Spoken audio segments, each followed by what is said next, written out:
The young man was supposedly the most mysterious direct disciple of the Qingyun sect, yet he lived a carefree life by collecting protection money instead of practicing, which left the senior brother who had just returned to the mountain utterly shocked. At the pinnacle of Changsheng, where the scenery was breathtaking, stood a sect with a legacy spanning thousands of years.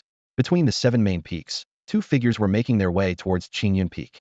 One was a handsome young man with an extraordinary aura and upright posture, while the other was a middle-aged man dressed in brocade. Tianyi, it's been years since we last met, and I didn't expect you to have reached the 6th level of condensing yuan. It's truly astonishing. The middle-aged man, Lin Pe, looked at the young man beside him with a satisfied expression. Yi Tianyi shook his head modestly. Uncle Lin Pe, you're too kind. My level is nothing remarkable. There's no need to be modest. Compared to you, my own disciples are hardly worth mentioning, Lin Pe said enviously. I really admire your master for taking in such disciples like you. Qingyun Peak will be worry-free for 1,000 years.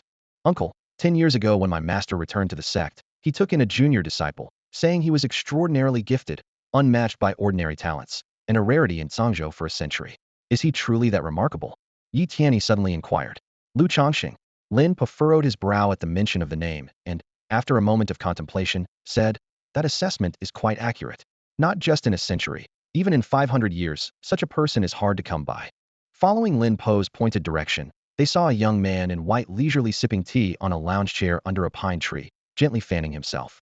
Several disciples stood respectfully, holding sacks full of spirit stones, flattering. Senior brother Changsheng, the spirit stones for this month from Qingyun City have arrived. Would you like to count them? No need. I trust your work, Lu Changsheng replied after taking a sip of tea. However, a few shops seem to have found new patrons and haven't handed over the spirit stones for 2 months. I'll leave this matter to you. They must be tired of living, daring to owe senior brothers spirit stones. I'll burn their shops tomorrow, the group exclaimed indignantly. No need to rush. I'm soft-hearted and can't bear to see bloodshed, Lu Changsheng said, gently waving his fan. Give them 3 days to pay up. If they don't, take matters into your own hands. Surely you know what's valuable. Yi Tianyi listened, a bead of sweat forming on his forehead. Uncle, is he really my junior brother? What about his supposed extraordinary talent? This is just the beginning, Lin Pe said, accustomed to the scene. He never misses collecting spirit rice and elixirs each month and often asks for spirit stones from the elders in your senior brother's name. But now that you're back, you can guide him properly. As they spoke, Lin Pe called out, Changsheng. Upon seeing this, the crowd scattered with their sacks in fear. Only Lu Changsheng stood up calmly, his brows sharp as swords and eyes like stars, smiling. Uncle Lin, what brings you to Qingyun Peak today? Are you here to see my senior brother? I just happened to meet your second senior brother on the way and thought I'd drop by. Lin Pe gestured towards Yi Tianyi. Aren't you going to greet your second senior brother? Yi Tianyi stood with his hands behind his back, unwilling to look at this unambitious junior brother. Unexpectedly, Lu Changsheng grinned. Second senior brother, have you eaten? Yi Tianyi was taken aback, opening his mouth, but unable to utter a word for a long time. Under the mountain peak, the 3 of them exchanged glances. Yi Tianyi's face was dark, and he didn't know what to say. Lin Pe shook his head helplessly and sighed. Changsheng, your senior brother has been traveling with your master for 10 years and has just returned. You must listen to his guidance in the future. Lu Changsheng waved his small hand and earnestly replied. Don't worry, uncle. Yi Tianyi was momentarily speechless, but seeing his attitude, he felt a bit relieved, and his expression softened. After a moment of contemplation, he prepared to have a good talk with his junior brother. However, before he could speak, a sound came from within the sect. Dong! The deep sound of a bell echoed all around. As soon as Lu Changsheng heard it, his entire being lit up with excitement. Without saying a word, he picked up a burlap sack and dashed down the mountain. Senior brother, I have something to do. I'll give you a proper welcome later. With that, he disappeared from view. Yi Tianyi frowned and asked, where is he going? Lin Pe was at a loss for words and sighed. The sect is distributing spiritual herbs to the inner disciples today. For a moment, there was silence all around. Yi Tianyi remembered the ridiculously large sack in his hands earlier and fell into deep thought. Tianyi, I know you're in a hurry, but don't rush. Lin Pe didn't say much more, as there was little he could do to help in this matter. However, before leaving, he remembered something and turned around to say, I forgot to tell you, never walk the night roads alone. Why? Is there a ghost or something?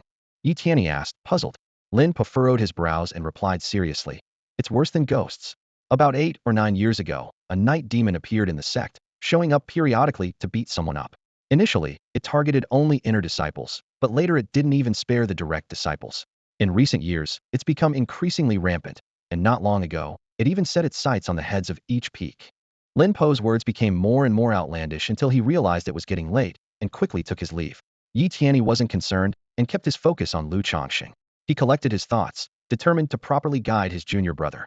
However, what he witnessed today left him unsettled. What does the allocation of spirit stones mean? Protection money? Or is he using his status as a direct disciple to oppress ordinary people? Soon, Lu Changsheng returned, carrying a sack taller than himself, filled with spiritual herbs sensed through divine perception. An inner disciple could only receive 1 or 2 stalks a month, yet he brought back an entire sack. Seeing this, Yi Tianyi's face grew increasingly grim. What kind of nonsense is this? It's a disgrace to Qingyun Peak. Just as he was about to reprimand him, a graceful figure flew over on a sword from the back of Qingyun Peak, landing in front of them. Greetings, senior sister. Yi Tianyi immediately composed himself and saluted the woman. Lu Changsheng, on the other hand, smiled and said, "It's been half a month, and senior sister grows even more beautiful. You sweet talker." The woman laughed softly, clearly fond of her junior brother.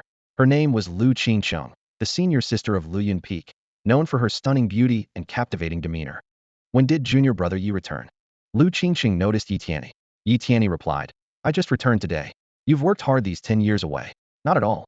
Yi Tianyi respectfully asked, "Senior sister, is there something you need from senior brother this late at night?" Lu Qingcheng shook her head and softly replied, "No. I'm here to see junior brother Changsheng. I need his help with something." "What kind of help can he offer?" Yi Tianyi asked, puzzled. Lu Qingcheng smiled slightly. "There's a problem with the formation, and I want him to take a look." Yi Tianyi was stunned, his gaze involuntarily shifting to Lu Changsheng, who was carrying a sack. Lu Qingcheng gently raised her hand, leading Lu Changsheng away, leaving everyone around in a daze. After a while, Lu Qingcheng returned with a faint smile on her face. "Sister, is the formation problem resolved?" Yi Tianyi asked tentatively. "Yes, it's resolved." Lu Qingcheng nodded. "My junior brother solved it." Yi Tianyi was incredulous. "That's right." Lu Qingcheng smiled slightly. "It seems you've heard some rumors in the sect and misunderstood junior brother Changsheng. He's not what you think. You have a different view, sister?" Yi Tianyi was confused. "Get along with him, and you'll gradually understand. Treat him well, you won't regret it." Lu Qingcheng didn't elaborate. "I'll go talk to him," Yi Tianyi decided. "Another time, he's gone to cultivate," Lu Qingcheng said, and Yi Tianyi's expression relaxed a bit, thinking to himself that at least he knows how to cultivate. Just then, Lu Changsheng rushed out from behind the mountain in a hurry, heading straight for the old pine tree down the hill without a word. "Is he done cultivating?" Yi Tianyi looked at his senior sister for answers. Lu Qingcheng didn't respond to him, but instead shouted after Lu Changsheng, "Junior brother, slow down, don't fall." Yi Tianyi was stunned. From the moment his senior sister mentioned he started cultivating to now, it was just a few sentences, and he's already done? This speed is faster than a bathroom break. Lu Qingcheng, however, seemed used to it, watching Lu Changsheng with gentle eyes and a smile on her face. "Junior brother Changsheng should be developed enough by now," Lu Qingcheng said softly. Yi Tianyi was puzzled, not understanding her meaning. Meanwhile, Lu Changsheng reached the old pine tree, his brows furrowed, face full of seriousness, and his body trembling as if enduring immense pain. His forehead was covered in sweat, soaking his clothes. A breeze rustled the treetops, and the starlight filtering through the pine tree seemed to bring him some relief. "Can I just not have this Wanjia mortal physique? Every breakthrough feels like it's killing me. How can a physique be so troublesome?" Lu Changsheng thought helplessly. Before cultivating, he believed he had exceptional potential, destined to be a rare genius. However, the reality was as he suspected. Indeed, he possessed the 9 million Wanjia immortal physique. Others draw in spiritual energy from the world, circulate it, and convert it into their cultivation, but for him, it was like swallowing knives and crushing stones on his chest, enduring excruciating pain each time. Breaking through was even more grueling, as if truly experiencing countless tribulations. Moreover, the spiritual energy he required for cultivation was several times, even 10 times, more than others, increasing with his progress. But his magical power far surpassed others of the same realm. Having cultivated for 10 years now, he had reached the 8th level of the core formation stage. Thinking of this, he glanced at a distant peak, Qingyun Peak, where the sect leader resided. It was said that after the sect leader reached the 8th level of core formation, he became lax in his cultivation. "I wonder if I could defeat him now."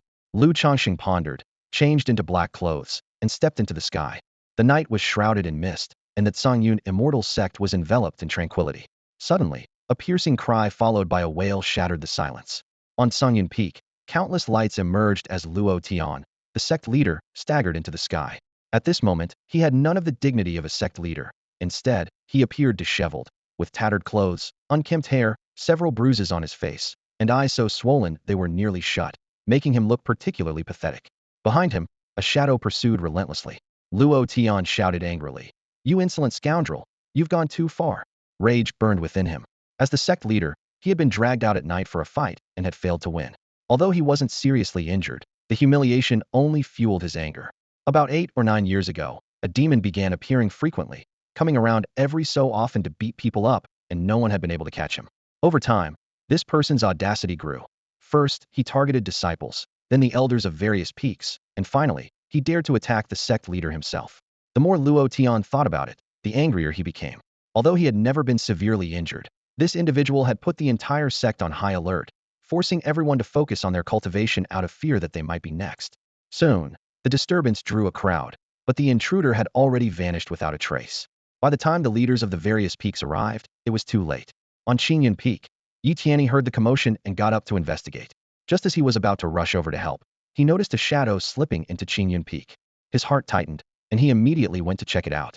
After searching around, he found nothing unusual, except for Lu Changsheng approaching from the direction where the senior brother was in seclusion. Second brother, why are you still up so late? Lu Changsheng asked. Junior brother, did you see anyone enter Qingyun Peak just now? Yi Tianyi inquired. No, I didn't. Lu Changsheng shook his head. Really? Yi Tianyi scrutinized his junior brother suspiciously, but said nothing more, turning to head towards Qingyun Peak. Lu Changsheng watched his brother leave and sighed. This sect is really worrying me. If I don't push them, they won't bother to cultivate. If things continue like this, how will we grow strong? And who will protect me? With a look of frustration, he returned to his room to rest. Despite being cautious, Lu Changsheng was well aware of his own combat capabilities. Every time he made a breakthrough, he would spar with fellow disciples who were slacking in their training to gauge his strength. He always analyzed the situation before making a move to ensure he wouldn't be discovered. To be on the safe side, he studied various escape techniques, mastering them all. Unless his opponent was several levels higher, they couldn't catch him. He was also adept at concealing his presence, to the point where even his own mother wouldn't recognize him. This was the confidence that allowed him to become the night demon. However, today's cultivation had once again triggered the torment of his 10,000 tribulations immortal body, and he hadn't fully recovered before going to fight the sect leader. Now, his whole body ached unbearably. After a night of chaos, it wasn't until noon that everyone on Qingyun Peak confirmed the sect leader was unharmed and left. Yi Tianyi returned the way he came, finding it hard to believe someone had the audacity to beat up the sect leader in the dead of night. Many people have similar experiences, and when they talk about the past, they often burst into tears, exclaiming that the person involved was simply inhuman. As Yi Tianyi approached Qingyun Peak, the shadow he saw last night flashed in his mind. He was intrigued and gave chase, only to find his junior brother. Suddenly, a ridiculous thought occurred to him. Could it have been his junior brother who acted last night? The timing of Lu Changsheng's appearance seemed too coincidental. However, as soon as he returned to Qingyun Peak, he felt as if he had lost his mind for suspecting his junior brother. Before him lay an open space, where Lu Changsheng was leisurely reclining in a rocking chair, surrounded by a few female disciples in their 20s who were massaging his shoulders and legs. The female disciples had furrowed brows, exerting effort in their massages, while Lu Changsheng looked utterly content, occasionally letting out soft hums. Senior brother Changsheng, is the pressure okay? One of the female disciples asked. You can press a little harder. I'm feeling a bit tense. Lu Changsheng replied. Like this? Yes, right there a bit harder. The female disciples worked even harder, and Lu Changsheng seemed even more at ease, saying, Later, tell me your questions, and I'll ask senior brother for you. I won't let your efforts go unrewarded. They chatted back and forth.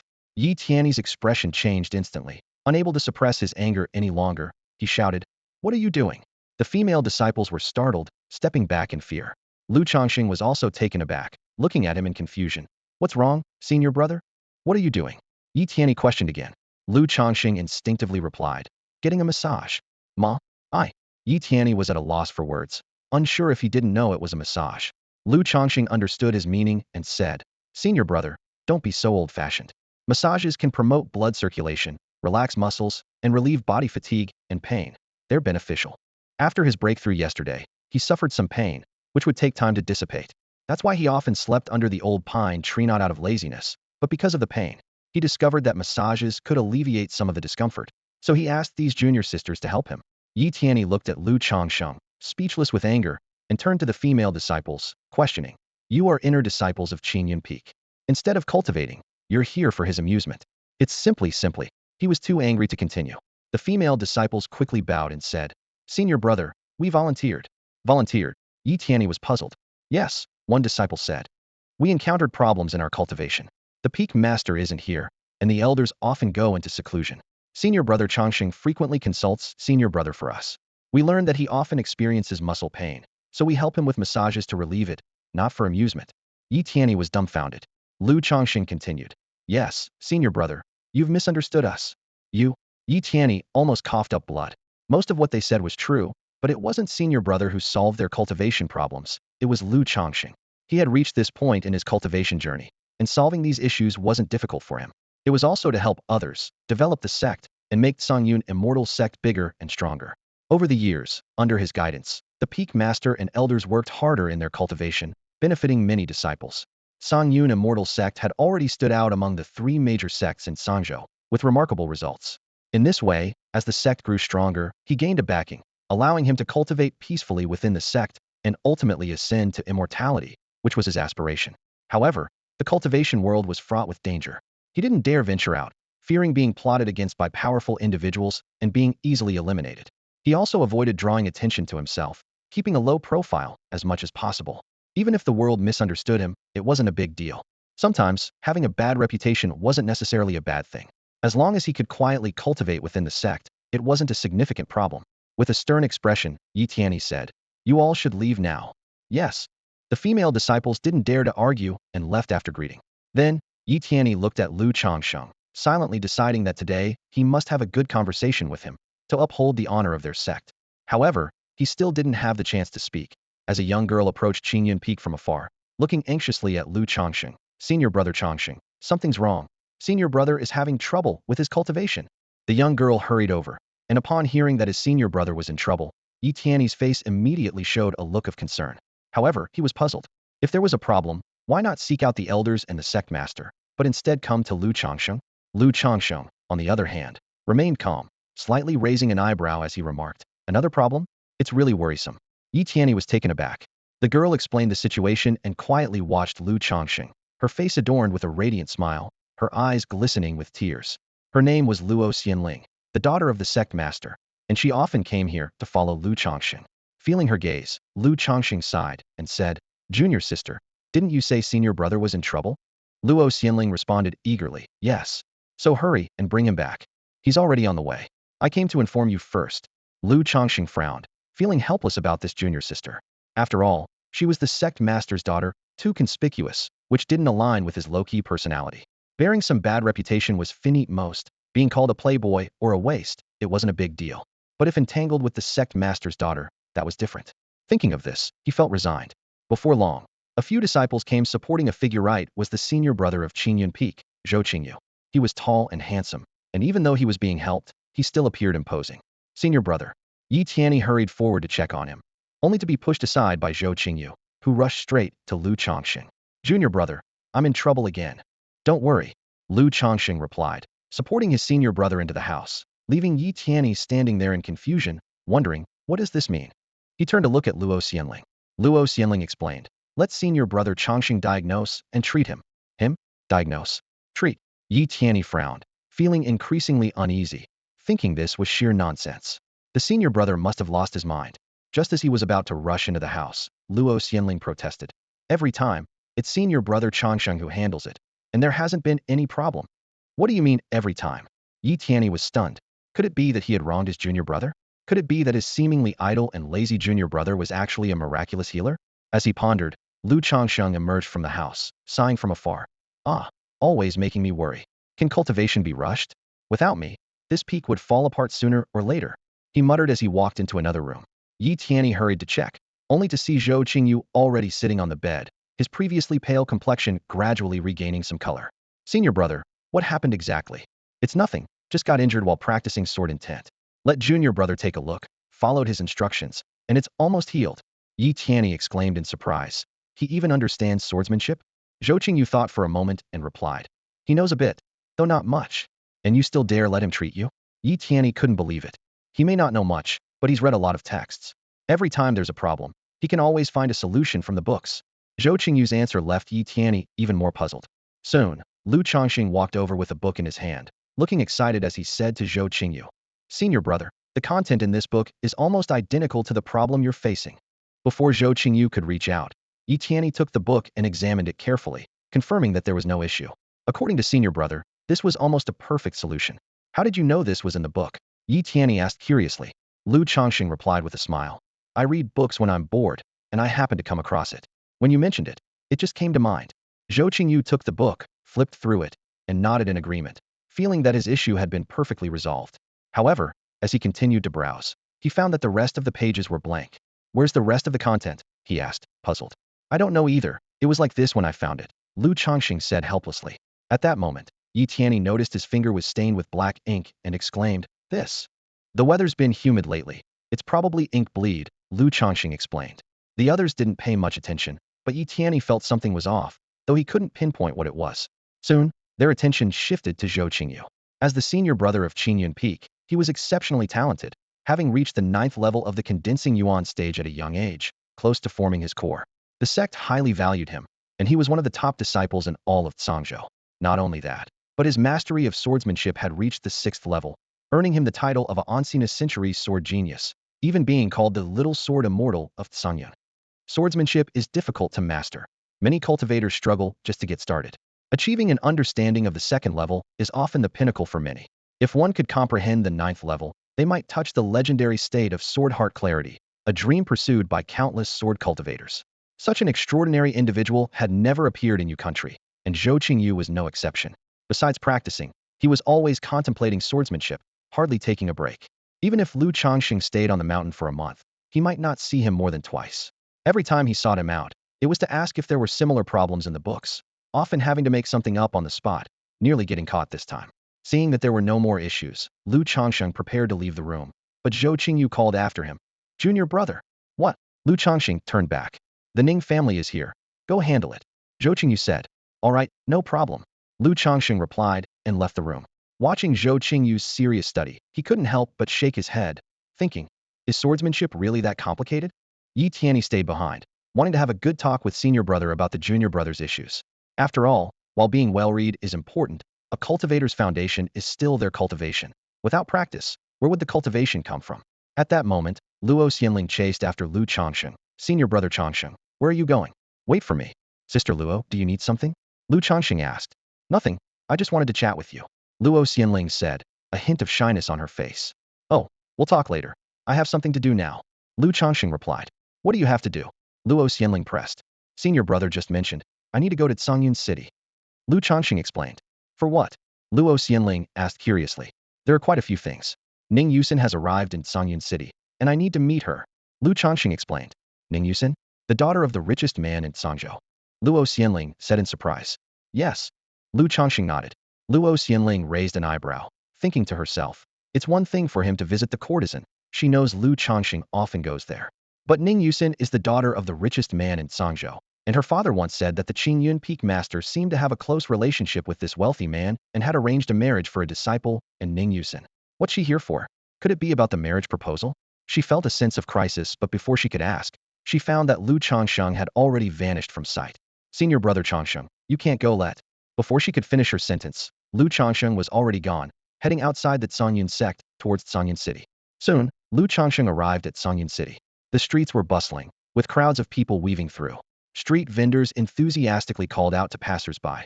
Children occasionally darted by in playful antics. Young women browsed cosmetics at stalls, while the older women chatted nearby, and elderly men exchanged tall tales. The lively scene was filled with a vibrant, everyday charm. Lu Changsheng was in no hurry to move on, and leisurely took in the sights along the way. A month earlier, the Ning family had sent word that they planned to send Ning Yusin to Qingyun Peak for a period of training. Zhou Qingyu, wholly devoted to his path, didn't pay much attention to the matter and left all arrangements to Lu Changsheng. However, Lu Changsheng saw through the situation, thinking to himself, nowadays, even the daughter of the wealthiest family worries about marriage. This so-called training is just an excuse for them to develop feelings for each other. But then again, is our senior brother so indifferent because he's not interested in women? As he pondered this, he arrived at an inn called Zui Xianlu, renowned for miles around, though the Ning family had booked it out for the day. Inside, the manager welcomed him, surrounded by Ning family members with tight security. Lu Changxing followed the manager upstairs to a private room. As he pushed the door open, he saw several maids standing at the back, and a young man of about 16 or 17 sitting there. Upon seeing Lu Changxing, the young man stood up and said, I presume you are brother Changxing. And you are? Lu Changxing inquired. I am Ning Yuchen, Ning Yusin's brother, accompanying my sister here. I was the one corresponding with you before, the young man replied with a smile. So it was you. Lu Changsheng responded casually, stepping inside as they both took their seats. After several exchanges of letters, they had become quite familiar with each other. Ning Yuqin was graceful and gentle, clearly well-educated and not a spoiled child. Once seated, Lu Changsheng said, "Brother Ning, there's no need for such courtesy. You could have gone directly to Qingyun Peak. Why go through the trouble of meeting me here?" Ning Yuqin smiled broadly, observing Lu Changsheng and thinking to himself. Looking at his demeanor and poise, if I hadn't heard of his reputation, I'd think he was the legendary young sword immortal Zhou Qingyu. It's our intrusion. We should at least treat you to a meal as an apology, Ning Yuqin said. Lu Changxing glanced around, but said nothing as Ning Yuqin accompanied him. Soon, dishes were served. Seeing this, Lu Changxing spoke up. Brother Ning, just speak your mind. We're practically family now, no need for formalities. Ning Yuqin leaned in and whispered, Brother Changsheng, I've heard you're the one who knows Brother Qingyu the best, so I wanted to ask you about a few things. At these words, Lu Changsheng glanced at those around him, already guessing the situation. There was a marriage agreement, and the Ning family was eager to see it through. After all, his senior brother, being a rare young talent in Songzhou, was close to forming his core at a young age. Who wouldn't be interested? Other sects might have geniuses, but only he had reached the 6th level of sword intent. Without false modesty, Zhou Qingyu was almost a figure of admiration among the younger generation in Songzhou, undefeated since his debut. In Lu Changxing's view, his senior brother's excellence was second only to his own. After a moment's thought, he said, Brother, ask whatever you want. I understand it all. Ning Yuqin beamed. What is our senior brother like? Spirit stones. Lu Changxing replied without hesitation, his words firm and clear. Ling stones. Ning Yuqin was momentarily taken aback, puzzled. Lu Changxing confidently stated, That's right, it's Ling stones, and lots of them. Ning Yuqin was a bit distracted, thinking that as a young sword immortal of Tsanyun, shouldn't he prefer swords more? Seeing this, Lu Changxing patiently explained, This little secret is something others surely don't know. But if it were famous swords or sword techniques, that would be passable. Ning Yuqin suddenly realized, thinking it over seriously, and seemed to understand. Cultivators need immense spiritual energy to cultivate, and if they can't draw enough from the environment, they have to rely on Ling stones. With that explanation, liking Ling stones wasn't so strange. Thank you for the guidance, senior brother, he said to Lu Changxing.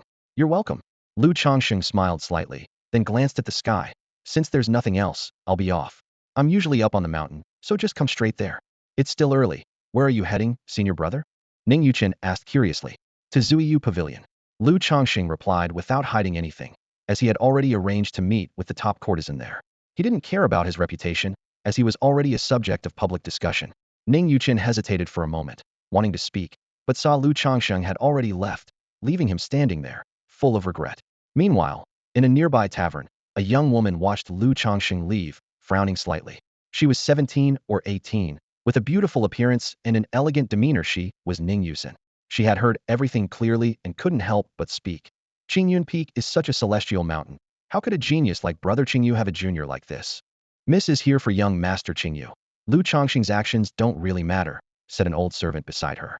Ning Yusin nodded, finding this reasonable, and began preparing her things to head to Qingyun Peak the next day. Meanwhile, Lu Changxing had arrived in a bustling area, surrounded by vibrant sights and sounds, with people hurrying by. Zuiyu Pavilion was right in front of him. Before he could enter, someone greeted him. Immortal Master Changsheng, Miss Miyue is already waiting for you. All right, Lu Changxing responded, following the person into Zuiyu Pavilion. Passing through pavilions and terraces, he arrived at a loft, where from a distance, a woman leaned against the railing, her eyes soft and a smile playing on her lips, as captivating as clear water. Master Lu, it's been a while. Have you forgotten me? The woman, Su Miyue, teased as she looked at Lu Changxing. There's nothing I can do about it. I've been so immersed in cultivation lately, hoping to ascend soon and see the great path. Lu Changsheng said as he slowly sat down, his tone filled with helplessness. Su Miyue chuckled. Master Lu, are you joking with me? Someone as carefree as you wouldn't be obsessed with cultivation. Or maybe you know me too well. I just haven't had the money to come by lately. She sat across from him, looking relaxed. This time, I'm here to ask on behalf of my senior brother if there's been any emergence of secret realms lately? Lu Changxing asked. You really only come when there's something you want. Su Miyue shook her head. But your senior brother has been entering secret realms quite frequently. Everyone knows he's a cultivation fanatic, and training is essential. Lu Changxing gave a helpless smile. A few years ago, he had passed by here by chance and got dragged in, unexpectedly meeting this top courtesan. Later, he discovered her identity was not simple. Although he didn't know her purpose, they got along well, and she had helped him find many secret realms. After all, the spiritual energy he needed was immense, The outside world couldn't satisfy it, and Ling stones weren't easy to earn, so he had to keep delving into secret realms. The two chatted amiably, the atmosphere relaxed. However, outside, a sudden commotion arose, with several figures ignoring any obstruction and heading straight for them, disrupting the original tranquility. The two were enjoying a poetic conversation, their peaceful atmosphere suddenly disrupted by an unexpected intruder. A guard stepped forward to mediate, saying, "Sir, Miss Muyu is occupied today. Perhaps you could come back another time?" The newcomer looked up, recognizing the two in the pavilion, and sneered. "Is this what you call being busy? Keeping company with this pretty boy?" The guard's heart tightened, aware that this was Lu Changsheng, and felt a sense of gravity. The intruder was a young man in his 20s, with an ordinary appearance but a robust build, exuding arrogance from his eyes, and showing disdain for everything around him. "I'm only concerned for your sake, worried that your courtesan might be deceived by a pretty boy. Aren't you aware that such people are skilled in sweet talk? Sir, it's best to leave.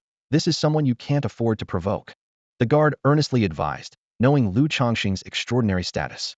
The young man laughed. "I am Shi Feng, a direct disciple of the Qingyun sect. Just a pretty boy, what's there to fear?" Ignoring the obstruction, he continued forward. Qingyun sect was one of the three major sects in Sangzhou, on par with the Zhongyun sect, making Shi Feng fearless here. Lu Changsheng glanced over but remained indifferent, sipping his wine. Su Muyu was surprised by this. A young man's impulsive nature should elicit some reaction, yet Lu Changsheng appeared excessively composed. "Doesn't his words anger you?" Su Muyu asked. Lu Changsheng smiled calmly. "Jealousy is a common emotion. It's a fact that I'm more handsome than him, so what's there to be angry about? You can't stop people from being jealous." Su Muyu was taken aback. By now, Shi Feng had reached the table, his gaze sweeping over Su Muyu, unable to hide his amazement. "Sir, I'm unavailable today. Mr. Lu was here first, so I can't entertain you," Su Muyu said politely. Shi Feng coldly replied, "Then let him leave. If he doesn't, I'll throw him out." Su Muyu's heart tightened, recognizing the domineering nature of the person in front of her. "Young man, it's unwise to be too arrogant. It's not good for you." Lu Changxing spoke, his tone mature. Shi Feng slammed the table, spilling wine everywhere, his aura revealing a 6th-level cultivation. Su Muyu wasn't worried, instead curious about how Lu Changxing would respond, having never seen him take action despite knowing him for so long. "Are you trying to scare me by slamming the table? What does slamming a table accomplish?" Lu Changxing dismissed it. Shi Feng sneered, eyes filled with mockery. "What if I flip the table over? Try me." With that, Shi Feng overturned the table, shattering dishes with a resounding crash. He looked at Lu Changsheng with pride and provocation. "I know you're Lu Changsheng, but so what?" Lu Changsheng stood up, composed. "You know me? So what? Do you know what a local tyrant is?" Shi Feng raised an eyebrow, seemingly puzzled by his words. "What? Are you hoping your senior brother will stand up for you? There's no need for my senior brother to deal with someone like you." "Huh," he sneered, about to speak further when several streaks of light crossed the sky, figures arriving on swords. "Senior brother Changsheng." Several figures greeted Lu Changsheng. Despite being much older than Lu Changsheng, they still respectfully addressed him as senior brother. Shi Feng looked puzzled and glanced at Su Ming, while Su Miyue curiously examined him. Suddenly, Lu Changsheng raised his hand, pointed at Shi Feng, and coldly said, "He flipped the table to intimidate me and looks down on our Zhongyun sect." As soon as he finished speaking, the expressions of those around darkened. Shi Feng frowned, sensing several gazes on him, yet calmly retorted, "So what? Do you dare to hit me?" Smack! A young man swiftly stepped forward, delivering a crisp slap that left Shi Feng stunned, his face swelling rapidly with a bright red handprint. "I am a direct disciple of the Xiantian sect, you." He began to argue but was interrupted by a table crashing onto him with a deafening noise. Immediately, several people surrounded him, their previously gentle faces now fierce and menacing. Shi Feng screamed, trying to use his powers to resist, but was pinned to the ground. He realized that these people were cultivators at the 6th or 7th level of spirit gathering, utterly beyond his ability to fend off. His companions also faced a similar beating. Meanwhile, Lu Changxing stood leisurely on the side, watching it all unfold with a smile on his face. He understood that Songyun City lay beneath the Songyun sect, and every month elders would bring disciples to patrol, always keeping an eye on the happenings there. When Shi Feng flipped the table, the patrolling elder had already noticed. Normally, they wouldn't intervene in such small scuffles, but things were different when it involved Lu Changxing. Everyone knew he was Zhou Qingyu's junior disciple. Respecting Lu Changxing meant respecting Zhou Qingyu. Although Lu Changxing was usually not very diligent, he got along well with others, often helping them solve problems. However, Shi Feng, relying on his status, attempted to provoke Lu Changxing and ended up being beaten, accused of disrespecting Songyun sect. Lu Changxing coldly said, "Gag him and keep hitting. It's time to show off the prestige of our Songyun sect." Upon hearing this, they immediately complied. Su Miyue, standing by, was stunned. She had been curious about how he would handle the situation, not expecting such an outcome. Being provoked without reacting, seemingly lacking spirit, and instead resorting to unprincipled tactics by having others beat him up. Was this the prestige of Qingyun's sect? However, Lu Changsheng didn't care about the beating as long as no one died. His gaze inadvertently swept across the distance and noticed that someone had been secretly watching the scene, and there was more than one, all of whom were strong cultivators at the core formation stage. According to Qingyun's rules, anyone at the core formation stage entering Qingyun sect's territory must report, or they would be considered an enemy, and Qingyun sect would act regardless of the consequences. No one had reported during this time. With this in mind, Lu Changsheng withdrew his gaze, saw that the beating was almost over, and instructed them to throw the intruders out before bidding farewell to Su Miyue and leaving. However, after leaving, he quietly vanished and instantly appeared near the hidden core formation experts. One at the 4th level, two at the 3rd level. What were they planning? Lu Changsheng observed from a distance, calmly assessing the situation. He would not allow anyone to harm the sect, as he held deep affection for it. In this perilous world of cultivation, if the sect fell, where would he go, and who would protect him? The pavilion had been cleaned, and the Drunken Moon Pavilion returned to its tranquil state. Su Miyue stood there with a distant look, seemingly lost in thought about the recent events. What are you pondering, young lady? An elder approached and couldn't help but inquire. Su Miyue replied, I'm thinking about Lu Changsheng. The elder, curious, asked, Is there something wrong with him? Su Miyue responded, Elder Qi, what do you think of him as a person? The elder pondered for a long time and finally said, He's a playboy. Do you think so too? Su Miyue continued to ask. The elder shook his head and said, Leaving today's events aside, everyone in the Qingyun sect knows that he seems to be hiding something. I have secretly followed him myself, but aside from drinking tea and sleeping, he just wanders around doing nothing of importance. The elder's observations came from years of discreet surveillance. Moreover, there is a special formation in the corridor that can sense and reveal one's cultivation level. While Lu Changsheng has visited many times, his cultivation has indeed progressed. From the 9th level of Qi refinement a few years ago to the 1st and 2nd levels of spirit gathering, and recently to the 3rd level. Compared to most inner disciples of Qingyun sect, he is still lacking. However, Su Miyue remarked, I have a feeling this person is not simple, quite intriguing. The elder did not say much more, only reminding, It's fine to be interested, as long as you don't forget the main task. We must acquire the Qingyun map. Su Miyue nodded in understanding. Meanwhile, Lu Changsheng quietly observed the few core formation cultivators. Initially, no one spoke, until a while later, Shifeng was carried into the courtyard. Seeing his condition, the group frowned. One of them said, Take him away to heal. Yes. After Shifeng was taken away, someone remarked, This Lu Changsheng is truly different. Not knowing how to describe the earlier incident, it was supposed to be a typical jealousy drama between two young men over a woman, usually ending in a fight.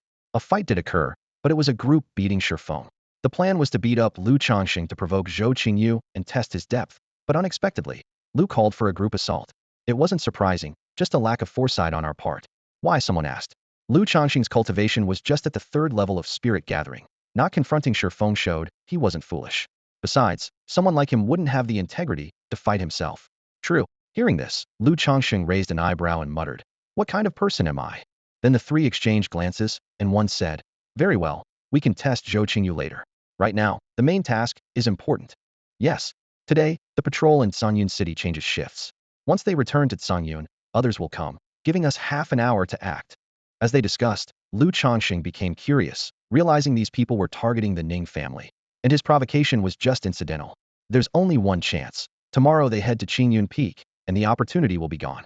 Once I distract them, you all can move to eliminate the Ning siblings. If they're killed in Qingyun City, the Ning family won't let it slide. This will throw Qingyun into chaos, and with the Ning family's support, we can completely eradicate them. Hiss. Hearing this, Lu Changsheng was surprised, not expecting that this was their real plan. Ning Yusen arrived at Qingyun with the goal of reaching Qingyun Peak. However, if she and her brother were to be harmed in Qingyun City, the sect would inevitably be implicated. If someone were to stir up trouble and provoke a conflict between the Ning family and the Qingyun sect, it would be a significant problem. Lu Changsheng was surprised by this. He hadn't expected to be caught up in such a conspiracy. Although he had no personal grievances with them, if the Ning siblings were killed, Qingyun City would be thrown into chaos, directly affecting him. Without the protection of the sect, his situation would be perilous, essentially jeopardizing his livelihood. Soon, one of them set off towards the Zuaxian Tower. They were well aware of Qingyun sect's guard shifts and knew exactly when Ning Yusin would head to Qingyun Peak, indicating they were well prepared. Not long after, there was a commotion in the distance, and two figures left the Zuaxian Tower one after the other, heading straight out of the city. They didn't want to alert the Qingyun sect elders. As the plan seemed to be on the verge of success, two formidable cultivators prepared to act. Just then, a figure descended from the sky, landing gracefully. Lu Changsheng. The two exclaimed, clearly surprised. Lu Changsheng smiled and asked, when has our Qingyun sect ever offended you, that you would seek to harm us so? You heard us. Lu Changsheng nodded. The two immediately grew cautious, scanning their surroundings and extending their senses, expecting to be surrounded, only to find no one else but the young man before them. It's just Lu Changsheng, nothing to fear, one said. The other coldly remarked. If you hadn't shown up, you might have lived, but you've chosen the path to your own demise. Enough talk. Kill him, said one, channeling his power and forming a sword gesture, ready to finish Lu Changsheng, clearly underestimating him. Seeing this, Lu Changsheng frowned and said, facing two at once is indeed challenging, but I can give it a try. Try? You think you can take us on? They laughed, considering it a joke, and began their assault. However, just as their sword gesture approached, a sudden force erupted, shattering the attack instantly. What's happening? The attacker frowned. But before he could react, Lu Changsheng raised his hand, manifesting a sword energy that sliced through the void, severing his neck in an instant. With a thud, the figure fell, leaving the remaining person in shock. A core formation cultivator. How is this possible? The elder looked at Lu Changsheng in disbelief. The young man before him, barely 17 or 18, possessed a core formation level of cultivation, with an aura far surpassing theirs. The so-called promising youth of Zhangzhou, little sword immortal Zhou Qingyu, is nothing compared to this young man. The elder thought in terror, turning to use an escape technique, hoping to flee. Regardless, just sensing that aura, he knew he was no match. Yet, as Lu Changsheng took a step, his figure appeared like a phantom in midair, blocking the elder's path. Without a word, Lu Changsheng raised his hand, his power manifesting, extinguishing the elder's life force. Even in death, the elder struggled to believe it, realizing only then that the most terrifying thing about Qingyun sect was not the sect itself or Zhou Qingyu, but this young man before him. Lu Changsheng looked at the two bodies, pondering for a moment before forming a fire gesture, reducing them to ashes. He then waved his sleeve, scattering the dust to erase all traces before turning to leave. Glancing in the direction outside the city, he thought for a moment, then lightly tapped his finger, sending a spiritual light into the sky, a distress signal from the Qingyun sect. Soon, an elder from the sect arrived, but found no one there. Lu Changsheng observed quietly from a distance, knowing that the Ning family would naturally inform him of what had transpired. Sure enough, the Ning family hurried over to explain everything that had happened. Elder Qingyun nodded, and then swiftly headed out of the city. Watching them chase after the elder, Lu Changsheng breathed a sigh of relief, thinking to himself that such events were too thrilling. The people from Qingyun sect were like fierce demons, and he had almost gotten into trouble, which was a frightening thought. Just as he was about to return to the sect, he noticed that the entire Qingyun city had been sealed off, preventing anyone from leaving, and people were being questioned on the streets. To avoid unnecessary trouble, he decided to find an inn to rest. After all, the situation was beyond his control.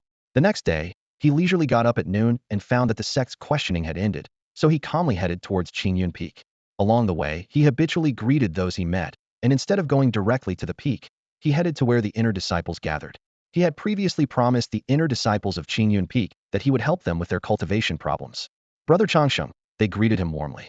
Lu Changsheng smiled and said, I've asked about your questions. Let's start now. With that, he sat down and began explaining to them. Whether it was swordsmanship, cultivation, or talisman crafting, he had dabbled in all of these during his free time. These were paths he had traveled before, so explaining them was second nature to him, like reviewing what he had learned. He didn't find it bothersome.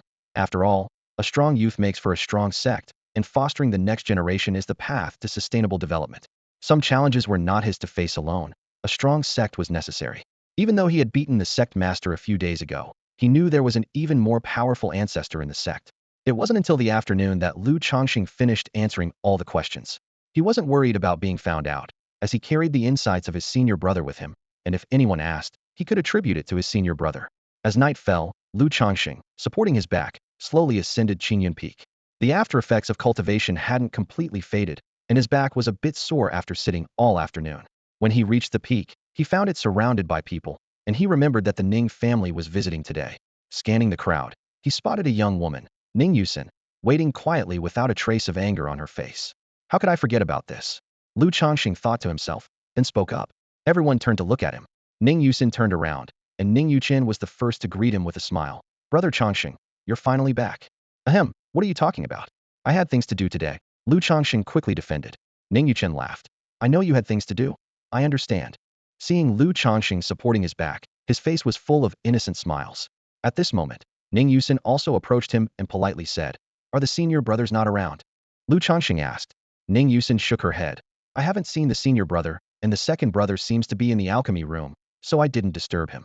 "I see." Lu Changsheng glanced around and then said, "The senior brother is a cultivation fanatic and might not return anytime soon.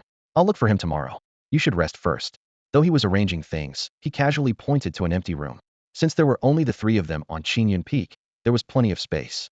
Ning Yusin nodded her goodbye and turned to leave. Ning Yuchen then turned to Lu Changsheng and asked, "Senior brother, where should we put these things?" "What things?" Lu Changsheng was momentarily confused. "The things that senior brother likes," Ning Yuchen reminded him. This statement was like a bolt of lightning, instantly brightening Lu Changsheng's eyes. He immediately pointed towards his room, instructing, "Bring them in." Watching the servants carry in several large boxes, Lu Changsheng couldn't help but grin from ear to ear. Once everything was settled, Ning Yuchen said, "Senior brother, I'll leave my sister in your care. I must take my leave now." "Junior brother you." Lu Changsheng began, but Ning Yuchen and his entourage had already disappeared without a trace. His hurried demeanor suggested something urgent required his immediate attention. Lu Changsheng didn't dwell on it, rubbing his hands together as he rushed into the room. When he saw box after box filled with spirit stones, his eyes widened. 5 whole boxes, totaling over 10,000 spirit stones. He quickly took out a cloth bag and stored all the spirit stones inside. Besides the spirit stones, there was a box of swordsmanship books and a brocade box containing a treasured sword. But these paled in comparison in Lu Changsheng's eyes. He planned to toss them into his senior brother's room at some point. As a direct disciple, he only received 10 spirit stones a month, and these 10,000 would last him 100 years. The Ning family truly lives up to their reputation as the wealthiest. They're loaded.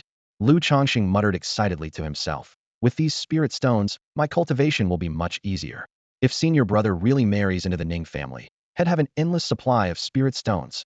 Just as he was lost in the joy of the spirit stones, he sensed a familiar presence. He immediately went outside to check, only to see a long rainbow streak across the sky as Zhou Qingyu arrived on his sword. "Senior brother," Lu Changsheng called out in greeting. Zhou Qingyu glanced at him and sighed softly. He seemed to be aware of what had happened last night, but didn't blame him, simply advising, "Things are unsettled lately. Be careful when you go out." "Understood." Lu Changsheng nodded solemnly. At that moment, Ning Yusin heard the commotion and came out, a bright smile spreading across her face as she warmly greeted from afar. "Brother Qingyu." "Sister Ning." Zhou Qingyu nodded in acknowledgement, his expression unchanged. Ning Yusin attempted to chat. "Did you just return from cultivation, senior brother?" "Yes." Zhou Qingyu remained aloof, giving a cursory glance before slowly speaking. "Sister Ning, you've traveled a long way to cultivate at Qingyun sect. If you need anything, feel free to ask Changsheng. He will make the arrangements." With that, he turned and entered the house without waiting for Ning Yusin to respond. Lu Changsheng watched this unfold and couldn't help but feel a headache coming on. He couldn't tell if his senior brother was genuinely oblivious or playing hard to get. The daughter of the wealthiest family in Sangzhou could train anywhere, yet she chose to come here, clearly for Zhou Qingyu, who couldn't even spare a few extra words. Ning Yusin's face showed a mix of disappointment and complexity. Seeing this, Lu Changsheng comforted her. "Senior brother is like that obsessed with cultivation and the way of the sword. During my first 2 years on the mountain, he pretty much let me roam free. You'll get used to it." But Ning Yusin hesitated.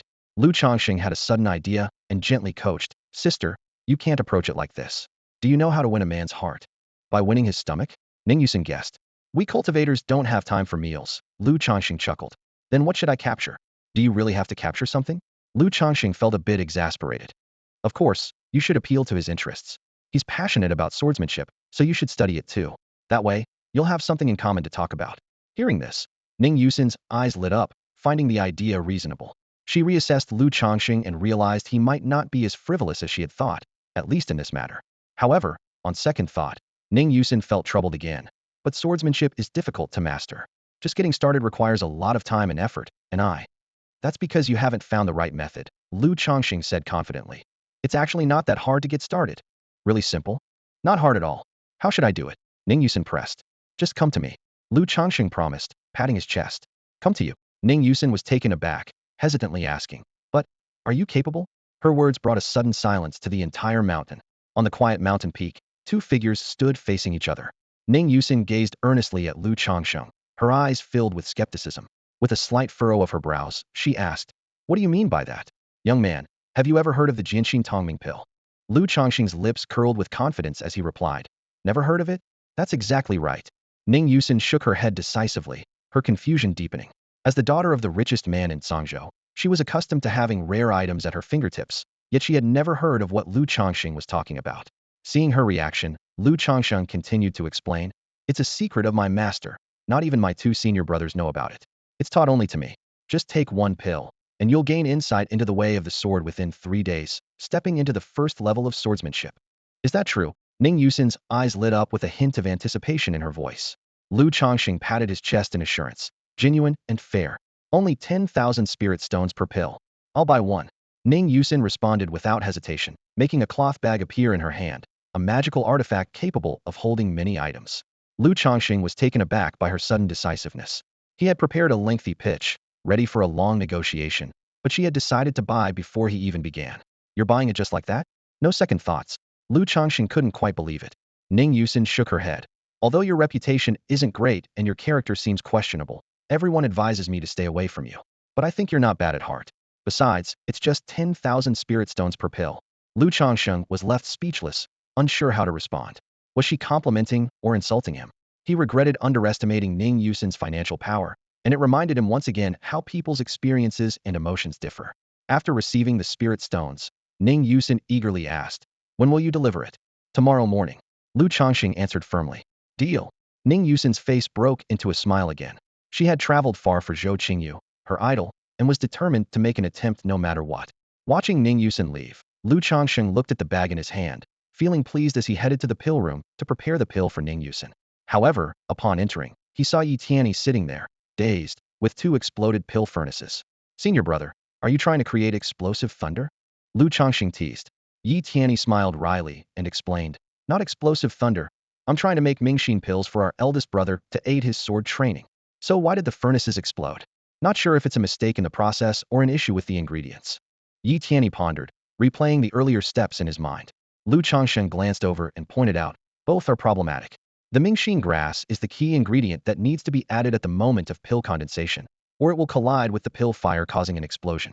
Also, your heat was too high." Yi Tianyi looked at Lu Changxing in surprise. "How do you know? Do you know how to make pills too?" Lu Changxing replied nonchalantly, "I just know a little. I used to take walks on Qingyun Peak and overheard the Peak Master talking about it." "You walked on Qingyun Peak?" Yi Tianyi was thoughtful. Qingyun Peak specialized in pill making, and unless the Peak Master or elders were in seclusion, he wouldn't have to do it himself. Moreover, his talent had once been recognized by the Peak Master of Qingyun Peak, and it was his own master who had brought him to Qingyun Peak. Over the years, he had developed quite a skill in pill making. Without saying more, Lu Changxing walked over to the exploded furnace, wiped some pill ash on his hand, and left. Yi Tianyi, half believing, took out the materials to try again. Back in his room, Lu Changsheng rolled a thumb-sized pill with his 2 blackened hands. He nodded with satisfaction. "That should do it." Lu Changsheng formed a seal with his hand, and the room was immediately filled with a majestic sword aura. A fierce wind rose, and a sword shadow flashed by, representing his original sword intent. Carefully, he extracted a strand and sealed it into a pill. Satisfied with his work, he looked at the pill in his hand. Jinshin Tongming Dan. He had come up with this name on the spot, intending to sell it to Ning Yusin in exchange for spiritual stones. Though it was for profit, the pill was not a scam. It contained a strand of his original sword intent. Once inside Ning Yusin's body, it would take root after nurturing, allowing her to comprehend the way of the sword and reach the first level of sword intent. How far she could progress would depend on her own talent and fortune. Lu Changsheng had stumbled upon this method by chance. While it did consume some of his sword intent, requiring time to replenish, it had no side effects. For the sake of spiritual stones, he accepted this cost. After all, he cultivated the Wan Jia immortal body, which required an astonishing amount of spiritual energy, especially after forming his core. Without some means, breaking through would take an eternity. Having completed his task, Lu Changsheng lay down contentedly. With 20,000 spiritual stones in hand, he felt unprecedentedly wealthy. The thought of returning to cultivation after finishing his current tasks filled him with mixed emotions of joy and sorrow. The next day at noon, Lu Changxing finally awoke. He opened the door to find Ning Yusin waiting impatiently outside. "Junior sister, what are you doing here?" Lu Changsheng rubbed his sleepy eyes. "Weren't we supposed to meet in the morning? It's already noon." Ning Yusin couldn't help but complain. She had waited eagerly all night and finally endured until morning, only for him to sleep until now. "Sorry, I got carried away," Lu Changxing explained with a sheepish grin. "I was up late refining the pill." He pulled out the pill from his robe. Ning Yusin took the pill, though her expression was skeptical. "Can this pill be trusted?" "Don't worry. Lu Changsheng assured her confidently. Taking it will definitely help you cultivate sword intent. Ning Yusin swallowed nervously and asked hesitantly. Senior brother, what did you use to make this? Feigning deep thought, Lu Changsheng replied earnestly. Only the most precious spiritual herbs. I've been saving up for a long time to make this one. If it weren't for our friendship, I wouldn't even part with it. I didn't even make a profit off you. Actually lost a bit. He put on a pained expression, moved by his words. Ning Yusin felt differently about this senior brother compared to rumors. She immediately declared, Thank you, senior brother, I'll take it right away. With that, she ran off to her room. Lu Changxing was taken aback, thinking, after all that, no gratitude? Just leaving like that? Ah, young girls are hard to fool these days, and spiritual stones are getting harder to earn. With no other choice, he sighed and shook his head.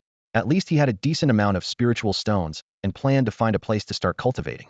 Just then, a shout came from the pill room, and Yi Tianyi rushed out, looking directly at Lu Changxing. Did it work? Lu Changxing asked. It did, Yi Tianyi replied with a joyful smile. That's good, senior brother, you continue with your work. Lu Changxing said, attempting to leave, but Yi Tianyi stopped him. Junior brother, I'd like to talk to you, Yi Tianyi said seriously. Lu Changxing paused, looking at his serious senior brother, and frowned slightly. Is something the matter, senior brother? Yi Tianyi spoke earnestly. After observing you these past days, I've noticed that although you lack some discipline, your talent is remarkable. You can pinpoint senior brother's sword problems and remember the pill refining method after just one hearing, showing great potential. Lu Changxing opened his mouth to argue, but Yi Tianyi continued without giving him a chance. I think it's because our master hasn't been around, and senior brother has been focused on cultivation, which led to neglecting your guidance. From now on, I'll oversee your training. In time, you'll surely achieve great things. Senior brother, no need to say more. My mind is made up. Yi Tianyi insisted that Sanyun's secret realm will open soon, and you'll go in with me. Senior brother, there's really no need, I think. Don't worry, Yi Tianyi interrupted. Rest for now. Starting tomorrow, I'll officially oversee your cultivation. With that, he took the pill to find Zhou Qingyu, leaving Lu Changxing no room to protest. Watching Yi Tianyi's retreating figure, Lu Changxing murmured helplessly. So that's settled? Early the next morning, before the break of dawn, Yi Tianyi dragged Lu Changxing out of his sleep. They quickly left Sanyun's sect and headed towards the distant mountains and forests. Senior brother, even if we're training, there's no need to rush like this. It's not even light yet. Lu Changxing complained sleepily, stumbling as he followed behind Yi Tianyi. Yi Tianyi stopped and turned to face Lu Changxing with a serious expression. The morning is the best time of the day, and diligence is the foundation of a lifetime. As cultivators, we must be diligent. Since master isn't here, I've been busy with my own training and have neglected to guide you. From today on, I'll be supervising you. Lu Changxing sighed inwardly. He had been used to a carefree life for the past 10 years, and this sudden change was hard to adjust to. He tried to find an excuse to shirk the responsibility. How about we wait for master to come back and let him oversee my training? No need to trouble you, senior brother. However, Yi Tianyi's expression only grew more solemn. He took a deep breath and spoke slowly. Junior brother, there are some things I've been meaning to tell you, and since you mentioned it, I might as well tell you now. Lu Changxing's heart tightened, and the worst possibilities flashed through his mind. What is it? Is master not doing well? Yi Tianyi shook his head and, after a moment of contemplation, said, Originally, I was accompanying master on his travels, but 2 years ago, master suddenly went missing. Missing? Lu Changxing asked in surprise. Yes, Yi Tianyi nodded, a hint of guilt in his eyes. I searched for 2 years without any news and had no choice but to return to the sect. But this matter can't be mentioned to outsiders, as it might cause trouble. Currently, only the sect's upper echelons are aware. After hearing this, Lu Changxing felt a mix of emotions. He recalled the day 10 years ago that changed his fate. He was walking along when an old man descended from the sky, insisting that he had exceptional talent for cultivation, 1 in a million. After much persuasion, the old man directly took him to Qingyun Peak. Unfortunately, his vast family fortune was left to who knows whom.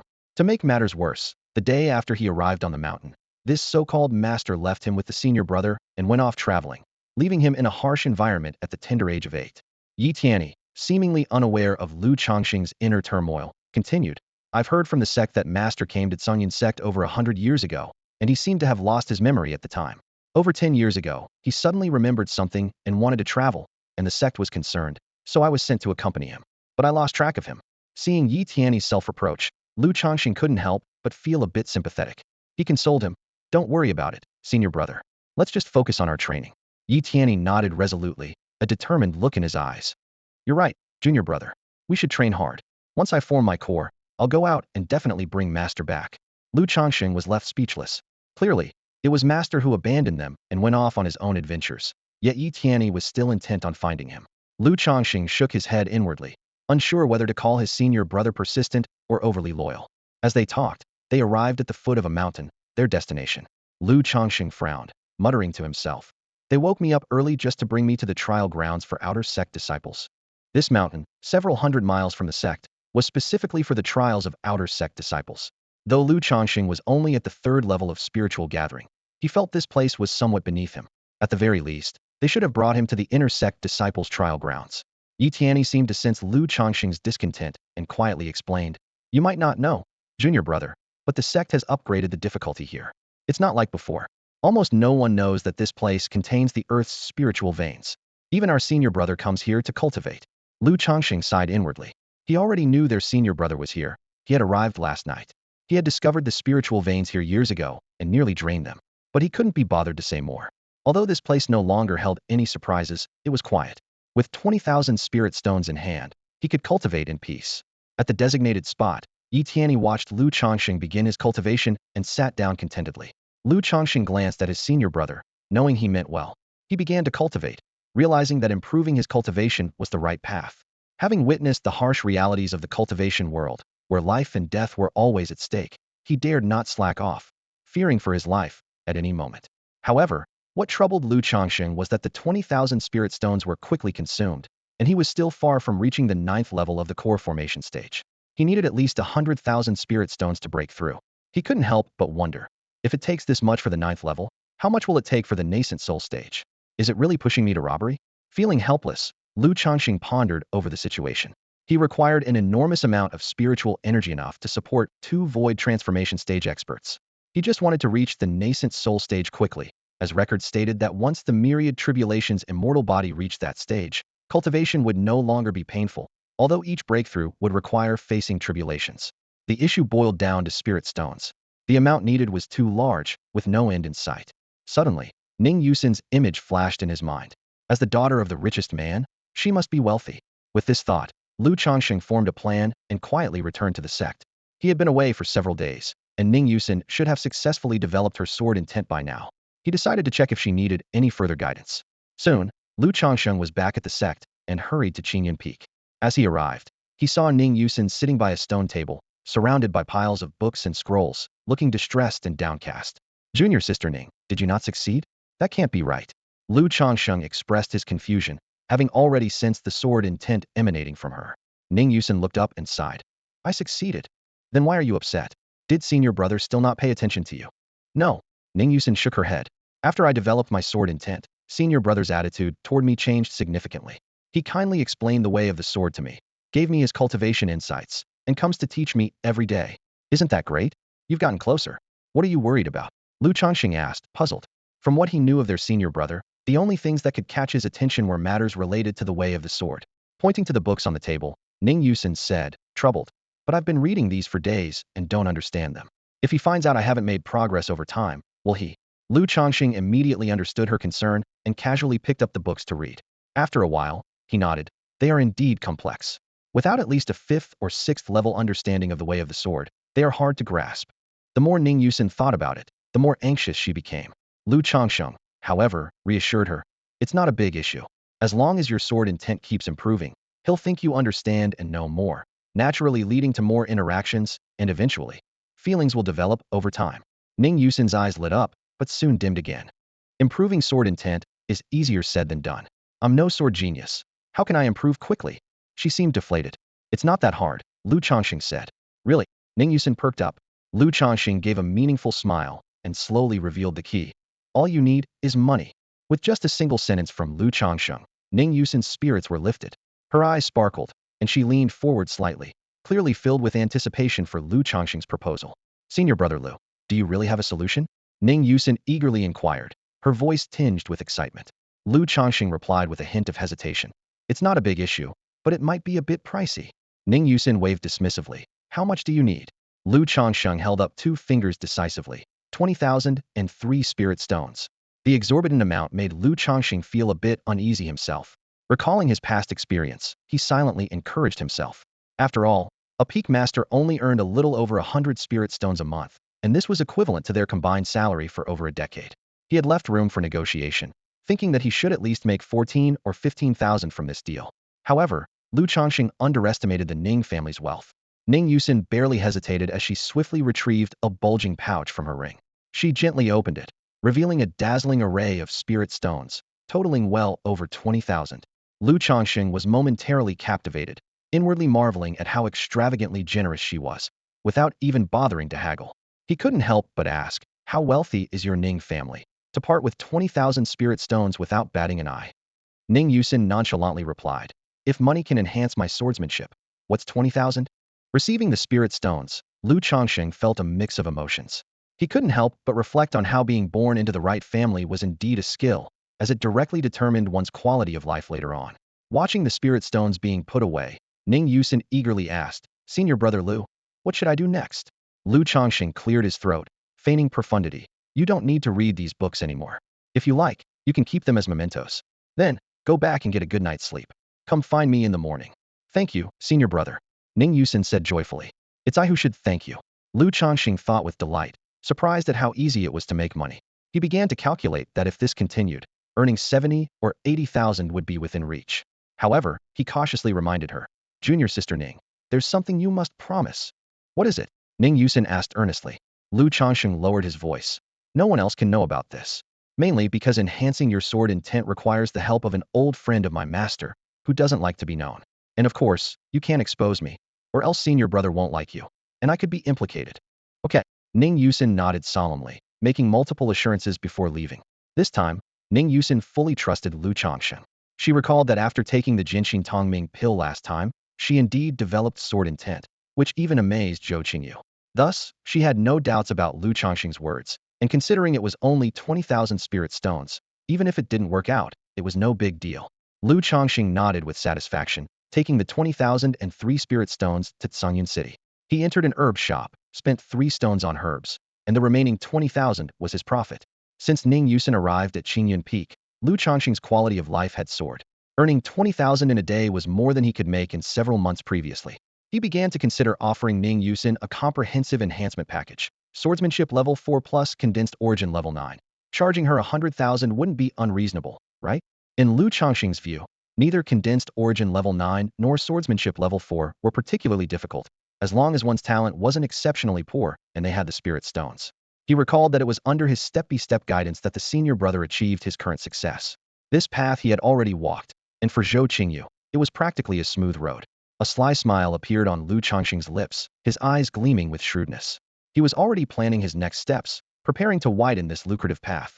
As Lu Changxing pondered, he became more convinced of his reasoning and immediately wanted to go back and make a plan. But just as he turned around, several figures approached him, and a cold, resentful voice cut through the air. "Lu Changsheng." Looking up, he saw it was Shifeng. Accompanying him was a young man in his mid-20s and an elder following closely behind. Lu Changxing's face immediately donned a calm smile, unfazed by the fact that the other party had brought a formidable cultivator. After all, this was Qingyun City, the territory of the Qingyun sect, where he could practically walk with impunity. "So it's brother Sure. Haven't seen you in a few days. How have you been? Why the long face?" Lu Changxing said, his tone slightly teasing. Shifeng was about to lose his temper when the elder interrupted with a laugh. "So this young friend is the junior of the little sword immortal. You truly have an impressive demeanor and come from a prestigious lineage." Lu Changxing responded with composure. "You're too kind, elder." His attitude was steady and humble, a stark contrast to his usual demeanor. Shifeng's expression grew darker, cursing inwardly. He couldn't stand this hypocritical face. When he had people beat him up, he wasn't like this. Now, seeing a powerful cultivator, he feigned politeness. The young man glanced at Lu Changxing and chuckled lightly. The elder continued to smile. "You're too modest, young friend." Lu Changxing asked calmly. "Do you have business with our Qingyun sect?" The elder explained. "Qingyun is backed by deep mountains, which bring beast tides every few decades. We're passing through and thought we'd lend a hand, while also taking the opportunity to admire the grandeur of Qingyun." Lu Changxing furrowed his brows slightly, casting a suspicious glance at them. "I see. Then I won't disturb you. I have matters to attend to," he said, his gaze wandering over the three as if scrutinizing them. After Lu Changxing left, the elder whispered, "Third level of qi gathering. His aptitude is average, not much different from the rumors." Shifeng couldn't help but interject. "Elder, don't be fooled by him. This person is shameless." Before, He angrily recounted his previous humiliation. The young man interrupted coldly. Don't forget why we're here. Don't let small grievances ruin the big picture. Yes. Shifeng replied reluctantly. Meanwhile, Lu Changsheng returned to Qingyun Peak, reflecting on the earlier conversation with some exasperation. These guys had previously wanted to use others to do their dirty work. Could they really be so kind now? Who knows what they're plotting? However, he wasn't worried. The sect was accustomed to beast tides and had plenty of experience. Those few people couldn't stir up trouble. The sect wasn't foolish. Anyone with eyes could see through this, so he didn't need to worry. Shaking his head, Lu Changsheng turned his attention to more important matters, earning spirit stones. He went straight to the alchemy room, deciding to refine Ning Yusin's pills before Yi Tianyi returned. After all, he prided himself on his integrity. Without such credibility, how could he swindle money from wealthy patrons in the future? Without that money, when would he break through to the nascent soul stage and escape the torment of cultivation? This time, no matter what, he had to earn enough spirit stones from her to break through. The next morning, Lu Changsheng waited at the door and handed a bottle of still warm pills to Ning Yusin. Thank you, senior brother. Ning Yusin said gratefully as she accepted the pills. Lu Changsheng waved his hand with a smile. Money and goods. We're all family, no need for thanks. He didn't rush to leave, but continued. Junior sister, this time the method is different. You'll need to use the sect's sword cavern. I'll take you there. With that, Lu Changsheng led the way, and Ning Yusin nodded, following him as they headed deeper into the sect. Along the way, Ning Yusin couldn't help but think that this time, Lu Changsheng seemed different from the rumors. This level of meticulous responsibility wasn't something a frivolous playboy could possess. Meanwhile, Lu Changsheng was calculating. If the pills didn't work and Ning Yusin lost trust in him, how could he earn her money in the future? After all, there weren't many wealthy patrons as naive and easy to deceive these days. Deep within the sect, beneath the vast Qingyun Peak, a valley emerges through the swirling mists and mountain streams. The valley is long and barren, with a formidable sword aura spiraling upwards, creating an eerie silence that instills fear. This is the sword cavern. Lu Changsheng pointed ahead, his tone nonchalant. Ning Yusin nodded thoughtfully, her gaze lingering at the entrance of the sword cavern. Before she could ask any questions, a chorus of gasps erupted around them. The crowd's eyes were filled with disbelief as they turned to Lu Changsheng. Lu Changsheng shrugged helplessly, well aware of his reputation within the sect-A lazy disciple who had only entered the sword cavern once in 10 years. During that visit, he had already reached the 7th level of swordsmanship, hoping to find a breakthrough opportunity, only to discover that the sword cavern held no benefit for him. He stayed inside briefly before leaving and never returned. There was even a ridiculous rumor circulating in the sect that he was so frightened by the sword cavern that he cried and dared not return. Despite his poor reputation, Lu Changsheng's easygoing nature allowed him to get along well with others. Ignoring the murmurs, the two proceeded into the sword cavern. Lu Changsheng spoke softly. They just like to gossip, pay them no mind. Now, let's talk about your training. First, take a pill before entering the sword cavern each day, then practice inside for 2 hours. Keep this up for a while, and you should be able to break through to the 2nd level of swordsmanship. Ning Yusin nodded in agreement, without a hint of doubt. She looked at Lu Changsheng with curiosity, hesitant to speak. Senior brother, you seem very familiar with these things. Why are you like this now? Like what? Well, Ning Yusin hesitated, unable to say the unflattering comments she had heard. Lu Changsheng, unfazed, chuckled lightly. Junior sister, everyone has their own way of living. Not everyone is driven by the pursuit of the Tao like the senior master, you know. That's true, Ning Yusin realized. She recalled that she initially had no interest in swordsmanship and only began to learn it to be closer to her idol. One sought to earn spiritual stones, the other to approach Zhou Qingyu. It was a mutual need. Following Lu Changsheng's instructions, Ning Yusin took a pill and stepped into the sword cavern. Lu Changsheng occasionally offered guidance from the side, as she was his first client, and good service was key to ensuring a steady flow of spiritual stones in the future. For 2 consecutive days, Lu Changsheng accompanied Ning Yusin to hone her sword intent in the sword cavern. To her delight, what seemed like a daunting task to others turned out to be surprisingly smooth. In just 2 days, she could clearly feel the growth of her sword intent. Seeing everything progress smoothly, Lu Changsheng said little more and returned to Qingyun Peak. He was secretly pleased, knowing that the pills he had meticulously concocted enhanced the perception of sword intent. Combined with the tempering sword aura in the sword cavern, repeated exposure would eventually lead to mastery. Though it was a straightforward and crude method, it proved highly effective. Humming a tune, Lu Changsheng leisurely planned how to continue earning Ning Yusin's spiritual stones. Just then, a voice called out to him. Senior brother Changsheng. Turning around, Lu Changsheng saw a figure approaching quickly, with a hint of displeasure in her expression. It was Luo Xianling. Junior sister Luo, what's up? Lu Changsheng asked casually. Luo Xianling glared at him, saying, You've been so busy these past 2 days, you haven't had time to see me. Caught off guard, Lu Changsheng blurted out. Have I ever sought you out? His words instantly set Luo Xianling off. Lu Changsheng stood on Qingyun Peak, taking a deep breath. He had just escaped from the entanglement with Luo Xianling and silently thanked his luck for avoiding trouble. After all, the sect leader's daughter was not someone he could afford to provoke. Just as he was looking for a quiet place to rest, a familiar figure approached him. Junior brother. Yi Tianyi's voice was as cold as ice, devoid of any emotion. He stood before Lu Changsheng, his brows slightly furrowed, clearly in a bad mood. Senior brother, you've come out of seclusion. When did you return? Yi Tianyi questioned, his tone clearly displeased. They were supposed to cultivate together, but when he opened his eyes, Lu Changsheng was nowhere to be seen. Lu Changsheng hurriedly explained, I just got back this morning. Seeing that you hadn't woken up, I returned first. Really? Yi Tianyi stared at him skeptically. At that moment, Luo Xianling caught up, panting, but upon seeing Yi Tianyi, she immediately fell silent. Junior sister, what's going on? Yi Tianyi turned to ask. Nothing. Luo Xianling shook her head, worried that Lu Changsheng might be punished. Seeing this, Lu Changsheng had a sudden idea and decided to confess. Senior brother, actually, I've made a breakthrough, which is why I came back early to rest for a couple of days before resuming cultivation. As he spoke, he revealed his aura at the 4th level of spirit gathering. Yi Tianyi's face broke into a smile. At your age, reaching this level is not extraordinary, but it's not bad either. Keep working hard, and your future is promising. Just as Lu Changsheng was about to relax, thinking he'd have 2 peaceful days, Yi Tianyi added, perfect timing. In a few days, the beast tide will strike. As per tradition, those above the 3rd level of spirit gathering are qualified to combat the beast tide. It's a good opportunity for you to train, so prepare well. Lu Changsheng stood there, stunned, unable to utter a word. I'll go register you. With that, Yi Tianyi left. Seeing this, Luo Xianling immediately pressed Lu Changsheng. You haven't explained your relationship with that woman clearly. Otherwise, I'll really tell my father. Lu Changsheng sighed deeply, realizing he couldn't avoid this. After pondering for a moment, he decided to come clean. Junior sister, it seems I must tell you the truth. Actually, my master hasn't disappeared, but was kidnapped. What? Kidnapped? Luo Xianling exclaimed. Lu Changsheng continued fabricating the story.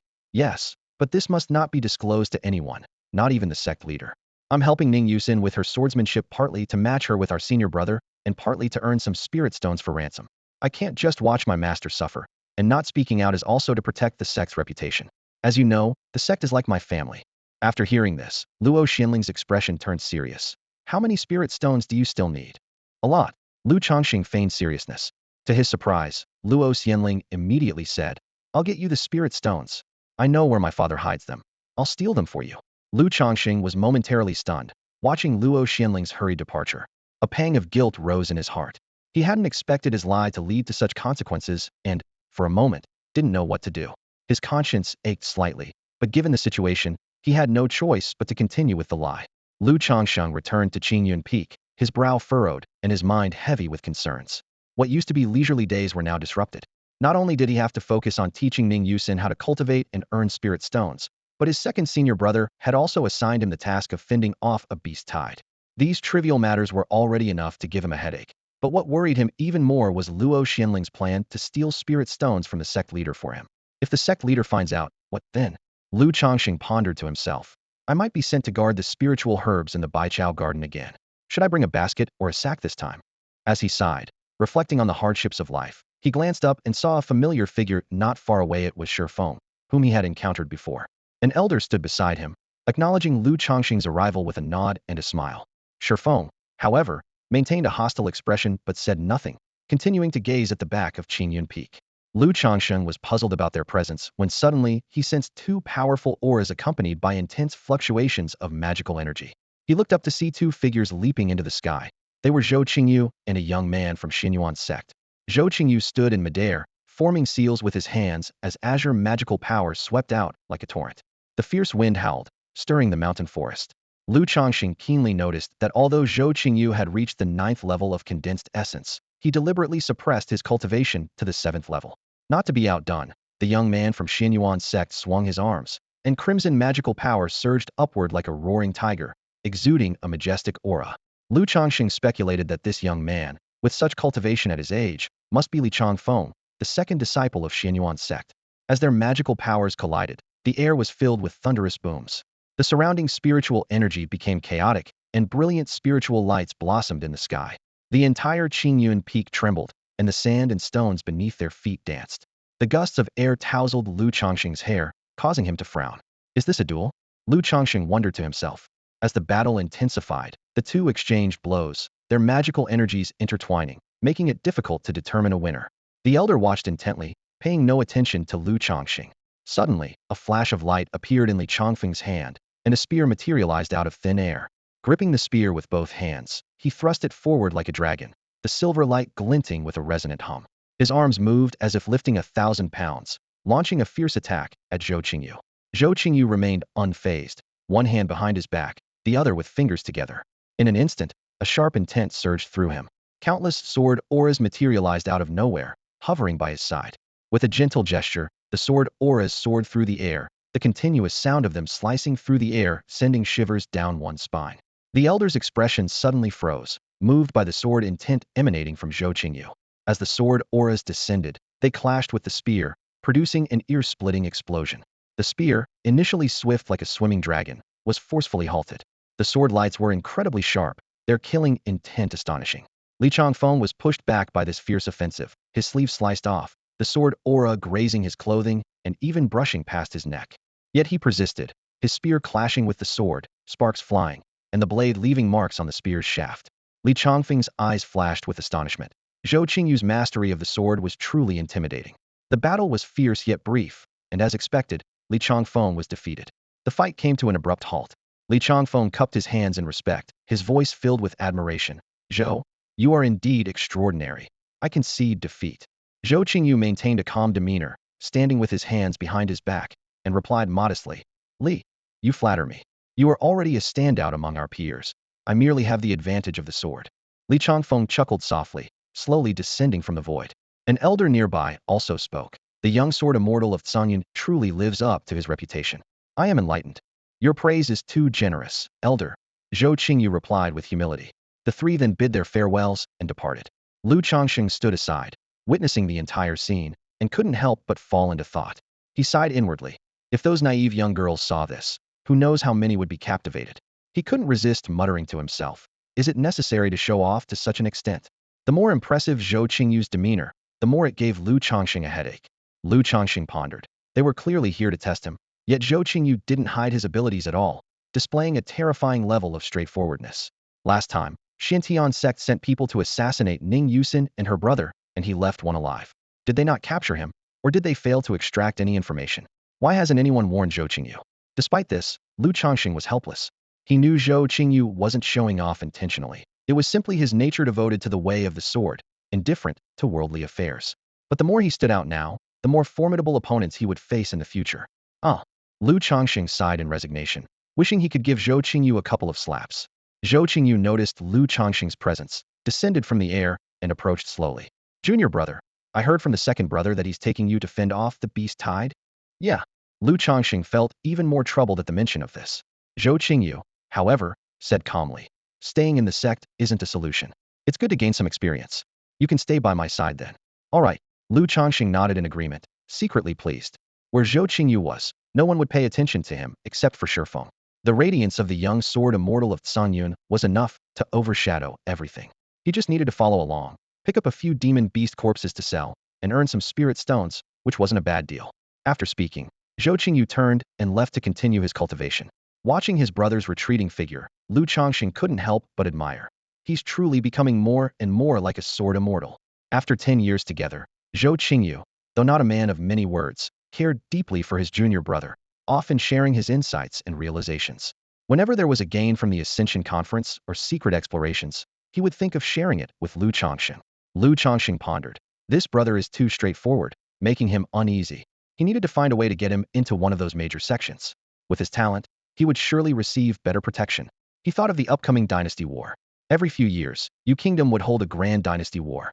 At that time, all the sects in Yu Kingdom would send their elite disciples to participate. On that stage, the most dazzling talents would emerge, be absorbed by more powerful sects, and receive more and better resources. The original sect would also receive protection, which was one reason Cangcheng sect could remain standing. Lu Changsheng knew well that small places like Cangcheng sect often held back truly gifted disciples. They needed a broader stage to showcase their talents. As long as Zhou Qingyu could achieve a ranking in the dynasty war and enter an immortal sect, Songyun's sect would receive protection, and staying here would be safer for him. The world of cultivation was harsh and unforgiving, full of danger outside.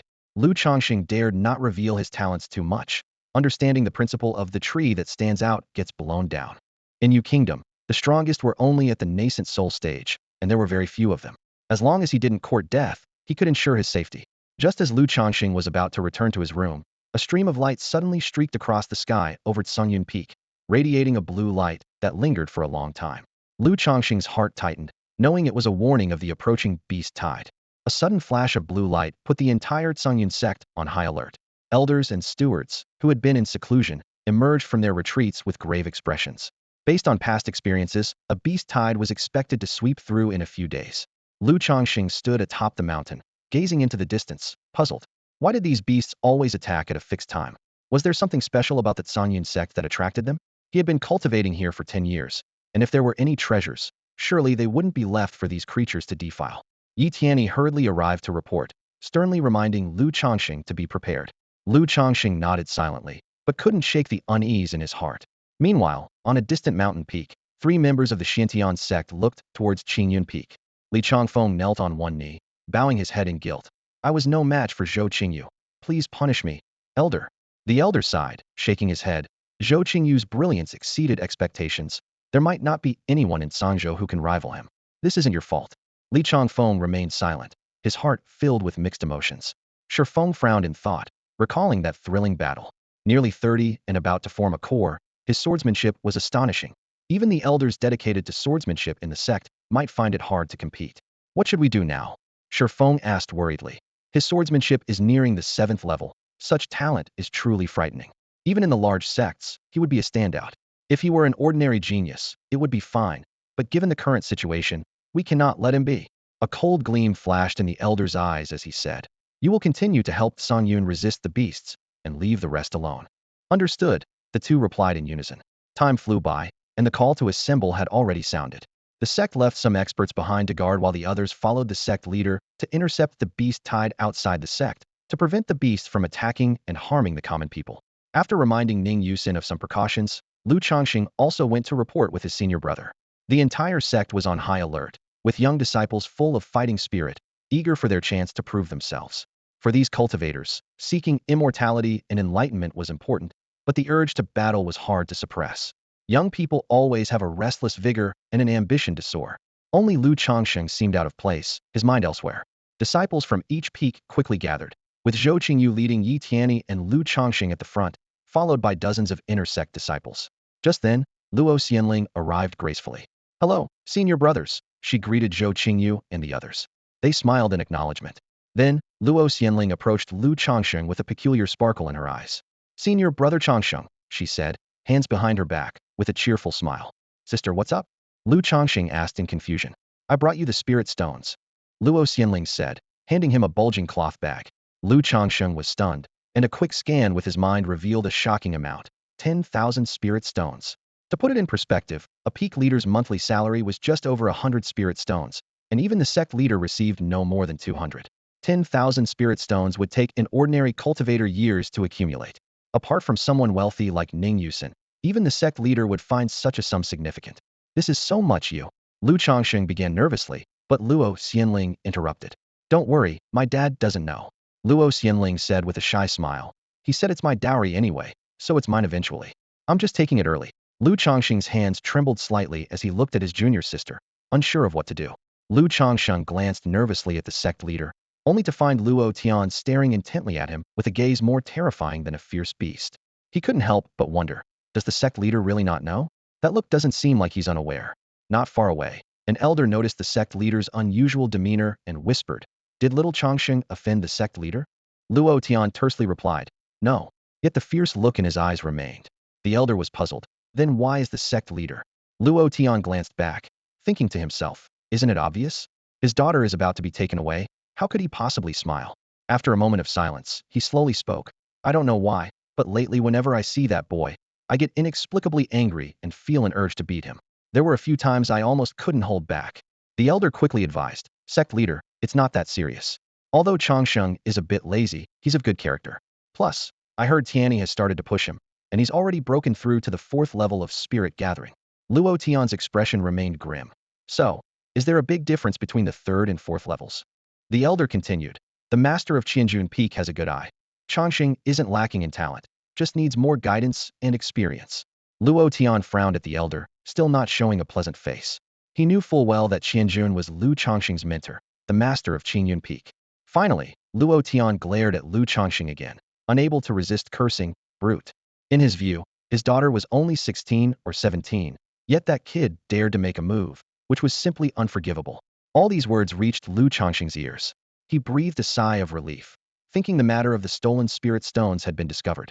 At this moment, Luo Xianling once again reminded him that if he ran out of spirit stones, he should tell her, and then she returned to Luo Tian's side. As the sect leader's daughter, Luo Xianling knew she should lead by example and stand with the sect leader. But she was still worried about Lu Changsheng and whispered to her father, "Dad, it's Changsheng's first time participating in the beast tide defense. He has no experience. Will there be any problems?" Luo Tian replied irritably, "What problems? Which disciple here isn't doing it for the first time? He might be new to this, but so is everyone else." Luo Xianling insisted, "I don't care. You have to protect him." Hearing this, Luo Tian's frown deepened. After a long silence, he finally gave in to his daughter's feelings and said reluctantly, "With Zhou Qingyu protecting him and the elders from Qingyun Peak there, he won't have any problems." "That's good." Luo Xianling felt a bit relieved. However, Luo Tian asked, "Linger, do you really like him that much? Is there a problem with that?" Luo Xianling countered. Luo Tian spoke earnestly. "You will eventually leave the sect and be separated from him. Many times, it's not something you can choose. I'm afraid it will disrupt your path and hinder your future. He is destined not to keep up with your pace." Luo Xianling frowned, her expression becoming complex. After a long contemplation, a determined look appeared on her pretty face. "Then I'll cultivate until I'm strong enough, and I'll protect him." Her words were so firm that even Luo Tian was taken aback. For a moment, he couldn't help but look at Lu Changsheng again, his gaze settling on the young man always standing behind his senior brother, lost in thought. "I don't understand. What do you see in him?" Luo Tian finally couldn't resist asking. Luo Xianling glanced back, her eyes sparkling like stars, full of indescribable joy. "He's good-looking." Luo Tian was momentarily speechless, thinking, in this world of cultivation, it's all about talent, background, and effort, but judging by looks is rare indeed. He couldn't help but retort, "Can looks put food on the table?" After saying this, Luo Tian fell silent, subconsciously touching his own face, and muttering to himself, "Am I not good-looking?" With everything ready, the city of Qingyun came alive with excitement at the command of Luo Tian. Countless figures soared into the sky, riding their swords like rainbows piercing through the heavens. This magnificent sight captivated the entire city, drawing gazes filled with envy and awe. The older generation reminisced about the past, recalling the time when Qingyun rose to fend off the beast tide, securing decades of peace. Witnessing this scene once more, they felt a sense of longing, remembering the fervor and passion of their youth. Regrettably, they never had the chance to join the immortal sects and could only carry that regret for the rest of their lives. Lu Changsheng, uninterested in flying on his own sword, followed behind Yi Tianyi, using his momentum to fly.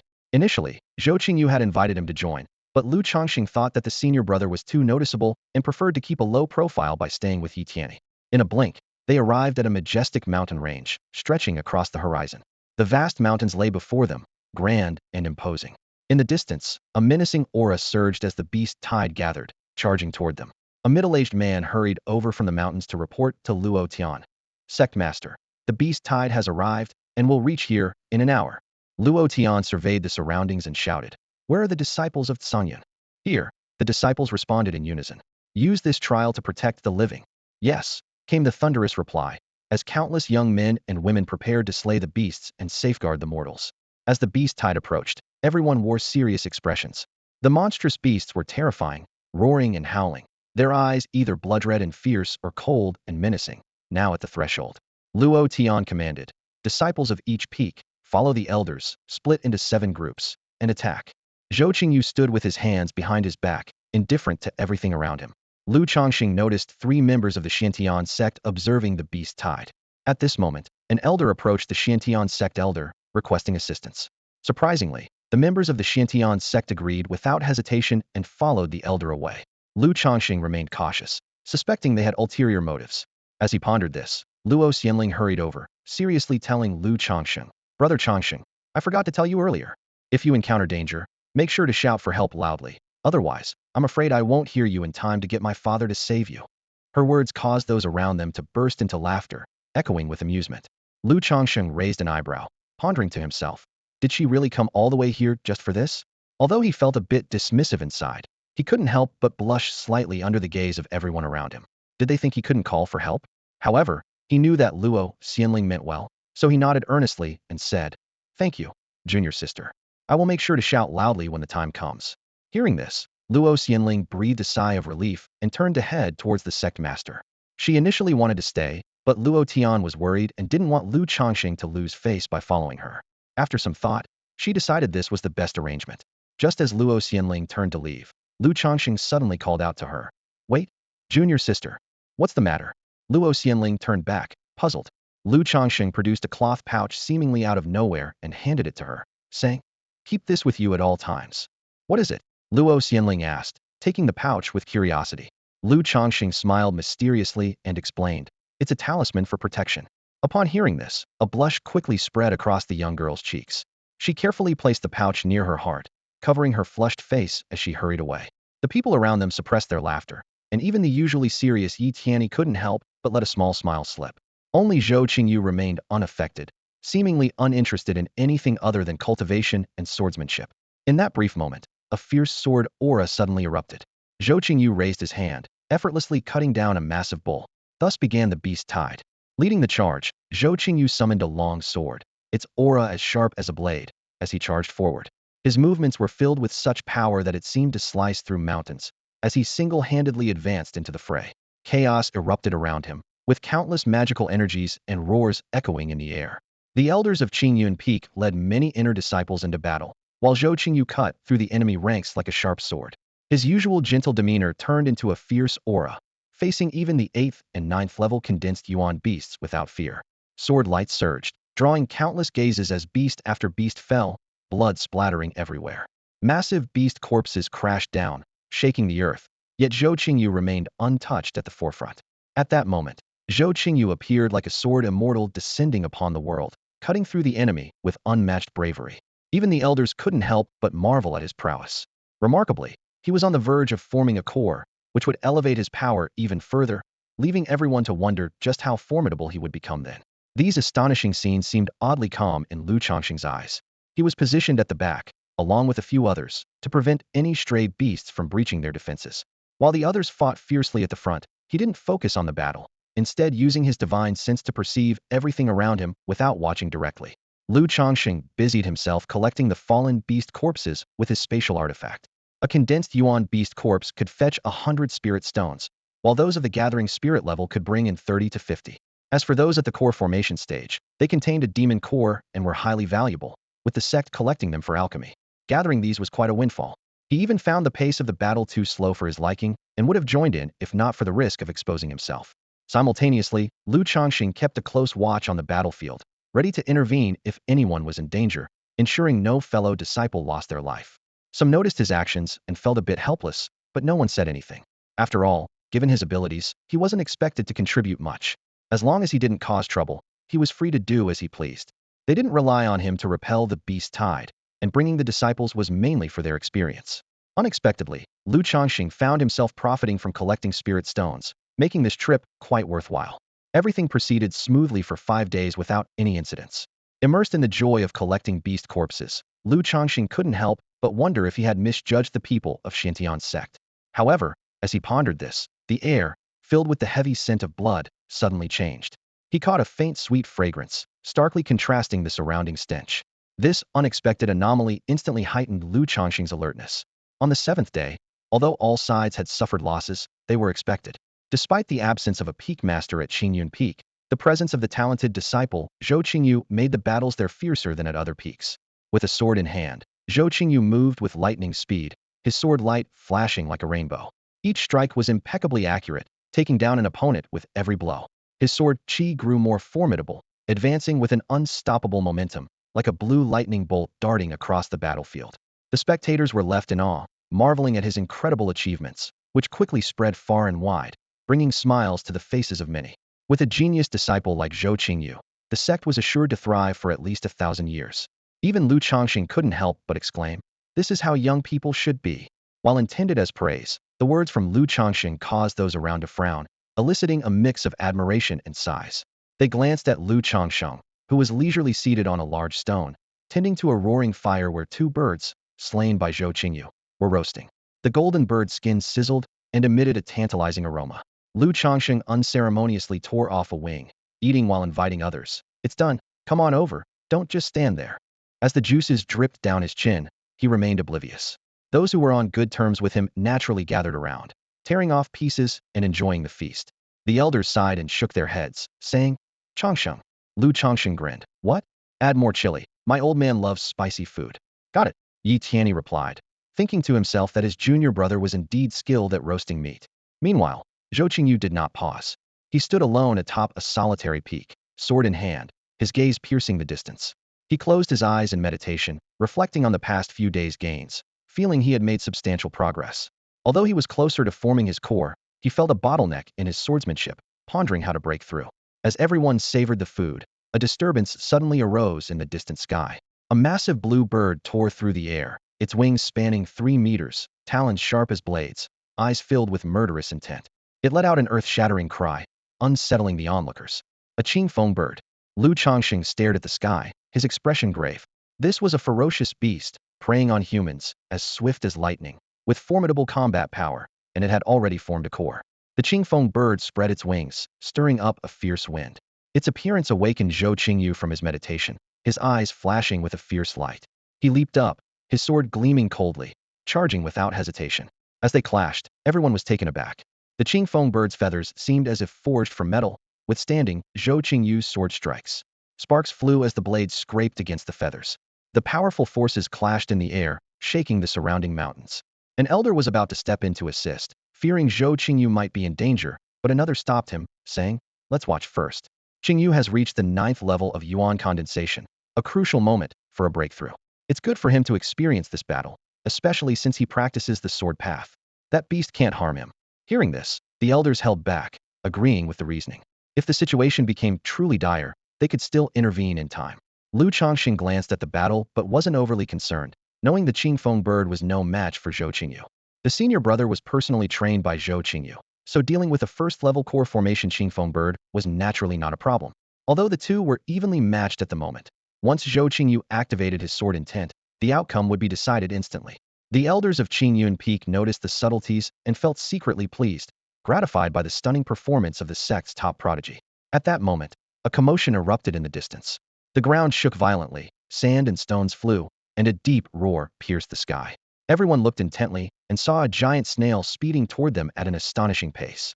This behemoth stood 6 or 7 zhang tall, and as it passed, forests toppled. Though not as swift as the Qingfeng bird, it was not far behind. More terrifying was the trail of viscous slime it left in its wake, corroding everything around it, with vegetation withering instantly and rocks melting away, highly toxic.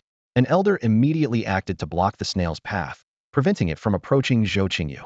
The crowd breathed a sigh of relief, only to see a massive black tiger, crashing through the mountains and felling peaks, its aura also at the core formation level. Before people could react, several more core formation level beasts appeared in succession. "What's going on? Where did so many core formation beasts come from?" the crowd exclaimed. The elders of Qingyun Peak sprang into action to deal with them, yet they could still sense more beasts approaching from afar. "Quick, notify others for support," someone shouted. Yi Tianyi turned to Lu Changsheng and said, "Things have changed. Take the other disciples and retreat." Lu Changsheng nodded in agreement, but he felt something was amiss. As they retreated, he once again caught a whiff of that strange fragrance. Looking down, he saw bright red flowers blooming on the ground, vibrant and eerie, emitting an unusual scent. Illusory flower. Lu Changsheng frowned, thinking to himself, there were no such flowers on the way here. These flowers require blood to bloom and emit a fragrance that is fatally attractive to beasts below the nascent soul stage that lack intelligence. They will hallucinate and desperately try to approach, even if it means dying here. With these flowers, more and more beasts will be drawn in. Lu Changsheng sneered. Those Xiantian sect scoundrels are truly vicious. Such tactics, using others to do their dirty work, without leaving any evidence against them. His spiritual sense swept the surroundings and found no other illusory flowers except here, clearly targeting Zhou Qingyu. They only need to sow the seeds and do nothing else. Just wait for Zhou Qingyu and the others to slay the beasts. The blood will cause them to take root and grow, attracting more beasts. The once manageable situation turned dire with the arrival of core formation beasts, plunging Qingyun Peak into crisis. The elders were each dealing with beasts. Zhou Qingyu was fully engaged with the Qingfeng bird, unable to spare any effort. Although reinforcements were on the way, those flowers kept blooming, and if their numbers reached a certain point, the beasts could go completely berserk. This tactic is indeed ruthless, but do they take everyone for fools? Lu Changsheng muttered. He quickly devised a solution, forming a fire seal in his hand. Sparks fell to the ground, igniting the forest. Flames rapidly spread across the land, burning forward. The eerie red flowers were consumed by the fire, turning to ash in an instant. As the flames spread, the beasts seemed to regain some clarity, and the approaching aura from afar stalled. Although the sudden sea of fire puzzled everyone, they realized that its appearance had significantly reduced the crisis. However, Lu Changsheng remained vigilant, sensing that something was still off.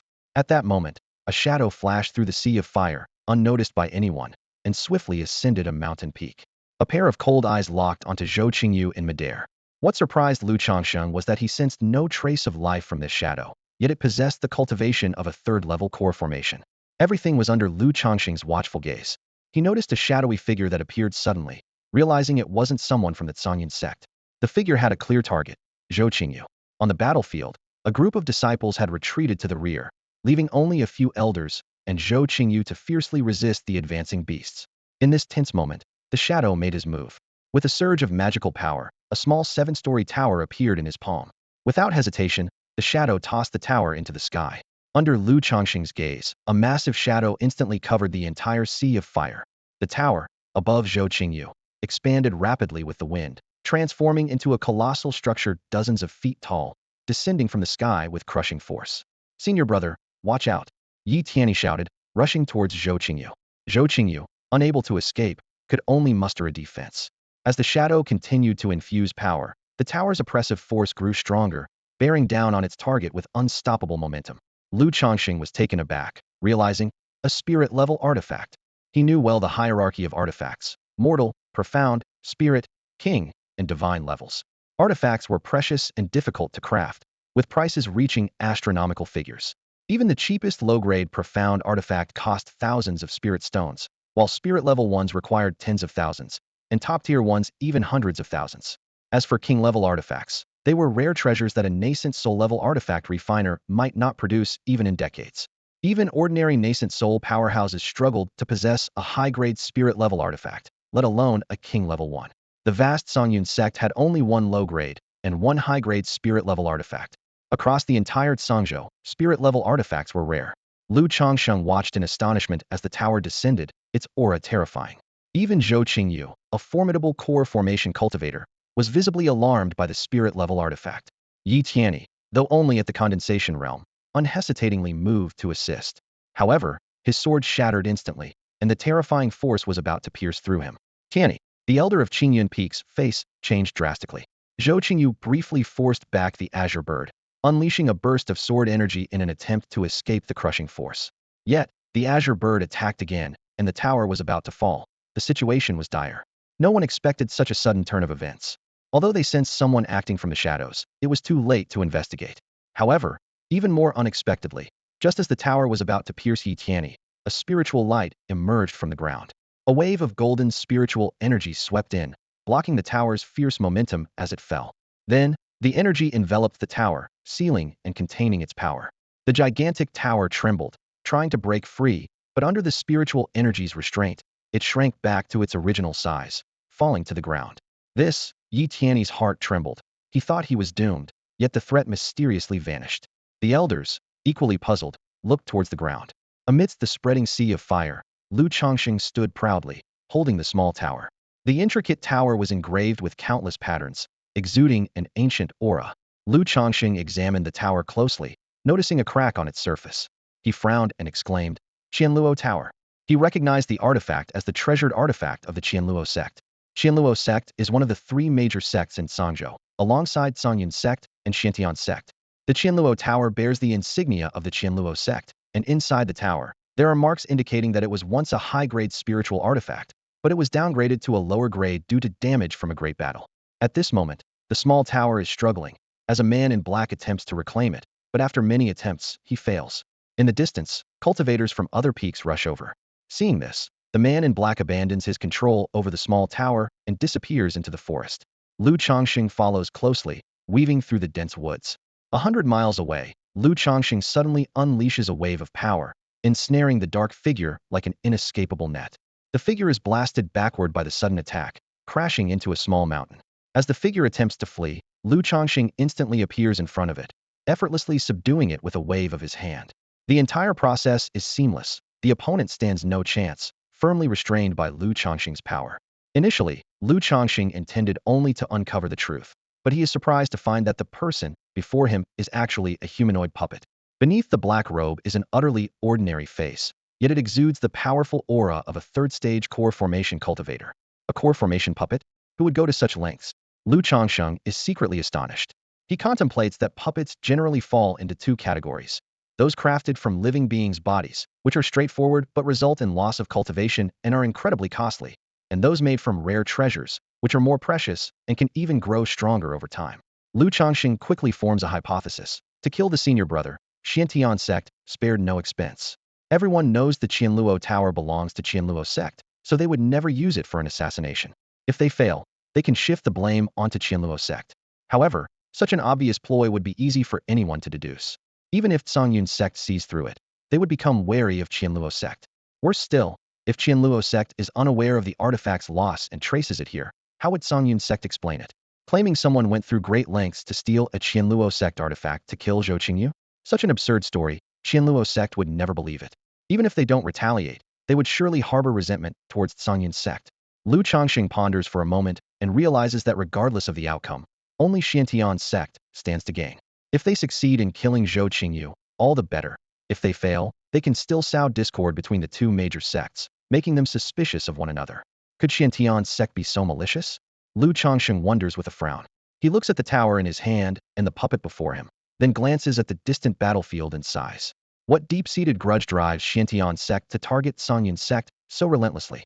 He suddenly recalls that the leader of Qiantian sect is a woman. Could there be more to this story? Lu Changsheng is lost in thought for a long time before turning to leave. He resolves to gather more information upon his return. Otherwise, these incessant disturbances are truly troubling. This time, the attack was clearly aimed at Zhou Qingyu. Is it merely jealousy of his talent, or did something happen at the last Sangzhou Ascension Conference? Lu Changxing suddenly remembers hearing that the Qiantian sect leader praised Zhou Qingyu highly, and that night, Zhou Qingyu disappeared. Could it be that the senior brother? Moments later, Lu Changxing quietly returned to the battlefield. The scene before him was astonishing. The once raging inferno had been extinguished, leaving behind a charred landscape. Numerous cultivators arrived upon hearing the news and quickly uncovered the cause of the incident. Fortunately, the sudden flames had appeared in time to burn all the phantom god flowers to ashes. However, the identity of the helper remained a mystery. They only knew of a mysterious tower, but despite several searches, no trace of it could be found. Even more perplexing was that the tower seemed to arrive with intent to kill, yet mysteriously vanished, leaving everyone present bewildered. Lu Changxing cautiously peered out from the forest. The elders didn't seem to pay much attention to his appearance, but his two senior brothers were visibly relieved to see him unharmed. Luo Xianling had rushed over upon hearing the news, but had been unable to find any trace of Lu Changxing, her heart filled with anxiety and almost in tears. When she finally saw him standing there unscathed, she couldn't contain her emotions and rushed over, tears streaming down her face. "Brother Changsheng, where did you go? I was so scared when I heard something happened here," Luo Xianling said, choking up with a voice full of fear and concern. Lu Changsheng gently patted her shoulder and comforted her. "With the senior brothers and elders here, how could anything happen to me? Don't worry. But in the future, you should avoid dangerous places like this. It's too worrying." Luo Xianling clung tightly to Lu Changsheng's sleeve, feeling a wave of fear. The elders, witnessing this scene, sighed softly. They found it hard to comment, as the favoritism was all too apparent, treating others as if they were outsiders. At that moment, members of the Qiantian sect also arrived on the scene. The elder looked around, his expression unchanged. Li Changfeng remained silent, having sustained some injuries while fending off the beasts earlier. Only Shi Feng, seeing everyone safe and sound, couldn't help but frown, a subtle hint of disappointment flashing in his eyes.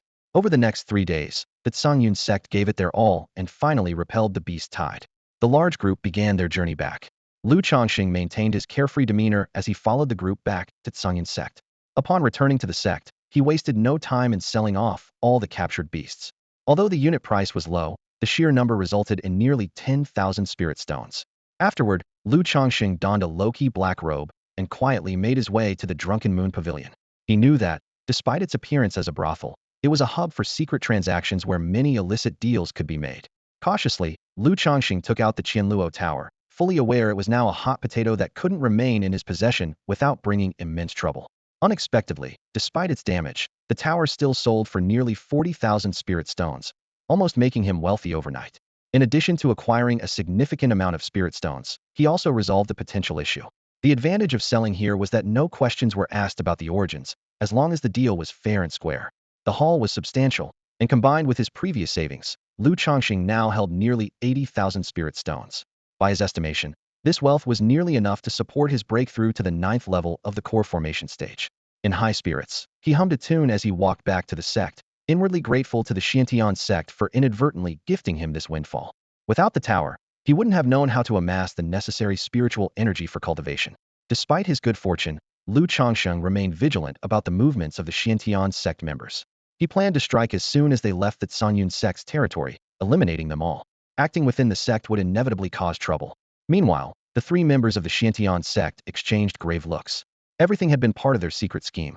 Yet, to their surprise, their meticulous plan had failed to harm Zhou Qingyu, and not a single member of the Zhongyun sect was injured. Li Changfeng had personally witnessed the appearance of the Qianluo Tower, but was unaware of what happened afterward. They sought information, but the people of Qingyun Peak remained tight-lipped. What exactly happened? Li Changfeng couldn't help but ask, his tone filled with confusion and frustration. Was our plan discovered? How could it have no effect at all? The sudden turn of events left the elder with a furrowed brow as the phantom flower burned, the Qianluo Tower vanished, and even the puppets lost contact. His eyes, sharp as swords, scanned the surroundings with a hint of displeasure. Could someone have acted in the shadows to disrupt everything? He asked in a deep voice, barely containing his anger. Upon hearing this, Shifeng immediately suggested, Lu Changxing must know something. I'll capture him and search his soul directly. His voice was filled with urgency and a murderous intent. No. The elder immediately rejected the idea, his frown deepening. Though he's not valued, everyone on Qingyun Peak treats him well. If we touch him, it could cause a lot of trouble. Then what should we do now? Shifeng asked reluctantly, his fists clenching unconsciously. The elder pondered for a long time before slowly speaking. Given the current situation, we must let it go. Even if someone disrupted the plan and took the Qianluo Tower, it is an artifact refined by Qianluo sect for over 1,000 years. The imprint cannot be erased quickly. Given some time, it will find its way back to us. Once it returns, as long as it's within Zhongyun territory, they'll have a hard time explaining, which ultimately benefits us. Listening to the elder's analysis, Shifeng suddenly understood, a look of realization dawning on his face. This scheme, regardless of how it unfolds or how many unexpected turns it takes, leaves Zhongyun unable to fully resolve the situation. After all, the imprint of the Qianluo Tower cannot be eradicated.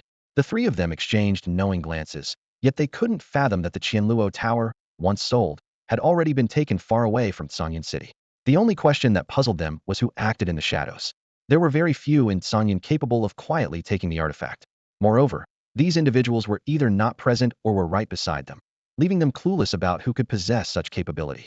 Could it be that old guy from Zhongyun sect? The three of them exchanged glances, their eyes full of doubt. Li Changfeng broke the silence, asking, so what should we do now?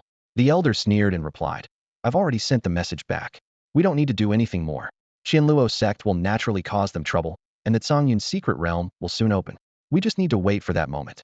Li Changfeng, seeming thoughtful, continued, the Zhongyun secret realm only allows those under 30 to enter. With Zhou Qingyu, who can check him? When the time comes. The elder interrupted him, his expression dark and fierce. The one to deal with him is already on the way. Even if he forms a golden core, he may not be a match. This time, it's not just our Xiantian sect taking action. With the Qianluo sect's troublemaking, it seemed that destroying Zhongyun wouldn't require much effort. All three wore expressions of assured victory. Meanwhile, Lu Changxing returned to Qingyun Peak. After ensuring there were no anomalies around, he found a secluded spot and sat cross-legged. In front of him lay piles of spirit stones, which turned to layers of ash as he formed seals. Tremendous spiritual power surged into his body like a whale swallowing the sea, coursing through his veins and bones, eventually settling into strands of mana. As his mana grew, Lu Changsheng felt his aura strengthening, and his body undergoing subtle changes. Every inch of his flesh and bones trembled, a pain beyond words engulfing him, spreading throughout his body in cycles. Large beads of sweat formed on his forehead, rolling down continuously as his brows knit tightly, and his body shook uncontrollably. This was the myriad tribulation's immortal body, possessing unmatched power at the same level, yet requiring 10 to dozens of times more spiritual energy. Each cultivation session involved painstakingly gathering enough spirit stones while enduring immense pain, often tempting him to give up. Under such torment, Lu Changsheng's physical body also grew stronger, matching those who focused on physical cultivation without deliberate effort. Suddenly, a faint buzz echoed, and Lu Changsheng's body quivered slightly. After exhausting 80,000 spirit stones, he finally reached the 9th level of the Golden Core stage. Instantly, he felt every inch of his flesh being torn apart, the pain unbearable. Dragging his weary body, Lu Changsheng painfully descended Qingyun Peak and lay quietly under an old pine tree. He lay there for days, unable to muster the strength to move. Yet, he didn't remain idle, consolidating his cultivation level and contemplating the insights brought by this new stage. Now he felt pain mixed with joy. His mind harbored only one thought: to quickly gather enough spirit stones to reach the nascent soul stage. Although progressing beyond that would involve facing tribulations, it would no longer entail the excruciating pain of cultivation, allowing for peaceful practice. However, the further he progressed, the more daunting the required spiritual energy became. For a moment, Lu Changsheng felt that life was difficult and cultivation even harder. Ultimately, amidst the myriad of thoughts, only a long sigh remained, dispersing into the wind. For several days, the people of Qingyun sect continued to camp on the mountain, showing no signs of leaving. Lu Changsheng huddled under the old pine tree, silently enduring the pain.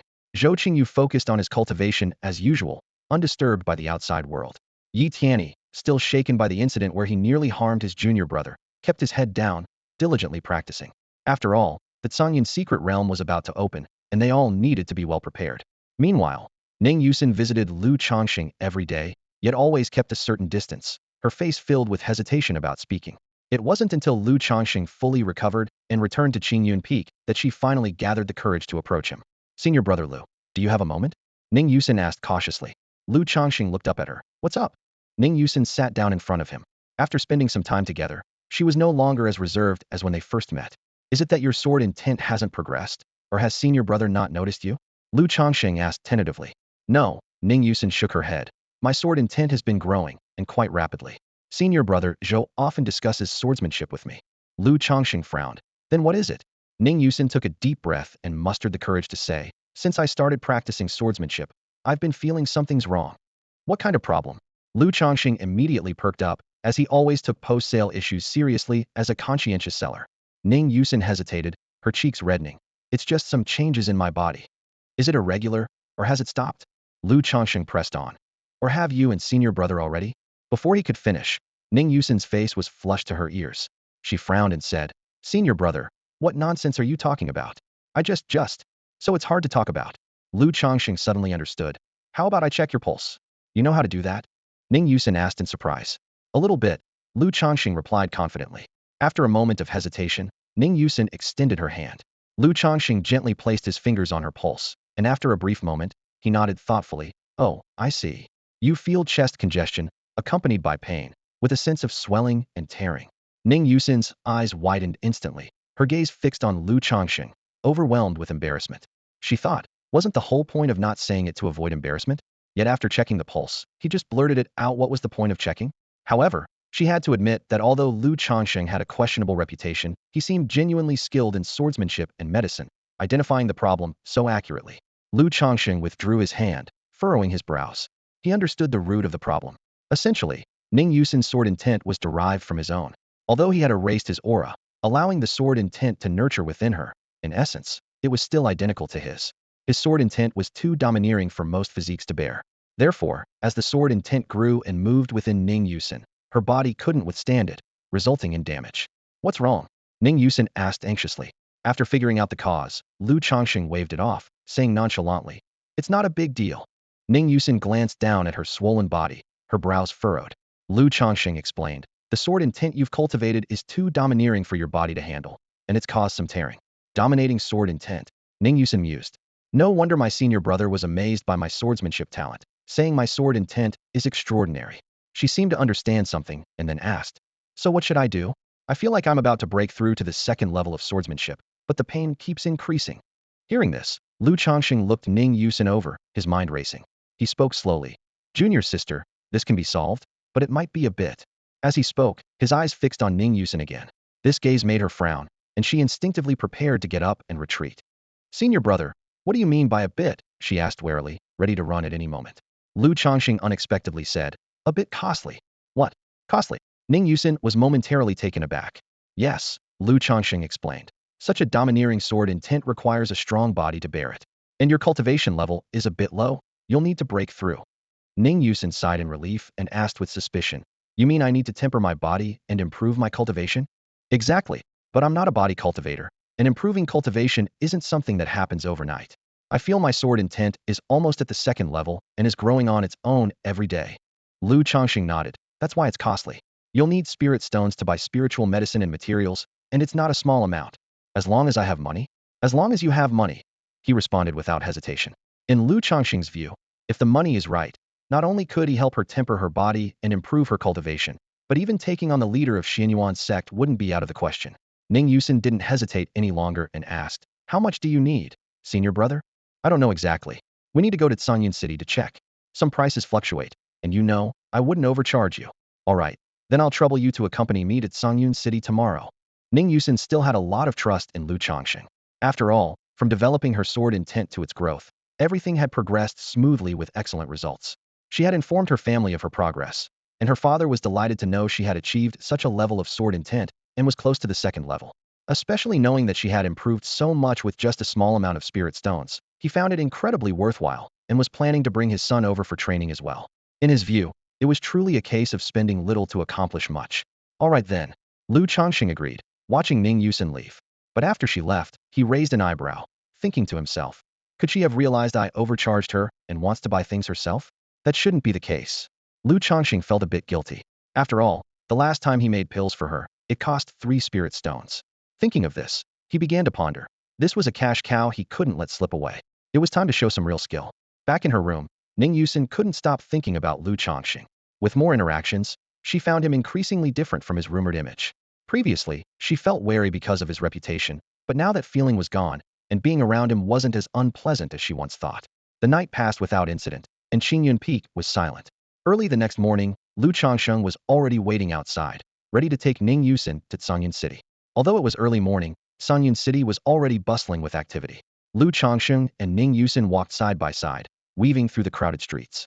To Lu Changsheng, this city was all too familiar, as he would often wander around whenever he had free time. However, for Ning Yusin, this was her first outing since arriving at Qingyun Peak. Ning Yusin's eyes sparkled with excitement, her youthful spirit barely able to contain her longing for the vibrant world around her. She eagerly absorbed everything, her gaze darting between the street vendors, passers-by, and buildings. Lu Changsheng, on the other hand, appeared calm and composed, leisurely enjoying the scene he had witnessed countless times before. He couldn't help but reflect. The joys of the mundane world far surpassed the monotonous life of cultivating immortality. He was secretly grateful that he hadn't become like Zhou Qingyu, who spent all day in relentless cultivation, a lifestyle that could drive someone insane. Brother Lu, what do we need to buy? Ning Yusin suddenly asked, interrupting Lu Changxing's thoughts. Let's start with some spiritual herbs, Lu Changxing replied, leading Ning Yusin into an impressive-looking pharmacy. As soon as they entered, a quick-witted shop assistant greeted them with a smile. Immortal Master Changsheng, it's been a while. What can I get for you today? Lu Changsheng was well known in Qingyun City, not just for his reputation of having little to do, but also because he had a sword immortal as a senior brother, which afforded him a high status in the city. Do you have Qingling grass, Ningyuan flower, Juling leaf, and Chiwa root? Lu Changsheng asked directly. Yes, how much do you need? The assistant replied respectfully. Lu Changsheng pondered for a moment. I'll take 100 of each for now. If it's not enough, I'll get more. 100 of each. The assistant was momentarily taken aback. Don't have it. Lu Changsheng raised an eyebrow. We do, please wait a moment. The assistant excitedly turned and ran towards the back room, shouting, Boss, we've got a big order. The total value of this transaction was over 15,000 spirit stones, indeed a considerable deal. Ning Yusin stood by, somewhat entranced by the sight of the spirit-rich herbs. Brother Lu, what are you going to do with all these herbs? She asked curiously. I'm going to make pills for you, Lu Changxing replied calmly. But with so many, how long will it take me to use them all? This is just a few days' supply. Ning Yusin's eyes widened. So much in just a few days? Even someone at the Ningyuan stage would be overwhelmed. Lu Changxing explained seriously. Junior sister, you don't understand. Pill making has a failure rate. It's not guaranteed to succeed every time. Also, these pills are complex, so it's better to have more just in case. I see. Ning Yusin realized. and recalling past experiences, her trust in Lu Changsheng deepened. After leaving the pharmacy, they continued to visit other shops, purchasing various rare materials, buying 100 of each. All these items were rich in spiritual energy. In just half a day, they had already spent 30,000 spirit stones. As they walked, Lu Changsheng calculated that with this many herbs, considering the wastage rate, he could only earn about 28 or 29,000, which was a bit short of his expectations. However, buying more would seem excessive and greedy. After a moment of thought, Lu Changxing turned to Ning Yusin. Junior sister, would you like a Ning Yuan package? What package? Ning Yusin asked, puzzled. Lu Changxing explained. It's a signature method from a certain master. In 3 years, it guarantees you'll reach the 9th level of Ning Yuan and temper your body. Although not as strong as a body cultivator, it's not far off at the same level. It includes 3 years worth of pills and ensures you reach the 4th level of sword intent within 3 years. These words struck Ning Yusin like a bolt of lightning.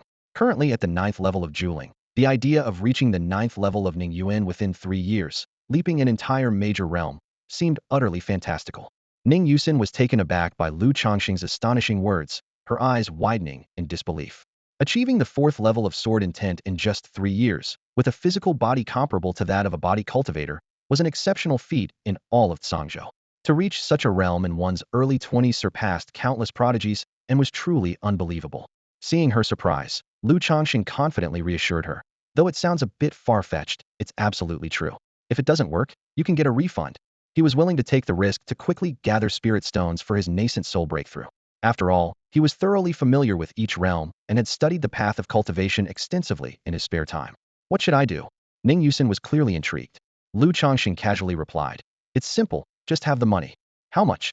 100,000 spirit stones. Lu Changxing asked, his tone slightly uncertain, fearing that asking too much might scare off this potential benefactor. After all, 100,000 spirit stones was a considerable sum in Zhangzhou. Even the annual revenue of the Qingyun sect was only about 30,000 spirit stones. I'll buy it. Ning Yusin responded decisively, without a hint of hesitation. Lu Changxing was overjoyed, not expecting her to agree so readily. Ning Yusin added, however, it might take some time. I only brought a few thousand spirit stones with me and have nearly spent them all. I'll need to send a message to my father for more. No rush, take your time. Lu Changxing suppressed his excitement.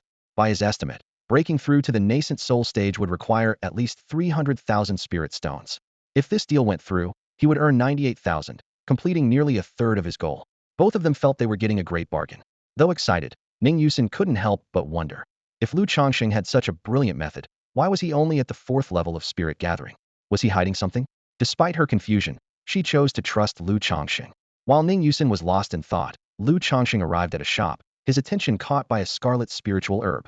To find such a treasure in Qingyun City, his eyes gleamed with excitement. The shopkeeper approached and introduced, Master Changsheng, you have a keen eye. This red spirit grass is a rare find. It's the only one in Qingyun City, and even all of Zhangzhou would struggle to find another. Indeed, it's rare. I've been searching for years. Lu Changxing was ecstatic. Each time he cultivated, he endured unbearable pain. He had once obtained an ancient formula that could refine the red spirit pill to alleviate such pain. He knew that breaking through to the nascent soul stage would bring 10 times the usual pain, and this red spirit grass was the main ingredient for the pill. Having it greatly increased his chances of overcoming this great tribulation. Ning Yusin was also surprised, never having seen Lu Changxing so excited. The shopkeeper smiled and said, we've known each other for a long time. Since Master Changsheng wants it, you can have it for 1,000 spirit stones. Just as Lu Changxing was about to speak, a voice suddenly interrupted. I'll offer 2,000 spirit stones. Everyone turned to see a young man in his mid-20s striding forward. This unexpected guest had a slender build and a face that wasn't particularly handsome, but rather gave off a sharp and mean impression. He wore a flowing feathered robe, and when his gaze fell on Lu Changsheng, his lips curled into a sneer, eyes gleaming with a challenging light. The young man approached Lu Changsheng with undisguised provocation in his eyes. Ning Yusin frowned as she observed, initially thinking he might be an enemy of Lu Changxing, but she was taken aback when she realized the young man was a stranger. Aside from Shi Feng, Lu Changsheng had almost no enemies, and he hadn't even left the territory of the Qingyun sect since arriving. The young man's mocking smile grew more pronounced as he spoke. Friend, first come, first served. Don't you know the rules? Lu Changxing calmly replied. The highest bidder wins. Can't you afford it? The young man chuckled. You're quite arrogant, aren't you? Lu Changxing was puzzled. The young man gestured around, and Lu Changsheng sensed a distant elder and a young man in his late 20s, accompanied by several disciples. The elder had reached the 8th level of the foundation establishment stage, and the young man had reached the 9th level of the condensation stage. They were a formidable group. The young man spoke bluntly. Lu Changsheng, I know you're a local tyrant, relying on Songyun's sect, and Zhou Qingyu to do as you please here. So, are you trying to provoke me? That's right. Lu Changsheng replied. What are you after? The young man arrogantly responded.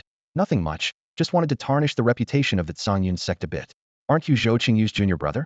I figured I'd take him down a peg too. Ning Yusin was also puzzled. How could he be so arrogant on Songyun's sect's turf?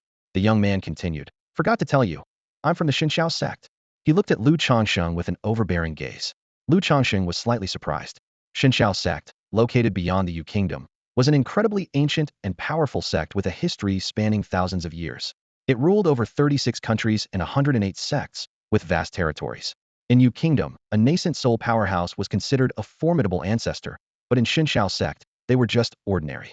Despite this, Lu Changsheng remained calm. So what if you're from the Xinxiao sect? Do you really dare to kill me so easily? The young man laughed. You know well. Since you know, just bear with it, lest you bring trouble to your entire sect. This spirit herb is mine. Lu Changsheng understood that the young man was trying to provoke him, with Zhou Qingyu likely being the ultimate target. He responded calmly. It might not be yours. I'll offer 3,000. The young man frowned, surprised that Lu Changsheng dared to compete with him. In the 36 countries, even royalty had to be respectful to them. Yet this guy dared to challenge him? Lu Changsheng had made up his mind. He wouldn't act now to avoid trouble. Once they left the Songyun sect's territory, he would deal with them directly. Although he was low-key and cautious, staying within the sect, he wasn't someone to be easily pushed around. Besides, does he even realize who is backing him when he tries to compete in wealth? No matter how arrogant he is, he's just a disciple of the Xinxiao sect. Can he really be richer than the daughter of the wealthiest man in Songzhou? The young man sneered, a hint of disdain flashing in his eyes. He glanced at Lu Changsheng, then at Ning Yusin beside him, feeling secretly pleased. Since the other party wanted to play, he was more than willing to join in. For 1,000, he called out confidently. But before he could finish, Lu Changsheng turned to the shopkeeper, a slight smile playing on his lips. 6,000, 7,000, 8,000. Lu Changsheng continued to raise the bid, his expression remaining calm. However, the young man's face showed signs of hesitation.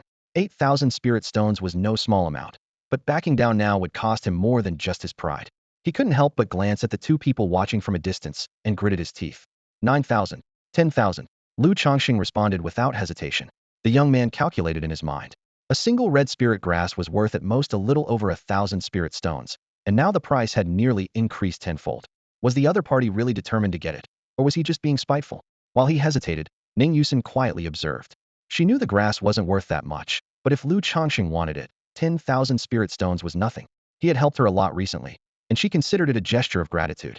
Suddenly, Lu Changsheng turned his gaze to Ning Yusin, sending her a message telepathically. Junior sister, we must take this grass back. It's not ordinary red spirit grass, it's the legendary phoenix grass. The patriarch himself instructed me to buy it. The shopkeeper doesn't know its value, and neither does the other party. Its worth is beyond measure. Get the spirit stones ready. Ning Yusin was taken aback, having heard of phoenix grass but never seen it. And when did the patriarch give such an order? Weren't they just passing by? Despite her doubts, she didn't question it further. The young man smiled, focusing his attention on the grass again, examining it closely. Suddenly, he sensed an unusual energy, and his joy was evident. My friend, if you're not bidding, then this grass is mine. Shopkeeper, Lu Changsheng began, but the young man quickly interrupted. Wait, I'll bid 12,000. What? The shopkeeper's eyes widened in surprise. Lu Changsheng frowned, his demeanor no longer as relaxed as before. Heh, seems you're in for a disappointment. 15,000, 18,000. The young man raised the bid again, his eyes filled with provocation. Under everyone's watchful gaze, Lu Changsheng gritted his teeth and said, 20,000, 22,000. The young man called out without hesitation. Lu Changsheng's expression darkened, and he remained silent for a moment. He looked at the herb in the box, his eyes filled with reluctance. Just as Ning Yusin was about to speak, the young man spoke triumphantly. What? Not raising the bid anymore? Out of money? Well, I guess so. Your Songyun sect barely makes 2 or 3,000 spirit stones a year. 22,000 is already a fortune. Hearing the taunt, Lu Changsheng glared at him coldly. The young man, feeling increasingly smug, continued to mock him.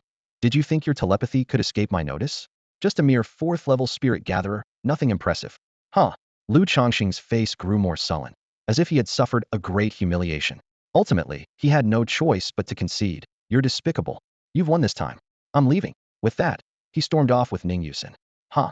Who do you think you are, competing with me? The young man sneered, his eyes filled with disdain. Lu Changsheng and Ning Yusin had already left and were walking through the city. Ning Yusin hesitated for a long time, her eyes darting around and her fingers twisting the hem of her clothes, before finally mustering the courage to speak. Senior brother Lu, I actually still have some spirit stones. If you want, I could buy it. Lu Changsheng glanced at her, his face no longer showing the earlier anger but returning to his usual calm demeanor. He shook his head with a smile. Spending thousands on something worth 1,000? That's foolish. But didn't you say it was a red phoenix herb? And it's for the ancestor. If we don't bring it back. Ning Yusin said worriedly. The ancestor? Lu Changsheng raised an eyebrow, a slight smirk on his lips. Do you really think someone like me has connections with the ancestor? This. Ning Yusin was momentarily stunned but then realized that Lu Changsheng had deliberately transmitted a message for her to hear, a trick to mislead others. Realizing this, she glanced at Lu Changsheng, suddenly finding him a bit cunning. She couldn't help but ask, but you clearly wanted the red spirit herb. Are you just going to give up on it? Lu Changsheng chuckled silently, a glint of calculation in his eyes. That herb would be his eventually, especially since he had been provoked. Not reacting at all would be too cowardly, but there was no rush. Meanwhile, the young man hurriedly approached the two people behind him and quickly explained the situation. Upon hearing this, they immediately took out spirit stones, and the young man, with a satisfied grin, bought the herb. But as the elderly woman took the herb box and glanced at the plant, her brow furrowed, and her expression darkened. Noticing something amiss, the young man asked, Elder, what's wrong? Is there something wrong with the herb? This is a red spirit herb, the elderly woman said, her voice gravelly. What's wrong with that? The young man asked, full of confusion. The elderly woman continued, it really is a red spirit herb. You spent over 20,000 spirit stones on a red spirit herb. Smack! The box fell to the ground as the elderly woman slapped the young man hard across the face. He sank to his knees, staring at the herb in disbelief. How is this possible? I clearly heard him say. Before he could finish, his pupils widened in realization, his face turning pale. The elderly woman closed her eyes and exhaled deeply. We've all been tricked by him. Her expression was terrifying, her eyes burning with anger. Although it was the young man who had been deceived, she had been watching the whole time. Despite her doubts, she had thought it logical, especially since she had sensed an extraordinary aura from the herb. Now that she realized she too had been fooled, how could she endure it? Damn it! I'll kill him! The young man growled, clenching his teeth, and was about to chase after Lu Changsheng. Stop! The elderly woman commanded sternly. If you touch him, even the Divine Sky sect won't be able to protect you. Don't forget why we're here. The young man halted at her words, slowly calming down, though his resentment remained, his fists clenched tightly. I won't let him go. The elderly woman snorted. Let's go to the Qingyun sect first. They all left, the young man picking up the box with trembling fingers. He couldn't believe he had been so thoroughly tricked by a young man, spending 20 times the price for something worth only 1,000 spirit stones. Lu Changsheng wasn't in a hurry to return to the sect. Instead, he took Ning Yusin to a quaint restaurant for a meal. After eating their fill, they stepped out into the beautiful sunshine. Ning Yusin looked up and asked, Are we heading back to the sect now? No rush, come with me to a place first. Lu Changsheng replied with a mysterious smile. While Ning Yusin was still puzzled, Lu Changsheng led her to the same shop they had visited earlier. The shopkeeper greeted them warmly as they entered. Young friend Changsheng, the shopkeeper said with a smile, pulling a bulging pouch from under the counter and handing it to Lu Changsheng. Thanks to you, the herb sold for a good price. Here's 12,000 for you. If you have more opportunities like this, come again. No problem. Lu Changsheng replied, smiling as he weighed the pouch in his hand. Ning Yusin stood there, completely stunned, eyes wide open. Senior brother, what is this? Spirit stones. Lu Changsheng answered matter-of-factly. Where did they come from? Commission. This. The young woman was in disbelief, standing there in shock. Just moments ago, before Lu Changsheng sent a message to Ning Yusin, he had quietly contacted his boss, and the two had conspired on a deal. But how can you be sure he'll spend so many spirit stones? Aren't you afraid he'll find out you're deceiving him? Ning Yusin frowned slightly, her voice tinged with worry. Lu Changsheng's lips curled into a faint smile. That's the boss's expertise. Although Ning Yusin wasn't sure what exact methods the boss used, a trace of concern lingered in her heart. She stepped closer and lowered her voice. They're from the Xinshao sect. If they find out about this, you may have the sect's protection. But what about the boss? This is the property of Tianji Pavilion. If they dare to make a move, they won't leave Canyon City. Tianji Pavilion is no weaker than the Xinshao sect. Lu Changxing interrupted, his tone filled with confident assurance. So you anticipated this and have an ulterior motive? A flicker of doubt crossed Ning Yusin's eyes. Lu Changxing shook his head, a wry smile playing on his lips. Who knows if he came looking for trouble? It was a spuro-thement decision. For a moment, the two fell silent, with only the gentle rustle of the breeze brushing against their clothes. After a while, Ning Yusin suddenly said, Brother Lu. What? You're really devious. She smiled slightly, her tone carrying a hint of admiration. Not really. Lu Changsheng laughed as he turned to leave. Ning Yusin watched his receding figure, lost in thought. During their interactions over the past few days, she increasingly found him to be quite extraordinary. At least when it came to trickery, his methods were indeed quite cunning. She felt a sense of relief. Fortunately, he was on her side and hadn't targeted her. Otherwise, she wouldn't even know how she'd been tricked. Lucky indeed. Meanwhile, the elder had already left Songyun City, but at the city gate, he suddenly froze, his face turning livid, and his hand gripping the cane trembled uncontrollably. Elder, what's wrong? The young man beside him asked in confusion. Slap. The response was a resounding slap that knocked him to the ground. The intense pain made his head feel like it was about to explode. The elder looked down at him coldly. Fool, it's all because of you. It turned out her spiritual sense had been monitoring everything, and she had sensed all that transpired when Lu Changsheng returned to the shop. The realization left her trembling with anger. When others in the group learned of the situation, their expressions turned. Gryman, esteemed elder of the Xinxiao sect, accompanied by disciples, had been thoroughly duped by a young upstart. All because the young man had provoked a confrontation. They thought they held the upper hand, controlling the situation, but in reality, they had been played from the start. Lu Changsheng, I'll make you pay, the young man growled through gritted teeth, his eyes ablaze with fury. It took him a long time to get up from the ground and rejoin the group as they headed towards Tsongyun sect. Meanwhile, Lu Changsheng leisurely returned to Qingyun Peak with Ning Yusin. The Xinxiao sect members were naturally received by the sect, but what puzzled everyone was their ashen faces, as if they had swallowed bitter herbs. Yet no one asked further questions. Lu Changsheng looked at Ning Yusin and softly said, Junior sister, take a rest tomorrow. We'll start the day after. All right, Ning Yusin replied and returned to her room. Lu Changsheng then focused on refining pills. He knew that his sword intent was too overwhelming for Ning Yusin to bear for now. He needed to strengthen her physical body, and once she advanced to the condensing origin realm, she could withstand the baptism of sword intent. Just like Zhou Qingyu, who while cultivating and understanding the sword path, also tempered his body, fearing it wouldn't withstand the immense power. Lu Changsheng had already found the most suitable cultivation method for him, and occasionally transformed into a nocturnal demon to check his progress. If any issues arose, he would find ways to address them. This laid the foundation for the current Little Sword Immortal of Tsongyun. Lu Changxing thought that if he could nurture Zhou Qingyu, guiding Ning Yusin wouldn't be too difficult. While he was engrossed in pill refining, a pair of eyes filled with venomous resentment were fixed on Qingyun Peak, only reluctantly retreating around midnight. Throughout the entire night, there was silence, and Lu Changsheng did not appear for the whole day. Ning Yusin waited quietly, her gaze distant, her thoughts wandering aimlessly for a long time. It wasn't until the morning of the third day that Lu Changxing finally appeared before her. Senior brother Lu. Ning Yusin's eyes lit up with excitement. Without a word, Lu Changxing handed her 2 crystal-clear jade bottles. I'll take you to the sword cave. All right. Ning Yusin accepted the elixirs and followed Lu Changxing deeper into the sect. Due to the recent visit from the Xinxiao sect, the entire sect was quieter than usual, making the sword cave an ideal place for cultivation and breakthroughs. They ventured deep into the heart of the sword cave. Under Lu Changsheng's guidance, Ning Yusin sat cross-legged, took the elixirs, and closed her eyes to focus on refining them. These elixirs not only tempered her body, but also assisted in breaking through her current level. Once both her realm and physical strength were enhanced, she could harness the sword energy here to step smoothly into the second level of swordsmanship. Further advancement would require more time and accumulation. While Ning Yusin was meditating, Lu Changxing idly observed the surroundings of the sword cave. At that moment, 2 figures quietly approached the entrance of the sword cave. Upon closer inspection, one of them was the young man who had previously provoked Lu Changxing.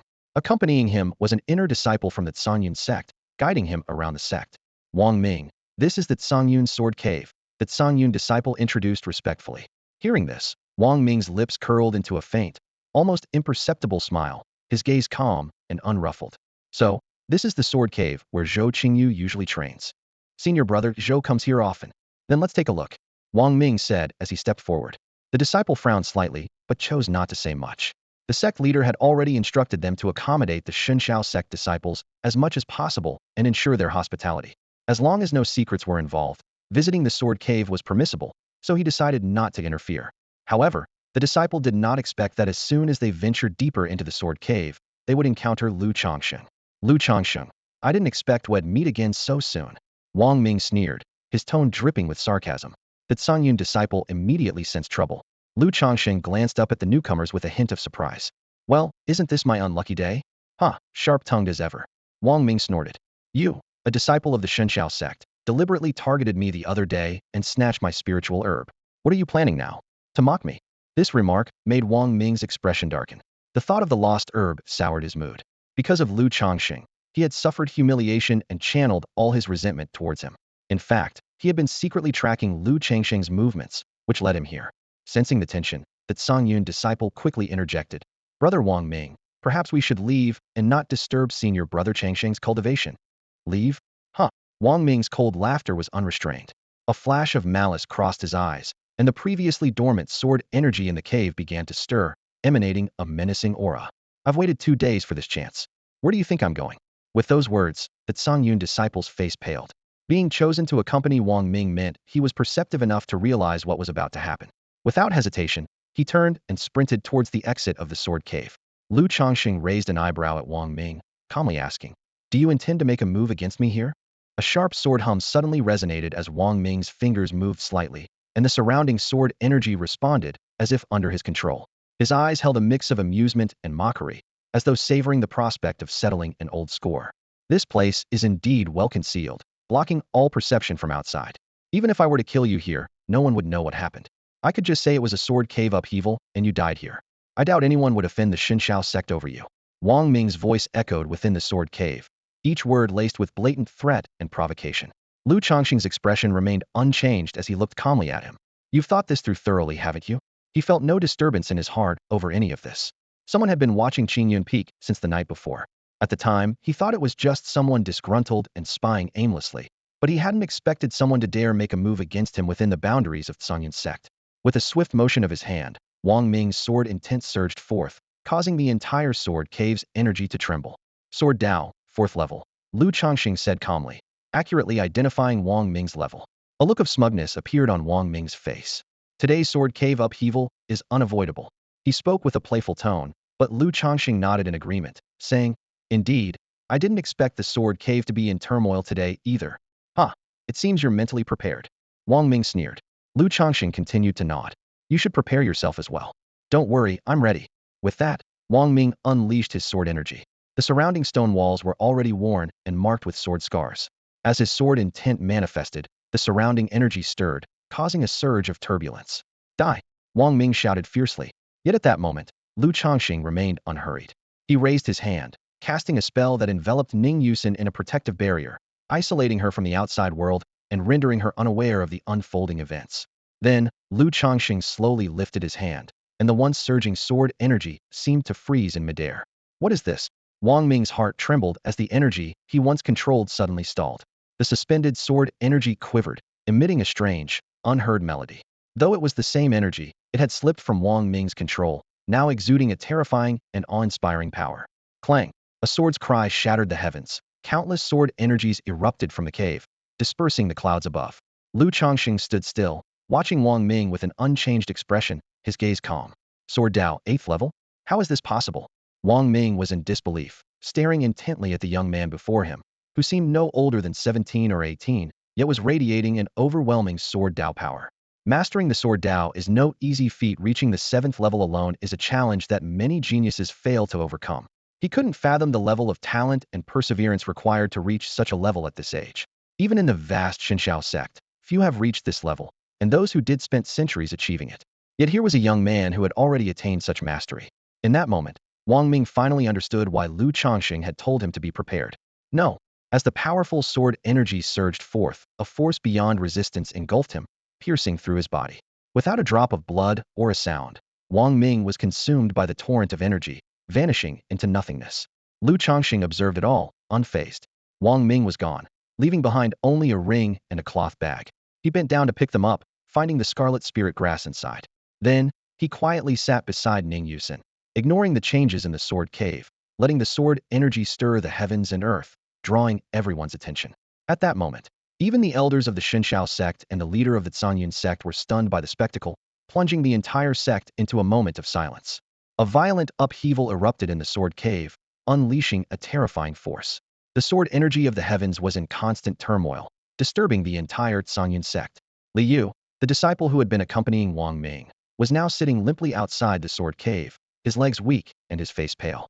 He had sensed that something was amiss earlier and had turned to flee and alert the sect, but he hadn't gotten far before the sword cave exploded, and the shockwave nearly knocked him off his feet. What happened? Luo Tian arrived at the scene immediately, staring intently at the entrance of the sword cave, his heart involuntarily trembling. The explosive power was too terrifying. Even as the sect leader, he knew that if he were caught in it, he would likely not survive. We can't withstand it. There's no way, he murmured softly. An elderly figure also hurried over upon hearing the news, their pupils contracting in shock at the sweeping sword energy. The sword cave of Qingyun sect was meticulously constructed by the first-generation ancestor, intended for disciples to comprehend the way of the sword and advance in their cultivation. Although it occasionally lost control, such a startling commotion was rare. The peak masters and elders arrived one after another, their expressions grave.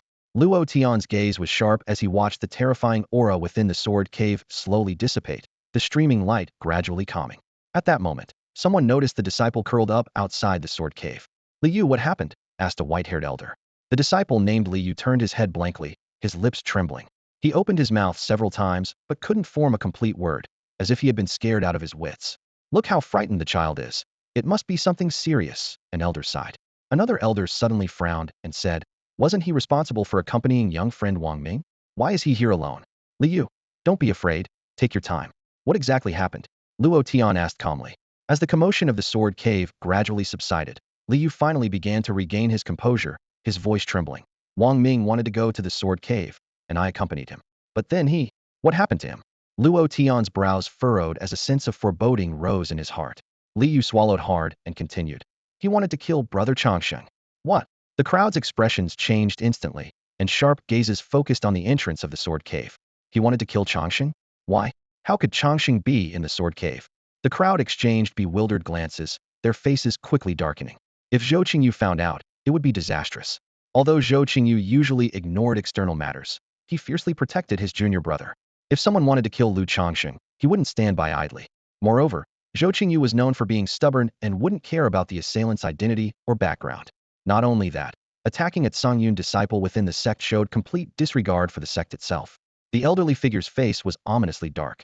She had known Wang Ming went to the sword cave, but hadn't stopped him. Now, she felt the reproachful gazes around her. Quick, go and see. Seeing the sword cave calm down, Luo Tian immediately ordered. An elder cautiously approached the sword cave, but before he could get close, a head poked out from within it was Lu Changsheng. Beside him was Ning Yusin, looking bewildered. Their clothes were slightly disheveled, but they were unharmed. We were just cultivating, and when we opened our eyes, everything had changed. The sword cave seemed to have gone through a catastrophe. Ning Yusin said softly, her eyes full of confusion. Changsheng. The elder quickly approached to check on them, relieved to see them safe. You're alive? Thank goodness. The crowd breathed a sigh of relief seeing Lu Changsheng unharmed. However, they were puzzled. Wang Ming had reached the 7th level of condensation realm, and with his strength, killing Lu Changsheng should have been an easy task. Yet, Lu Changsheng was unscathed, leaving them baffled. Lu Changsheng, seeing everyone gathered, still looked shaken, his voice trembling. I almost didn't make it. His words tugged at the crowd's hearts, drawing sympathetic glances. Luo Tian's expression softened, and he asked gently, Lu Changsheng, what exactly happened? Sectmaster, Wang Ming from Xinshao sect barged into the sword cave, claiming he wanted to kill me. Luckily, I have a tough life, or I'd be dead. Lu Changsheng's words deepened the frowns on everyone's faces, adding to the mystery. Luo Tian's voice was as sharp as a knife. Where's Wang Ming? Dead. Lu Changsheng replied calmly. How did he die? Those present were taken aback, both shocked and doubtful. With such a violent outburst of sword energy, even Luo Tian could only retreat unharmed. How did Wang Ming lose his life? Lu Changsheng lowered his gaze, his tone carrying a hint of lingering fear. He tried to kill me, which triggered the sword cave's eruption, and he was killed by the chaotic sword energy. Ning Shimi and I barely escaped with our lives. He lifted his head to look directly at Luo Tian, raising his voice. I asked the sect to seek justice for me. The crowd was stunned by his words. Lu Changsheng's explanation was reasonable. Ning Yusin, being the daughter of Zhangzhou's wealthiest man, having protective means was not surprising, and Lu Changsheng escaping with her was also understandable. Several elders wore grim expressions, their eyes turning to the haggard-looking old woman. The master of Qingyun Peak, Lin Pe, couldn't help but speak in a deep voice. Elder Zhao Jing, we ask you to provide an explanation to Songyun sect. The old woman, referred to as Zhao Jing, furrowed her brows and immediately turned her sharp gaze to Lu Changsheng. Seizing the moment, Lu Changsheng straightened his back and said, Yes, I have no grudge against you. Previously, Wang Ming humiliated and mocked me in public, and I endured it, but today I demand justice. Zhao Jing's face darkened further. Who humiliated whom? She gritted her teeth, unwilling to mention the past. A dignified elder of Xinshao sect, being played by a mere youngster, had to swallow her pride. Even with Lu Changsheng openly challenging her, she could only suppress her anger. She couldn't admit to being outwitted by a boy. Little rascal. Zhao Jing cursed inwardly, also blaming Wang Ming for his incompetence. Outwardly furious, Lu Changxing felt calm inside. He knew the likelihood of the truth being revealed was low. Everyone cared about their reputation, especially prominent figures from major sections. Even if she were to speak the truth, who would believe it given Lu Changxing's reputation? It would only be seen as slander. Crucially, with Wang Ming dead, no one suspected Lu Changxing. Given the chaos in the Sword Cave, who would think he was the cause? Just a 17 or 18-year-old boy. How powerful could he be? If he were truly that capable, why stay in such a place? Even Zhao Jing didn't suspect much, assuming he was merely scheming. She knew Wang Ming's character well, taunting opponents, showcasing strength, and using the Sword Cave's energy to kill was exactly what he would do. Just his word. Who knows if he's lying? Zhao Jing spoke arrogantly, unwilling to lower herself. Luo Tian's eyes were sharp, his voice low. Could it be that Lu Changsheng killed Wang Ming and came here to cry innocence? Lu Changsheng was taken aback, glancing at the sect master. This almost touched on the truth. Zhao Jing sneered. Who knows? Perhaps I should search his soul to see the truth. Are you insulting Songyun? Luo Tian's face darkened. Zhao Jing stepped forward. Is the sect master going to attack me? As she spoke, her aura was released, revealing her 8th layer cultivation, no weaker than Luo Tian. Everyone's eyes shifted, all on high alert. Right and wrong will have their conclusion. Does Elder Zhao Jing intend to use force? Luo Tian snorted.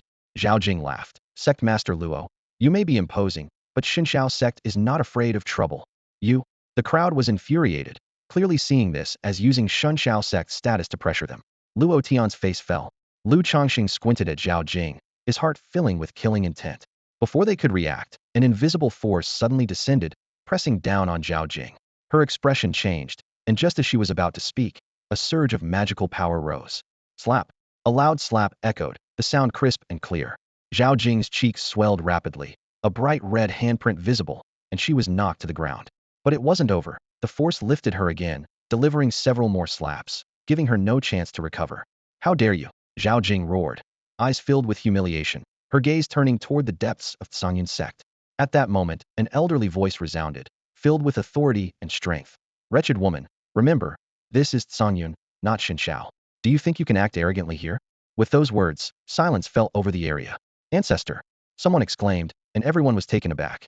Lu Changsheng was also surprised, thinking, the ancestor rarely appears, but when he does, it's with such power and protectiveness. Definitely someone to know. Zhao Jing knelt heavily on the hard ground. Her cheeks repeatedly slapped, the crisp sound of each blow echoing continuously. A young man beside her hurriedly stepped forward, trying to stop the humiliation, but was suddenly suppressed to the ground by an invisible force, unable to move. You scoundrels!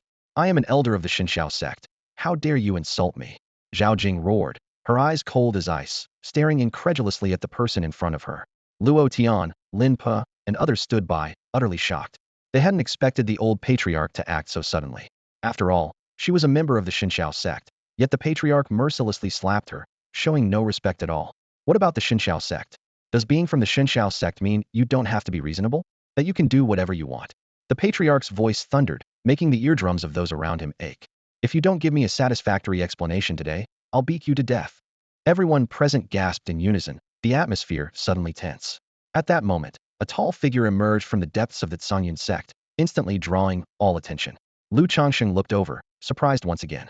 This patriarch was nothing like the serene, white-haired sage he had imagined.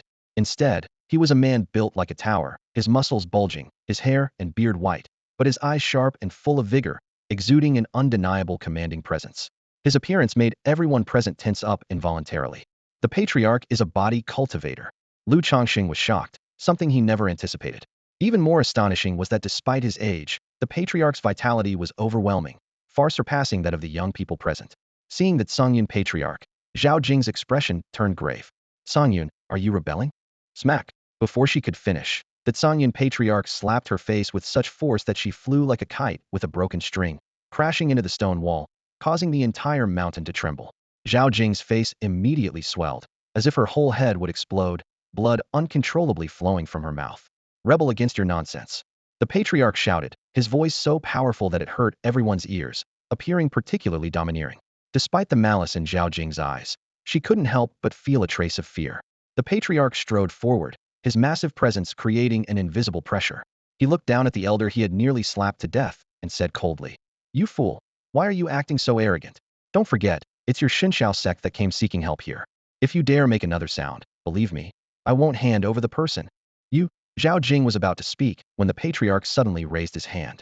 Clang! A chain appeared out of thin air, instantly binding the elder tightly. Then the patriarch looked at those around him and said, "Throw her into the dungeon. If the Xinjiao sect doesn't give a satisfactory answer, I'll kill her." Turning to the young man, he ordered, "Get out of here and report to the Xinjiao sect." Luo Tian stood frozen, thinking that even at his age, the patriarch was still as fiery-tempered as ever.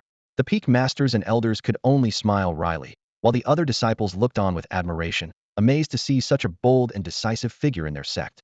Lu Changsheng was also repeatedly astonished, feeling a growing fondness for this protective and domineering patriarch.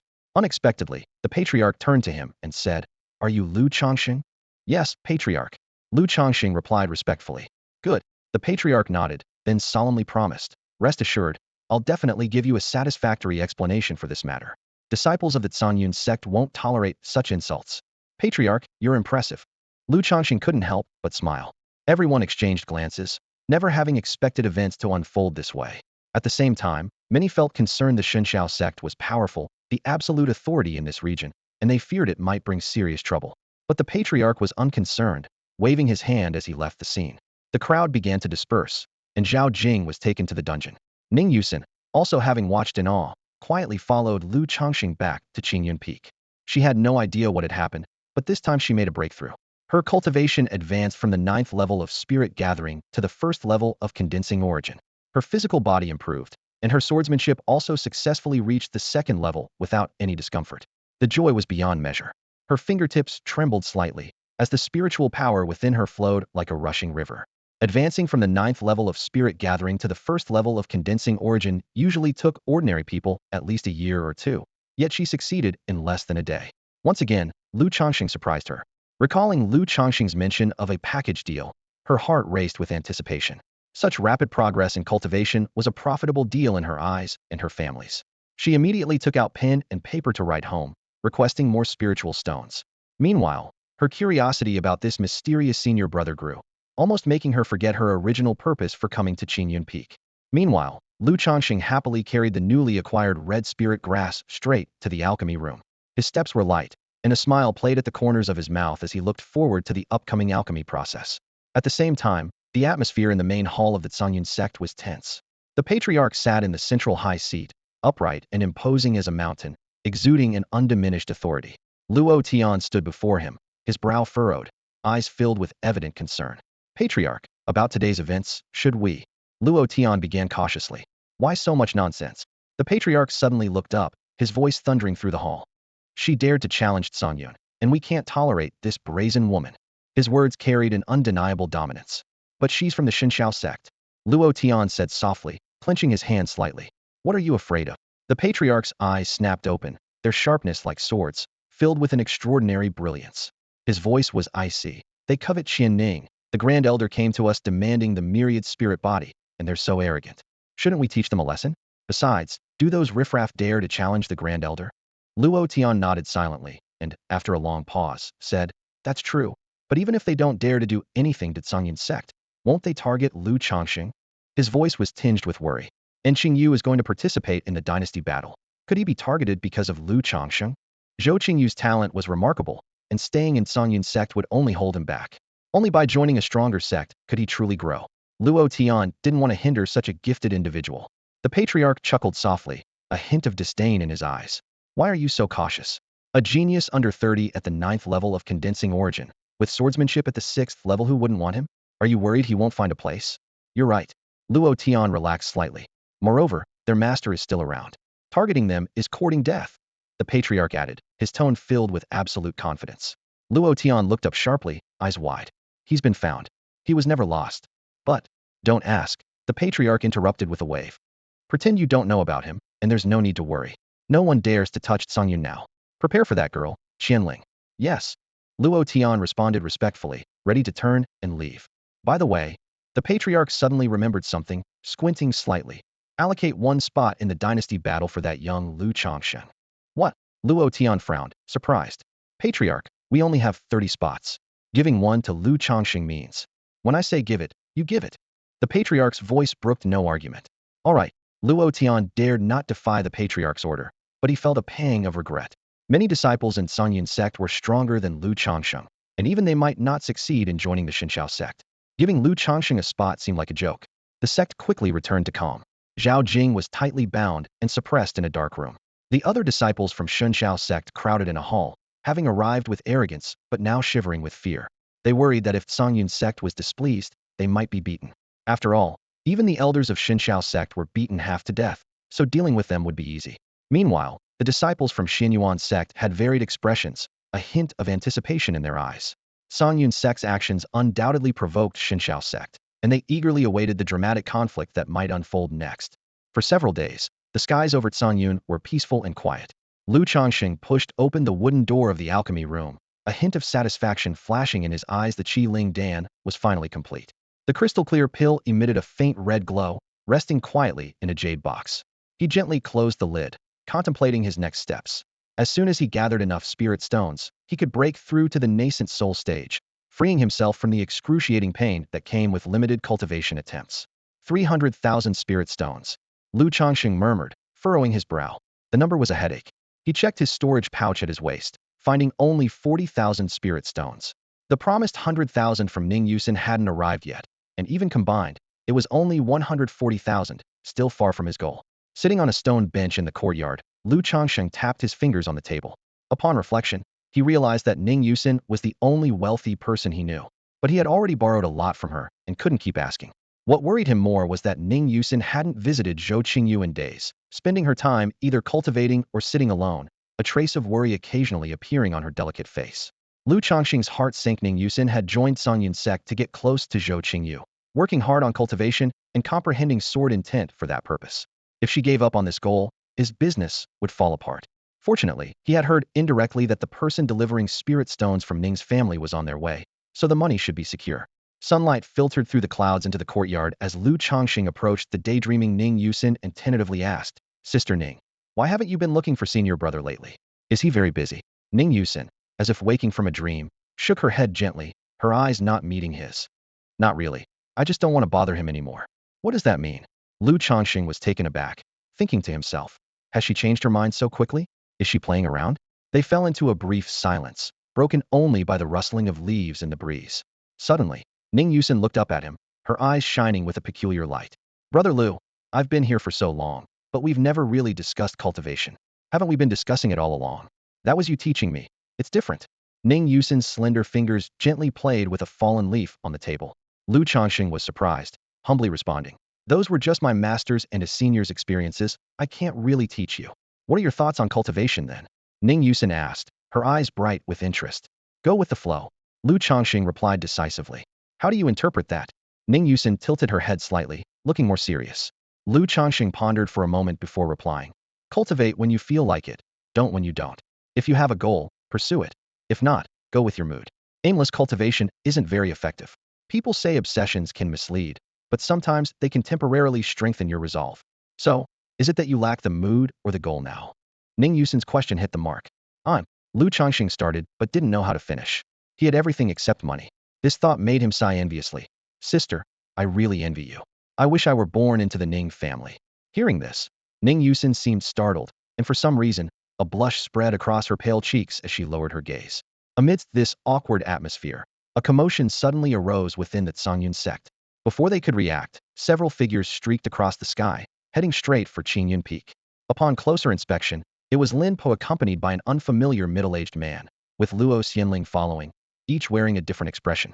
Lu Changsheng quickly stood up and greeted Lin Po with a cupped fist. "Uncle Lin Po, are you here to see senior brother?" Lin Po shook his head and indicated the unfamiliar man beside him. "Someone's here to see you. I'm just guiding them." "To see me?" Lu Changsheng looked at the stern-faced man with curiosity. The man stepped forward, returning the salute with a steady voice. "I presume you are young friend Changsheng?" "That's me, and you are?" Lu Changsheng's eyes showed a hint of wariness. "I am Ming Lang from Xinxiao sect, here specifically to apologize for the previous incident," the man said calmly, though his eyes held a complex expression. Lu Changsheng was surprised once more, his brow furrowing slightly. The fact that Xinxiao sect hasn't sent troops is already surprising, and now they're even apologizing. Meng Lang looked serious as he bowed deeply to Lu Changsheng, his voice sincere. I apologize for the reckless actions of Xinqiao sect that nearly caused you harm, my friend. As soon as he finished speaking, Lu Changsheng's sharp eyes locked onto him, showing clear anticipation. However, the crowd on Qingyun Peak remained silent, and as time passed, the atmosphere grew tense. That's it. Just an apology? Lu Changsheng couldn't help but voice his dissatisfaction. Lin Pe, standing nearby, chuckled softly, watching the scene unfold with amusement. Of all people to provoke, they had to pick Lu Changsheng. This won't end without some significant compensation. Meng Lang understood the implication and pulled out a bulging cloth bag from his robe, respectfully handing it over. This is compensation from Xinqiao sect. We hope you can forgive us, my friend. Lu Changsheng's lips curled into a smile as he accepted the bag, weighing it in his hand with satisfaction at first. Xinqiao sect is considerate. Then his expression changed, furrowing his brows. Only 2,000 spirit stones. Meng Lang was taken aback, clearly not expecting such a reaction. Lin Pa frowned, muttering under his breath. Only 2,000? Is that not enough? A personal disciple gets 10 spirit stones a month, and a peak master just over 100. 2,000 would cover nearly 20 years, yet he's still not satisfied. Are you unhappy with this compensation, my friend? Meng Lang asked seriously. Lu Changsheng was speechless. 2,000 spirit stones were hardly enough to dismiss a beggar. After the life and death crisis he faced in the Sword Cave, was his life worth so little? However, outwardly, he feigned politeness. It's not that it's too little, senior, but it wasn't just me affected by Wang Ming's actions. My junior sister and I almost lost our lives. You see, he just thinks it's too little. Lin Pa rolled his eyes internally but kept silent, knowing Xinqiao sect was at fault. Ning Yusin stood by, utterly confused about what was happening. Meng Lang's eyes flickered with understanding, and he produced another bag from his robe, placing it gently in Lu Changsheng's hand. Here are an additional 1,000 spirit stones. Please forgive us, my friend. Lu Changsheng took the bag, yet his brow furrowed once more. They were only willing to give so much, and asking for more would seem greedy. He could only wave it off, pretending not to care. All right, it'll have to do. Lin Pa chuckled to himself, thinking Lu Changsheng had made quite the profit with 3,000 spirit stones. Meng Lang breathed a sigh of relief and said respectfully, Thank you for your understanding, my friend. Now then, there's one more thing. Lu Changsheng interrupted suddenly. What is it? Meng Lang appeared slightly troubled. Seeing this, Luo Xianling stepped forward to support him. Senior brother Changsheng, whatever it is, just say it. We must make sure you're satisfied today. You shouldn't suffer in vain. Her tone was indignant, glaring fiercely at Meng Lang, catching him off guard with her fierce demeanor. To everyone's surprise, Meng Lang was especially respectful towards her, complying without question. Seeing this, Lu Changsheng gathered his courage and continued. Senior, although we weren't physically harmed, surviving cost us a lot. Shouldn't the damaged items be compensated? Xinqiao sect is wealthy, so it's not much for you. But for us, it's our livelihood. Of course, Meng Lang nodded, finding the request reasonable. He had heard about the chaos inside the Sword Cave. Surviving it was no mere stroke of luck. They must have used some protective measures. Lin Pa watched silently, having long seen through the situation. If Lu Changsheng gave up easily, he wouldn't be Lu Changsheng. What did you lose? Tell me, Meng Lang asked. Lu Changsheng pretended to ponder. Not much, just a spatial ring. All right, Meng Lang agreed readily. Lu Changsheng continued. And within the spatial ring was a profound grade magical artifact, the only item my master left me, along with a piece of profound crystal, which my elder brother won at the Ascension Conference, a dozen ice spirit herbs, and dozens of bottles of elixirs. At first, Meng Lang didn't think much of it, but as Lu Changsheng continued, his expression changed. A profound grade artifact was understandable, and profound crystal wasn't exorbitant, but the list of items became increasingly absurd. For a mere 4th-level spiritual cultivator to carry what amounted to the entire fortune of Qingyun Peak was far-fetched. Lin Pa anticipated the beginning but didn't expect such an astonishing end, underestimating Lu Changsheng's audacity. Upon reflection, it made sense. Lu Changsheng handled Qingyun Peak's accounts, and with his years of accumulating wealth, it wasn't impossible. The total value, as he estimated, was at least 10,000 spirit stones. Meng Lang was completely stunned, thinking the matter was resolved. Lu Changsheng glanced at Ning Yusin beside him and continued. And my junior sister, her father is the richest man in Sangzhou. Her belongings are even more valuable than mine. Let's keep it simple, senior. Just give us 30,000 spirit stones, and we'll call it even. Meng Lang was utterly shocked. Hearing the number, 30,000, Lin Pa couldn't remain seated. This was the sect's entire annual income. It was blatant extortion. As Lu Changsheng spoke, his demands became more and more outrageous, casually asking for 30,000 spirit stones. Lin Pa was shocked, his eyes wide open, and Meng Lang turned to look at Lu Changsheng in disbelief, his expression complex and words unspoken. They were calculating in their minds. Lu Changsheng was in charge of Qingyun Peak, so it made sense for him to carry all his belongings. Ning Yusin came from the richest Ning family, so it was not surprising for her to carry valuable items. And considering the terrifying incident of the Sword Cave uprising, extraordinary measures were indeed needed for self-preservation. All these deductions seemed reasonable. However, Meng Lang had a vague feeling that something was off, as if he were being swindled, yet he couldn't pinpoint any evidence. He knew that Lu Changxing's demands were unreasonable, but he couldn't find any flaws, leaving him to suspect that Lu was simply desperate and asking for exorbitant prices. After stating his demands, Lu Changxing wore a relaxed smile, quietly waiting for a response. Just then, Luo Xianling suddenly spoke up. Senior brother Changsheng has worked tirelessly managing Qingyun Peak for so many years, and you've ruined it. If you don't compensate, I'll have to ask Master to compensate. Meng Lang, hearing this, felt his legs go weak and hastily said, Please, little martial uncle, don't worry, there's no need to alarm the Grandmaster. I can handle this. Lu Changxing was taken aback by this. Little martial uncle? Even people from Shenshao sect could be commanded. Could this junior sister be some hidden expert? A series of questions popped into his mind. While he was lost in thought, a heavy bag of spirit stones was already placed in his hand. Meng Lang quickly took his leave, departing swiftly as if fearing any more unexpected events. Luo Xianling approached Lu Changsheng and said softly, Senior brother Changsheng, if it's not enough, wait a while, and I'll bring you more later. Lu Changsheng was completely stunned, standing there in a daze. Watching the two leave, Lin Po looked at the bag of spirit stones with envy and clicked his tongue. You, kid, are quite ruthless. Jealousy had twisted his expression. Lu Changxing snapped out of it, puzzled. Uncle, what did he mean by little martial uncle just now? Lin Po glanced at him, pondered for a moment, and said, There's something you don't know. The Grand Elder of Shenshao sect has taken a liking to that girl Xianling. What? The Grand Elder is interested in her? Lu Changxing exclaimed in shock. At such an age, how indecent. It's a woman. Lin Po shook his head speechlessly, unsure of what was going on in Lu Changxing's mind. Oh, Lu Changxing suddenly understood, and then asked. And then? The people who came before were here to take Luo Xianling away, and Meng Lang is a disciple from the lineage of that Grand Elder. Lin Po explained. I see. Lu Changxing breathed a sigh of relief. I thought she was going down the wrong path. What are you thinking? Lin Po gave him a sidelong glance. She has a good future, and the sect will also prosper because of her. We will all benefit from that girl. So, no one will dare to mess with Songyun's sect in the future? Exactly. Lu Changxing's eyes lit up. Wasn't this the life he had always dreamed of? If Zhou Qingyu married Ning Yusin and occasionally helped him out, life would be perfect. Clang. Just as Lu Changsheng was dreaming about the future, a clear bell sound suddenly broke the tranquility of the peak. Lin Po turned around, his expression serious, as if he already understood what was happening. That Songyun's secret realm is about to open. So soon. Yes. This time it attracted so many people. I wonder if the Songyun map will appear. If it does, I hope our people get it. Lin Po's tone was filled with anticipation, not hiding his intentions at all, and after speaking, he turned and left Qingyun Peak. Ning Yusin also came back to her senses, her brows slightly furrowed as she watched Lu Changxing eagerly put away the spirit stones. But she didn't mind. These spirit stones were insignificant to her. She simply gazed at Lu Changsheng, finding this person, just as the rumors said, more and more intriguing, as if he had some unknown side to him. Quickly, she snapped back to reality and asked, Brother Lu, what is that Songyun map? It sounds quite valuable. Lu Changxing frowned slightly, waving his hand dismissively. I'm not really sure. It's said to be a lost artifact of the sect. I've been here for 10 years and have heard of the Songyun map many times.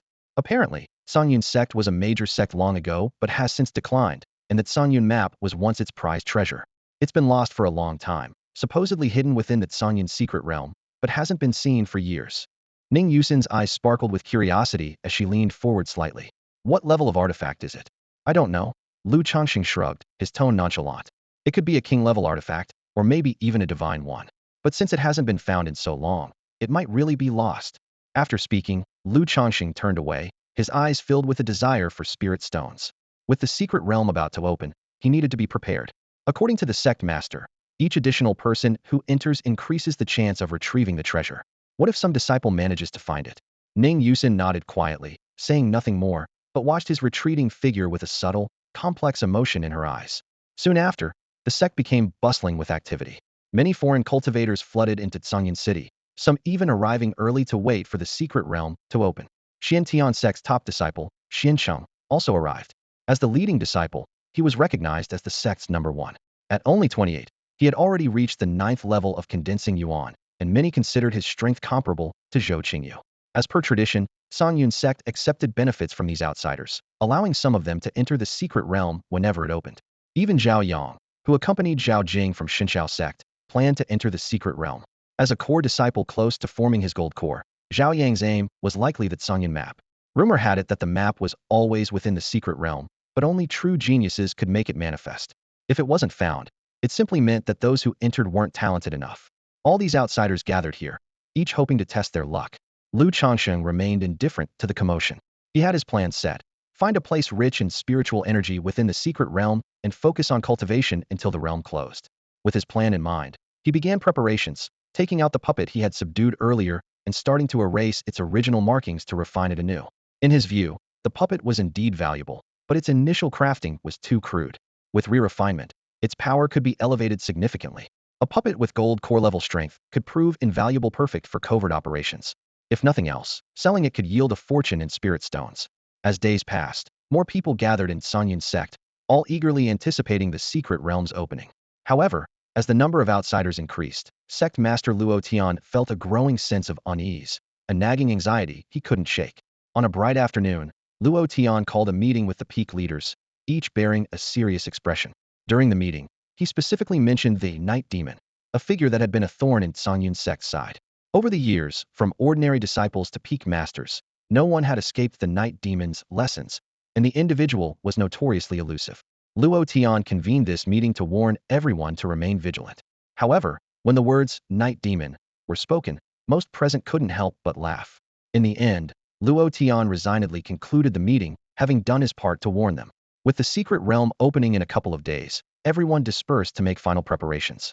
Only Lu Changsheng frowned at the meeting's unsatisfactory conclusion, muttering to himself, "Is my reputation really that bad? Am I really that villainous? Beating you up wasn't for your own good." For 2 days, the sky above the Songyun sect was illuminated with divine light. Phenomena appeared in the sky, with streams of brilliance cascading down, creating ripples that spread outward in the void, resembling waves on a tranquil lake. People hurried to the scene, looking up in amazement. The ripples, reflecting the heavenly light, created a spectacle that seemed otherworldly. They all knew that the Songyun's secret realm had opened. Beyond the watery barrier lay another space, the Songyun's secret realm, a marvelous domain meticulously crafted by a supreme being from ages past. At this moment, disciples of Songyun arrived one after another, with Lu Changsheng quietly following behind Yi Tianyi. Luo Tian stepped forward, surveyed the scene, and announced, "Everyone, the secret realm is open. Each must rely on their own abilities. However, one thing must be noted. Only those under 30 can enter. Otherwise, they will face certain death." Although this was common knowledge, he reiterated it to prevent anyone from trying their luck and losing their life. Visitors from all around nodded, each standing confidently. Lu Changsheng scanned the crowd with his spiritual sense, surprised by the number of attendees, including some of the most renowned talents from Zhangzhou. Among them were Xiancheng from Xuanzong and Zhao Yang from Xinqiao sect, both powerful cultivators at the 9th level of condensed essence. There were also several cultivators at the 7th and 8th levels, all of exceptional strength. Amidst these people, a woman's presence particularly surprised Lu Changsheng. She stood on the outskirts, dressed in a moon-white gown, her long black hair cascading down her waist, her graceful figure reminiscent of a willow swaying in the breeze. She wore a light veil, concealing her stunning beauty but still exuding a breathtaking aura. Undoubtedly a peerless beauty, yet Lu Changsheng felt only slight surprise. Why is she here? Is it also for the Songyun map? Lu Changsheng pondered. The woman was Su Miyue from Zue Yuxian, unexpectedly appearing at this moment. Su Miyue was extraordinary, and Lu Changsheng was puzzled as to why someone with such a profound background would come to a remote place like Songyun. No doubt, she had significant reasons. The only thing puzzling Lu Changsheng was the absence of Zhou Qingyu. Sensing his confusion, Yi Tianyi whispered, "The senior brother will enter later." "I see," Lu Changsheng replied. Before he could finish speaking, a spatial ripple suddenly surged, and Luo Tian's voice resounded, "Enter." In an instant, figures leaped into the air, entering the fantastical spatial passage. "Changsheng, if you encounter danger, you can come find me. I'll protect you." A charming voice called out from not far away. It was Lu Qingcheng, smiling meaningfully. "Thank you, senior sister." Lu Changsheng responded politely. Yi Tianyi chuckled beside him. "You seem to have good relations with people." "Just treating others as I'd like to be treated," Lu Changsheng replied softly, his expression calm. "Take this talisman. It can sense my and the senior brother's location. If you encounter danger, ignite it, and we'll come find you." Yi Tianyi handed over a talisman, giving careful instructions. Lu Changsheng took the talisman and nodded in agreement. Once inside the secret realm, Everyone will be dispersed, landing randomly, not together, Yi Tianyi added. As people continued to enter the spatial passage, Lu Changsheng also stepped forward. Shifeng stood in the distance, silently watching, and followed into the secret realm with a face full of resentment, clearly still holding a grudge. Soon, the surroundings became empty, leaving only the peak lords, elders, and followers who had come with others. Several elders from Xuanzong watched the entrance to the secret realm with assured smiles, confident of success. An elder from Zui Yuxian, his expression calm as still water, also looked in the same direction. Meng Lang stood silently beside him. Lu Changsheng was just waiting for the event to conclude so he could take Luo Xianling back to the Xinxiao sect. The members of the Qingyun sect remained silent, having long lost hope in the Qingyun diagram. Otherwise, they wouldn't have allowed outsiders to enter. The surroundings fell into complete silence. As everyone stepped into the secret realm, a magnificent landscape instantly unfolded before their eyes. The mountains, rivers, vegetation, and stones were so vividly real that they were indistinguishable from the outside world. This was no illusion, but a genuine small world. Above, the clouds drifted slowly across the sky, weaving a breathtaking natural tapestry.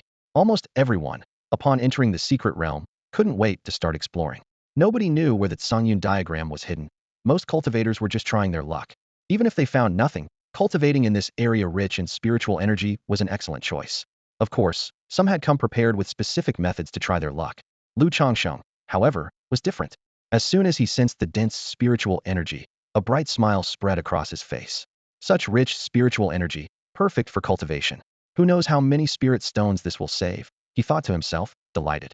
Immediately, he channeled his power, and a delicate array platform and several flags appeared out of thin air. These were the core tools for setting up a spirit-gathering array. With a flick of his wrist, the platform landed steadily, and the flags shot out in all directions like arrows, disappearing in an instant. Within moments, the surrounding spiritual energy began to converge like rivers flowing into the sea. After setting up the first array, Lu Changsheng didn't linger. He immediately moved on to a location 100 miles away. A single spirit-gathering array could gather 80 of the spiritual energy within 100 miles, so to maximize the benefits, he placed one every 100 miles. After setting up 3 arrays, he finally stopped. This was all he had. Besides these spirit-gathering arrays, he only had his usual storage artifacts, not even a handy weapon. Anything of value he had was exchanged for spirit stones. It wasn't that he didn't want to make more arrays, but the materials were too expensive for him to afford. Lu Changsheng had no interest in vying for opportunities or artifacts. He only wanted to absorb as much spiritual energy as possible. He stood atop a solitary peak, quietly admiring his work, waiting for the arrays to gather energy. Just then, he sensed something unusual and looked up instinctively. To his surprise, a scroll was plummeting toward him at high speed, giving him no time to react before it struck him squarely on the head.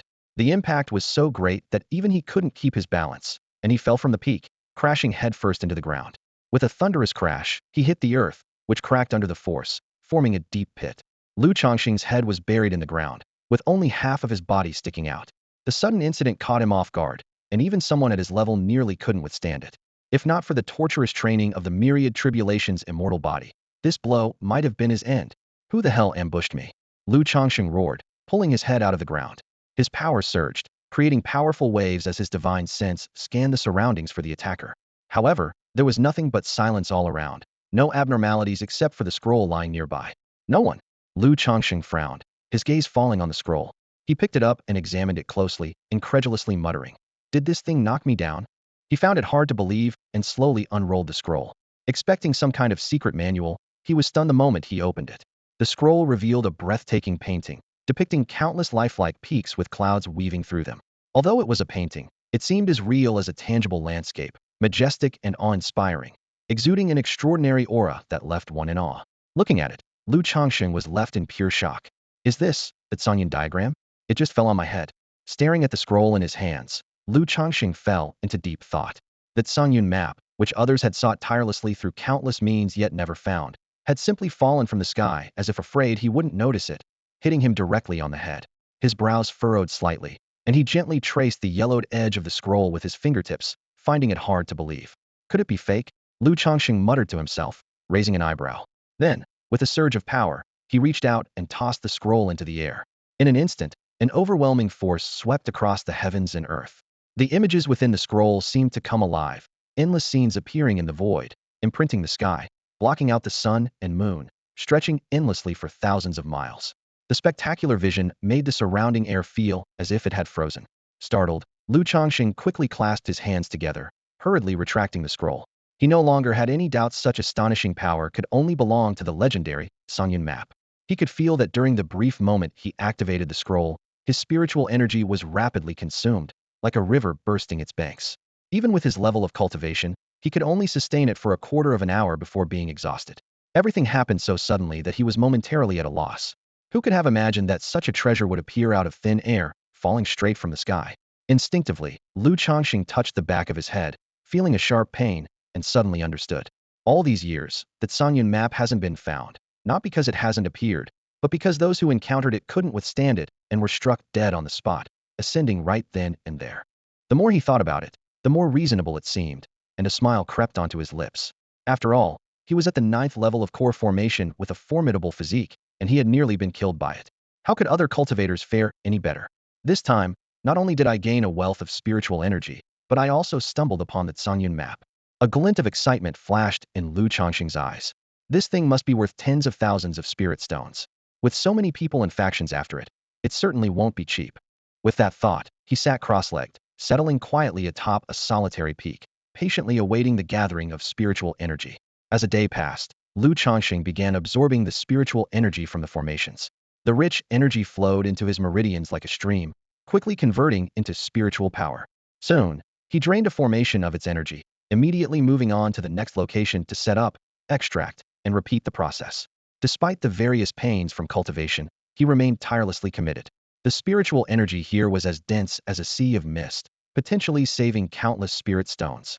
Lu Changsheng immersed himself in cultivation, almost losing himself entirely. Meanwhile, throughout the secret realm, all the cultivators wore expressions of uncontrollable excitement. Moments ago, they had witnessed a scroll unfurl across the sky, blocking out the heavens, with countless mysterious scenes interwoven within it, and an indescribable aura permeating the entire realm. The Qingyun map, it's the Qingyun map. Heavens, the Qingyun map has appeared. It's truly in this secret realm. Hurry, find it. Countless cultivators' eyes glinted with greed, unable to suppress their excitement. Even the Qingyun disciples were astonished, clearly not expecting the legendary treasure to actually manifest. Some had already dashed toward the exit of the secret realm, preparing to report this astonishing news to their sect. As the news spread, the outside world erupted in shock. Even the people of the Qingyun sect, after repeated confirmations, did not anticipate that Qingyun map would truly appear. Disciples from various peaks wore varied expressions, engaged in heated discussions. Luo Tian, the peak master, fell into contemplation, his brows tightly knit. For countless years, through numerous explorations, there hasn't been the slightest trace, yet now it suddenly manifests. His voice was soft, as if speaking to himself. The ancestral teachings state that the Qingyun map only appears before an unparalleled talent. Could someone like that have emerged this time? The peak masters exchanged glances, and one of them affirmed, if not for a prodigious talent, why would the Qingyun map appear? Who could it be? Xinsheng or Zhaoyang? Most likely Qingyu. The discussions continued, for not long ago, Zhou Qingyu had just entered the secret realm, and immediately after, news of the Qingyun map's appearance had spread. In terms of talent, Zhou Qingyu was indeed remarkable. At the age of 28, he was about to form a golden core, and his swordsmanship had reached the 6th level. Across the entire Zhangzhou, and even the whole Yu kingdom, he was an extraordinary existence. I hope it's truly him. Luo Tian's brow furrowed with concern. Without confirmation, he dared not jump to conclusions. After all, Zhao Yang hailed from the Xinxiao sect, and was a rare genius. Xiansheng was personally accepted into the Xiantian sect by its master, indicating his extraordinary talent. As for the mysterious woman, her every movement exuded an extraordinary aura, likely no weaker than the others. Luo Tian wasted no time, immediately turning to leave, eager to inform the patriarch of the matter. Elders within the sect were already deducing the heavenly secrets, having long prepared for the matter of the Qingyun map. However, after its appearance, the map vanished without a trace, yet everyone had witnessed its emergence, its power filling every corner of the secret realm. Even in the Qingyun hall, the patriarch, seated above, tried several times to probe, but could find no trace of it. Patriarch, what's the situation? Luo Tian asked urgently upon entering the hall. I can't sense it, the patriarch replied, his expression grave. Could we have been mistaken? No. The patriarch shook his head firmly. Although I cannot sense the presence of the Qingyun map, I am certain it appeared not long ago. Then what happened? The patriarch fell into deep thought, a hint of worry flashing in his eyes. After a moment, he spoke slowly. The Qingyun map is sentient. When it appears, it's because someone with remarkable talent has drawn it out. Now that it has suddenly disappeared, it's likely already been obtained by someone. This. Luo Tian's brow furrowed tightly, unsure whether to feel joy or worry. They knew nothing about the current situation. If the Qingyun map fell into the wrong hands, the consequences could be disastrous. It was, after all, an artifact of immense power and fame from long ago.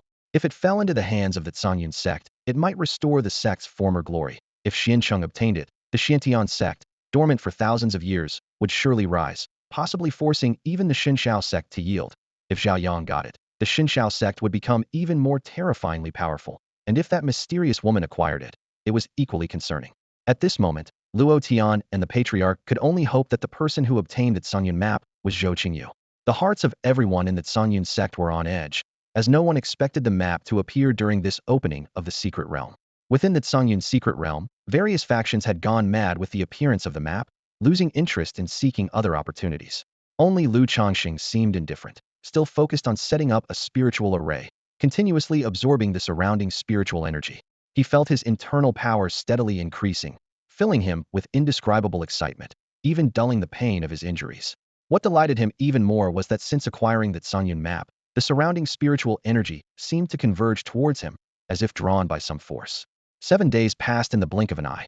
During this time, Lu Changsheng focused entirely on cultivating and gathering spiritual energy, reaping abundant gains. As for the struggles among various factions, he paid them no mind. With Zhou Qingyu there, those people couldn't cause much trouble even if someone had cultivation equal to Zhou Qingyu. His swordsmanship was overwhelmingly superior, capable of taking on 3 to 5 masters alone. Lu Changsheng was very confident in this regard. While he was immersed in cultivation, an unusual disturbance suddenly came from the sky. A scarlet light shot into the air, swirling above the clouds as if some extraordinary treasure had emerged, with divine light cascading across the sky, lingering for a long time. Could there be another treasure? Lu Changsheng looked up at the sky, a hint of greed in his eyes. He initially had little interest in these matters, but if some rare treasure had indeed appeared, it was a different story. He was in no rush, as the spiritual array had yet to deplete the surrounding spiritual energy. He could let others fight over it first, and eventually, whoever obtained it would effectively deliver it to him. However, as he was absorbed in his cultivation, he suddenly sensed someone approaching rapidly in his direction. Lu Changsheng sat quietly, almost finishing his cultivation, when an untimely figure appeared in the distance. The figure stood with eyes full of resentment and a mocking smile at the corner of his mouth. Lu Changsheng, long time no see. It was Shi Feng, approaching step by step with increasing amusement in his eyes. Lu Changsheng had already sensed his arrival. He slowly opened his eyes and said calmly, "Brother Shi, what a coincidence." "Coincidence?" Shi Feng sneered, followed by several cultivators, each looking at Lu Changsheng with disdain, not taking him seriously at all. "Is there something you need?" Lu Changsheng asked, puzzled. Shi Feng came closer, his smile more playful. "I heard Zhou Qingyu takes great care of you." "What do you mean?" "Nothing much. Just thought you might want to take a little trip with me to see your senior brother." Shi Feng's tone was filled with amusement. Lu Changsheng frowned slightly. "What are you up to? Why all the nonsense? Just come along quietly." "Do you think you have a choice?" one of the men barked, interrupting the conversation. Another added impatiently, "Why bother talking? Just break his limbs and take him." The group looked at Lu Changsheng with contempt, and Shi Feng didn't stop their words, instead showing a hint of cruelty in his eyes. Lu Changsheng raised an eyebrow slowly. "If I ask, you answer.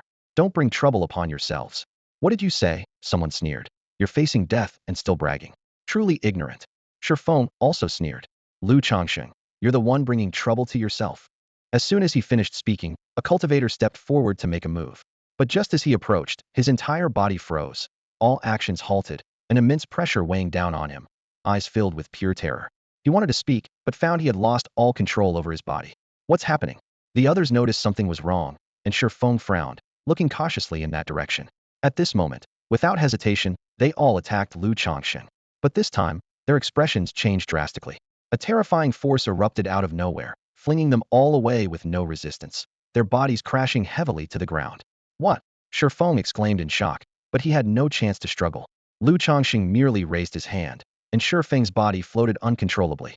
Throughout this process, his pupils kept contracting, filled with terror and disbelief as he stared at the person before him. You, I'm giving you a chance to speak properly," Lu Changsheng said calmly. "Lu Changsheng, you." Shi Feng started, but his body suddenly exploded, blood splattering, followed by flames that consumed him entirely, leaving only a trace of ash. Lu Changsheng wasn't interested in listening to nonsense. No words meant a dead end. He then turned to another person. He didn't value his chance. How about you? The questioned person, terrified, hurriedly replied. A legacy site of the Qingyun sect appeared in the secret realm.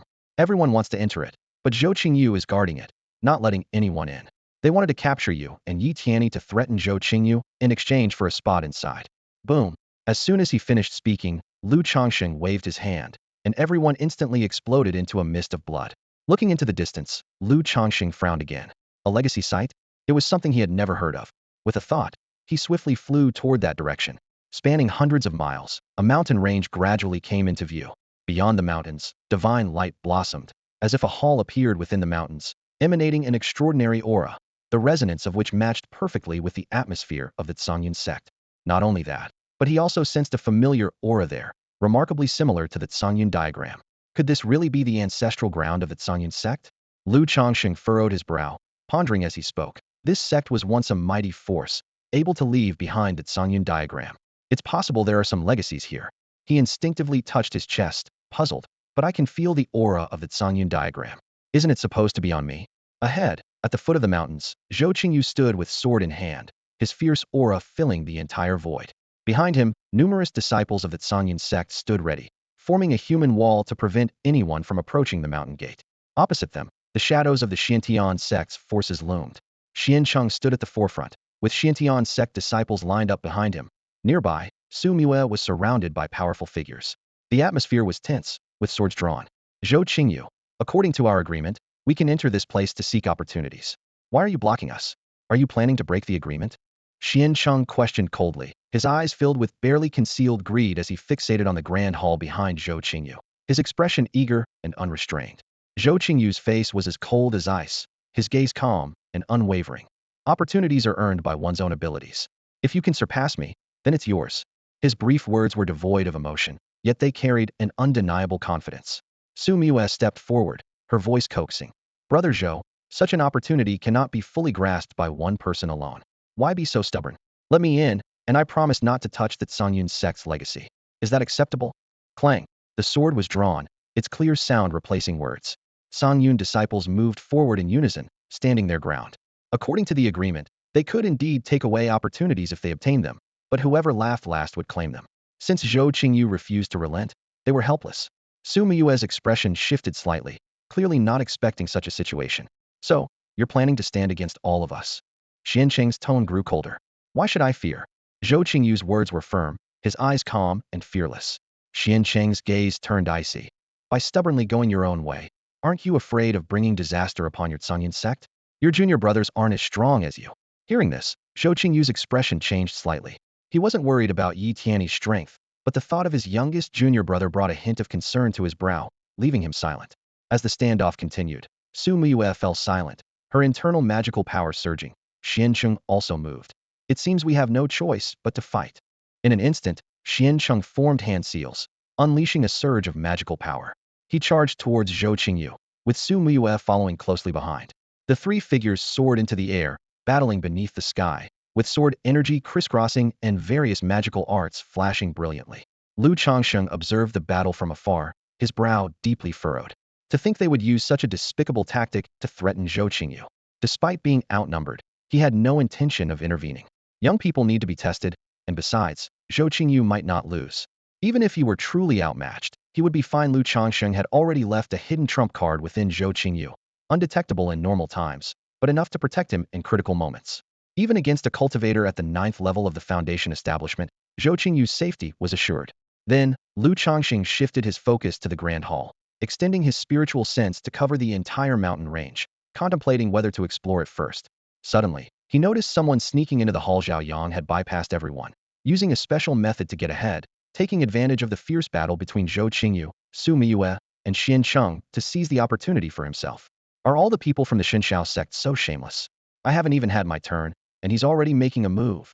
Lu Changsheng sneered. As a black-robed figure silently appeared beside him, it was the puppet from before, moving soundlessly towards the hall. Atop the solitary peak, Lu Changsheng observed the battle below. With his hands behind his back, his gaze was sharp as he scanned the battlefield, contemplating silently. This was merely a trial. It was time for his disciples to truly step onto the battlefield and experience the choices between life and death. Intervening in everything would only cultivate a group of delicate flowers, And what future would such a sect have? Lu Changsheng's puppet had quietly reached the front of the great hall, not far from it. Through the puppet, he could perceive everything around as if he were standing there himself. At this moment, Zhao Yang, accompanied by 2 attendants, had arrived. The 3 stood at a distance, their eyes wary as they scrutinized the hall, calculation evident in their expressions. What if Zhou Qingyu discovers us, senior brother? One of the attendants asked worriedly, eyes flickering with unease. Zhao Yang shook his head, his expression filled with confidence. Changsheng and that woman are keeping Zhou Qingyu busy. He won't be able to break free anytime soon. Besides, even if he notices, so what? I don't fear him. The other attendant immediately chimed in, a sycophantic smile on his lips. Exactly, with Zhou Qingyu's limited skills, how could he be a match for senior brother? Zhao Yang nodded in satisfaction, his eyes fixed greedily on the hall. If nothing goes wrong, that Qingyun map must be hidden here. Otherwise, Zhou Qingyu wouldn't be guarding it so closely. With the Qingyun map, senior brother, you could control the entire Xinqiao sect and become a dominant force. Hearing such flattery, Zhao Yang's face lit up with pride, clearly enjoying the praise. Just as he was about to respond, an untimely voice shattered the silence. You sure know how to flatter, but what kind of dominant force sneaks around like this? Who? The trio's faces changed abruptly as they looked around cautiously. In front of the hall, a figure in a black robe stood, seemingly appearing out of nowhere. It was Lu Changsheng's puppet. Through the puppet, Lu Changsheng's perception was crystal clear, as if he were present on the battlefield. Suppressing his anger, Zhao Yang asked coldly, what do you mean by this? Lu Changsheng, through the puppet, responded indifferently. Don't understand human speech? Or do you wish to make an enemy of my Xinqiao sect? Sensing the extraordinary aura of the other, Zhao Yang immediately tried to exert pressure by mentioning the Xinqiao sect. However, Lu Changsheng retorted unceremoniously. The one thing I can't stand is the Xinqiao sect. As soon as the words fell, the puppet's figure flashed, instantly appearing in front of them. The puppet raised its hand and struck down fiercely, leaving the attendants no time to react before they were killed in one blow. Zhao Yang shouted in anger, about to retaliate, but his body was suddenly immobilized by an invisible force, forcing him to his knees. The entire process was smooth and unobstructed. Though the puppet's refinement was incomplete, with a cultivation level only at the 3rd layer of the core formation stage, it was more than enough to handle a practitioner at the 9th layer of the condensation stage. Core formation stage? How is this possible? Zhao Yang was shocked, unable to believe the black-robed figure before him. The Qingyun secret realm clearly restricted entry to those under 30, yet this individual had the cultivation of the core formation stage, at least the 3rd layer, which was simply unbelievable. Even so, Zhao Yang was unwilling to surrender easily. A rune flashed on his forehead, releasing a tremendous force from within, attempting to break free. Simultaneously, a piece of talisman paper in his possession began to manifest, intending to escape the danger. However, before he could employ any means, the puppet swiftly raised its hand, striking Zhao Yang's head with a heavy blow. Zhao Yang flew backward like a broken kite, crashing to the ground with a splitting headache, as if his head were about to explode. The rune on his forehead was shattered, and the talisman paper in his possession mysteriously appeared in the puppet's hand. Lu Changsheng, through the puppet, looked down at Zhao Yang, now in a sorry state, with a tone full of mockery. You have quite a few tricks up your sleeve. Got any more? This scene ignited Zhao Yang's fury, but before he could speak, a surge of magical power bound him tightly, dragging him in front of the puppet. He had no time to react as all his possessions were stripped away: his spatial ring, waist pouch, and personal weapons. Everything fell into the puppet's hands. Yet, looking at these spoils, Lu Changsheng frowned, his tone full of disdain. Is this all you've got? Is the Xinqiao sect that impoverished you? Zhao Yang's face flushed red with shame and anger, yet he was powerless to resist. Despite being subdued, Zhao Yang couldn't bear the humiliation and his face flushed with shame. If it weren't for that useless Wang Ming, he wouldn't be left with so little on him. However, his expression soon changed again as fear replaced anger. Realizing all his valuables had been looted and the cold glint in his opponent's eyes revealed murderous intent, he trembled. You dare? Zhao Yang's voice shook. I'm a disciple of the Xinqiao sect, a descendant of Elder Zhao Jing. If you harm me, the sect will not spare you. At this point, he had no other option but to invoke the name of the Xinqiao sect to try and intimidate his opponent. Lu Changsheng's actions halted for a moment, a hint of contemplation flashing in his eyes. Seeing this, Zhao Yang thought his threat had worked and quickly added, if you stop now, it's not too late. Lu Changsheng softly asked, so, you're saying the Xinqiao sect values you highly? That's right. I'm a core disciple of the sect. Zhao Yang puffed out his chest, though his confidence seemed somewhat lacking. A calculating look flickered in Lu Changsheng's eyes as he slowly said, if that's the case, it seems the Xinqiao sect might pay a ransom for you in spirit stones. What did you say? Zhao Yang's face changed drastically, cold sweat soaking his back. He had thought he had intimidated his opponent, but never imagined this person would be so audacious as to intend to extort the Xinqiao sect. Before he could react, Lu Changsheng used a spell to suppress him. I might not kill you, but I definitely need to earn some money. Lu Changsheng mused to himself, preparing to leave when he noticed someone approaching from afar. At that moment, the sky was devoid of Zhou Qingyu and the other's presence, yet the distance remained tumultuous. A graceful figure approached silently. It was Su Miyue. Her steps were light as she reached the battlefield's edge. Seeing this, Lu Changxing didn't hesitate. He controlled a puppet to pick up a thick wooden stick and quietly circled behind. The puppet raised its arms high, bringing the stick down with no intention of holding back. Bang! A dull thud echoed. Sensing something, Su Miyue spun around, her slender hand blocking the sudden attack. The stick shattered under the powerful clash of magic, scattering into countless fragments. Who? Beneath her veil, her delicate face showed vigilance, her eyes flashing with cold light. However, her opponent gave her no chance to react. The puppet's hand surged with magic, spreading its fingers as a suppressive force descended upon her. Core formation! Su Miyue exclaimed, quickly forming a seal with her jade-like hand, her inner magic exploding. A jade hairpin appeared out of thin air, shielding her. Magic clashed with the hairpin, pushing the puppet back a few steps, yet it cleverly seized the hairpin. Through the puppet's perception, Lu Changxing was amazed by the hairpin's power but noticed its dimness, having lost its spirit.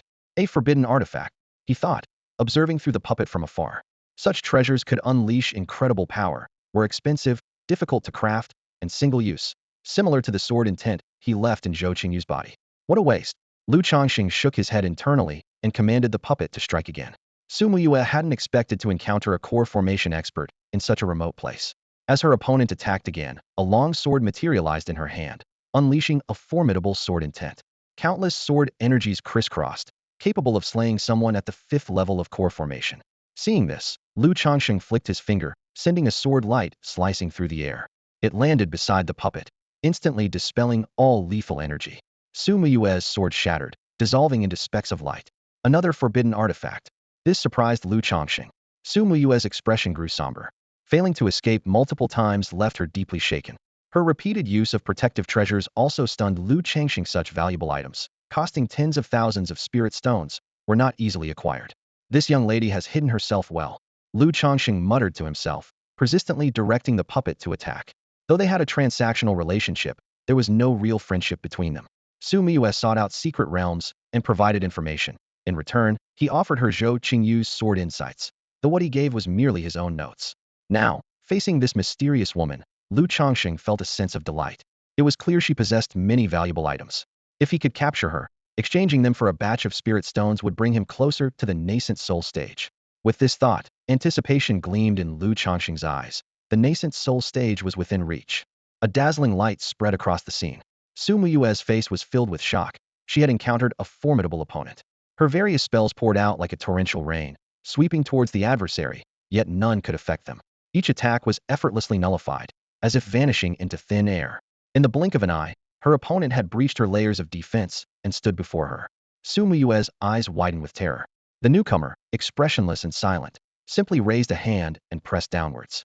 Instantly, the magical power surrounding her shattered like ice, and an invisible force pinned her in place, rendering her immobile.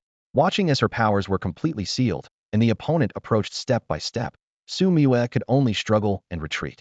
Without her magic, she was merely a mortal and couldn't resist, ultimately being completely restrained on the ground, unable to move even a fingertip. You've hidden well. Lu Changxing finally spoke, his voice cold. Su Miyue gritted her teeth and demanded, who exactly are you? Huh. Lu Changxing didn't answer directly. Instead, he removed a bracelet from his wrist. It was a space artifact, and upon examining it, he found tens of thousands of spirit stones and 2 Xian-level artifacts inside, which was beyond his expectations. Raising an eyebrow, Lu Changxing also removed a ring from her hand for inspection, only to frown. Is that all? He asked skeptically. 2 artifacts, 10,000 spirit stones, and a few low-grade elixirs didn't match her strength. For a moment, he reached towards her waist. Su Miyue immediately exclaimed, you scoundrel, what are you doing? Ignoring her cries, Lu Changxing took a pouch from her waist and then removed her hairpin, only to find it was just an ordinary one. However, as the hairpin was taken out, her hair cascaded down like a waterfall. Su Miyue shrieked, her face turning pale. In just this short time, a stranger had touched almost every part of her body, filling her with shame and anger. The next moment, Lu Changxing's eyes lit up as he noticed something. Your Lucian gauze isn't bad, it should be worth something. he remarked, reaching out. How dare you? Su Miyue's face flushed red with anger, her eyes brimming with murderous intent, as if she wanted to fight him to the death. You covet others' treasures, yet can't handle someone coveting yours. Lu Changsheng's tone was calm, as if lecturing a naive child. Su Miyue continued to scold him, her voice sharp and piercing. Annoyed by her noise, Lu Changsheng waved a hand to seal her mouth. At that moment, he noticed a faint rune manifesting on her forehead. He intended to seal her spirit, but touching it revealed something extraordinary. In that instant, a powerful force erupted from her forehead, protecting it and repelling his consciousness. Sensing the nature of this power, Lu Changsheng confirmed his suspicion this woman had an extraordinary background and must have a purpose for lurking in Qingyun City, likely related to the Qingyun map. Unable to probe further without risk, as he hadn't reached the nascent soul stage yet, Lu Changsheng decided to act cautiously. Enough with the glaring. Unfazed by Su Miyue's fiery gaze, Lu Changsheng conjured a rope, tightly binding her, and then extended it to bind Zhao Yang as well. His puppet then leaped into the air, dragging the two into the sky, speeding towards the horizon. He had intended to take Xiancheng as well, but found the person had vanished. Below, countless cultivators looked up, their eyes filled with shock and disbelief. What is going on? Did I see wrong? Wasn't that woman and Zhao Yang being taken away? Who was that? What just happened? People murmured in confusion, but in an instant, the puppet had disappeared with the two into the sky. Meanwhile, outside, everyone quietly watched the celestial phenomenon, as beams of light intertwined, divine radiance flowing. After the appearance of the Qingyun map, the people of the Qingyun sect looked solemn, while the cultivators of the Qingyun sect wore smiles. The elder who came with Su Miyue also had a calm expression. The appearance of the scroll was a good thing for them, and it was uncertain who would claim it in the end. However, they wore confident expressions, suggesting they had some means to succeed. Friend Songyun, why the long face? The reappearance of the Qingyun scroll is a good thing, something to be happy about. Someone from the Xintian sect offered consolation, though there was a clear note of mockery in their tone. In front of the water mirror, everyone harbored their own thoughts. For the various sects present, obtaining the Qingyun scroll would be a great boon, but failing to do so was no great loss, just a wasted trip. However, for the Qingyun sect, it was entirely different. The scroll was vital to their foundation. Some peak masters frowned at the insincere comfort offered by others, secretly sneering. In such a situation, how could they possibly be happy? As everyone stood at an impasse, ripples suddenly appeared on the surface of the water mirror. Someone's coming out. Could it be that someone has obtained the Qingyun scroll? In an instant, emotions ran high, and all eyes were fixed on the water mirror. A figure in a black robe emerged, holding a rope in hand. What's going on? Who is that? People whispered in confusion. The next moment, Lu Changsheng coldly scanned the surroundings through the puppet's eyes, his voice calm, yet carrying undeniable authority. Where are the people of Shenxiao sect? What business do you have with the Shenxiao sect? Meng Lang stepped forward, his expression serious. Lu Changsheng looked at him, his tone suddenly lightening. I want to sell you something. Are you interested? Sell us something? What is it? Meng Lang frowned. At that moment, Zhao Jing was also released from the secret realm, standing beside Meng Lang with the same puzzled look. Then, with a flick of his wrist, Lu Changsheng caused a figure to fall heavily to the ground, pulled by the rope. In an instant, Meng Lang's expression froze, and Zhao Jing's face darkened. Everyone present was shocked the person bound by the rope was none other than Zhao Yang, a disciple of Shenxiao sect. His bones were broken in numerous places, lying limp on the ground like mud, blood seeping from his mouth, unable to even move. You scoundrel, how dare you? Zhao Jing was furious, stepping into the sky, her spiritual power swirling around her. Lu Changsheng remained indifferent, gripping Zhao Yang's neck with a slight smile. Calm down, lady. Are you buying or not? Meng Lang frowned deeply, his voice steady but tinged with anger. Friend, he is a disciple of the Shenxiao sect. Aren't you afraid of angering our sect with such actions? The crowd murmured in disbelief. Having one's disciple bound and publicly offered for sale was an unbearable humiliation for any sect. Some were amazed, as Zhao Yang was not an ordinary disciple. His cultivation at the 9th level of the condensed yuan stage was considered outstanding within the borders of Yu country, yet he was subdued so easily. The people of Qingyun's sect watched silently, speculating about the identity of the man in the black robe. Lu Changsheng leisurely replied, Boy, I don't like your tone. No matter what sect you belong to, I'm here to sell something. If you want it, pay up. If not, I'll kill him. You dare. Zhao Jing shouted again, trying to stop him. Do you want to find out? Lu Changsheng's tone was calm, but his fingers tightened slightly around Zhao Yang's neck. Hiss! At those words, many people gasped. Since Shenxiao sect established itself in Yu country, no one had dared to openly provoke them like this. This man in the black robe was likely the first in 1,000 years. His sheer audacity was enough to command respect. Meng Lang sensed the decisiveness in the other's words, realizing that this person either truly didn't fear Xinxiao sect or had enough confidence to not worry about their retaliation. Wait, how much do you want? Mingling finally asked.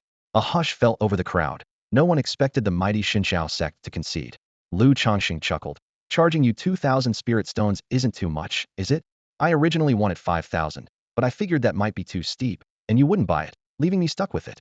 Just 2,000 spirit stones. Yet Ming Lang's face showed hesitation. Zhao Jing's expression was even more grim, a mix of shame and anger. But ultimately, under the watchful eyes of so many cultivators, for the sake of Xinxiao sect's reputation, they had no choice but to agree, taking out 2,000 spirit stones from their storage bag. Lu Changxing accepted the spirit stones and casually tossed Zhao Yang aside, letting him fall to the ground. The people of Xinxiao sect were helpless, not daring to act rashly. They knew full well that if they made a move, the other could retreat into the secret realm in an instant, making pursuit impossible. Onlookers were astonished. Extorting the Xinxiao sect was a rare feat indeed. The crowd buzzed with whispered discussions. Only one white-bearded elder sneered, disdainfully saying, "Foolish, isn't he afraid of having the money but not living to spend it?" In his view, the man would eventually have to leave the secret realm, and when he did, the Xinxiao sect would certainly retaliate with thunderous force to reclaim their honor, with dire consequences. Not realizing this was nothing short of foolishness. Others nodded in agreement, finding the elder's words reasonable. Hearing this, Lu Changxing couldn't help but frown. Under the watchful eyes of the crowd, Lu Changsheng glanced in that direction. He recognized the old man beside Su Miue as Qingyun, who had been keeping a close watch on him for some time. Lu Changxing had chosen to ignore him until now, surprised by the old man's sudden sarcastic remark. After a brief silence, Lu Changxing fixed his sharp gaze on the old man, his voice cold and cutting. "Old man, what did you say?" Qingyun, with a nonchalant expression, looked upwards, his tone dripping with undisguised disdain. "I called you a fool, so what? Do you think I'm foolish?" Lu Changxing's brow furrowed slightly, his voice calm, yet laced with an underlying threat. Qingyun's lips curled slightly, a hint of scorn flashing in his eyes, his silence providing the clearest response. Those around them, intrigued by the exchange, turned their curious gazes towards the two. Such confrontations were rare here, especially with someone daring to challenge Lu Changsheng. Lu Changsheng smirked coldly. "So you look down on me, do you? What do you propose to do about it?" Qingyun maintained his disdainful demeanor, as if Lu Changsheng's threat was beneath him. Instead of anger, Lu Changsheng's voice grew even calmer, a chill emanating from his words. "Your master, I was only going to sell her for 20,000. But since you look down on me, I'll charge you 50,000. What did you say?" Qingyun's expression finally cracked, his demeanor shifting abruptly. In the next moment, Lu Changsheng gave a sharp tug on the rope in his hand, revealing a striking figure that drew gasps from the crowd. The murmurs of surprise spread quickly. They knew the woman was of significant status, yet they hadn't expected her to be captured too. Her disheveled appearance and disarrayed clothing made her look no better off than Zhao Yang. "Damn it!" Qingyun growled from deep within his throat, watching Su Miue's sorry state, his body trembling uncontrollably. At that moment, someone in the crowd pointed at the woman, exclaiming in surprise, "Wait, why is she disheveled? Her clothes are torn. Look, her face is flushed. Could it be? You scoundrel!" Qingyun roared, his inner energy surging as he prepared to soar into the air. Yet Lu Changxing remained indifferent, as if everything was under his control. "Old man, don't act rashly. Let's talk this out. 50,000 spirit stones, are you buying or not? Do you realize who she is, and you dare act like this?" Qingyun fumed, his voice filled with uncontainable rage. Seeing this, Lu Changxing stopped wasting words, turning to the crowd. "Since you're not buying, anyone here interested? I'll sell her for 30,000 spirit stones." The crowd fell silent at his words. Although many eyes showed a glimmer of greed, they quickly hid it. It was clear the woman had a significant background. Despite the temptation, none dared provoke the power behind her. Lu Changxing's lips curled slightly as he continued. "I understand your concerns. Communicate with me secretly, and I'll deliver her discreetly, without anyone knowing." "You wouldn't dare?" Qingyun snapped, his gaze sweeping over the crowd with a blatant threat. Lu Changxing's voice turned icy. "I don't have the patience for your nonsense. Say one more word, and face the consequences." Though seething with anger, Qingyun could only grit his teeth and force out a few words. "I'll pay you." He tossed a storage ring into the air. "Release her," Qingyun commanded. "Not so fast." Lu Changxing caught the ring, probing it with his mind before frowning slightly. "There's only 30,000 here, 2,000 short." "You mentioned 30,000, and now you're reneging?" Qingyun's face darkened. 30,000 is for others. For you, it's 50,000. Lu Changsheng replied, justified. "On what grounds?" Qingyun barked. Lu Changsheng chuckled coldly. "You call me a fool. Isn't that reason enough? I need to prove I'm not." "You?" Qingyun was furious, his face livid, not expecting his words to cause such trouble. The crowd silently marveled at Lu Changsheng's vindictive nature. Eventually, Qingyun gritted his teeth and handed over the additional 2,000 spirit stones, and Lu Changsheng released Su Muyue as promised. Members of the Xuantian sect couldn't help but laugh in schadenfreude at the scene, finding it amusing. But Lu Changsheng, turning to them with a cold gaze, warned, "Laugh? You'll be crying soon enough, Xuantian sect." "What do you mean by that?" The sect elder's face changed. Lu Changsheng's eyes brimmed with murderous intent. "Just wait until I take down Xiancheng." The crowd was stunned, exchanging looks of disbelief. The Xuantian sect elder shouted angrily, "Are you trying to make enemies of everyone?" "That's right." Lu Changsheng responded decisively, turning and disappearing back into the secret realm. The group was left staring at each other. The response was so decisive that they couldn't be bothered to waste another word on them. They stood there, faces etched with shock, a chill hanging in the air. The person finished speaking and turned away without a backward glance, clearly harboring deep resentment towards them. No one present could muster a smile. Only the cultivators from the Qingyun sect felt an inexplicable sense of relief, their tense shoulders relaxing slightly. This subtle change was immediately noticed by those around them. "What does this mean, Qingyun friends?" Lin Pa stepped forward, brows furrowed, his voice cold as he questioned them. The Qingyun sect cultivators wore solemn expressions. "Our sect leader had warned you before, but you dismissed it." "What do you mean?" Lin Pa pressed, his tone growing harsher. Taking a deep breath, the Qingyun sect cultivator spoke gravely. "He is the night demon who has plagued Qingyun for nearly a decade. For 10 years, he's committed countless atrocities. To offend him is to court disaster." "What?" The faces of the crowd changed instantly, their previous arrogance vanished. When they first heard of the night demon, they dismissed it, even mocking the name. But now, their faces were ashen, as if they had swallowed a bitter pill. "What kind of scoundrel is this?" A cultivator from the Xiantian sect scowled, fists clenched, knuckles white.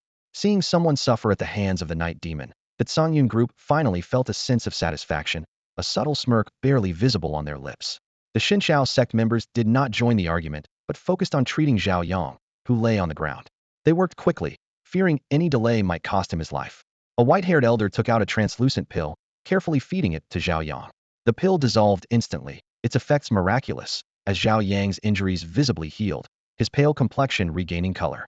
As his consciousness returned, Zhao Yang's eyes flared with a tangible killing intent, unabashedly revealed. "I will kill him." Zhao Yang growled through gritted teeth, struggling to his feet with determination. Without hesitation, he vanished, racing towards the depths of the secret realm. Meng Lang reached out to stop him, but Zhao Jing held him back, shaking her head, allowing Zhao Yang to leave. Others frowned at the scene. "Still going? Not afraid of death?" Someone murmured in confusion. At that moment, Su Miyue also snapped out of her shock, biting her lip, eyes filled with unwillingness and anger. Without hesitation, she leaped up, her figure like lightning, diving back into the depths of the secret realm. Qilian stood still, not intervening. Everyone understood that Zhao Yang and Su Miyue still had unutilized strategies. Their earlier defeat might have been unexpected, leaving them no time to reveal their trump cards. But this time, the situation was entirely different. They were prepared. All eyes were on the entrance to the secret realm, eagerly awaiting the unfolding events. Meanwhile, the puppet returned to Lu Changsheng with 70,000 spirit stones.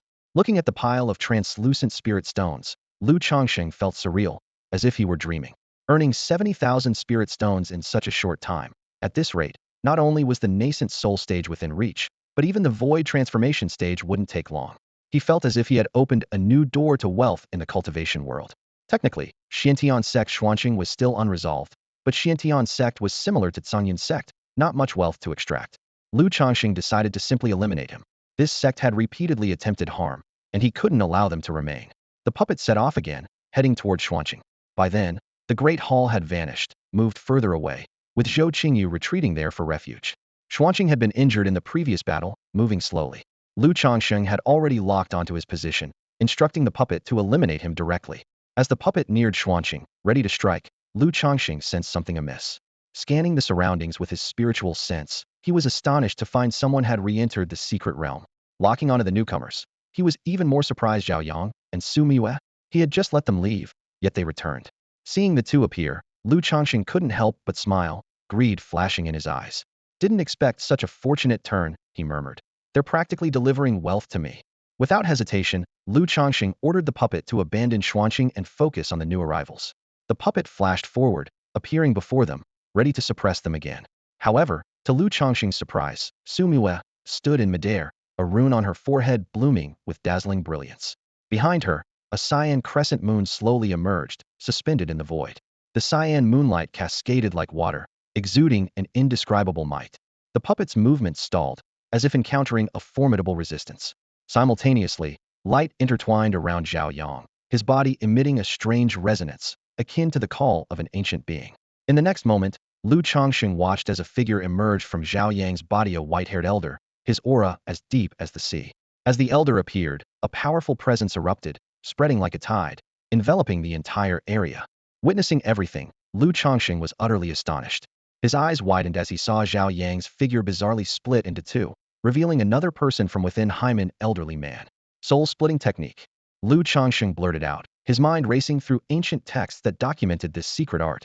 This rare technique allows one to separate a part of their own soul, along with some of their cultivation, and store it in another person. The situation before him was crystal clear. Zhao Yang had cleverly used this method to bring a powerful soul into the secret realm, thus circumventing the strict rule that barred anyone over 30 from entering the Qingyun secret realm. Even more shocking was the appearance of a blue moon behind Su Miyue, radiating a formidable aura that seemed impervious to all magic, so much so that even a cultivator at the core formation stage could not shake her in the slightest. Changsheng's heart sank. It was evident these people came well prepared. In the scene, a puppet was being suppressed by a powerful force. The old man cast a cold glance around before his eyes settled on Su Miyue. A hint of surprise flickered in his eyes, but he said nothing, merely nodding slightly.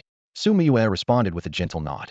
Changsheng observed silently, realizing this elder was clearly a senior of the Xinshao sect, far surpassing Zhao Jing and Meng Lang in strength.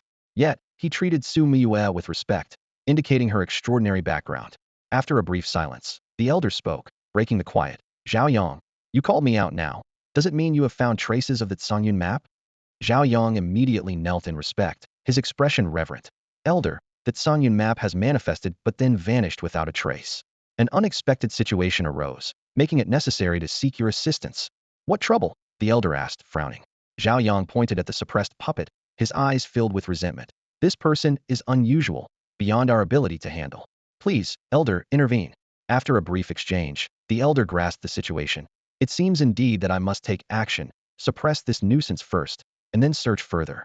As soon as he finished speaking, he focused on the puppet suppressed by the blue moon, waving his sleeve as a surge of immense magical power descended. Su Miyue tactfully stepped aside. Boom! The attack landed, and the puppet raised its hand to resist, unleashing an impressive force. In the clash, the surrounding mountains and forests were swept by the shockwave. The elder's sleeve trembled again, causing the puppet to stagger back, leaving a trail of deep footprints on the ground, retreating dozens of feet before finally crashing into a mountain wall to stop. Something's odd. The elder frowned, scrutinizing the puppet closely. Zhao Yang urgently asked, what's wrong? The elder did not reply, taking a step forward, his robe billowing as he unleashed another wave of magic. The puppet pushed off the ground, darting forward like an arrow, only to be knocked over mid-charge by the elder's power, tumbling away. In their third exchange, the magical energy continued to surge. A cascade of light descended from the sky, pressing down on the puppet, rendering its movements sluggish. The elder seemed unwilling to prolong the confrontation, casting a series of seals with full force. The puppet struggled valiantly, but ultimately succumbed to the overwhelming pressure, ceasing its movements entirely. Seeing this, Zhao Yang was overjoyed, a fierce glint flashing in his eyes. However, Su Miyue's expression darkened at this moment. But in the next instant, the elder suddenly exclaimed in surprise. This is actually a core formation stage puppet. What? A puppet? The group simultaneously displayed expressions of shock. Changsheng's expression changed dramatically, his brow furrowed as he gazed intently in that direction, already harboring suspicions. Zhao Yang snorted with disdain in his voice. The rules here state that only those under 30 can enter. I was wondering how such an extraordinary person could emerge from a barren place like your kingdom. Turns out it's just a puppet. He suddenly realized this explained why the other had been suppressed, not due to a lack of strength, but because the body was merely a puppet. Su Miyue shared his thoughts and became intensely curious about the person controlling the puppet. Both instinctively turned their gaze to the elder. The elder stood in midair, his eyes piercing through layers of space, focusing on a distant peak. His voice was calm, yet carried undeniable authority. How long do you plan to watch? Changsheng stood amidst the forest, his expression as tranquil as still water. The magical energy he emitted while controlling the puppet had been detected, which was to be expected. After a moment of contemplation, he spoke slowly. To enter here, your Xinshao sect went to great lengths, even using the technique of dividing the spirit. The elder sneered. And you? creating such a puppet? A soft laugh echoed from the forest, reverberating through the air. Zhao Yang finally confirmed that it was all the work of that person, and his eyes burned with uncontrollable fury. He stepped forward, forming seals with his hands and summoning a deadly technique as he charged toward the peak. The elder remained still, not intervening. In his eyes, even the most talented cultivators under 30 couldn't be that formidable in this wilderness. However, just as Zhao Yang approached the peak, a pressure as heavy as a mountain suddenly descended, immobilizing him in midair. The elder's brows furrowed in surprise as he witnessed this. He immediately attempted a rescue, sending a wave of magical power forward to retrieve Zhao Yang. To his shock, the power shattered upon contact, the shockwave dispersing and stirring the surrounding air into a turbulent flow. What is happening? The elder's face showed rare astonishment. He sensed a formidable force, seemingly not weaker than his own. But even though he was merely a spirit, he still possessed the cultivation of a 7th-level core formation. To encounter someone who could rival him was astonishing. Lu Changsheng had no interest in further conversation. As a surge of immense magical power emerged, pure terror appeared on Zhao Yang's face, his body crushed from all sides. With a harrowing scream, his body exploded into a mist of blood. How dare you? The elder was utterly enraged, his form traversing the void. Someone had dared to kill Zhao Yang right before his eyes, a blatant provocation. Yet to his surprise, an endless stream of magical power quickly coalesced in the air, transforming into a brilliant streak that descended upon him.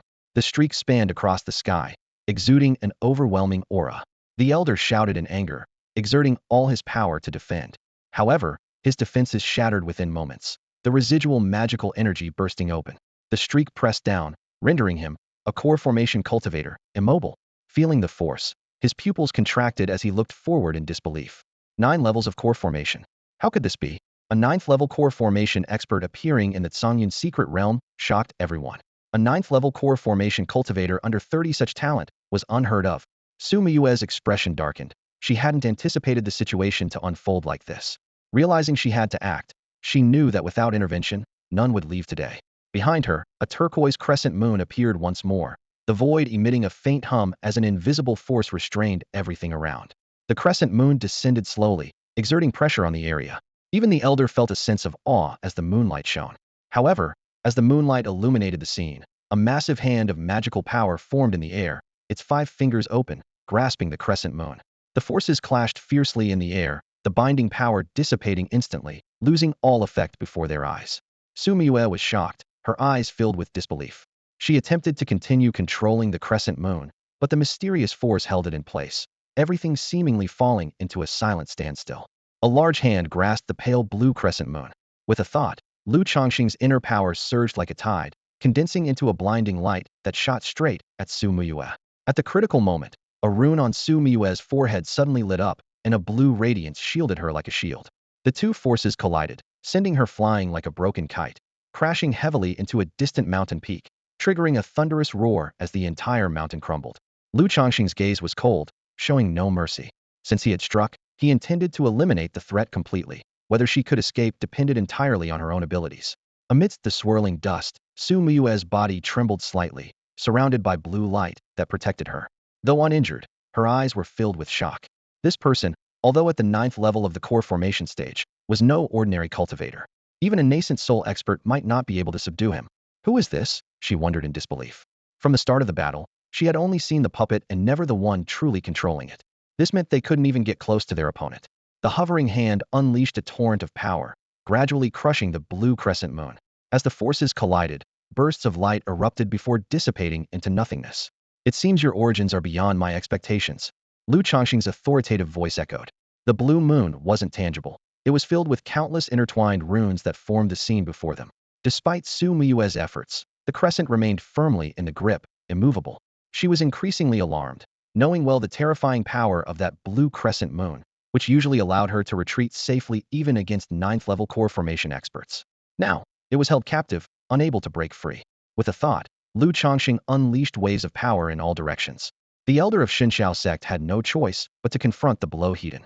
After a massive explosion, his soul was unstable, and his power scattered, shocked by the formidable opponent before him. Su Miyue dodged rapidly, the blue light on her forehead constantly shielding her. Cheng wasn't so fortunate. He used all his techniques, but they were all shattered. The force struck his body, nearly tearing him in half. He crashed heavily to the ground, shaking the earth. Yet the killing force persisted, relentlessly pursuing him.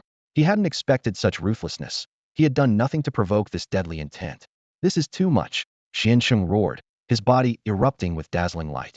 Amidst his agonized cries, a talisman appeared on his chest. In an instant, a rain of sword energy poured down with the power rivaling a full-force strike from a first-level nascent soul cultivator. A sword talisman, Su Miyu exclaimed. It was incredibly rare and possessed devastating power. However, to their surprise, as the sword talisman appeared, a beam of sword light materialized out of nowhere, like a divine sword unsheathing, and sliced down. Boom. The suspended sword energy exploded before it could act. The sword light cut through the void, directly cleaving the talisman. Changsheng's eyes widened in horror as he was split by a single strike, his life extinguished instantly. Both the Elder and Su Miyu were filled with disbelief. An 8th-level sword path. Su Miyu gasped, noting that the terrifying aura of the sword energy was close to the 9th-level realm. Lu Changsheng remained silent. The sword talisman was indeed remarkable, but it was destroyed before it could be fully activated, requiring only a fraction of his strength. Seeing this, their faces turned ashen. Lu Changsheng raised his hand again, the sword energy bursting forth like a rainbow across the sky. The Elder was thrown back, his body shattered. The sword energy fell, severing his body, and his soul and cultivation rapidly dissipated. He was originally a fragment of the main soul. Once severed, it wasn't just the loss of a part of his soul. His cultivation would also dissipate, and he would suffer severe injuries, setting back his progress and requiring a long recovery. Su Miyue's heart trembled violently. Her delicate fingers rapidly formed seals, and a radiant light burst from the rune on her forehead. She was determined to retrieve Qingyun at any cost, sweat dripping from her pale forehead. Deep inside, she knew all too well the person before her was far beyond her ability to contend with. From the very start of the battle, he hadn't even used his full strength, yet he displayed an overwhelming dominance. Her astonishing techniques barely hindered him. Poof! Suddenly, Qingyun was enveloped in streams of light, unleashing incredible power and finally breaking free from the oppressive hand. However, Su Miyu suffered a severe backlash, spewing a mouthful of blood that stained her clothes. Seeing Qingyun return to her side, she quickly pulled out a talisman from her sleeve, which instantly burned to ash, and Su Miyu vanished in a flash of light. Lu Changsheng stood his ground, not giving chase. He knew well that her origins were extraordinary, and even if he used all his strength, he likely couldn't detain her, which might expose himself instead. Weighing the pros and cons, it was not worth the risk. Consider yourself lucky. Lu Changsheng snorted coldly, withdrawing his power and summoning the puppet hovering in the air. He pondered for a moment before turning to explore the distant hall. Yet as he traversed the area, the hall was nowhere to be found. The entire secret realm seemed to have fallen silent, with an eerie stillness permeating the air. Where's the hall? Lu Changsheng frowned, extending his senses but finding no clues.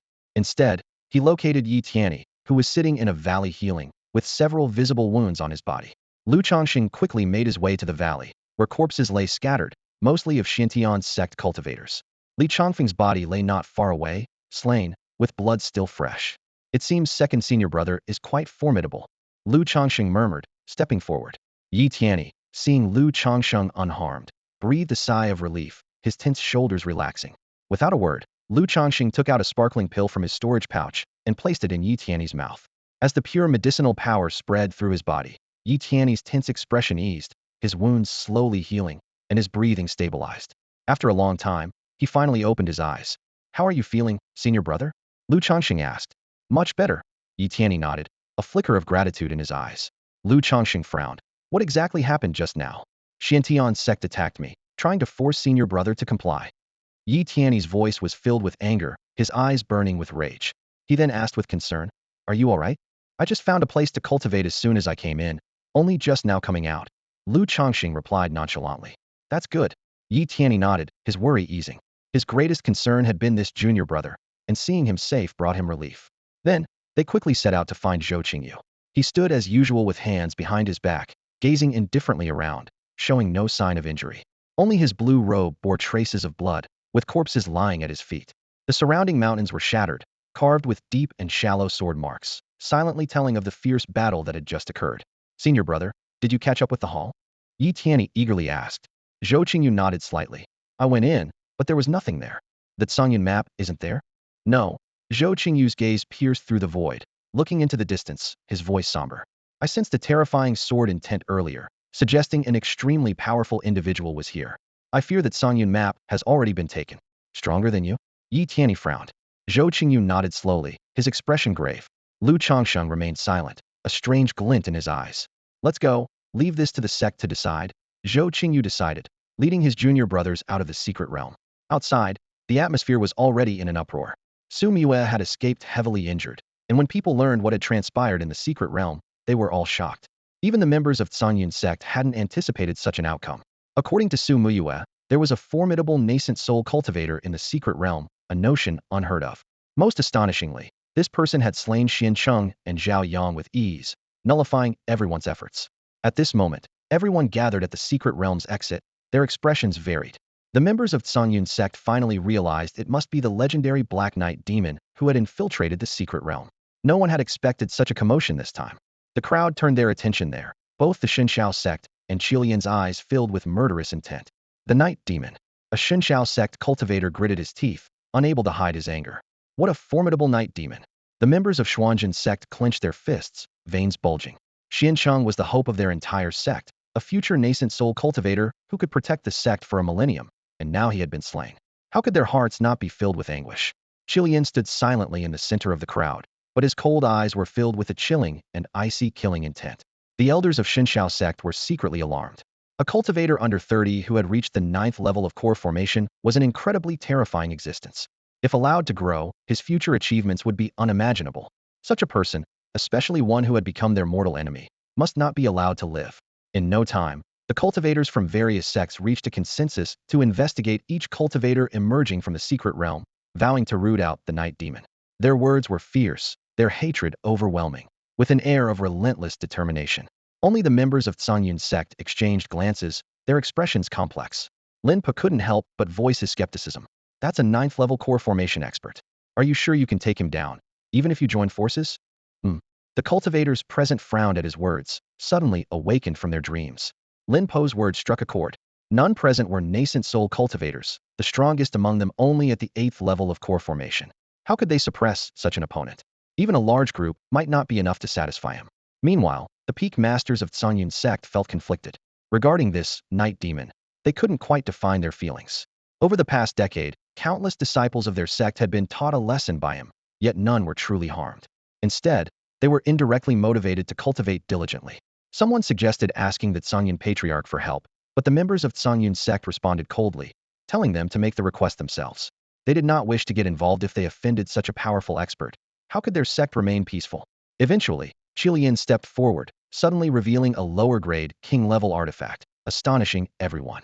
Such an artifact, when activated by the collective efforts of many, could possibly withstand even a nascent soul cultivator. Qilian then summoned a furnace engraved with mysterious patterns, suspending it in the sky, waiting for the Night Demon to appear. The members of Qingyun sect watched silently, content as long as their disciples were unharmed, asking for nothing more. Soon, ripples emerged from the secret realm, and figures began to exit one by one. However, they were stopped immediately upon emergence, not allowed to leave. Qilian stood at the forefront, holding a mirror, meticulously inspecting each individual. The mirror revealed the cultivation level of anyone reflected in it, but activating it consumed significant spiritual power. Determined to find the culprit, he persevered, determined to get to the bottom of things. Regardless of their sect affiliation, everyone had to undergo inspection. Although Qingyun's sect had objections, they were powerless to stop it under the current circumstances. After some time, Lu Changsheng and his group emerged from the secret realm, standing in the middle of the line. Upon hearing what had transpired, they couldn't help but sigh. Lu Changsheng's gaze locked onto the mirror, knowing they were searching for him, yet he remained unflustered. He had means to conceal his cultivation, and if necessary, he would eliminate everyone present. As he pondered this, the line moved forward. Yi Tianyi, who was ahead of him, completed his inspection and left. Lu Changsheng naturally stepped forward to face Qilian, ready for inspection. Surprisingly, Qilian glanced him up and down and then waved him off. You may go. What? Lu Changsheng frowned, incredulous. You can leave. Qilian repeated, his tone firm. Clearly, upon seeing Lu Changsheng, he had no intention of verifying him. Each activation of the mirror required considerable spiritual power. Over the years, Qilian had followed Lu Changsheng many times and knew him inside out. He felt there was no need to go through the motions. You're just letting me go? Not even checking. Lu Changsheng frowned, looking at Qilian in disbelief. Go. Qilian waved his hand, his tone full of impatience. Lu Changsheng stood there, his face full of frustration. All the strategies he had painstakingly devised were now useless. The other party didn't even bother to check him and was urging him to leave. In front of so many cultivators, this was a huge blow to his self-esteem.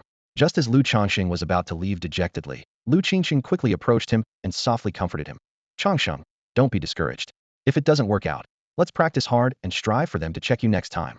Lu Changsheng looked at his senior sister and shook his head helplessly. Senior sister, if you don't know how to comfort people, just don't. Oh, Changsheng has grown up and now has a sense of shame. Lu Qingqing teased with a smile. Faced with his senior sister's comfort, Lu Changsheng could only smile bitterly.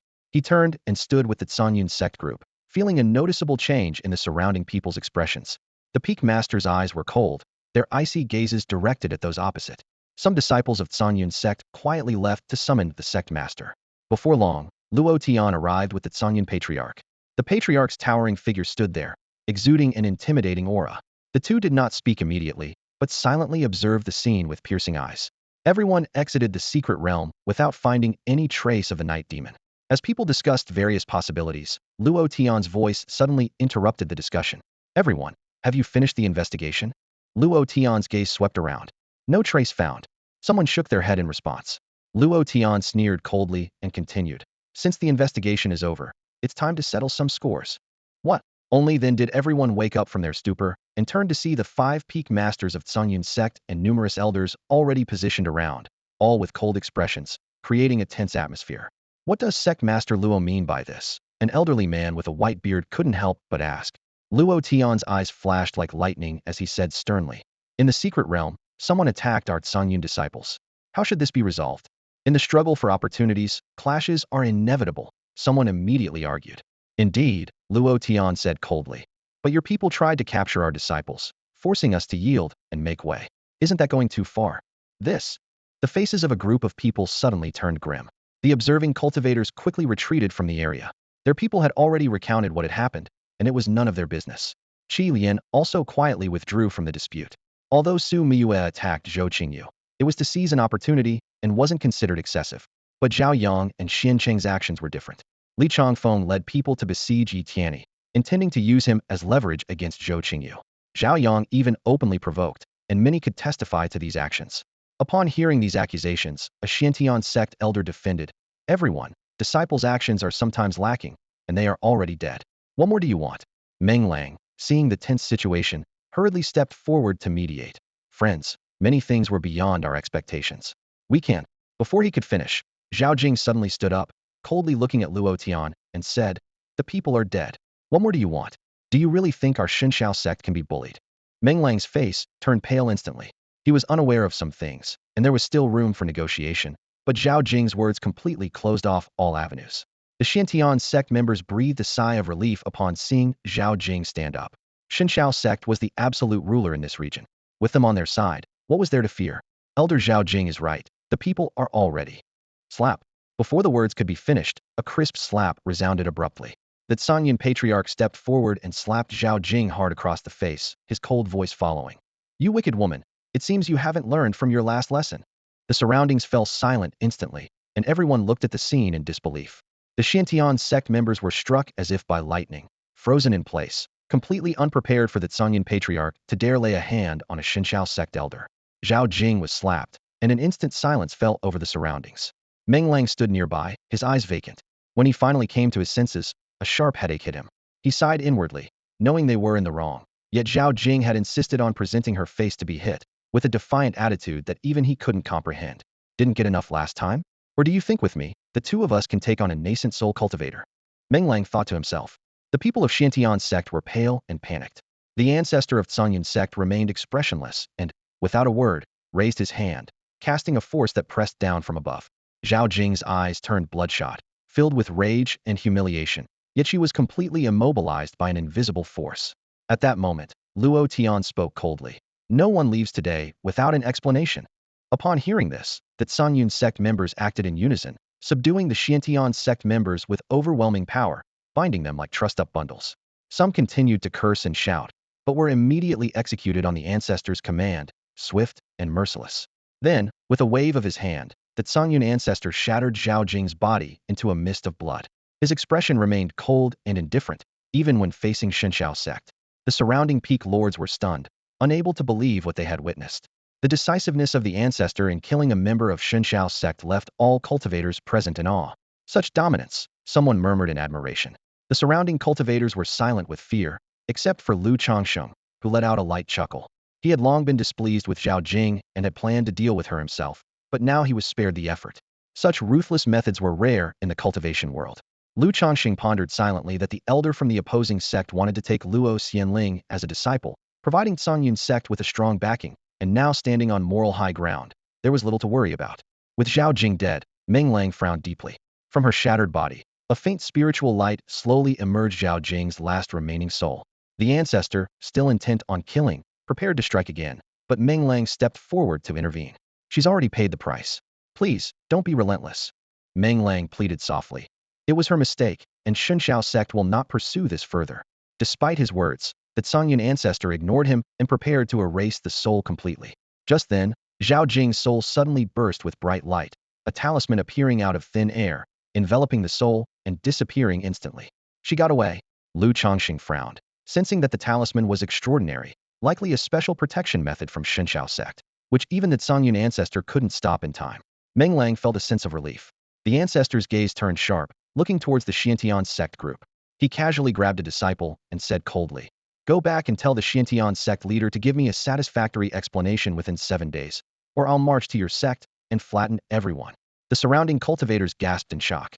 Such audacity from the Songyun ancestor. Everyone knew his temper. When he made a threat, he would follow through. If no one came in 7 days, he would indeed attack Xiantian sect. Since his reemergence, the entire demeanor of Songyun sect had drastically changed. Lu Changxing watched with astonishment. Such dominance was truly beyond reach. Then, Luo Tian said coldly, "Show them out." The crowd hurriedly left, as if fleeing for their lives, fearing that Songyun ancestor might change his mind and kill them all. After all, if he didn't care about Xinxiao sect, what would he care about smaller sects like theirs? Meng Lang stood alone in the distance, his expression complex and unsure of what to do. The Songyun sect members ignored him, turning back towards their mountain gate with their disciples.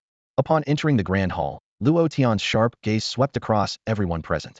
In a deep voice, he said, "Lu Changsheng, you may leave now. The rest of you stay." Lu Changsheng paused in place, his brow furrowing slightly. What did this mean? They were asking him to leave again? How could they get to the bottom of things without him? He was still contemplating the important matters regarding the Songyun map, yet they were excluding him completely. Oh well. Lu Changsheng sighed softly, clasped his hands behind his back, and turned around leisurely, strolling out of the hall. Watching his departing figure, Luo Tian couldn't help but remark, "He's not pleased about it." Who would be pleased if you just let them walk away alone? Lin Po's lips curled into a mocking smile. What good would it do to keep him here? Every time we go out, he finds a place to hide and stays put until it's over. What could he possibly find out by staying? Luo Tian's tone carried a hint of resentment, partly due to his grudge against Lu Changxing over the matter of Luo Xianling. Hearing this, the others chuckled and said no more. The patriarch, however, looked in the direction Lu Changsheng had left, a hint of admiration in his eyes. That young man is interesting, quite to my liking. To your liking? The others exchanged puzzled glances. One was bold and fierce, the other timid and cautious. How could they possibly have anything in common? After the laughter subsided, the group turned serious and began discussing the main issue. They were aware of the appearance of the Songyun map and had seen a magnificent hall, but they hadn't been able to find the map itself. That hall is where the Songyun map is kept, the patriarch declared with certainty. Zhou Qingyu furrowed his brow, recalling how he had checked thoroughly after fending off all the rivals, yet found nothing. Luo Tian frowned deeply and said, "Could it have been taken by someone? Zhao Yang, that woman, or Xiansheng?" "Probably none of them." The patriarch shook his head. "If they had it, the events that followed wouldn't have happened. It's likely related to the Black Knight demon." Did he get it? The patriarch fell into thought, tapping his fingers lightly on the table. "I've heard a bit about this demon. Though his actions are reckless, he doesn't seem to harbor any malice towards our sect. If he has it, it's not the worst outcome. At least he's harmless to us. The real concern is others thinking we have it." This statement plunged everyone into contemplation. If outsiders believed that Songyun sect had the map, it could spell big trouble. Although the patriarch had already dealt with Zhao Jing, they couldn't be too complacent, especially with other factions eyeing them. The group's mood turned heavy. They hadn't obtained anything, yet they were now targets. In the end, they could only decide to increase patrols and be ready for any crisis. The meeting concluded, and everyone went their separate ways. Meanwhile, as cultivators left the Songyun sect, countless speculations surged through the cultivation world like an undercurrent. News of the Songyun map's appearance was already widespread. The deaths of Zhao Yang and Xiancheng, along with Su Muyue's defeat and retreat, fueled wild imaginations.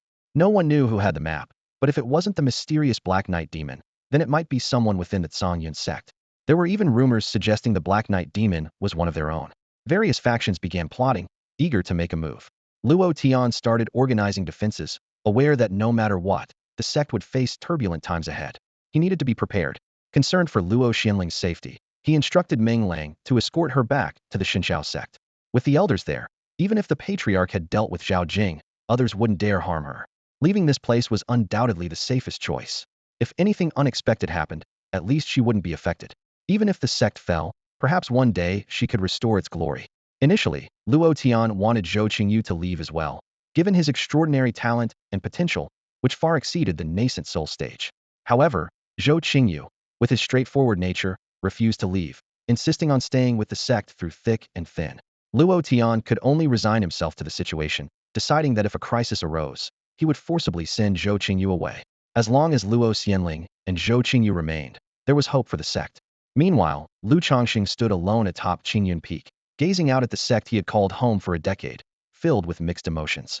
The sect had genuinely protected him over the years, sparing no effort to keep him safe. He could sense the turbulent situation the sect was now facing, partly due to him, but mostly because of the Qingyun map. This artifact had stirred the desires of many factions, enough to drive countless people to madness. Everything was becoming uncontrollable, and who knew what desperate actions those coveting it might take. Lu Changsheng's gaze inadvertently shifted towards the direction of the sect's treasure vault, a peculiar gleam in his eyes. Perhaps I should. He contemplated, a bold idea forming in his mind, but his thoughts were interrupted by the sudden sound of footsteps. A stranger had somehow appeared behind him, eyes fixed intently on Lu Changsheng. The man approached and looked at Lu Changsheng. He stood tall, with a composed demeanor and a hint of scrutiny in his eyes. May I ask if you are Changsheng, my young friend? The elder's voice was deep yet courteous. Lu Changsheng nodded slightly. That's me, and you are? I am Ning Tsong, Yusin's uncle, the elder admitted, slightly leaning forward to indicate his purpose. So it's Senior Ning from the Ning family. My apologies for not recognizing you. Lu Changsheng clasped his hands in a respectful gesture. Their eyes met, and Ning Tsong waved his hand kindly. No need for formalities, young friend. I am here on the family head's orders to find Yusin and to ask you a question. What is it? Ning Tsong got straight to the point. I heard that you mentioned 10,000 spirit stones could help Yusin reach the 9th level of condensed yuan in 3 years and step into the 4th level of swordsmanship. Is this true? Lu Changsheng frowned, thinking to himself, didn't Ning Yusin swear not to tell anyone? How did this come out? But given the situation, he couldn't avoid it, and replied, it is true. It's a method from an old friend of my master, who is well versed in this art. Ning Tsong nodded, and with a flick of his fingers, a bulging brocade bag appeared in his hand. He handed the bag to Lu Changsheng. Here are 10,000 spirit stones, sent by the family head. Sorry to trouble you. Lu Changsheng was momentarily stunned. A look of surprise flashed in his eyes. This was so sudden, with no preparation at all. But he didn't hesitate and reached out to take the bag. After all, that's 10,000 spirit stones, enough to ensure the success of his nascent soul stage. Ning Tsong showed no doubt, having witnessed Ning Yusin's transformation firsthand advancing to the condensed yuan stage in just over a month. More astonishingly, she had moved from nothing to the 2nd level of swordsmanship. Such rapid progress was beyond belief. The facts spoke for themselves, leaving no room for doubt. Ning Tsong then asked, how long do you need to prepare? Is it urgent?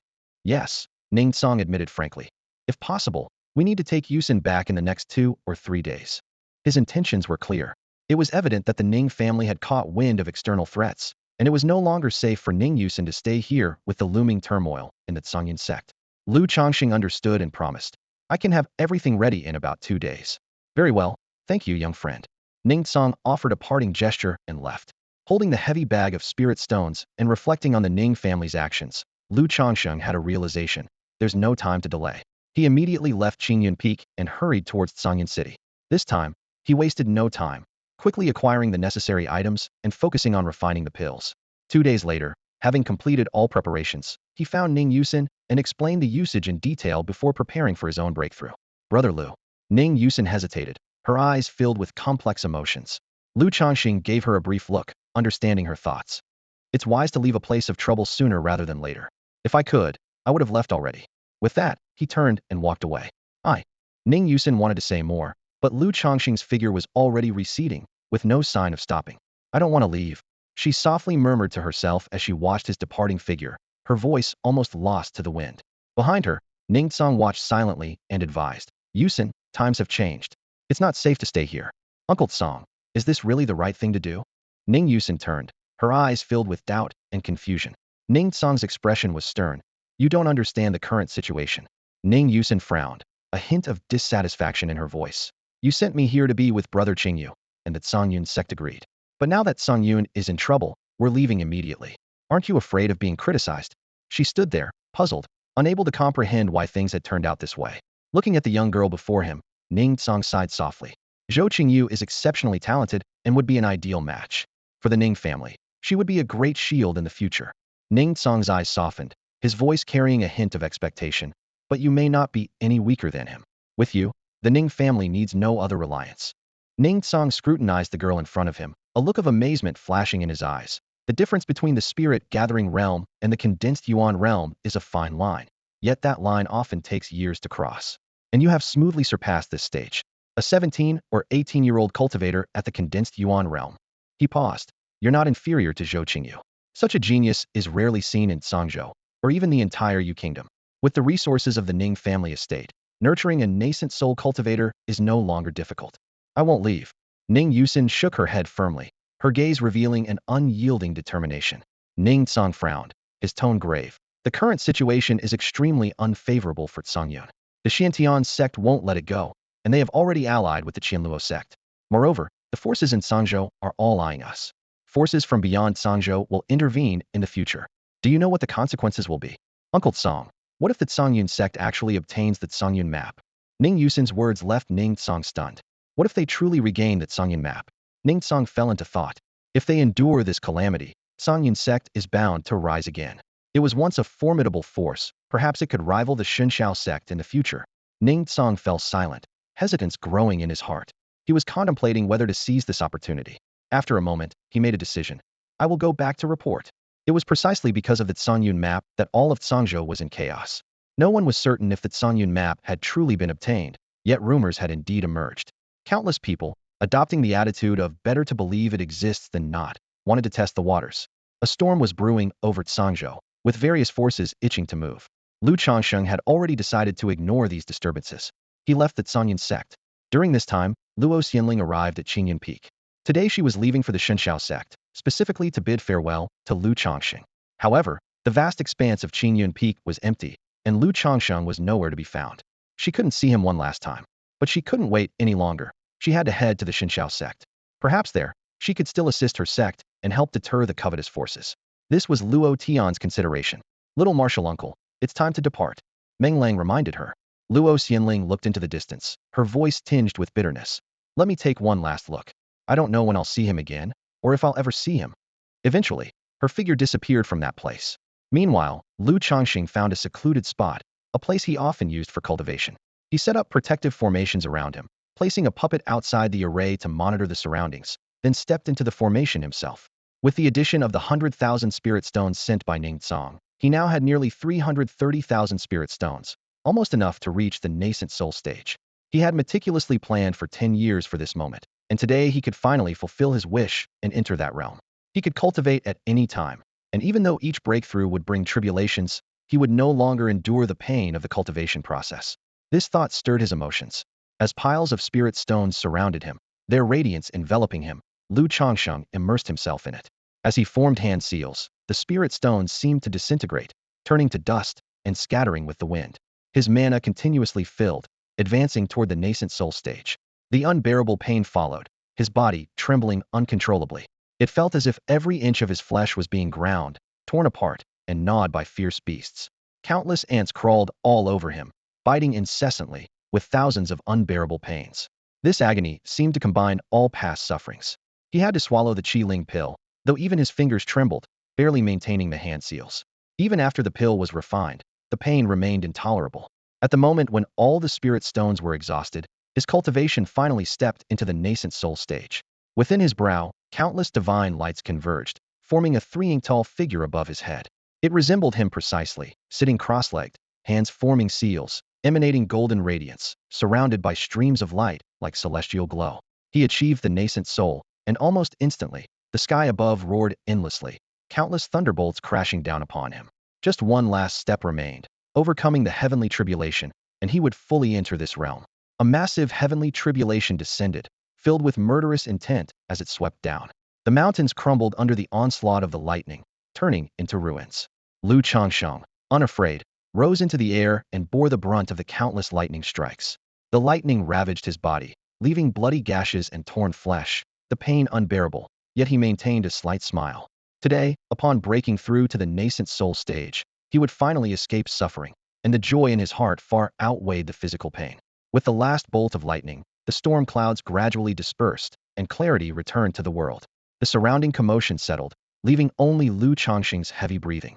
Standing in the void, his aura had transformed, and he was a completely different person, as if reborn.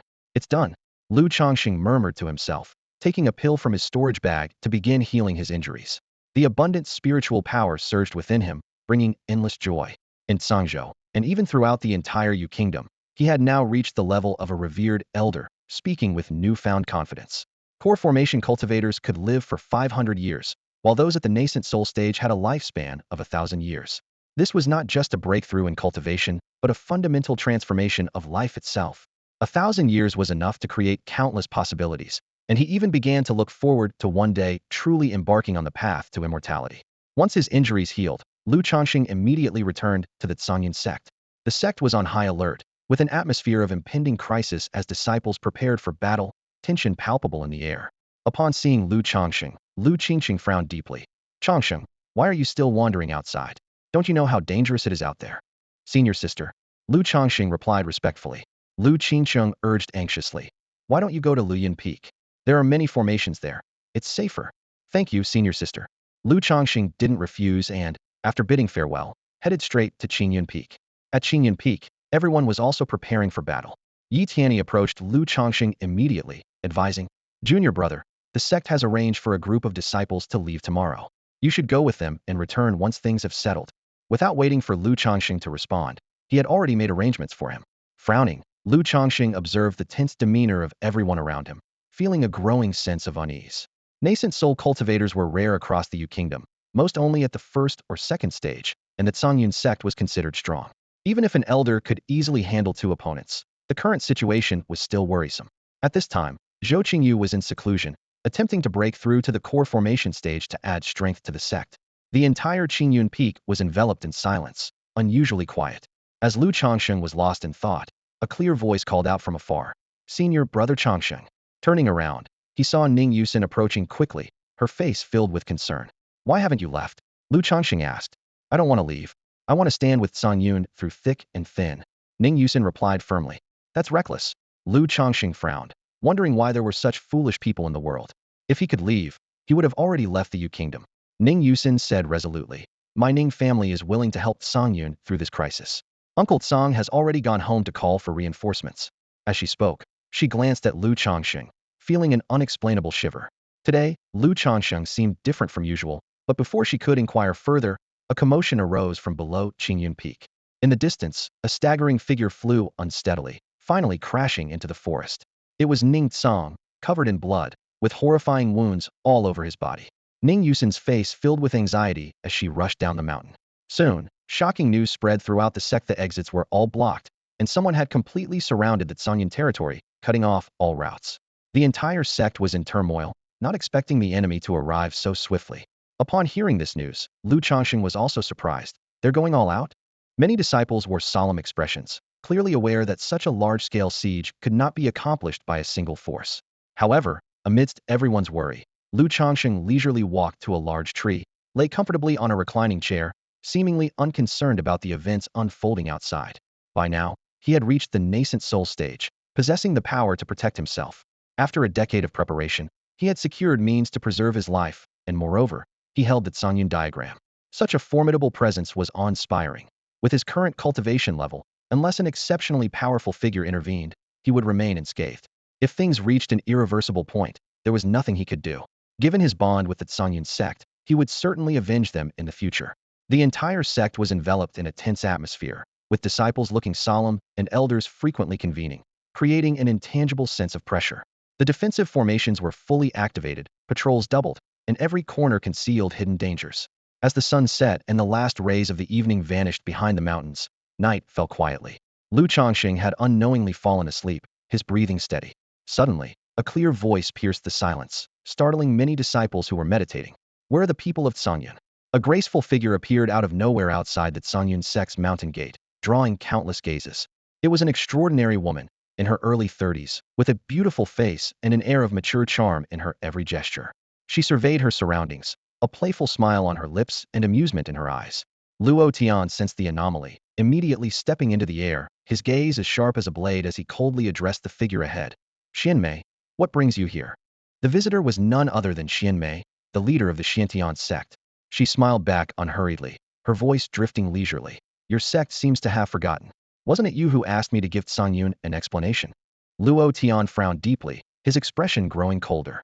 Everyone around watched the confrontation in the sky tensely, aware that the visitor had ill intentions. Arriving without a sound. Is this your explanation?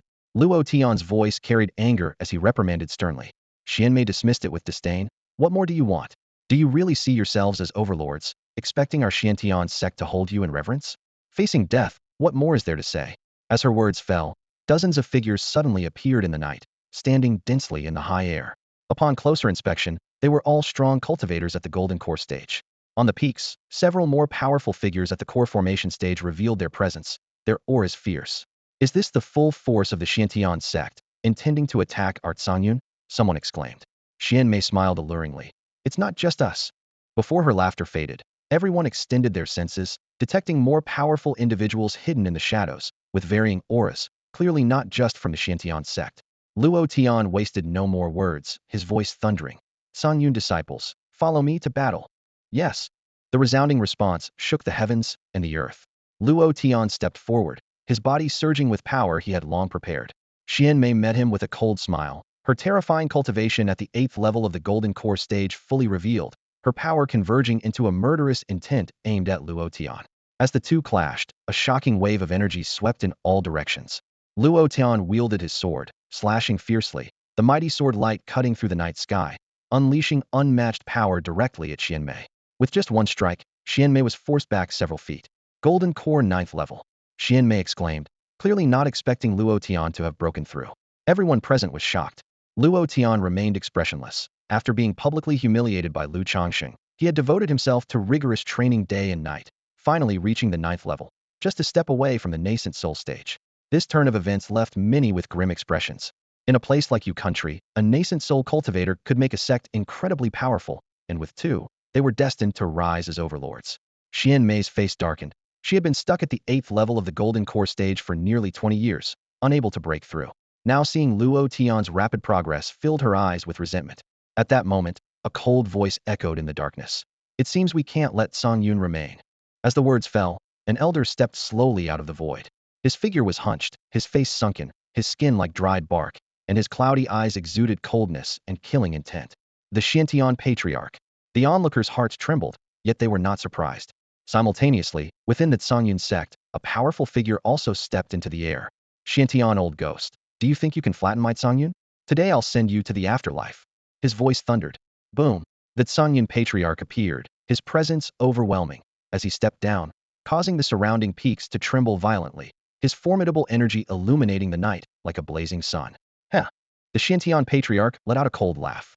In an instant, the two nascent soul powerhouses clashed in the sky, unleashing terrifying power that changed everyone's expressions. Countless disciples looked up at the sky in shock. Lu Changsheng was awakened by the commotion, glancing towards the battlefield, raising an eyebrow slightly. There are quite a few people here. At this moment, his senses quietly spread out, detecting more powerful figures lurking around in the dark, with varying auras, indicating forces beyond just the Xiantian sect's troops. Beyond the Songyun, chaos reigned. The flames of war spread instantly as the leaders and elders from various peaks went into battle, followed closely by the disciples of the condensing essence realm. In the night sky, swords and blades clashed amidst the smoke of war, creating a scene both magnificent and terrifying. Luo Tian, wielding a long sword, charged towards Xianmei like a bolt of lightning. Several core formation elders from Xuanzong immediately stepped forward to intercept, but more experts from various factions kept joining the fray, their intentions unclear. Even the Qingyun Patriarch joined the battle, his imposing figure exuding an invisible pressure. The clash between two nascent soul powerhouses created towering waves, with howling winds and trembling hills, completely disrupting the night. Many disciples, though not strong enough to participate in such intense combat, still held their weapons, ready to fight at a moment's notice. In the face of their sect's peril, they demonstrated a firm resolve to stand together. On Qingyun Peak, Zhou Qingyu and Yi Tianyi had already left to confront the enemy, leaving only Ning Yusin behind. She looked up at the sky, her heart trembling, unsure of what to do. Having failed to summon reinforcements from the Ning family, she could only pray anxiously while waiting. At that moment, a figure quietly landed on Qingyun Peak, standing not far from Ning Yusin. "Who's there?" Ning Yusin asked cautiously. The figure slowly turned, its movements stiff, like a machine. Despite this, an overwhelming pressure of a core formation expert emanated from it. When Ning Yusin saw who it was, her brow furrowed tightly. It was a humanoid wooden figure, with rigid limbs and no facial features, yet it carried an overwhelming sense of resentment. "Where is Lu Changsheng? Where is he?" the wooden figure demanded, its voice hoarse and low, filled with uncontrollable anger. Ning Yusin instantly recognized the voice as that of Zhao Jing, who had previously escaped. Now, though only a spirit, she had returned in this bizarre form. "It's you. What do you want?" Ning Yusin demanded sternly. "I want him dead." Zhao Jing's voice was icy, her eyes filled with hatred for Lu Changsheng, completely oblivious to her own faults. Ning Yusin gripped her sword tightly and shook her head. "I don't know where he is." "Don't know?" Zhao Jing sneered, stepping forward. Ning Yusin immediately raised her sword defensively. Although Zhao Jing had lost her physical body and become a wooden figure, she still retained the cultivation of the third level of core formation, far beyond Ning Yusin's capability to resist. "Then I'll kill you first and find him later." Zhao Jing seemed to have lost her mind, intent on slaughtering everyone. "Get lost!" Ning Yusin shouted angrily, slashing her sword, unleashing a wave of sword energy and channeling her magic power. However, such an attack was like child's play to Zhao Jing. A powerful surge of magic swept forward, intending to capture and destroy Ning Yusin. Yet, Ning Yusin showed no fear. As a member of the Ning family, she had her own protective measures. At this critical moment, the unexpected happened. Zhao Jing's magic powers suddenly dissipated, and a mysterious force erupted from Qingyun Peak, forcibly dragging her to the back of the mountain. Ning Yusin was stunned, while Zhao Jing was even more terrified. She had expected a hidden expert in the Qingyun sect, but instead saw a figure leisurely lying on a deck chair. It was Lu Changsheng. "It's you, what is going on?" Although Zhao Jing had no facial expressions, her shock and anger were palpable. Lu Changsheng spoke calmly, with a touch of helplessness in his tone. "You ran away before, yet you insist on coming back to die. Why such a deep hatred that you can't let go?" His tone was light, almost as if giving a lecture, making Zhao Jing even more incredulous. In the end, it was Wang Ming's own reckless provocation that led to all this. Lu Changsheng continued, his gaze steady as he looked at Zhao Jing's wooden face. "You insolent fool, dare to offend me, and I'll make sure you die. Because of you, the entire Qingyun sect will be buried with you." Zhao Jing's voice, filled with fury, echoed across Qingyun Peak. Lu Changsheng heard this, his brow furrowed slightly as a cold smile played on his lips. "Still shouting? You clearly can't see who's controlling the situation now." Before his words had even finished, he raised his hand, and an invisible force like an iron grip bound Zhao Jing. This powerful force began to crush her body and spirit bit by bit. Feeling this power, Zhao Jing's pupils contracted, her face a mask of terror. "Nascent soul, you're at the nascent soul stage. How is this possible?" Her body was gradually breaking under the force, yet her spirit stubbornly persisted. The realization that a mere youth had reached such a terrifying level was something she couldn't accept, and fear flooded her heart like a tide. Lu Changsheng spoke no more, his power surged, completely obliterating Zhao Jing. In her final moment, she cried out in despair, "Senior brother, save me." Her voice echoed through the heavens, drawing everyone's attention. The members of the Qingyun sect recognized the last remnants of her voice and knew it was Zhao Jing. Their expressions grew solemn. "Senior brother?" Lu Changsheng stood up slowly, his gaze turning to the sky. In the dark night, an old man suddenly appeared above the Qingyun sect. Clad in gray, with graying hair and beard, he stood in the void with his hands behind his back, his cold gaze sweeping over the sect, eyes filled with anger. Repeatedly defying authority, does the Qingyun sect truly wish for death? The old man's voice was filled with a majesty that made everyone's heart tremble. Nascent soul expert. Almost simultaneously, everyone present felt the immense aura of the newcomer. Luo Tian's face darkened, and even the Qingyun patriarch frowned. They hadn't expected another nascent soul expert to emerge from the Xinshao sect. "What is the meaning of this, Xinshao sect? Do you intend to destroy our sect?" The patriarch shouted angrily. The newcomer chuckled lightly. "You've made your own bed, and now you must lie in it." Luo Tian shouted. "With such actions, aren't you afraid of retribution from the Xinshao sect? Do you truly believe Qingyun is defenseless?" Luo Qianling had already been sent to safety, yet they hadn't expected another to arrive here. The elder sneered. "I know Luo Qianling has joined the ranks of the Grand Elder, but so what? If I kill all of you, who would know?" "You." Luo Tian was furious. The Qingyun Patriarch's face was grim, his blood boiling as he tried to break free from the entanglement of the Xiantian Patriarch to stop the newcomer. With a nascent soul expert taking action, the battle had already shifted, and the entire sect faced destruction. Everyone would perish. The newcomer, filled with murderous intent, stepped forward and appeared above the Qingyun sect. He was also here for the Qingyun map, believing, like the outside world, that it might have fallen into Qingyun sect's hands. He not only wanted the map, but also sought revenge for his junior sister. He then arrived at Qingyun Peak, his divine sense sweeping across, searching for those in hiding. For slaying my junior sister, I will bury your entire sect with you, starting with you. His voice echoed, his power surging. A massive hand of condensed energy appeared, pressing down on Qingyun Peak, intending to crush everything to dust. Ning Yusin looked up, realizing escape was impossible. She felt the pressure from the nascent soul expert, yet inexplicably felt a sense of peace.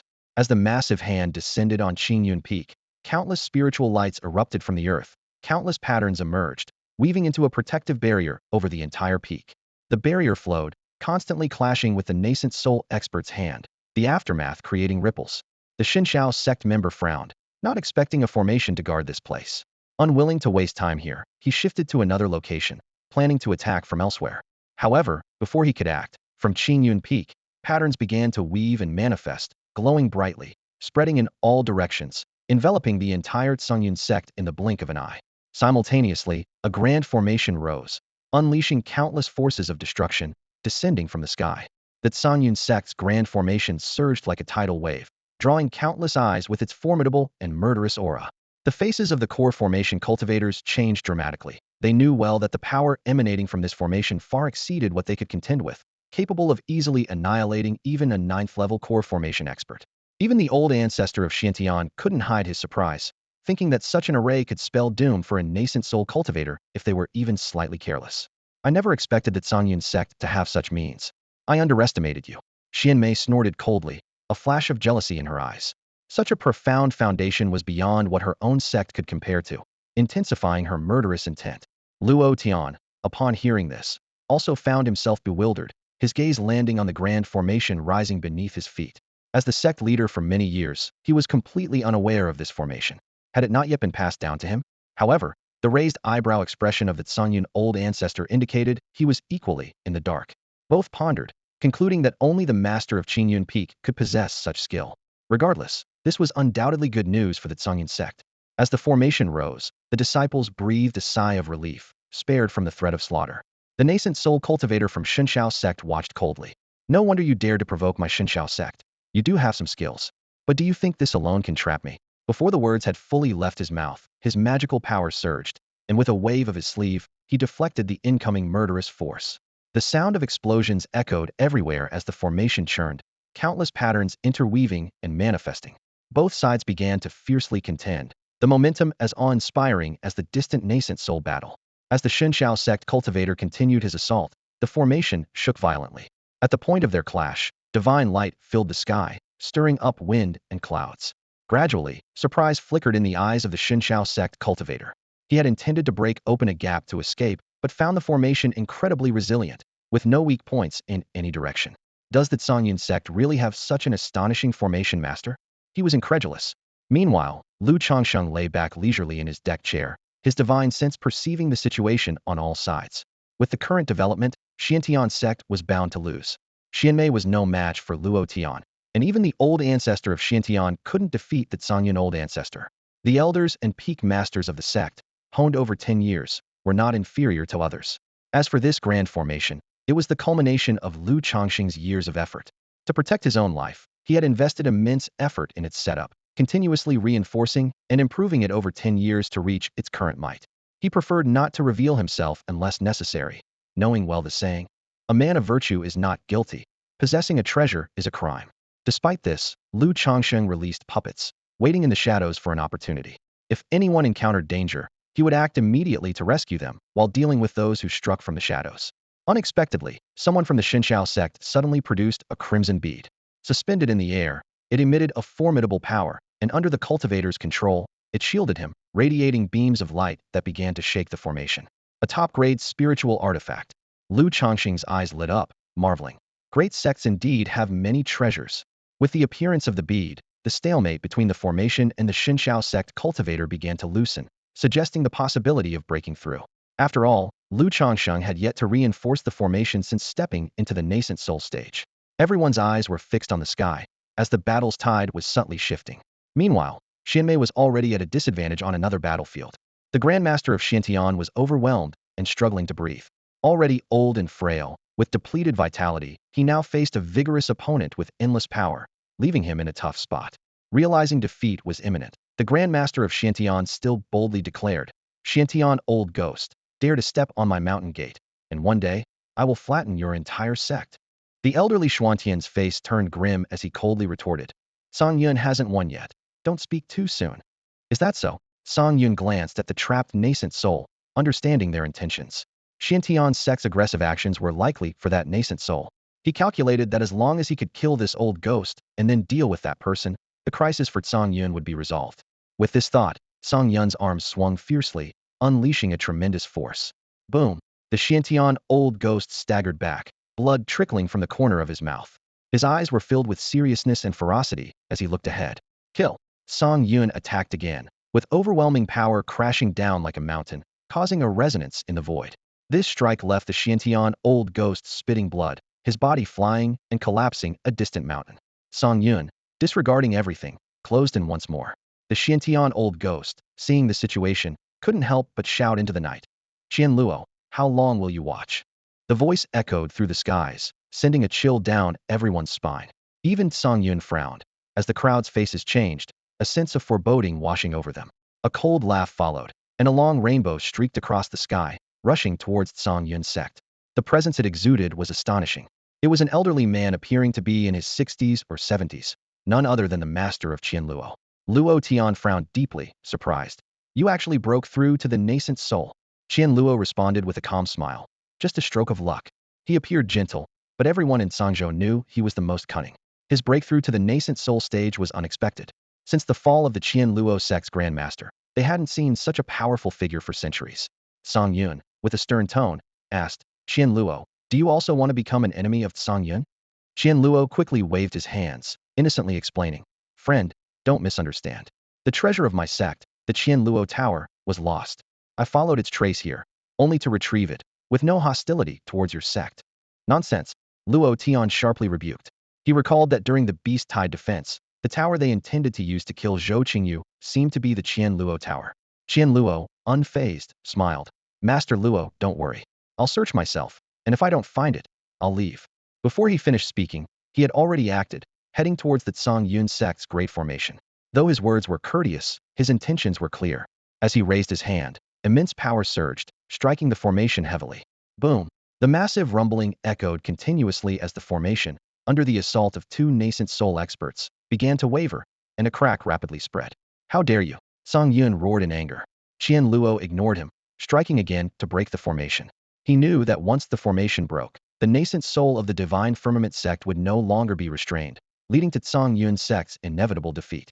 Of course, he had ulterior motives, intending to seize Song Yun's sect's resources. Otherwise, he could have directly attacked Song Yun. "Ha!" The Xiantian old ghost laughed loudly, looking forward with a mocking gaze once more. The next moment, the formation collapsed with a resounding crash, lights scattering in all directions. Witnessing this, Song Yun's people burned with anger. As the formation broke, those hidden in the shadows could no longer hold back, rushing towards Song Yun's sect, including many strong cultivators at the core formation stage. "Bastards!" Luo Tian roared, knowing that Song Yun's sect was now in dire straits. Qian Luo wore a sinister smile, heading straight for the heart of Song Yun's sect, aiming for the treasure pavilion. But just as he neared the pavilion, a sudden sword light appeared, its bright glow illuminating the night sky, targeting Qian Luo. "Ah!" A shrill scream followed. Blood splattered as Qian Luo retreated rapidly, his arms severed by the sword aura, his entire body trembling violently. This unexpected turn of events shocked everyone, even those from Song Yun's sect, who were unsure of what had just transpired. Alas! The night sky suddenly fell silent, leaving only a soft sigh echoing above Song Yun's sect. A soft sigh pierced the silence, drawing everyone's attention. At the peak of Song Yun, a figure in a black robe stood suspended in the air, face hidden in shadows, casting a heavy feeling over all present. This unexpected visitor, who had just severed Qian Luo's arm with a single sword strike, was a formidable Yuan cultivator with an intimidating mastery of swordsmanship. The night demon. Luo Tian exclaimed, memories flooding back. It was this very person who had dragged him from the warmth of his bed and given him a harsh lesson. Yet, at this critical moment for Qingyun, Luo Tian never imagined this mysterious figure would come to their aid. Even more astonishing was the fact that this person had reached the Yuaning stage. The thought of such a powerful cultivator lurking within their sect sent chills down his spine. While the members of Qingyun were shocked, the expressions of others present changed dramatically. The continuous display of strength by the Qingyun sect left them deeply unsettled and amazed. Who are you, and why do you interfere in this matter, opposing our Shenxiao sect?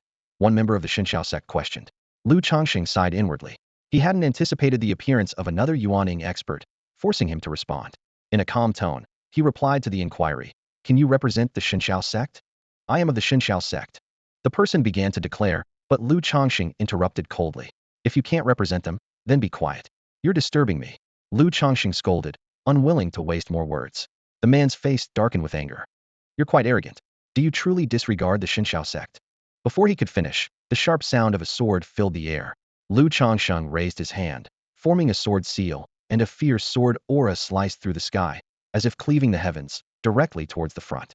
The Shenxiao member hastily responded, unleashing all his power, and the red pearl in his possession glowed brightly, barely managing to block the attack. Though he managed to defend himself, the force knocked him back 100 meters, crashing heavily into the mountain, sending debris flying. As he crawled out of the rubble, disbelief was written all over his face. Sword Dao level 9.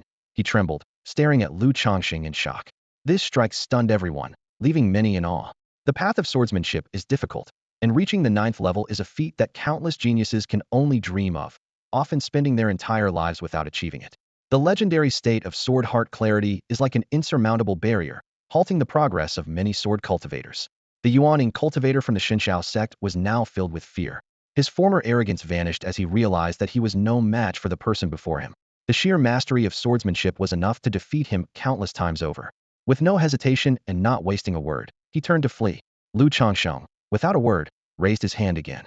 Sword energy roared across the sky, the sound of it slicing through the air incessant. He held back, not using his full power, displaying only the might of the 9th level sword Dao. The man sensed the danger, trying to defend himself, but his power was instantly shattered, his body pierced by the sword energy, leaving him utterly defenseless.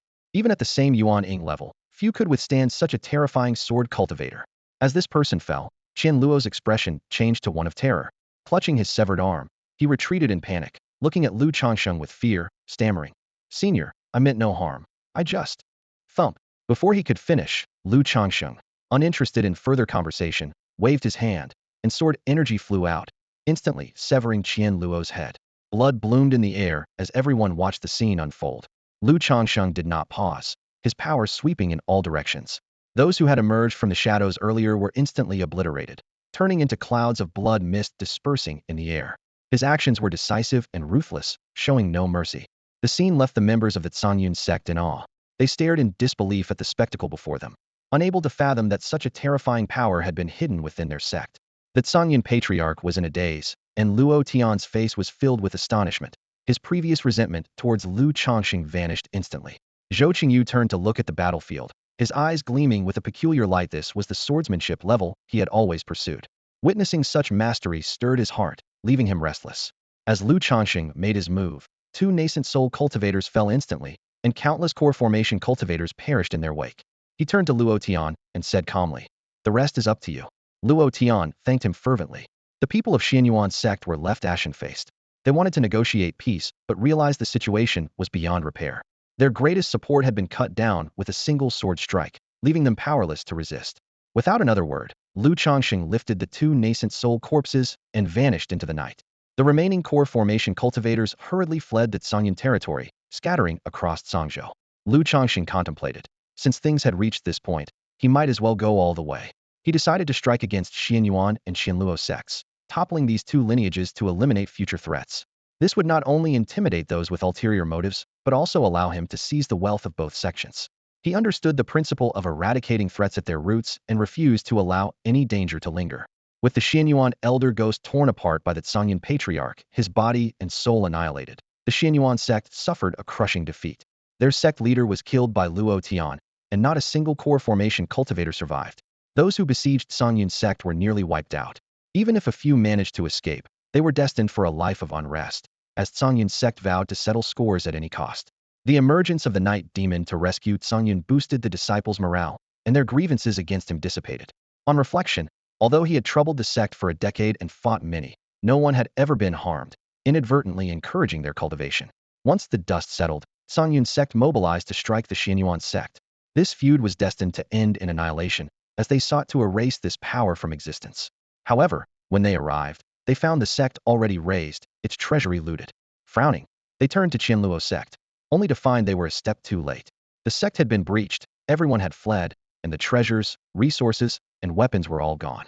Even several mountains had been overturned, the earth's spiritual veins completely drained. Realizing someone had beaten them to it, the Qingyun members quickly surmised it was likely the work of the mysterious expert. Regardless, Qingyun emerged victorious from the battle, poised to become the sole ruler of Zhangzhou. Having accomplished everything, Changsheng leisurely returned to Qingyun Peak, lying atop the mountain. He had turned the two sects upside down, securing all their resources. Although the total only amounted to tens of thousands of spirit stones, which seemed meager compared to his earnings from Ningyusen, it was understandable given the sect's expenses in nurturing so many individuals. The treasures from the two nascent soul patriarchs were also thoroughly scavenged, easily fetching tens of thousands, netting him over 30,000 in an instant. More importantly, his future cultivation would no longer face hardships. The sect was on the brink of prosperity, their territory expanding, and more areas to plunder. Changsheng suddenly felt that the future seemed full of hope. The turmoil in Zhangzhou finally subsided, with all factions lying low. The reckoning of the Qingyun sect continued, as Luo Tian led the peak masters in battles across the land, while the old ancestor held the fort at the sect. Now, no one dared to covet the Qingyun sect, as their feat of destroying the other two major sects in Zhangzhou was widely known. More fearsome was the hidden presence of a formidable expert within the Qingyun sect-A, nascent soul cultivator, who had reached the 9th level of swordsmanship. Such prowess rendered even two nascent soul experts powerless against him. The renown of the 9th level of swordsmanship was enough to terrify experts at the 5th level of nascent soul, making the sect nearly invincible in Yu country. The Qingyun ancestor stood at the peak of the sect, his gaze sweeping across the entire mountain gate, filled with questions. Who exactly was this mysterious night demon? Why did he remain hidden here, only to save the sect in a crisis? It seemed implausible that he had no ties to the sect. Even more perplexing was the presence of a grand formation unknown even to the ancestor himself. The ancestor pondered, recalling the image of the Qingyun Peak master. Only he seemed capable of such feats. Yet, upon further thought, he shook his head. Could it be that young fellow Changsheng? He could sense the formation originating from Qingyun Peak, and the nascent soul expert first appeared there. But on that mountain, apart from the expeditionary Zhou Qingyu and Yi Tianyi, only Changsheng and Ning Yusin remained. If Ning Yusin possessed such abilities, she wouldn't be here for training. The ancestor chuckled at the thought. The notion was too far-fetched. Even if Changsheng admitted it himself, he couldn't believe it. Ultimately, he decided not to delve further, as the person bore no ill will. Upon learning of the events, Shenxiao sect promptly sent representatives, showing sincerity. Although the perpetrator was dead and couldn't be punished severely, they still offered compensation. The actions of Zhao Jing and others couldn't represent Shenxiao sect, and with Luo Xianling present, no one would dare act recklessly again. Changsheng continued his leisurely life. He converted all his possessions into spirit stones, totaling 350,000, and refined them all at once. Yet, the immense spiritual energy barely made a ripple, leaving him far from reaching the 2nd level of nascent soul. The amount of spiritual energy he required was staggering. During this time, Changsheng finally found peace.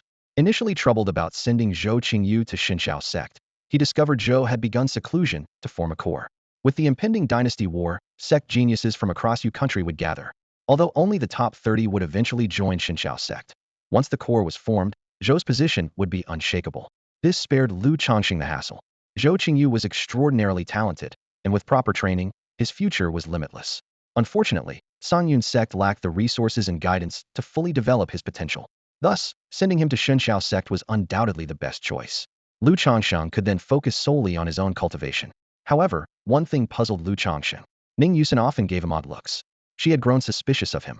On that day at Qingyun Peak, only the two of them were present. Though she didn't know who the nascent soul expert was, the person who saved her appeared at Qingyun Peak. Moreover, Changsheng had never erred in guiding her training. Without the mysterious person he mentioned, everything seemed to have a straightforward explanation. However, she had witnessed Changsheng's daily activities, and she couldn't help but wonder if someone like him could really be that powerful.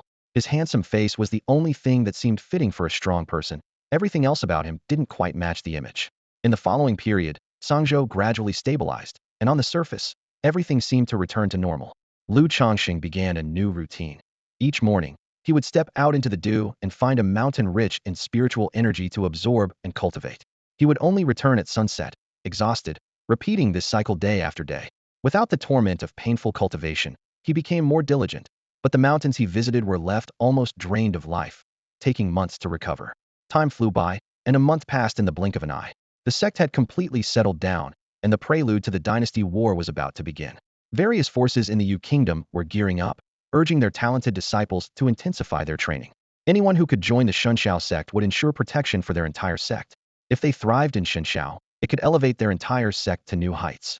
Therefore, these forces placed great importance on this matter, with some even investing all their resources into nurturing the most gifted individuals within their sects, hoping to break free from the impoverished lands of Yu. Songyun's sect was also in full preparation, having already selected candidates from among their direct disciples from each peak. Zhou Qingyu didn't need to worry. He was about to complete his core formation and, barring any unforeseen events, would certainly join Shunshao sect. Others were also seizing this time to train hard, aiming to reach a higher level. Yi Tianyi was also on the list, ready to participate. Only Lu Changsheng remained leisurely, lying atop Qingyun Peak, watching everyone else bustle about. Yet, he wasn't entirely idle. He was pondering ways to help Zhou Qingyu advance his swordsmanship to the next level. After all, it was better to be prepared, and this might earn more attention from Shunshao sect. If Zhou Qingyu became a prominent figure in Shunshao, Lu could rely on him for protection, saving him from constantly fighting and struggling for resources. While Lu Changsheng was immersed in these thoughts, Yi Tianyi arrived, frowning as he asked, "Junior brother, what are you still doing here?" Looking at his junior brother, Yi Tianyi frowned. While everyone else was busy, Lu Changsheng always seemed so relaxed, as if he had no concerns at all. Lu Changsheng sighed and replied, "I was startled recently, and am calming my mind. Is there something you need, senior brother?" Calming your mind. Yi Tianyi frowned even more. The fright might be real, but did Lu really possess such a thing as a calm mind? The dynasty war is about to start, and you're not preparing? Preparing for what? Lu Changsheng was puzzled. To participate in the war, of course. Participate? Me? Yes, you didn't know you're on the list? I'm on the list. Since when? Lu Changsheng asked in surprise. Yi Tianyi nodded and explained, "The sect gave you a spot, personally selected by the patriarch. Didn't you know?" "I didn't know." Lu Changsheng was momentarily stunned, then became anxious and said, "Is the patriarch out of his mind? There are only 30 spots in the entire sect, and he gave one to me." "Junior brother, don't talk nonsense." Yi Tianyi scolded. "Is he senile, or has he gone mad? Why send me? Wouldn't it be better to give the spot to someone else?" "No, I have to go talk to him." Lu Changsheng became agitated and turned to find the patriarch. "Nonsense," Yi Tianyi reprimanded loudly, then continued, "Regardless of the sect's considerations, since you've been given the spot, you should work hard. But, I know you feel pressured, considering your level of cultivation, but isn't it also a form of training for you? It's also a sign that the sect values you, isn't it?" "Is it? What nonsense?" Lu Changsheng was lost in thought for a long time, unable to resist the urge to give the patriarch a piece of his mind. At the base of Qingyun Peak, Lu Changsheng paced back and forth, his mind in turmoil. He had initially wanted to storm up the mountain and demand answers from the elder about why he was being sent to fight, even feeling an impulse to confront him physically.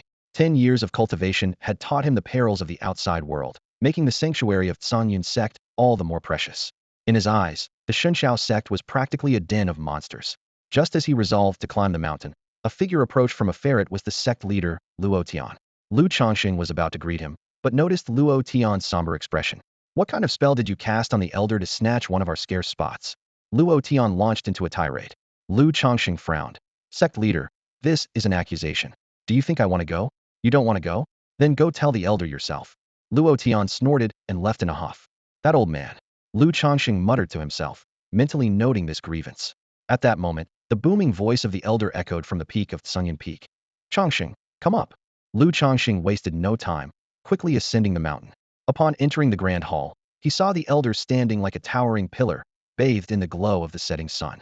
The elder turned to Lu Changsheng with a smile. "You're here." The elder gestured for him to sit. Before Lu Changsheng could speak, the elder began, "Don't blame Luo Tian. He's looking out for you and doesn't want you to take unnecessary risks. If anything happened to you, he'd have a hard time explaining to Xianling." "I'm not blaming him," Lu Changsheng replied, taking the opportunity to ask. "I just want to know why I'm being sent to fight. Because I believe in you. If it's you, you'll definitely make it into the Shunshao sect." The hall fell silent at these words. Lu Changsheng's eyes flashed with surprise, and his heart tightened. Could his true nature have been discovered? Impossible, he thought. No one had known for the past 10 years. How could this old man see through him so easily? Changsheng. The elder's voice interrupted his thoughts. Elder, you must be joking. With my skills, going there is a death sentence. Can't we send someone else? Lu Changsheng tested the waters. The elder shook his head. Even if we send someone else, it's unlikely they'd succeed unless they had Qingyu's talent. So you think I have it? You don't need to have it. Why? The elder chuckled. You don't want to go because you know you won't be chosen and don't want to waste time. Since that's the case, I won't hide it from you anymore. You've already been pre-selected. Pre-selected? A backdoor entry. Exactly. For a moment, young Lu Changsheng was completely bewildered. When did this happen? And how come I know nothing about it? The elder continued. In the Xinxiao sect, you have a powerful backer. As long as you go there, regardless of your performance, even if you just lie around until the end, you'll be fine. The young man was taken aback, staring at the old man with a peculiar look. Did he really have such a strong supporter? Why hadn't anyone informed him? That's how it is. We didn't tell you before because you were young, and we were worried you'd become too arrogant, the elder said earnestly. The hall fell silent again. After a long pause, Lu Changsheng slowly spoke. So you think I've grown up now? Yes, the elder replied seriously. Honestly, I feel like you're deceiving me, but I have no evidence. At my age, why would I deceive a young man like you? The elder frowned as Lu Changsheng shook his head, saying, That's hard to say. They exchanged glances, and the elder continued. If you didn't have this connection, why would I let you go? Just for fun. The elder was speechless, realizing how unruly this kid was, not even giving face to the elder. Lu Changsheng pondered for a moment and asked, Is the backer in the Xinxiao sect my long-lost father? Something like that. Lu Changsheng was speechless, thinking to himself, if I hadn't heard that my parents passed away when I was young, I might have almost believed this old man's words. Enough, I've made up my mind. Whether you want to or not, you're going, the elder said, standing up and pulling Lu Changsheng to his feet. By the time he realized it, a mark had already appeared on him, signifying his participation. Holding the mark was the qualification to participate in the imperial battle, and once it was marked, it couldn't be erased. If anyone tried to remove or transfer it, the Xinxiao sect would investigate thoroughly to prevent any ulterior motives. Moreover, there was a strict rule that anyone with the mark must participate, or there would be significant trouble. Elder, you can't do this. Lu Changsheng frowned. The elder patted his shoulder kindly and said, Now you have no choice but to go, so prepare well. I'm counting on you. Hearing these gentle words, the young man stood there utterly bewildered. How was this different from being pushed into something against his will? With things as they were, he had no choice but to leave Qingyun Peak and head into the mountains. As the elder said, now he had to go, even if it was just to make a brief appearance and return. He thought of it as seeing his senior brother off, and as long as he was cautious, there shouldn't be any major issues. However, preparation was still necessary, with a few months left before the imperial battle. He would try to improve his skills a bit more. If anything happened, having more strength would provide more security. After all, the elder's words were not entirely trustworthy. If he truly had a powerful backer, would he be in such a situation? Meanwhile, on Qingyun Peak, Lin Pe stood beside the elder, watching the disappearing figure of the young man, unable to hold back his question. Elder, does Changsheng really have a backer in the Xinxiao sect?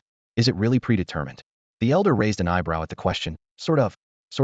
Lin Pe asked in confusion. Then why insist on giving him a spot? The elder looked slightly embarrassed. This spot was actually requested by that girl Xianling. The grand elder of the Xinxiao sect dotes on her and agreed to let me give him this spot, and she promised to compensate the sect. Aren't you supposed to be unafraid of authority? Lin Pe was shocked. Being unafraid of authority doesn't mean I'm foolish. Exchanging a spot for a wealth of resources, why not? Do you think, apart from Qingyu, anyone else has a chance this time? The elder asked rhetorically. But, Lin Pe hesitated. Giving Changsheng a spot doesn't affect the final outcome, yet it can strengthen the sect. Is there any downside?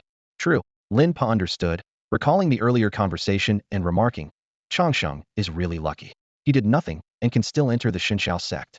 Not exactly. He won't get in, the elder shook his head. Isn't it predetermined? Without a little deception, would he go with his personality? Lin Pe was puzzled. The disciple selection is presided over by the 4 revered ones of Xinxiao, known for their impartiality. Besides, I suspect that the Grand Elder doesn't want someone like him entering Xinxiao. The elder explained. He had heard about Lu Changsheng's reputation. Isn't this just playing with Changsheng? Lin Pe sighed, having just thought he was lucky, only to find out he was being sent on a wild goose chase. However, although the Grand Elder couldn't interfere with the disciple selection, ensuring Lu Changsheng's safety until it was over was no issue. Ultimately, Luo Xianling wanted to give Lu Changsheng a chance. The 2 elders were fulfilling a young person's wish. After all, in everyone's eyes, whether Lu Changsheng participated or not, it didn't matter much. The elder was helpless too. Since there was no danger, he decided to go with it and compensate him upon his return. Inside that Qingyun sect, a serene silence prevailed. After the recent events, everyone was more diligent in their cultivation. They understood that the sect could disappear overnight, and only through continuous cultivation could they avoid being passive in the face of powerful enemies. Those chosen to participate in the dynasty battle were also training hard. The sect provided them with resources, hoping they might achieve a breakthrough, even though most were just there to accompany. What if someone succeeded? It would not only secure a promising future for themselves, but also bring protection to the sect. Only Changsheng was nowhere to be found. The ancestor felt guilty and brought some resources to comfort him. Yet, after several trips to Qingyun Peak, there was no sign of him. Upon inquiry, he learned that Changsheng hadn't been seen for several days. The ancestor felt a pang of worry. Could the boy be distressed? He raised an eyebrow, and Linpa shook his head, saying, if everyone else despaired, he wouldn't. He's probably out enjoying himself now. The ancestor was surprised at his resilience. Linpa, however, was lost in thought, wondering if this was resilience and if the ancestor truly admired him. But since Changsheng was fine, he didn't pry further, leaving the resources behind before departing. Meanwhile, Changsheng was perched atop a mountain hundreds of miles away from the Qingyun sect. Nestled among the mountains, this place was desolate and considered extremely dangerous. Yet for him, it was the perfect place to cultivate. Undisturbed, he could freely absorb spiritual energy, though the spiritual energy in Changzhou was indeed scarce. After just an hour, the nearby spiritual energy was nearly depleted. Helpless, he moved to another location to continue his cultivation. This cycle continued for a month. Over the month, the mountain ranges he visited became depleted, causing the beasts that once inhabited these areas to retreat. Wherever Changsheng went, spiritual energy vanished, forcing many beasts to migrate. Previously, he couldn't easily cultivate, which kept the place serene, but now it was different. He felt nothing until he stopped after 2 months. Looking at the endless mountains, Changsheng lamented Changzhou's barrenness, wondering when it would end. Finally, he decided to return to the sect, fearing his senior brother might worry after being away for too long. Upon his return, Yi quickly came to him, exclaiming, "Junior brother, I'm so relieved you're okay." Changsheng raised an eyebrow. "Why wouldn't I be? I've only been away for 2 months. There's no need for alarm." Previously, when the senior brother was in seclusion, no one noticed even if he was out for half a day. Yi frowned and said, "The world is unstable now. It's best not to go out if you can avoid it." Unstable? Changsheng's interest was piqued, and he asked, "You might not know, but recently a great menace has appeared in Changzhou. It's said to be violent and has harmed countless creatures, drawing widespread outrage." Changsheng was surprised. "Is that so?" Yi nodded. "Just recently, an elder discovered that to the south of the sect, the spiritual energy of the 10,000 mountains has dried up, and countless beasts have fled to avoid it. It seems it has come near the sect." Changsheng was shocked. South of the sect was where he had been cultivating. Yi gave a few warnings before leaving, as the sect leader needed him for something. Watching his departing senior brother, Changsheng fell into deep thought, wondering why he hadn't noticed anything amiss during his 2-month stay. As Changsheng walked back to Qingyun Peak, he encountered many people who were fervently discussing the legendary ferocious beast. The rumors were getting more and more exaggerated.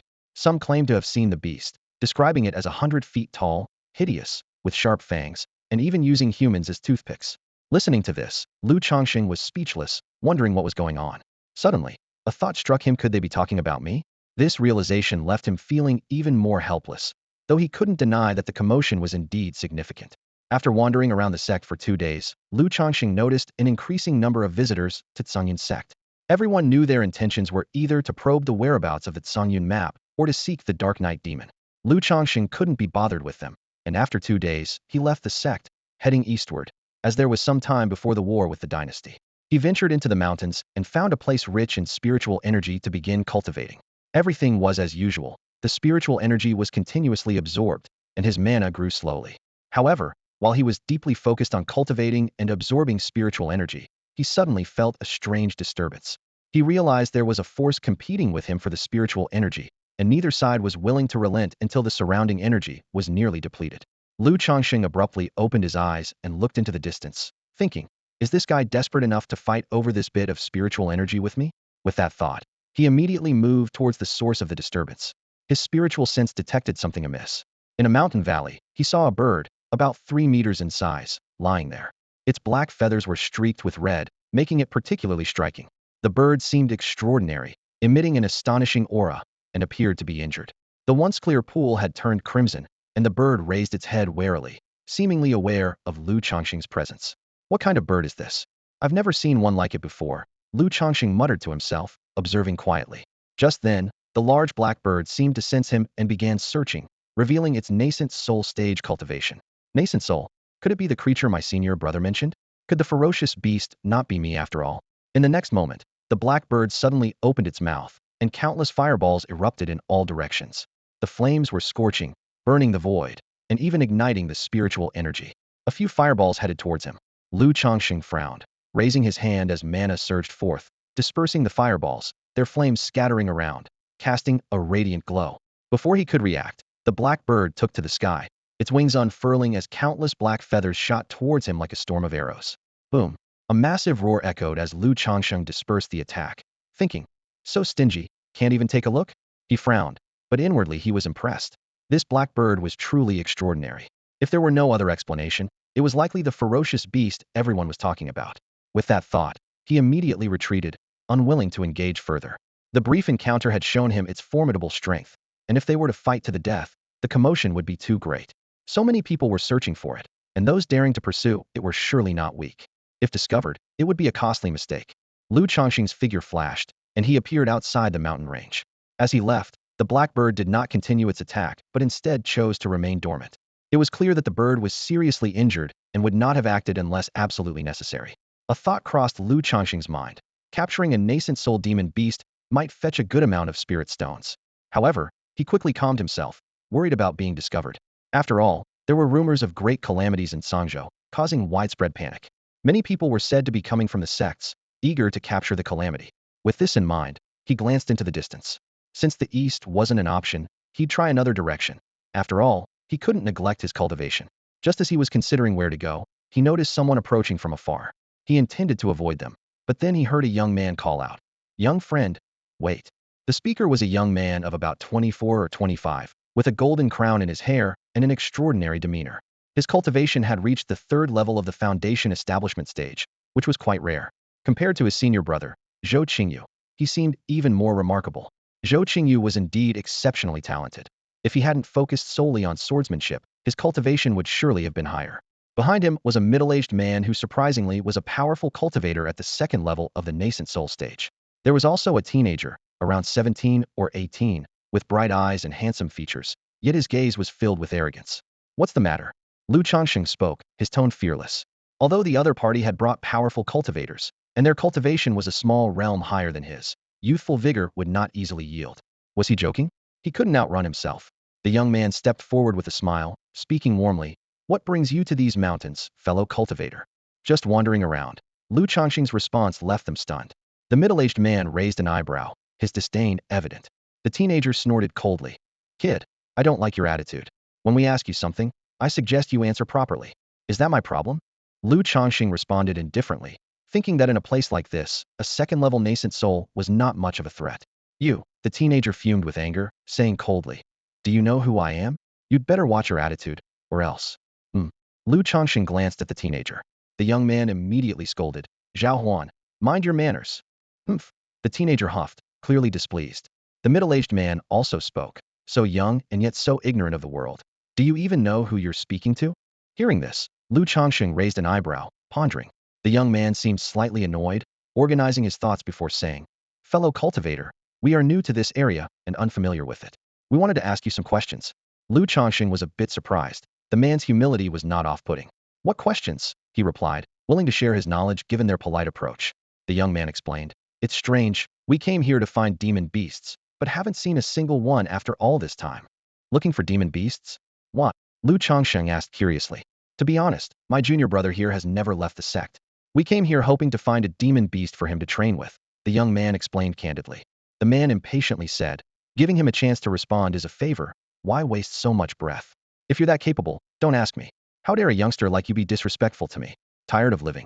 he scolded, taking a step forward as his oppressive aura suddenly became evident. Changsheng intended to retaliate, but noticed the man's imposing presence withdraw as a young man stepped in front of him, glaring angrily at them both. "What skill is there in bullying those beneath you? What are you trying to convey with such an attitude?" The young man's face darkened as he reprimanded the Yuaning. Surprisingly, the Yuaning tolerated it without retort. The young man cupped his hands in a respectful gesture and said calmly, "My apologies on their behalf, fellow cultivator." Although Zhao Huan was displeased, he said nothing further. Curious, Changsheng inquired, "Where are you from?" We hail from the Xinxiao sect, the young man replied, a hint of surprise in his eyes. Lu Changsheng was taken aback. Could this be related to Zhao Jing? Seeing his reaction, Zhao Huan sneered. Now do you realize how foolish you are, offending such people? The man thought to himself. He had seen many like Lu Changsheng, always thinking highly of themselves but changing their tune at the mention of the Xinxiao sect, losing all their arrogance. Lu Changsheng frowned, while the young man glared at Zhao Huan before asking, do you know where the beast went? A great calamity has occurred recently, and the beasts have fled. Not a single one left? The young man asked in surprise. Lu Changxing replied earnestly, not exactly, I just saw one, but it's formidable. I advise you not to go, you won't be able to handle it. Zhao Huan sneered. Ignorant native, how dare you look down on us? Lu Changxing ignored him, and the young man was annoyed by their attitudes. After a moment, the young man smiled and said, no matter, we'll handle it ourselves, just tell us the location. Don't go, you won't manage it. Lu Changxing shook his head. Zhao Huan impatiently retorted, who are you saying can't manage? None of you can. Ignorant. How could a country bumpkin understand the extraordinary nature of the Xinxiao sect? It's just a beast, how strong could it be? In our eyes, it's no different from a chicken or an insect. Hearing this, the young man frowned. Although he disliked Zhao Huan's arrogance, what he said was true. Not just in Sangzhou, but throughout the Yu Kingdom, there wasn't a beast that could stymie them. The young man finally said, since you're determined to go, suit yourselves, but you really won't manage it. Lu Changxing pointed in the direction he came from. The more he said this, the more disdain they felt. The young man glanced over, then thanked him, while Zhao Huan smirked contemptuously and the man cast a scornful look. Kid, you're lucky he's here today, but you've angered me. You'd better flee now. After we deal with the beast, I'll come for you. If you can run fast enough, then you have good fortune. If you manage to survive and face me again, that's your luck. Lu Changxing paid no attention to the provocation and instead smiled faintly. The man's eyes filled with menace, but with the young man present, he chose to restrain himself. This young man isn't simple, he must hold a significant position in the Xinxiao sect. Lu Changxing thought to himself, then perched on a nearby mountain peak. He had already warned them. If anything happened, it wouldn't be his fault. They refused to listen. The more he advised them against it, the more determined they were to go. Did they want to show off their abilities, or was their sense of superiority too strong, seeing everything outside their sect as beneath them? If there were consequences, they couldn't blame him. He had been helpful enough by showing them the way, and good people like him were rare. To his surprise, it wasn't long before a tremendous commotion erupted from that direction. In the distance, a crimson glow erupted from the mountains, piercing the silence with a sharp cry. Black birds took flight, their menacing presence spreading as fires surged like waves, and black feathered arrows rained down in all directions. A man appeared on the battlefield, fiercely clashing with the opposing side, displaying astonishing might. A vicious scratch appeared on his chest, staining his clothes with blood, his face heavy with concern. Lu Changxing watched everything quietly, his expression calm, as if he had anticipated this scene. People these days just don't listen to advice, he muttered to himself, not in a hurry to leave, but rather intrigued by the commotion. He thought, if both sides were to suffer, someone might step in to clean up the mess. However, amidst the man's battle with the blackbirds, a young man broke away, severely injured. Unexpectedly, the man could no longer hold back the blackbirds as they relentlessly pushed forward, seemingly drawn by something. The young man's figure swayed, nearly falling several times. At this moment, the young man struggled to lift his head and saw Lu Changxing not far away, frowning immediately. Lu Changxing remained calm, showing no intention of intervening, merely watching and waiting for an opportunity. Surprisingly, the young man mustered all his strength to warn, friend, run. The words had barely left his lips when Lu Changxing hesitated for a moment. In that instant, a black feather shot through, piercing his body, blood splattering. The young man's body stiffened and then fell into the void. He fully believed Lu Changxing's earlier words. They stood no chance against the threat. However, it was too late for any words now. As he plunged into the void, the young man lost his last shred of consciousness. At the same time, Zhao Huan appeared, cleverly using the forest for cover, sprinting to escape pursuit. Seeing Zhao Huan about to flee, Lu Changxing frowned and leapt down the mountain, blocking his path. Faced with an obstacle, Zhao Huan's anger flared, and he shouted, "Get out of my way, you scoundrel!" He raised his hand to unleash his power, but as it neared, it inexplicably dissipated. Zhao Huan's body was suspended uncontrollably, fear flashing in his eyes. A cornered dog still barking? Lu Changxing remarked calmly, approaching leisurely. You? Zhao Huan looked at him in terror, sensing the surrounding power fluctuations, incredulous. Lu Changxing spoke slowly. What is your relationship with Zhao Jing?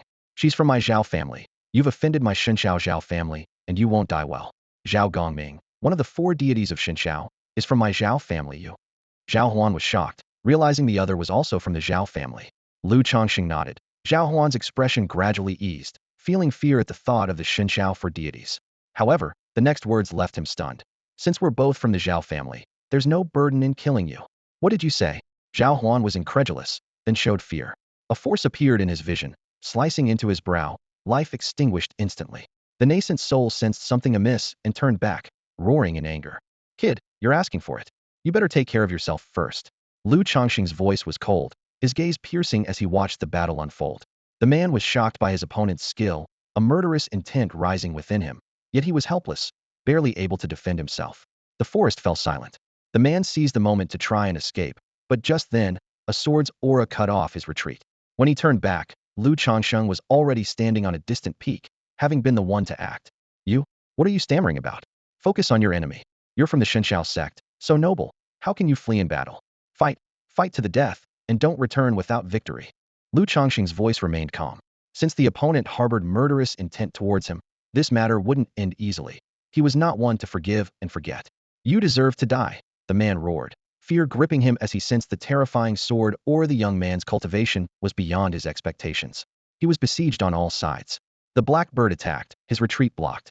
If he retreated, Lu Changsheng would strike, cutting off his escape, and dying here would be a waste. The man roared, his magical powers surging, clashing with the bird, his injuries worsening. A tremendous force swept over, and Lu Changsheng silently retreated from the peak. The man noticed this, unleashing a powerful technique, fighting with all his might to break free from the bird, turning to flee into the forest, seemingly about to escape. Just as he was leaving, a powerful strike hit him. Blood spurted from his mouth as his body crashed into a hill, rolling out with broken ribs, pain engulfing him. Lu Changsheng appeared again, anger in his eyes. You want to die, he shouted. Lu Changsheng, however, gave a calm glance. I didn't expect you to make it out alive. Consider yourself lucky this time. With that, he swung his hand, a sword's aura piercing the man's body, ending his life.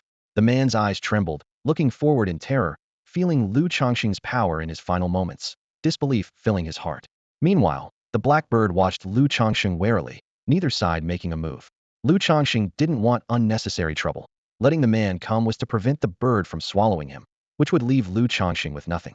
The blackbird watched and quietly retreated. At this level, its intelligence was no less than a human's. Knowing Lu Changsheng meant no harm, it turned and left. For a moment, the forest was quiet. Lu Changsheng began to clean up, frowning, muttering about the poverty. The spirit stones on both bodies totaled just over 30,000, and with other items, barely 40,000, far below his expectations. With that in mind, he burned the bodies and glanced at the fallen youth, finding him still barely alive, and decided to take him along. He wasn't heartless. He didn't dislike the youth. In that moment, the youth had still warned him, saving his life, and it could pave the way for Zhou Qingyu, as the young man's identity seemed significant. With this thought, Lu Changsheng turned to leave, having traveled 100 miles when noise erupted behind him. A sharp cry echoed. Filled with anger, it was the blackbird again. It seemed to have encountered another foe, engaged in fierce combat. Busy bird, Lu Changsheng murmured, ready to head back to the sect. But the next moment, he sensed something wrong. The bird's aura was getting closer. Looking back, it was heading straight for him, with two men in black close behind, murder in their eyes. Damn it! Is it trying to shift the trouble onto me? As the eye could see, the black bird flew swiftly, so fast that the two nascent soul cultivators behind couldn't keep up. However, the bird was badly injured and wouldn't fly far. Lu Changsheng saw this and turned to escape. The black bird seemed to notice and suddenly accelerated, descending towards him without hesitation. Lu Changsheng prepared to fend it off and flee, but found the bird shrinking as it fell, eventually becoming 3 inches in size and colliding with him. Bam! The young man was already injured, and the impact nearly knocked him out. Seeing this, just as Lu Changsheng wanted to react, the blackbird made a sound. Friend, save my life, and I will reward you handsomely. A handsome reward? Lu Changsheng's eyes lit up, and after a moment of thought, he made a decision. This blackbird seemed unusual, and if he wanted to leave, those two couldn't stop him, given his unmatched escape skills. This was a risk worth taking for potential riches. If the bird went back on its word, he could sell it for sure profit, no loss at all. However, before Lu Changsheng could respond, the blackbird had already fainted, betting on Lu Changsheng being a good person. Swish! Lu Changsheng waved his sleeve, and a black robe enveloped him. The two nascent soul cultivators pursued him, their attacks falling. Boom! He countered, his magical power transforming into a forceful strike. Endless radiance intertwined, instantly enveloping the area. The two passed through the light, only to find he had vanished. Where is he? One asked, frowning. The other extended his spiritual sense, searching, but found no trace. Damn, it escaped again. What now? Search, we must bring it back. It cannot escape again. The two split up and moved out. Not far away, Changsheng watched the two depart, lost in thought. He glanced at the small black bird in his palm and muttered, "Won't this bring me big trouble?" After a moment of contemplation, he decided to keep it with him to avoid its aura being detected. Then, Changsheng returned to his sect, took the young man to Qingyun Peak, and examined his injuries. Though severe, they were treatable. He removed the arrow, treated the wound, and gave him a pill, then set him aside. Next, he examined the small black bird, which he had saved at great risk.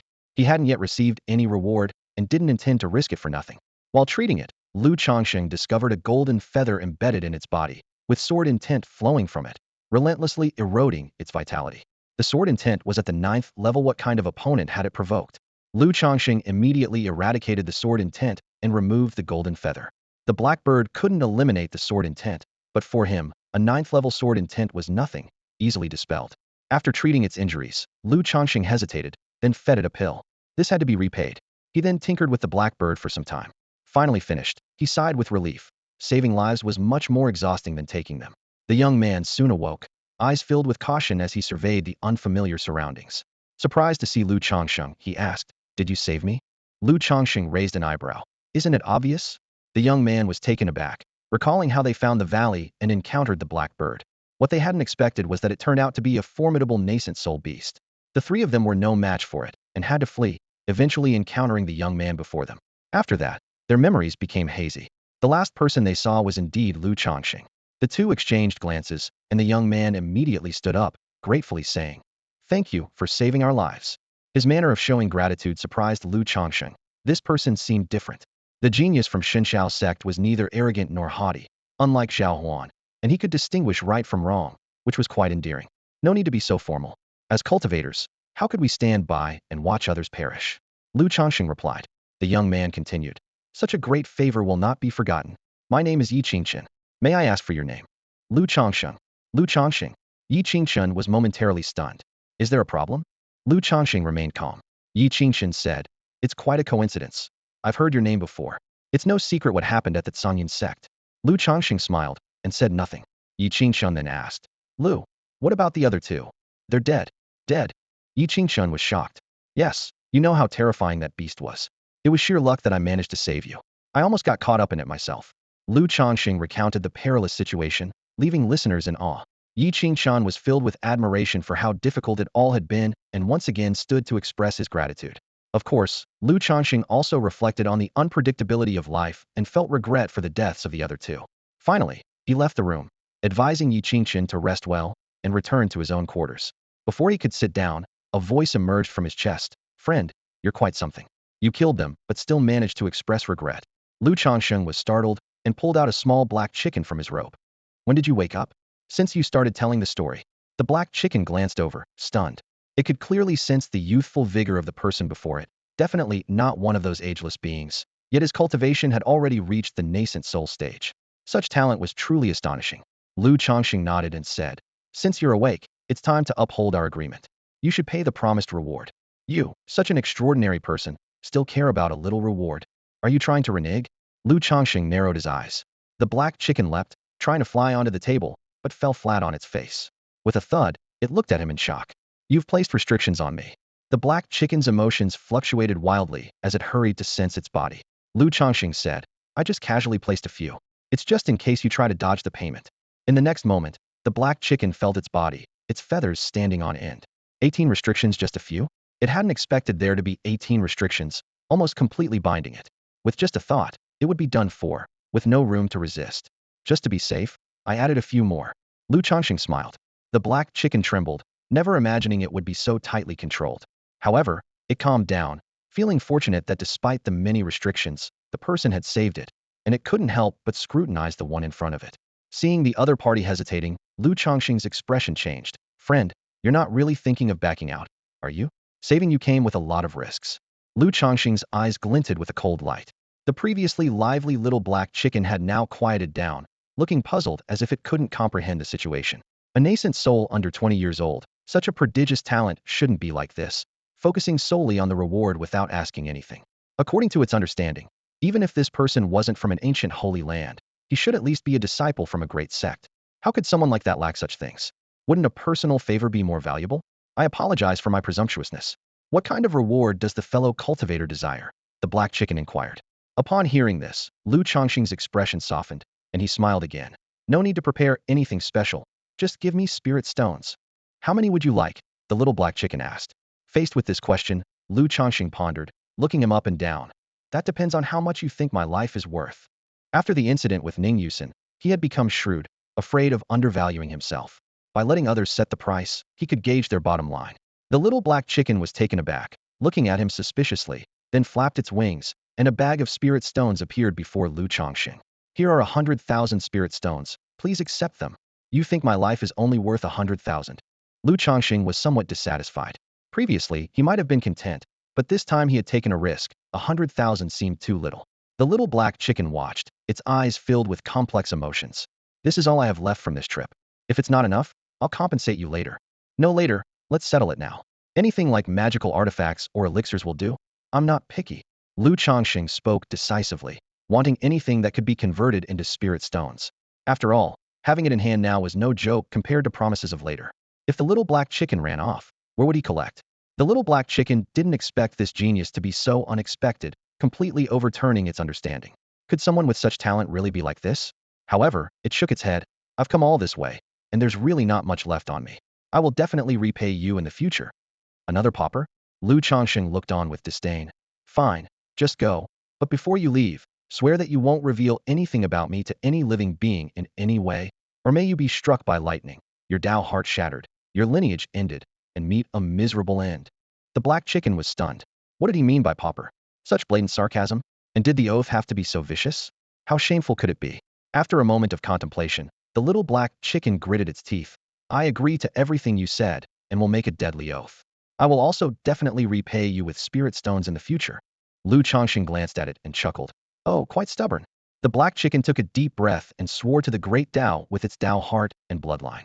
Once made, no one could break the vow unless they surpassed the myriad paths. Hearing this oath, Lu Changsheng nodded in satisfaction and released its 18 seals. However, its injuries were severe and would require a long time to heal. Just then, outside the Qingyun sect, several terrifying auras emerged, enveloping the entire sect. Everyone's expression changed drastically as they looked up to see several nascent soul masters, coldly scanning below with their divine senses. Lu Changsheng knew that these people were likely drawn by the black chicken. He quickly tucked it into his robe, concealing its presence, and stepped out of the room, locking eyes with the newcomers. Song Yun Laozu and Luo Tian were also startled awake and hurriedly appeared to engage them. Fellow cultivators, what brings you here? Laozu asked. The leader scanned the area and replied coldly. We are searching for a creature. What kind of creature? Laozu inquired. A blackbird. If found, light this incense. A reward of 1,000,000 spirit crystals will be given upon capture. If you dare to hide it, your sect will have no reason to exist. The visitor handed a stick of incense to Laozu. Laozu nodded, aware that the visitors came from a powerful organization he did not want to offend. Lu Changsheng, however, was unsettled and whispered in surprise. You're worth 1,000,000 spirit crystals. What do you mean? The black chicken asked warily. Nothing, just amazed at your value. Lu Changsheng was tempted. With 1,000,000 spirit crystals, he could immediately break through to the second level of the nascent soul stage, with some leftover. The black chicken said, I'm too injured right now. Protect me for a while, and I promise a great reward. More than that 1,000,000 spirit crystals. We haven't settled the previous accounts, and now you're trying to entice me again? Lu Changsheng pondered. Besides, how do I know where those people came from? Without preparation, I can't hide your aura. Buzz. At that moment, Lu Changsheng felt something in his robe. He pulled it out to find a crimson furnace. A king-tier artifact. He recognized its grade, full of astonishment. It was more advanced than the artifact Qingyun had used, capable of storing living beings. The black chicken said, I'll recover inside the furnace. They won't sense me. Just carry the furnace with you. As the strangers departed, Lu Changsheng returned to his room and looked at the black chicken. What's your background? First, you're chased by a group of nascent souls, and now you're worth 1,000,000 spirit crystals. It's not convenient to explain now. I'll tell you later. The black chicken said after a moment of contemplation. What's your name? Lu Changsheng asked. My name is Yimitian. Yimitian.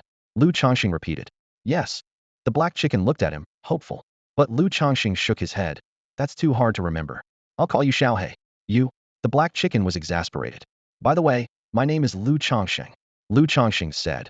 then placed the black chicken into the furnace and left. With little time before the royal battle, he had things to do. Lao Tzu valued him highly, so Lu Changsheng decided to help him cultivate a few times as a form of gratitude. From then on, every night, Lu Changsheng donned a black robe and sought out Lao Tzu to help advance his stagnant cultivation. Xiaohe could sense all of this and was increasingly amazed.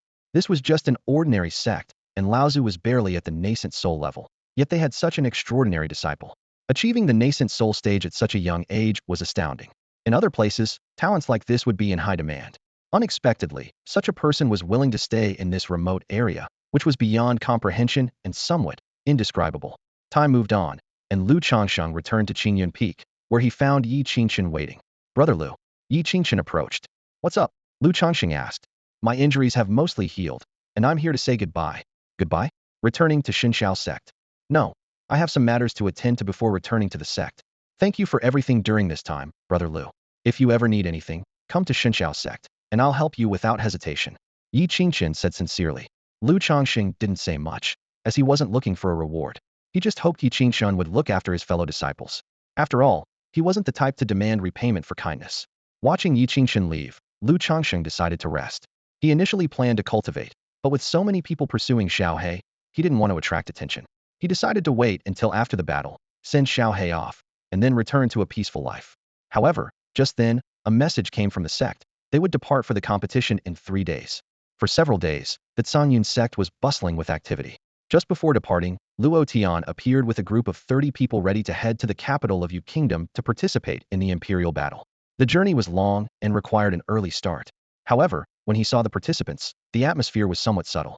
Each person was either a personal disciple from various peaks or an outstanding member of the inner sect, representing the highest standards of the current generation of Qingyun sect. These individuals were expected to be the future pillars of the sect, except for Lu Changsheng, who seemed out of place, his face full of reluctance. He was the least interested in traveling, but no one blamed him since everyone understood that, aside from Zhou Qingyu, the chances for others were slim. Therefore, Lu Changsheng's participation or absence made no difference. Someone even teased, Senior Brother Changsheng, go for it. We're rooting for you. Make sure to join the Xinxiao sect, and look out for us when you're back. Hearing these jokes, Lu Changsheng shook his head helplessly as the crowd teased him openly. Just wait. When I return, I'll help each of you with your training, especially those who were the loudest. He vowed silently, revealing his grudge-holding nature. Xiaohe, after spending a few days observing, had a good grasp of the situation. The people around, originally possessing extraordinary talents, had reached the nascent soul stage at 18, yet one of them pretended to be a disciple at the spirit-gathering stage, blending in with the crowd. No wonder you made me swear such a serious oath. Playing the fool to catch the tiger, my friend, you're really cunning. Anyone who crosses you is truly unlucky. Xiaohe remarked. Lu Changsheng frowned slightly, retorting, what do you mean by unlucky? If you can't speak properly, just don't speak. Xiaohe wasn't backing down. You have this thought in your mind, and you won't let me say it? I have plenty of thoughts, and I was even thinking of trading you for spirit stones. Lu Changsheng responded calmly, causing Xiaohe to fall silent. After a few days together, it had realized that this person had no scruples, and this was indeed something he was capable of doing. After the commotion, Luo Tian finally spoke. Let's go. This time he took the disciples to compete, and the journey to the capital was not short, taking at least a month. Unexpectedly, Ning Yusin, who hadn't been seen for days, also arrived. Several elders from the Ning family suggested traveling with the Qingyun sect to the capital and provided a warship to carry everyone. Luo Tian didn't refuse, remembering the past kindness and not opposing their gesture. On the way, Lu Changsheng was bored, his eyes wandering over the scenery along the route. This was his first time leaving Cangzhou. Ning Yusin didn't seek out Zhou Qingyu, but often came to his side. Sister Ning, what are you going to the capital for? Lu Changsheng asked out of boredom, having failed to glean any information from Xiaohe, which had gone silent, leaving him to chat idly. The Ning family has businesses in the capital too. This time, family members are also participating in the imperial battle, and many elders have gone there, Ning Yusin replied. Lu Changsheng nodded, I see. By the way, where's your uncle Ning Tsang? I haven't seen him in a while. Uncle Tsang went back to report to the family. The two continued their sporadic conversation, but Lu Changsheng's sense of boredom remained unchanged. The only thing that puzzled him was that after Zhou Qingyu formed her core, she didn't go into seclusion for cultivation but instead remained leisurely. However, Ning Yusin never went to see him. On the contrary, Zhou Qingyu would occasionally come to find her, showing concern for her progress in swordsmanship. After chatting for a while, Ning Yusin would quickly leave. Compared to her initial enthusiasm, she seemed to have lost interest in everything now. Women are indeed fickle. Lu Changsheng observed all this and couldn't help but shake his head and sigh. Soon, They approached the capital. With the Ning family's warship, their journey was 10 days faster than expected. Then, they arrived at an estate in the city, which belonged to the Ning family. People had already been waiting there. Ahead, a middle-aged man dressed in luxurious clothes, exuding an extraordinary aura, was the head of the Ning family and Ning Yusin's father, Ning Yang. Beside him were two men of similar age, Ning Jing and Ning Xiao, Ning Yang's brothers. Lu Changsheng had heard Ning Yusin mention that this generation of the Ning family was led by Ning Yang, with Ning Jing and Ning Xiao assisting him, jointly managing the vast family business. Upon seeing the group's arrival, Ning Yang walked up to Luo Tian, smiling. "Master Luo, it's been years. How have you been?" Luo Tian replied. "Master Ning, you look as distinguished as ever." As they exchanged pleasantries, Ning Yusin also stepped forward to pay her respects. Ning Yang, seeing his daughter, showed delight in his eyes, praising. "It seems Shiner has greatly benefited from Songyun. Thank you all for your care." As stated in previous letters, Ning Yusin had entered the condensed essence stage and mastered swordsmanship, with her entire demeanor transformed. Ning Jing nodded, his gaze unintentionally falling on Zhou Qingyu, admiring. "I presume this young friend is Qingyu, truly remarkable as the rumors say, with the makings of a sword immortal." Ning Xiao also greatly admired Zhou Qingyu, understanding that Ning Yusin's breakthrough was closely related to him, as he was the highest in swordsmanship within the entire Qingyun sect. "Your praise is too generous." Zhou Qingyu humbly bowed, maintaining a low profile. Because of this, the Ning family appreciated him even more. As they spoke, everyone proceeded to the main hall. Arriving ahead of schedule, with some time before the royal battle, the Ning family invited everyone to stay and rest. Given their existing relationship, Luo Tian gladly accepted. Subsequently, someone led Lu Changsheng and the others to their accommodations, while Luo Tian stayed with Zhou Qingyu and the Ning family leaders in the main hall. A maid guided Lu Changsheng, with Yi Tianyi following beside him, remarking, "This scenery hasn't changed a bit." Lu Changsheng asked, "Second senior brother, have you been here before?" Yi Tianyi nodded. "A few years ago, I came here with our master as a guest."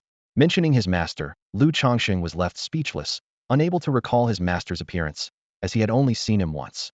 Sigh. Lu Changsheng sighed lightly, shaking his head repeatedly, thinking to himself, what did he do in his past life to deserve such a master in this life? The more he thought about it, the more frustrated he became. Soon after, the two arrived at a courtyard, and before they could settle in, someone handed them an invitation. To their surprise, it was an invitation to a talent exchange conference. They exchanged glances, realizing it was from the Yu Kingdom's royal family, inviting Zhou Qingyu and Yi Tianyi to attend. According to the messenger, the Yu Kingdom's royal family had invited a disciple of Yu Zun, one of the four revered of Shinshao sect, which prompted this gathering. Although it was said to be a discussion, it was evident that this person was the one overseeing the Yu Kingdom's selection with an unspoken purpose. Yi Tianyi glanced at it, then got up to find Zhou Qingyu. Lu Changsheng, enjoying his leisure, lay on the bed, intending to sleep until the battle began. However, shortly after his senior brother left, someone else arrived, delivering another invitation. Unexpectedly, the sender was Yi Qingchun. At the Ning family manor, Lu Changsheng glanced at the invitation in his hand, hesitated for a moment, and then decided to go and see for himself. After all, it was his first visit there, and he also wanted to show some respect to Yi Qingchun, hoping for his future support for his fellow apprentices. He was even more surprised to learn that the rumored personal disciple of Yu Zun was Yi Qingchun himself. No wonder Zhao Huan was so arrogant before, even a nascent soul cultivator obeyed him, given such a powerful background. He set off to find Zhou Qingyu, hoping to go with him. However, after searching everywhere, he couldn't find Zhou Qingyu and instead ran into Yi Tianyi. "Second senior brother, where is the senior brother?" Lu Changsheng asked. Yi Tianyi replied, "Senior brother has left the city." "Why?" Lu Changsheng curiously inquired. Yi Tianyi explained. The Ning family just revealed a scroll, rumored to be a sword intent diagram left by a ninth-layer sword Dao master. After seeing it, senior brother seemed to have an epiphany and wanted to break through, so he left the city. Listening to Yi Tianyi's explanation, Lu Changsheng was amazed. Is it that miraculous? He couldn't help but want to take a look. Indeed, the presence of sword intent felt extraordinary. As Yi Tianyi spoke, he intended to go out of the city to find senior brother, and Lu Changsheng followed him. On a solitary peak outside the city, Zhou Qingyu sat cross-legged, forming a sword seal with his hand, a faint sword intent swirling around him as if conversing with the void. The breeze was gentle, and the silence was breathtaking. Yi Tianyi glanced over and remarked, "It seems senior brother really feels something, and is about to break through to the 7th layer of the sword Dao." Lu Changsheng surveyed the surroundings. Although it appeared calm, any closer approach would trigger a fierce sword aura, growing sharper the nearer one got. He muttered to himself, "It seems he's still a bit short of breaking through the 7th layer." These were paths he had walked before. and he could easily see Zhou Qingyu's shortcomings. Although Zhou Qingyu had some insights from observing the sword diagram, he still lacked that touch of artistic conception needed for a breakthrough. Zhou Qingyu seemed to realize this issue too, frowning slightly. Helping you at a time like this isn't exactly rushing things, Lu Changsheng whispered to himself, gently forming a seal with his fingers, sending a strand of sword intent quietly. Just as Zhou Qingyu was about to give up, this sword intent landed around him. Zhou Qingyu was startled, sensing that the sudden sword intent wasn't meant to harm him, but to guide him. He opened his eyes to look around, but saw no one, and sensed no one hiding, only his two junior brothers watching him from afar. Soon, he collected his thoughts, focused his sword intent, and used it to break through. Lu Changsheng watched for a while, confirming there were no issues, and thought to himself that in time, Zhou Qingyu would comprehend the seventh layer of the sword Dao. However, breaking through sword intent would inevitably bring calamities, requiring him to endure the sword tribulation and withstand the killing force, matters he need not interfere with. He turned to Yi Tianyi and asked, "Second senior brother, aren't you going to the gathering?" "No, I'll stay here with senior brother." Yi Tianyi, feeling uneasy, decided to remain. Lu Changsheng, having no other choice, headed to the gathering on his own, leisurely making his way back to the capital. On the way, he met Ning Yusen. Seeing him, Ning Yusen smiled. "Where are you heading, senior brother?" "There's a gathering I'm attending," Lu Changsheng replied. Ning Yusen excitedly asked, "The talents exchange?" "Yes." Lu Changsheng nodded. Ning Yusen invited. "Let's go together then. I'm heading there too." Lu Changsheng agreed readily, happy to have company on the way. However, Ning Yusen wasn't surprised by Zhou Qingyu's absence. Instead, she started chatting with those around her about various events in the capital. Ever since she broke through to the condensed essence realm and mastered the way of the sword, her attention towards her senior brother seemed to have waned. The carriage entered the city center, arriving at a grand and magnificent courtyard, a place exclusively belonging to the royal family. It was because of Yi Qingchen that the royal family opened this courtyard. At this moment, many geniuses from various sects of the Yu Kingdom, as well as young forces from the capital, had gathered here to prepare for the dynasty battle. "Senior brother, let's go," Ning Yusen said, surrounded by many people in a lively atmosphere. Her presence immediately drew many gazes. Some wanted to greet her, as Ning Yusen was not only beautiful, but also from a prominent family who wouldn't want to know her. However, they also noticed the young man beside her, and their expressions became subtle. Who was this person beside the Ning family girl? He seemed so close to her. How dare this pretty boy try to get close to Ning Yusen? I think he's from the Zhongyun sect. I've seen him before. Oh right, he's Lu Changsheng, Zhou Qingyu's junior disciple. For a moment, there was a lot of discussion, especially when they saw Ning Yusen frequently smiling at Lu Changsheng, which made some people visibly displeased, as if Lu Changsheng had captured the heart of someone they admired. At the entrance of the courtyard, all eyes were fixed on a young man sitting at a desk, surrounded by many rare treasures, intently writing and drawing. Ning Yusen approached, and those behind her immediately presented one exquisite box after another, bringing a smile to the young man's face as he noted them down. Lu Changsheng was a bit puzzled by this, but followed Ning Yusen to enter the courtyard. The young man frowned and said, "Wait, where's yours?" "What?" Lu Changsheng was stunned. "The tribute," the young man said. "What tribute?" This remark immediately sparked discussion and laughter. He didn't know what a tribute was. Haha. Don't you even know such a simple rule? Didn't they teach you at Zhongyun sect? Hearing the surrounding ridicule, Lu Changsheng raised an eyebrow slightly. Ning Yusen explained, "This is a gathering organized by the royal family, inviting Yi Qingchun, a direct disciple of the Xinqiao sect. These tributes are for him." Seeing that he still had to pay, Lu Changsheng was surprised at how easily money seemed to come. Ning Yusen was momentarily at a loss for words. Although what he said was blunt, it was indeed the case. Huh. A group of people let out disdainful laughter. At this moment, a young man stepped out from the side, and upon seeing him, everyone paid their respects. It was Wu Jian, the senior brother from the Wuliang sword sect. He looked around with arrogance, ignoring the others, and instead scrutinized Lu Changsheng with undisguised mockery. "No sign of Zhou Qingyu, and they send someone like you. What does this mean?" Wu Jian said softly, with contempt. Lu Changsheng raised an eyebrow, having no knowledge of the other person, and replied indifferently, "What do you mean? Am I not allowed to come? Only you can come." Wu Jian's initially contemptuous expression suddenly darkened, his eyes turning sharp, not expecting someone to dare confront him directly, implying he wasn't human. The two stared at each other, and Wu Jian snorted coldly. "Your Zhongyun sect really has no manners. It's quite amusing." Ning Yusen frowned, not wanting a conflict, and immediately considered taking out some gifts to calm things down. However, Lu Changsheng remained indifferent, clearly aware that Wu Jian's mention of Zhou Qingyu suggested some past enmity between them. Yet he didn't seek out Zhou Qingyu, so why target him? Lu Changsheng sighed and calmly said, "So behaving like you, giving gifts and groveling, isn't amusing?" The surroundings fell silent instantly. With just one sentence, he had almost offended everyone, drawing many cold, stern stares. Lu Changsheng's words left everyone visibly displeased, with Wu Jian being the most affected, his gaze sharp and intimidating.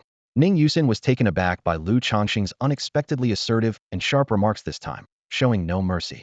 A faint smile appeared on Lu Changsheng's lips as he knew a major confrontation was imminent.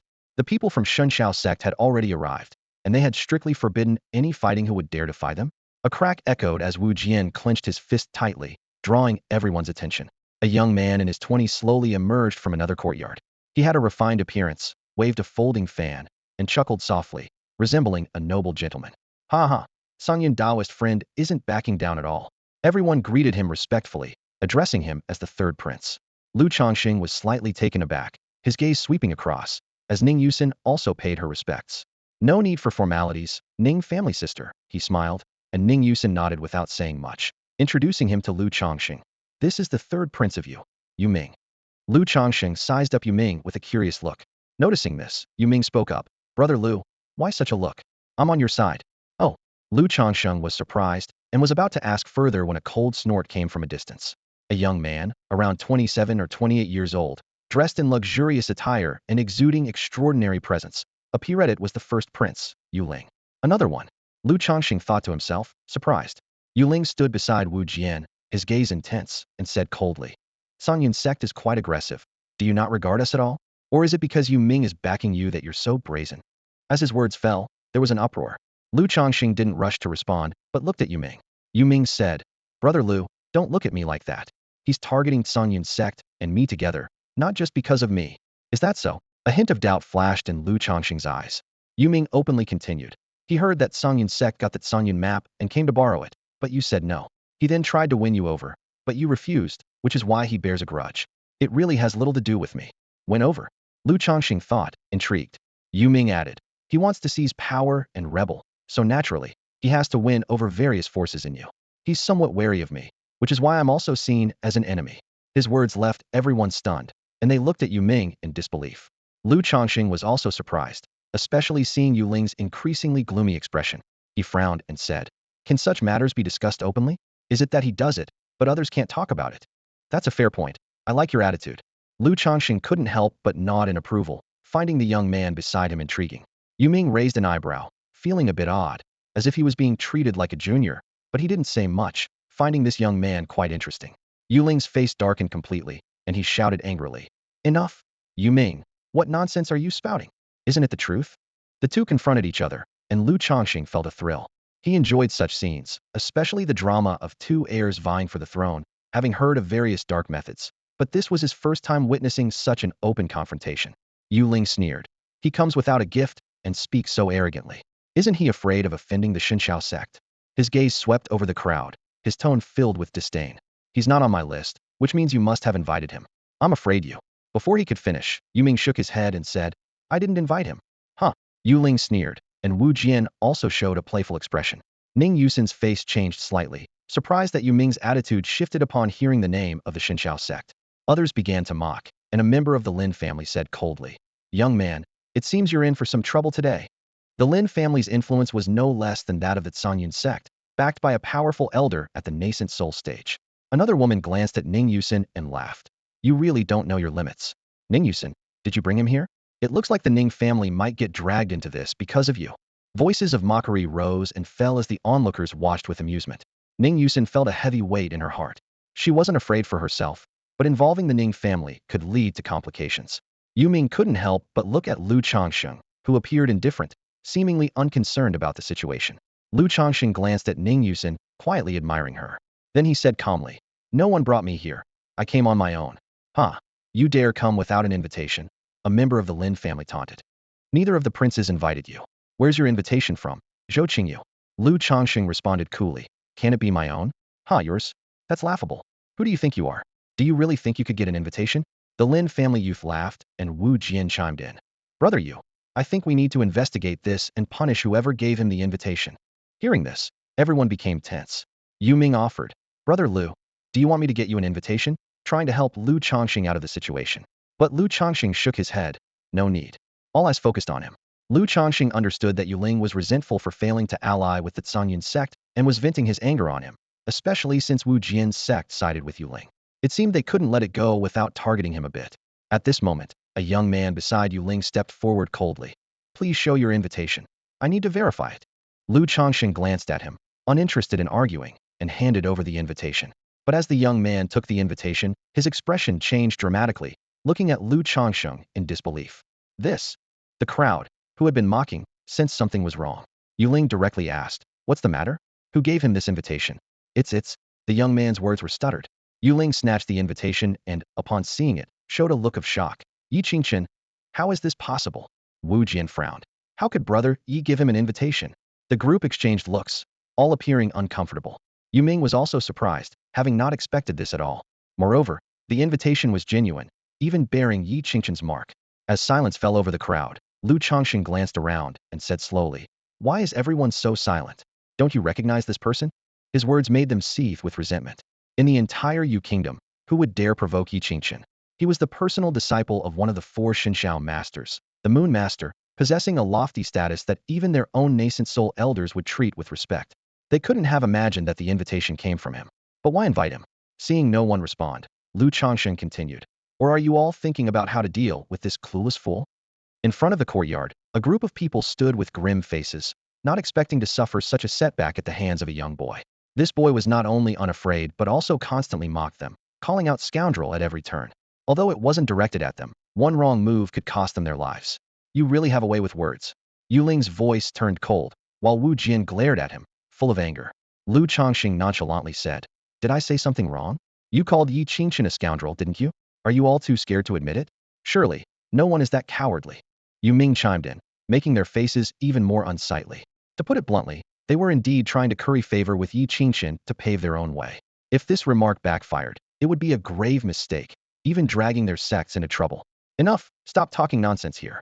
Yu Ling scolded. Yu Ming immediately laughed. Look, he's getting anxious. Lu Changxing glanced at the people beside him, wondering why this prince was so peculiar, relying on words to fight. However, he appreciated such a personality, seeing it as a sign of shared purpose against a common enemy. Yu Ling's face darkened as he swallowed his anger. Even if you have an invitation, so what? Just because young Master Yi acknowledges you, do you really think you're somebody? Exactly, without young Master Yi. Who do you think you are to stand here? Wu Jian said coldly. A young man from the Lin family added, your senior brother might be somebody, but without Zhou Qingyu, you're nothing. Despite these words, Lu Changxing wasn't upset. Instead, he chuckled. Huh, aren't we speaking the truth? Wu Jian snorted, and Lu Changxing nodded. Yes, I'm relying on my senior brother, so what? With him around, there's nothing you can do to me. In his presence, you all have to step aside. Ning Yusin was stunned, and Yu Ming was shocked. They had seen people relying on family, but relying on a senior brother so shamelessly was unprecedented. Wu Jian, hearing this, regained his composure. Not necessarily. Zhou Qingyu is indeed remarkable, but he isn't invincible. Whether he's invincible or not, I don't know, but someone like you can only polish his shoes. Lu Changxing replied softly. Wu Jian snorted, and Yu Ling said, you're arrogant. Do you really think? Stop rambling, you're not much better than him. My senior brother has defeated countless like you. Every one of them ended up crying on the ground. Yu Ling couldn't hold back any longer. As a prince of Yu Kingdom, no one had ever dared to belittle him like this. Seeing the situation, Yu Ming quickly stepped in front. Brother, don't be so narrow-minded. He's the little sword immortal of Tsangyun. It's no shame to be inferior to him. Shut up. Yu Ling snapped, casting his glance back at Lu Changxing, pondering. I underestimated you. I wonder if your sharp tongue is more formidable than Zhou Qingyu's sword. The group fell silent, feeling that Lu Changxing was too arrogant, openly praising his senior brother while looking down on everyone else. Ning Yusin was also shocked. Wasn't he just inviting trouble for Zhou Qingyu? Yu Ming was curious to see what would happen next and decided to watch quietly. After a moment of contemplation, Lu Changxing spoke earnestly. Let me put it this way. Even if all of you were tied together, you wouldn't be able to get close to him. If you can withstand the sword aura around him, I'll admit defeat. This brief statement instantly ignited everyone's fury. Arrogant, how utterly arrogant. So brazen, it was infuriating. Wu Jian and Yu Ling's gazes turned icy cold, while the Lin family members were so enraged they were practically gnashing their teeth, wishing they could tear Lu Changxing's mouth apart. One person, with just his words, dared to provoke a crowd into wanting to tear him limb from limb. Well, let's see what this Zhou Qingyu is capable of, for you to speak so highly of him. Wu Jian couldn't hold back any longer. Coming from the Wuliang sword sect, where the sword is fundamental, Zhou Qingyu's reputation as a sword immortal had once overshadowed their sect. Lu Changsheng's blatant mockery was too much for them to endure. My senior brother is just outside the city. If you don't believe me, let's go now and see if he can turn you all into dogs. Lu Changsheng said without hesitation. Everyone, filled with righteous indignation, was ready to confront Zhou Qingyu. Lu Changsheng, far from being intimidated, even led the way, fearing they might not find him. Ning Yusin was full of worry, wanting to dissuade them but unsure how to start. Brother Lu, does your senior brother know about this? Should we inform him so he can prepare? Yuming couldn't help but ask. No need. Lu Changsheng replied with a smile. It seems you have great confidence in your senior brother, but aren't you afraid of offending these people? They represent nearly half the power of the Yu kingdom. Isn't that just what you want? Lu Changsheng retorted. What do you mean by that? Yuming was puzzled. By opposing them, Song Yun is effectively siding with you. Lu Changsheng's eyes shone with determination. Yuming looked at him in surprise, thinking to himself that this young man was not simple, as if he saw through everything. Brother Lu, are you planning to help me? Not really. It's just that they're too arrogant, and I can't stand it. Lu Changsheng replied bluntly. Aren't you afraid of retaliation? Yuming asked. We both know. Would the royal family dare to act against Song Yun? Frankly speaking, would the royal family dare to act against Song Yun? Lu Changsheng spoke without reservation. Yuming laughed and nodded. Indeed. The daughter of the Song Yun sect's leader has joined the Xinshao sect's supreme elder. Who doesn't know that? That fact alone is enough to intimidate many. Lu Changsheng understood that Zhou Qingyu would surely enter the Xinshao sect, and by then, all these people would shrink back. And who would dare to provoke Song Yun? Of course, if they hadn't provoked him first, Lu Changsheng wouldn't have acted this way. The consequence of this was that his reputation as a playboy would soon spread across the Yu kingdom, but he didn't mind, as long as he had his senior brother and sister's protection. As long as he stayed put, it would be fine. He knew that the people from the Xinshao sect were always observing, and their leader was present. He was worried about any unexpected events, but if they saw Zhou Qingyu, who had reached the 7th level of swordsmanship, everything would be different. The Xinshao sect would not refuse such a sword prodigy. This was to ensure nothing went wrong. Soon, the group arrived outside the city. Led by Lu Changsheng, they reached the mountain where Zhou Qingyu was in seclusion. When Yi Tianyi saw so many people, his expression immediately darkened, ready to respond. But then he saw Lu Changsheng among them. He was puzzled about what was happening. But in the next moment, Lu Changsheng walked straight to the front, waited quietly for a moment, then gestured towards the solitary peak and said, My senior brother is sitting right there. Are you planning to go one by one to meet your end, or all together? As his words fell, the crowd erupted once more. Yi Tianyi was completely stunned, never expecting this turn of events. A group of people arrived at the place where the senior brother was in seclusion, clearly brought by the junior brother. Yi Tianyi's expression changed slightly, intending to question Lu Changsheng. However, Lu Changsheng coldly remarked, What? No one dares to move. Are you all scared by my senior brother? Just as Zhou Qingyu. Does he really think he's a sword immortal? The Lin family members sneered, stepping forward with their magical powers surging around them, heading straight for the lone peak with killing intent. Yu Ling, Wu Jian, and others remained expressionless, determined to teach a lesson today no matter what.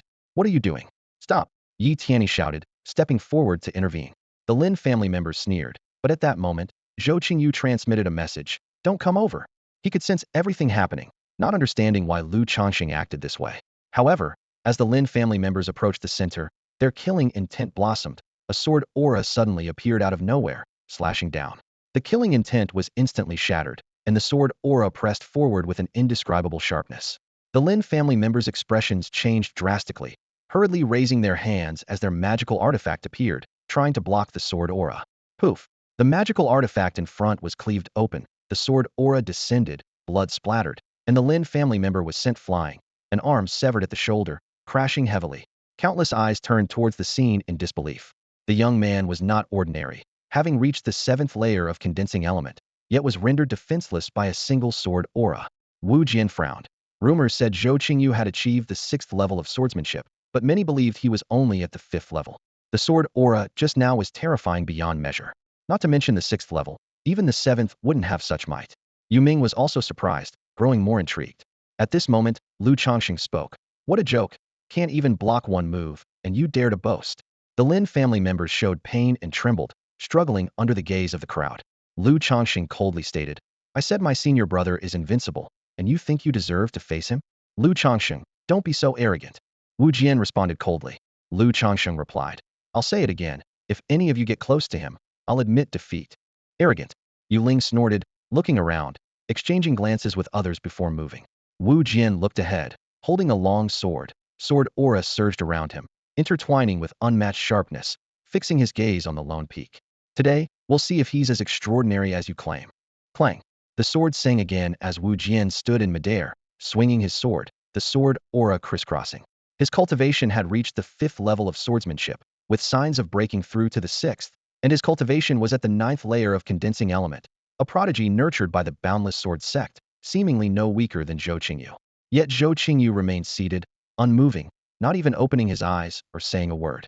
To outsiders, he appeared to be maintaining the demeanor of a master, yet also seemed extremely arrogant. Seeing this, Lu Changsheng timely remarked, "Kid, see that? My senior brother can't even be bothered to glance at you. Listen to my advice, concede now, before you embarrass yourself further." Wu Jian sneered. Everyone present was young and full of spirit, with ambition as high as the sky, and none would think themselves inferior to anyone else. As he sensed the atmosphere here, an inexplicable feeling of familiarity arose, causing his heart to tighten. The next moment, he took a step forward, sword energy intertwining, directly targeting the solitary peak. With his step, a surge of sword energy suddenly rose and slashed toward him. Boom! The two forces collided, producing a deafening sound that echoed in the air. In his line of sight, Wu Jian was forced to retreat. Although he managed to block the sword energy, his expression was grave, and a section of his sleeve was cut, narrowly avoiding injury. Immediately afterward, a second surge of sword energy appeared, emerging from the void, as if a divine sword were revealing its sharpness. The two collided fiercely, sparks of spiritual light flying everywhere. At this moment, he felt increasingly uneasy and wanted to retreat, only to find that sword energy suddenly attacked from behind, cutting off his escape route. The long sword clanged, and he found himself trapped, unable to advance or retreat. The magic spells on his body blossomed, and his magical artifacts appeared to protect him, yet they were gradually being suppressed. The people below exchanged looks, their expressions unnatural and heavy. Was Zhou Qingyu truly so formidable? Wu Jian was already in a predicament before anyone had even intervened. Could it be as Lu Changsheng claimed? Nonsense, who knows what tricks he used? Does he really think he's a prodigy from a sacred land, capable of sweeping us all away alone? Yuling's expression grew increasingly somber. Lu Changsheng spoke again. "Young ones, if you're scared, just say so. I'll have my senior brother spare you. Don't risk your lives." "Exactly. It's not worth losing your life for a bit of pride." Yuming also smiled. Everyone's faces grew more uncomfortable. At that moment, Yuling coldly said, "Lu Changsheng, don't regret your words. I won't regret mine." With that, Yuling said no more and stepped forward, followed closely by several figures. If they didn't act now, Wu Jian might not hold on.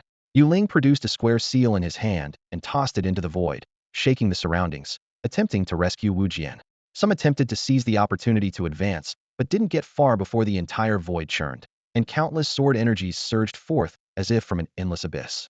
Chaotic sword lights reflected back, evolving into endless killing intent. Everyone was visibly flustered, feeling this overwhelming power. Even Yuling's expression completely changed. Was Zhou Qingyu truly so astonishing? Fear began to creep into Yuling's heart. Such slaughter was unimaginable from a peer, and yet the other party remained seated, seemingly ignoring them. Meanwhile, while everyone was entranced, Lu Changxing quietly retreated with Ning Yusin, Yu Ming, and others. Yi Tianyi, though puzzled, followed suit. However, in the next moment, the entire area erupted with waves, a terrifying sword intent manifesting, countless sword energies intertwining, filling the entire void. Everyone was shocked, and even those who hadn't fought sensed something was wrong, retreating hastily, only to find Lu Changxing and his group had already withdrawn 100 meters away. At that moment, Wu Jian's face turned pale as he looked around, and then at Zhou Qingyu, his pupils involuntarily contracting. "No, this isn't Zhou Qingyu's attack," Wu Jian exclaimed. "What?" Everyone frowned. "This is a sword tribulation. Zhou Qingyu is breaking through in swordsmanship." As the words fell, there was an uproar. All eyes turned to Lu Changsheng, their expressions changing. In sword cultivation, each breakthrough above the 5th level comes with a sword tribulation, becoming more perilous as one progresses. At this moment, everyone's expressions grew increasingly grim. Yu Ming looked at Lu Changsheng in shock, seemingly understanding something. He wasn't having this group compete, but rather using them to shield Zhou Qingyu from the tribulation. Countless sword energies swept through like a storm, piercing the air, with several people already impaled, blood splattering everywhere. The entire area was shrouded in a terrifying gloom, suffocating and even more dreadful than a heavenly tribulation. This is one of the reasons why swordsmanship is so difficult to cultivate. The more challenging it is, the more terrifying the power one can wield. Lu Changsheng watched it all calmly, paying no mind to the chilling gazes cast his way. He knew these people would soon be too absorbed by the sword tribulation before them to pay him any attention. The 7th level sword tribulation, while powerful, was beyond what these condensation realm cultivators could withstand. Ning Yusin was utterly dumbfounded, while Yi Tianyi glanced back and forth between Lu Changsheng and Zhou Qingyu, who sat like a mountain, unsure of what to say. Yu Ming clicked his tongue, amazed by the young man, thinking, Brother Lu truly is full of surprises. Surprises? This is all thanks to my senior brother's strength, he retorted. Weren't you the one who suggested using these people to block the tribulation? Yu Ming asked suspiciously. The group looked at him with peculiar expressions. Lu Changsheng, seemingly oblivious, said nothing and instead gazed into the distance. He wasn't the only one who had arrived. There was also a nascent soul stage expert from the Xinxiao sect, surrounded by several strong individuals, clearly the ancestors of various factions in the Yu Kingdom. Damn it! Yu Ling shouted angrily, his face extremely grim as he continuously deployed one magical weapon after another, barely managing to protect himself. Wu Jian already had several bloody wounds and was seriously injured. The woman with the yin-yang demeanor kept screaming, unable to withstand the assault. In the distance, several core formation cultivators rushed over, charging in without a word, their magic power surging and shaking the surroundings, light scattering in all directions. They stood in front of the others, but were quickly beaten back, with even some 4th-level core formation cultivators getting injured as soon as they entered. Yet, under their protection, the group gradually retreated. The experts observing from the shadows grew increasingly grim. Bastard! Lu Changsheng clearly knew Zhou Qingyu was undergoing the sword tribulation and deliberately provoked us, luring people here. He intends to use the tribulation to eliminate his opponents in advance. What a scoundrel! Listening to these words, the nascent soul from Xinxiao sect fixed his gaze on Lu Changsheng, full of surprise. This young man may be small, but he's quite ruthless. He said slowly. This boy is interesting. Such cleverness is rare. Cleverness. The expressions of several people changed slightly. What do you mean, Taoist Lu Xian? An elder asked with a frown. The middle-aged man named Lu Xian chuckled. Just a feeling. Another person, with a fiery temper, was the Lin family patriarch, unable to tolerate his descendants' severed arm. This wretch must not be left alive. Today I'll kill him. With that, he prepared to move, intending to slay Lu Changsheng to appease his anger. A cold glint flashed in Lu Xian's eyes, making everyone shudder. You know well what started this. It was your juniors who mocked and provoked first. You can't blame others. If you want to act against him, or against the Qingyun sect, I suggest you think it over. Lu Xian's words left everyone stunned. The elder said, Taoist Lu Xian, are you protecting him? I won't interfere, just reminding you that his backing is not something you can afford to provoke. If you move against him, all the forces behind you, even the entire Yu Kingdom, could be wiped out. What? Everyone was astonished, utterly shocked by Lu Xian's words. He couldn't help but glance again at the young man standing outside the crowd. A youth at the 4th level of the Gathering Spirit realm having such a formidable backing? They didn't ask further, but they knew well enough that for Lu Xian to make such a statement indicated the immense power of those behind him, making intimidation unnecessary. Despite their anger, they could only bear it. Lu Changsheng, on the other hand, instinctively glanced in that direction, surprised by what he heard. Before coming, his ancestor had mentioned his strong connections, which he initially thought was a lie to deceive him. But hearing the people from Xinxiao sect speak like that, he couldn't help but feel a bit insecure. Could it be that there was indeed a father in Xinxiao sect whom he had never met? Was he actually a powerful second-generation cultivator? Had he been raised outside for 18 years to toughen him up, preparing him to inherit a vast empire? Lu Changxing mused, listing various possibilities. However, these were mere fantasies. What kind of foolish father would do such a thing, wasting time like that? For a moment, he thought of Luo Xianling. The backing Lu Xian mentioned was probably her and her master. But even that was barely better than nothing. If he could bring his senior brother in and convert him, pledging allegiance to the 4 lords, his own backing would be even stronger. Then, he could stride across Yu Kingdom without hindrance. Regaining his focus, the sword tribulation was nearing its end. The core formation cultivators protected everyone as they retreated from the area. Zhou Qingyu slowly opened his eyes, standing up as he surveyed the surroundings with a sharper presence. His gaze swept over the crowd without a ripple, except when he looked at Lu Changsheng, where there was a hint of peculiarity. Having stepped into the 7th level of swordsmanship, the terror of the sword tribulation was evident from the earlier situation. So many people, with so many magical artifacts, nearly perished there. Enduring the sword tribulation meant he would be injured, unable to recover to his peak in the short term, and now these people had inadvertently shielded him from the disaster. Looking at Lu Changsheng, he wondered if it was an unintended act or a deliberate one. If intentional, perhaps he needed to reassess his junior brother. However, Yu Ling and the others were livid, their eyes filled with murderous intent. Lu Changsheng, you deserve to die. The voice was almost a growl, The price they paid was too heavy, with some losing their lives on the spot. As the core formation cultivators moved, Yu Ming frowned and was about to have his secret guards intervene. Protecting Lu Changsheng would equate to forming an alliance with Zhou Qingyu and even the entire Qingyun sect, which would benefit him. Yet, as those people moved, a figure appeared as if from nowhere. With a single sword strike, terrifying sword energy sliced through the void, forcing back several core formation cultivators, with some unable to withstand it and being cut down on the spot. Even a cultivator at the 4th level of core formation spat blood, sent flying with a sword mark nearly penetrating his chest, blood gushing out uncontrollably. Take one more step, and you die. Zhou Qingyu stood there, his voice as cold as a blade, the sharpness in his eyes causing everyone to shudder. Core formation. He had actually reached core formation. There was an uproar all around, Yuling's face full of disbelief. Wu Jian gritted his teeth, feeling the power of that sword, his own sword intent trembling uncontrollably. 7th level of swordsmanship. Wu Jian spoke, his voice trembling. More shocking than the core formation was the 7th level of swordsmanship, an incredible feat. The path of swordsmanship grew increasingly difficult. Many geniuses spent their entire lives unable to break through, yet he had reached the 7th level before the age of 30. In terms of cultivation and swordsmanship, no one in the entire Yu kingdom could surpass him. At this moment, everyone fell completely silent. As Zhou Qingyu made his move, everyone present was left in awe. The nascent soul cultivators, who had been observing from the sidelines, couldn't help but feel a sense of fear. Previously, he sat quietly as if unaware, but now, with a single action, he revealed his mastery of the 7th level of the sword path, stunning everyone. Yu Ling, Wu Jian, and the others turned pale, never expecting Zhou Qingyu to have reached such heights. Amidst the already tense atmosphere, Lu Changsheng inappropriately remarked, "I told you that even if you band together, you're no match for my senior brother. You just wouldn't believe it and insisted on being humiliated." His words fell into silence. No one dared to refute him. Despite their unwillingness to accept it, the truth was undeniable. The crowd exchanged glances, while Yu Ling and the others stood with faces turning from green to black, clenching their teeth in frustration. Yu Ming sighed, saying he had met audacious people before, but never anyone quite like this. Although Yu Ling and the others were resentful, they had no choice but to concede. Just then, someone approached from a distance. Recognizing the newcomer, Yu Ling and Wu Jian's faces lit up with joy. It was Yi Qingchen. No matter how impressive Zhou Qingyu was, Yi Qingchen was the direct disciple of the Moon Sovereign. If they could recruit him, his acquaintance with Lu Changsheng wouldn't matter. They could still suppress Zhou Qingyu. However, just as Wu Jian was about to speak, Yi Qingchen bypassed them, completely ignoring them, and walked straight to Lu Changsheng. "Brother Lu, are you okay?" Yi Qingchen asked with concern, his tone polite. Lu Changsheng glanced at him, and his gaze instinctively swept over Yu Ling and the others. Just that one look filled them with a sense of foreboding. Lu Changsheng's previously calm face gradually furrowed into a frown. Luckily, he was still alive. "What happened here and why?" Yi Qingchen asked with a frown.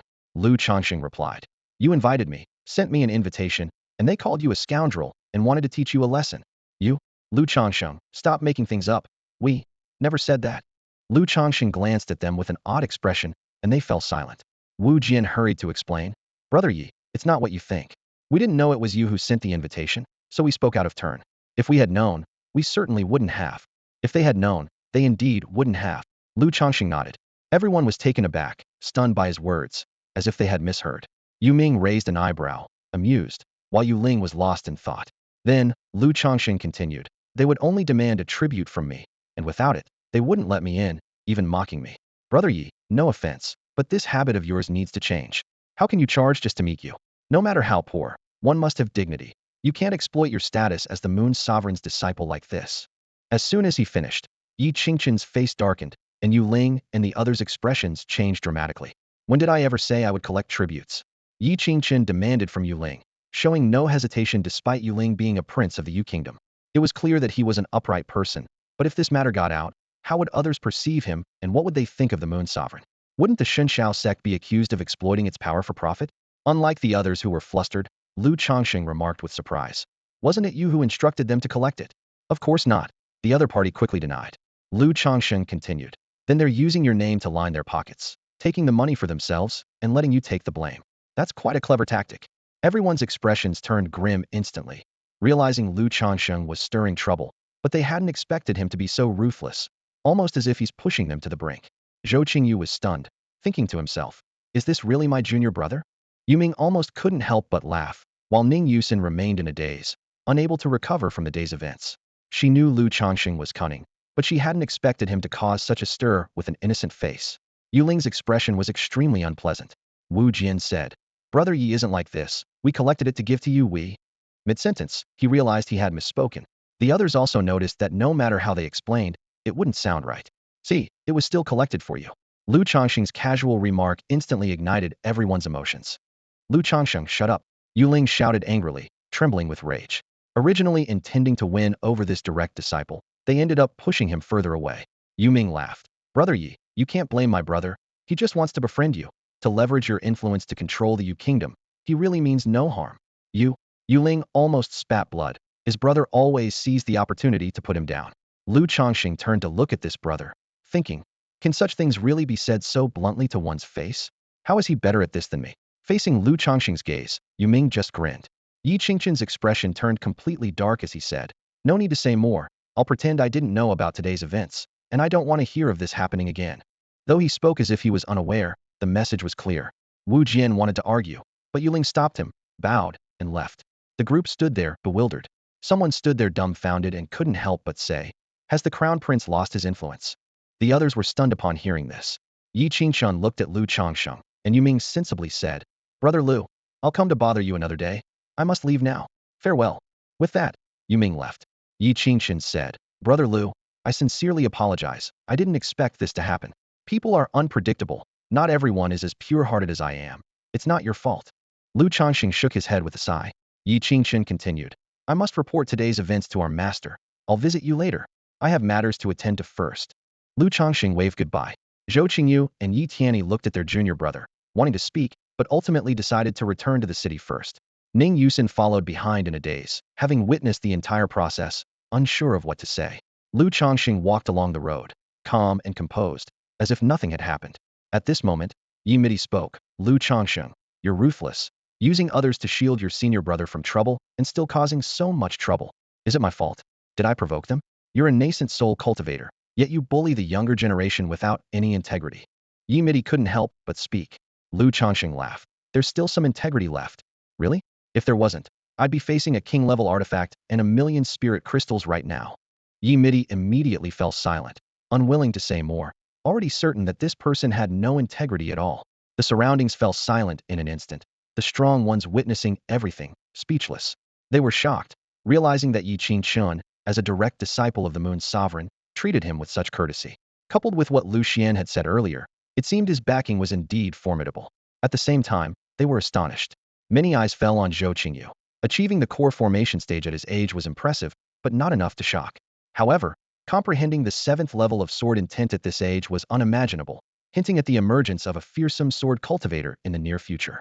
Even Lu Xian found it hard to remain calm, turning to leave, already intending to report upwards. In the capital, a tense atmosphere prevailed. Many people had been tricked by Lu Changsheng today, losing everything and feeling frustrated, yet helpless. No one dared to confront Zhou Qingyu, especially with Yi Qingqian backing him. They couldn't provoke him now, and once Zhou Qingyu entered the Xinxiao sect, he would be even more formidable. On their way back, before they could tend to their injuries, their elder personally warned them not to provoke Lu Changsheng again. Meanwhile, Lu Changsheng leisurely returned to his residence, ready to rest.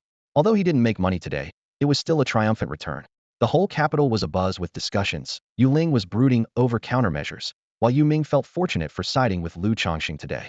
Even though he didn't get to speak with Yi Qingqian, he still benefited greatly. Only Yi Tianyi and Zhou Qingyu exchanged glances in a garden, lost in thought. Yi Tianyi was surprised that Lu Changsheng knew Yi Qingqian and caused such a stir, contemplating how to advise him. Zhou Qingyu, however, saw things clearly, understanding that these troubles were Lu Changsheng's doing, and they had shielded him, allowing him to safely participate in the great battle. But was all of this intentional or accidental? If accidental, how could it coincide so perfectly with his breakthrough? If intentional, Zhou Qingyu needed to reassess this junior brother. The more he thought about it, the more it seemed unlikely that someone could plan so meticulously just by reading a few books. Moreover, there was unexpected sword intent aiding him at a critical moment. In the end, no one said anything. Overnight, rumors spread throughout the capital, with many lamenting Lu Changsheng's ruthlessness, but even more were amazed by Zhou Qingyu's exceptional talent. All the factions could do was envy. A genius who mastered the 7th level of swordsmanship upon reaching the foundation establishment stage would undoubtedly enter the Xinxiao sect, an assured thing.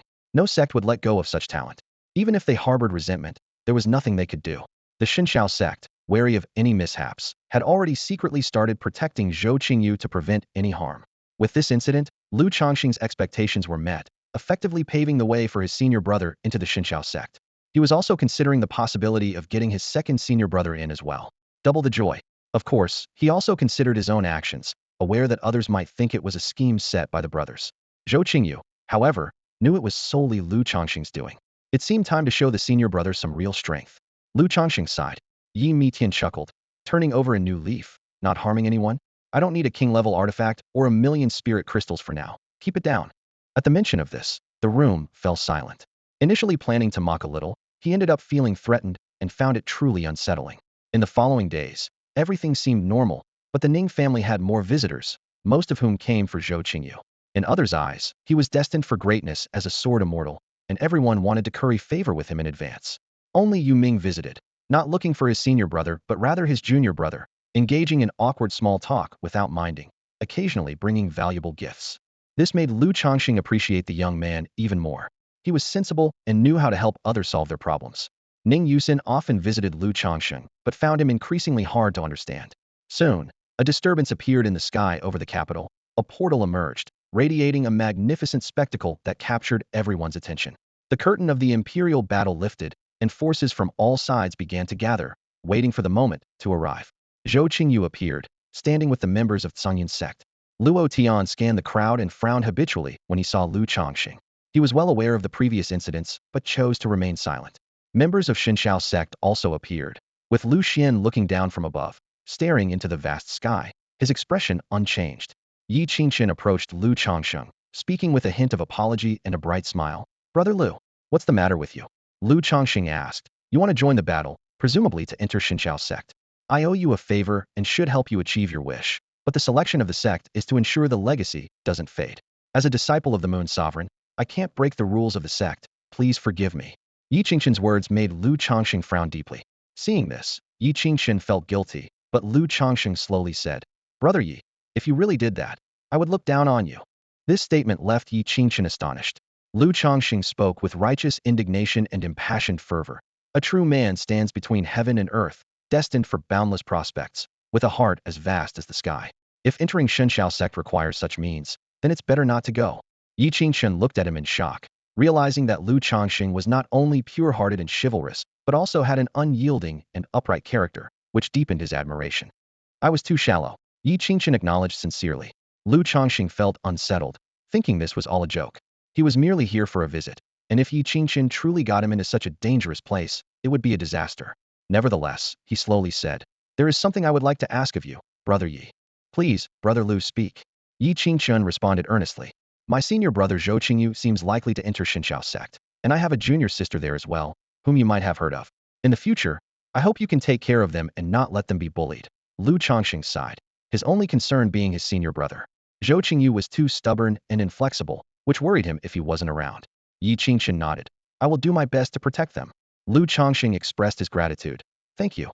The two conversed for a while before Yi Qingchen left, having other matters to attend to. The next moment, Zhou Qingyu looked at Lu Changsheng. He didn't ask about Yi Qingchen, but instead focused on the younger disciple. Yi Tianyi also approached. Looking at his two senior brothers, Lu Changsheng sighed, understanding that the events of that day required an explanation. He couldn't bear to deceive his seniors and decided to confess. Before they could speak, he began, Senior brothers, I know what you want to ask, and I won't hide it from you. In truth, I have been concealing something. What you see is not my true cultivation level. Hearing this, Zhou Qingyu and Yi Tianyi's eyes lit up. Their suspicions were confirmed. The younger brother was more than he appeared to be. All the previous mysteries suddenly made sense. Even Yi Mitian was surprised, thinking this guy finally had a conscience and stopped being so secretive. The next moment, Lu Changsheng continued. In fact, I have already cultivated to the 9th level of spiritual gathering and have mastered the 3rd level of the sword path. In 2 more years, I'll reach the 4th level. This is called a confession? Yi Mitian was speechless, realizing he had underestimated this guy's cunning nature. The scene fell silent. Yi Mitian was lost in thought for a long time, unable to refute. He had indeed been somewhat honest, but not completely so. The 9th level of spiritual gathering was still far from the full truth. Listening to Lu Changsheng, Yi Tianyi was stunned. Zhou Qingyu's eyes sparkled with joy, and he quickly grabbed Yi Tianyi's wrist to check, his eyes revealing undeniable happiness like sunlight breaking through. Just as Lu Changsheng had said, He was at the 9th level of spiritual gathering with 3 levels of swordsmanship, showing faint signs of breaking through to the 4th level. He couldn't help but feel emotional, as this was his junior brother after all. Yi Tianyi suddenly realized he had misunderstood his junior brother. He had thought him unskilled, but now it seemed he was a genius. Achieving such accomplishments at a young age was not unparalleled, but certainly gifted. Perhaps he was slightly behind the senior brother, but not much different from himself. More importantly, he had mastered the way of the sword, and all without guidance. With proper teaching, he might progress even further. Both senior brothers felt genuinely happy for him. However, Yi Tianyi was also puzzled. Zhou Qingyu had blocked off the surroundings, so others couldn't hear their conversation. Junior brother, if that's the case, why did you deliberately create those false impressions and let people misunderstand? Yi Tianyi asked. In the Qingyun sect, Lu Changsheng's reputation was not good. Lu Changsheng sighed softly. To hide my abilities. Hide your abilities? Yi Tianyi was confused. That's right. The senior brother is a natural sword immortal, and the second senior brother is immensely talented. If I also show my potential, it would only invite jealousy and unnecessary trouble to Qingyun Peak. It's fine if the second brother isn't in the sect, but what if it affects the senior brother? Hearing this, Yi Tianyi felt a pang in his heart, and Zhou Qingyu was equally moved. They hadn't realized their junior brother had borne so much for them in Qingyun Peak, enduring humiliation and burden. Zhou Qingyu wanted to express something, but was too moved by his junior brother's sacrifices. Lu Changsheng, however, shook his head and said, Senior brother, don't say anything more. This time, you'll definitely enter the Shunxiao sect, and everything will depend on you in the future. Zhou Qingyu said no more, knowing that after this incident, the Shunxiao sect had already begun to protect him in secret. Yi Tianyi, however, kept staring at him, unable to speak. It was so touching, making one want to write, it's really not easy for me on their face. Damn. Yi Tianyi couldn't help but curse upon hearing this. He'd seen shameless people, but never someone so brazen, even deceiving his own senior brothers without any bottom line. He didn't dare to express too much emotion, fearing what someone so unscrupulous might do. He decided to endure for now, planning to leave as soon as he recovered, settle the score, and then part ways without owing anything. The longer he stayed, the more he feared he couldn't handle it. What kind of person was this? If heaven couldn't tolerate him and struck him with lightning, what if it affected him too? The thought alone felt dangerous. Meanwhile, all eyes were on the space as the portal of light above opened. Everyone looked towards it. Without many words, Lucian calmly observed below. Among the dozens of sects in Yu country, over 2,000 people entered a space and faced various trials, yet only 30 would get into the Xinxiao sect. Even before it began, they already had an idea of who might pass. The process was designed to be fair, although it inevitably produced some dark horses who soared to prominence. There were also hidden talents, initially overlooked, who persevered through all challenges and finally joined the ranks of the Xinxiao sect. They wanted to give these people a chance.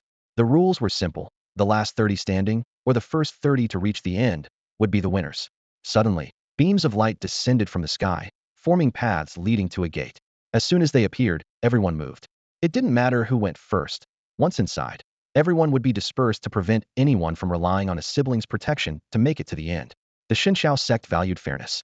Lu Changsheng entered with the Tsungyan group, feeling sharp, hostile gazes upon him. Yu Ling, Wu Jian, and others were filled with murderous intent because they had offended Yi Qingchun and lost face in front of many people, unlike Yue Ming, who was at a disadvantage. At any cost, make sure he stays in there forever. Yu Ling's voice was cold and ruthless. Lu Changsheng had guessed that these people wouldn't let it go, but he didn't care. Inside, the mountains were high and the roads long, with no signs of life. Who would be crying at the end was already fated. Yi Mitian's consciousness swept over them, catching their words. I almost pity them for encountering a monster like you. Is it my fault? He shook his head, seemingly puzzled. What merit does the Shunxiao sect have to attract someone like you?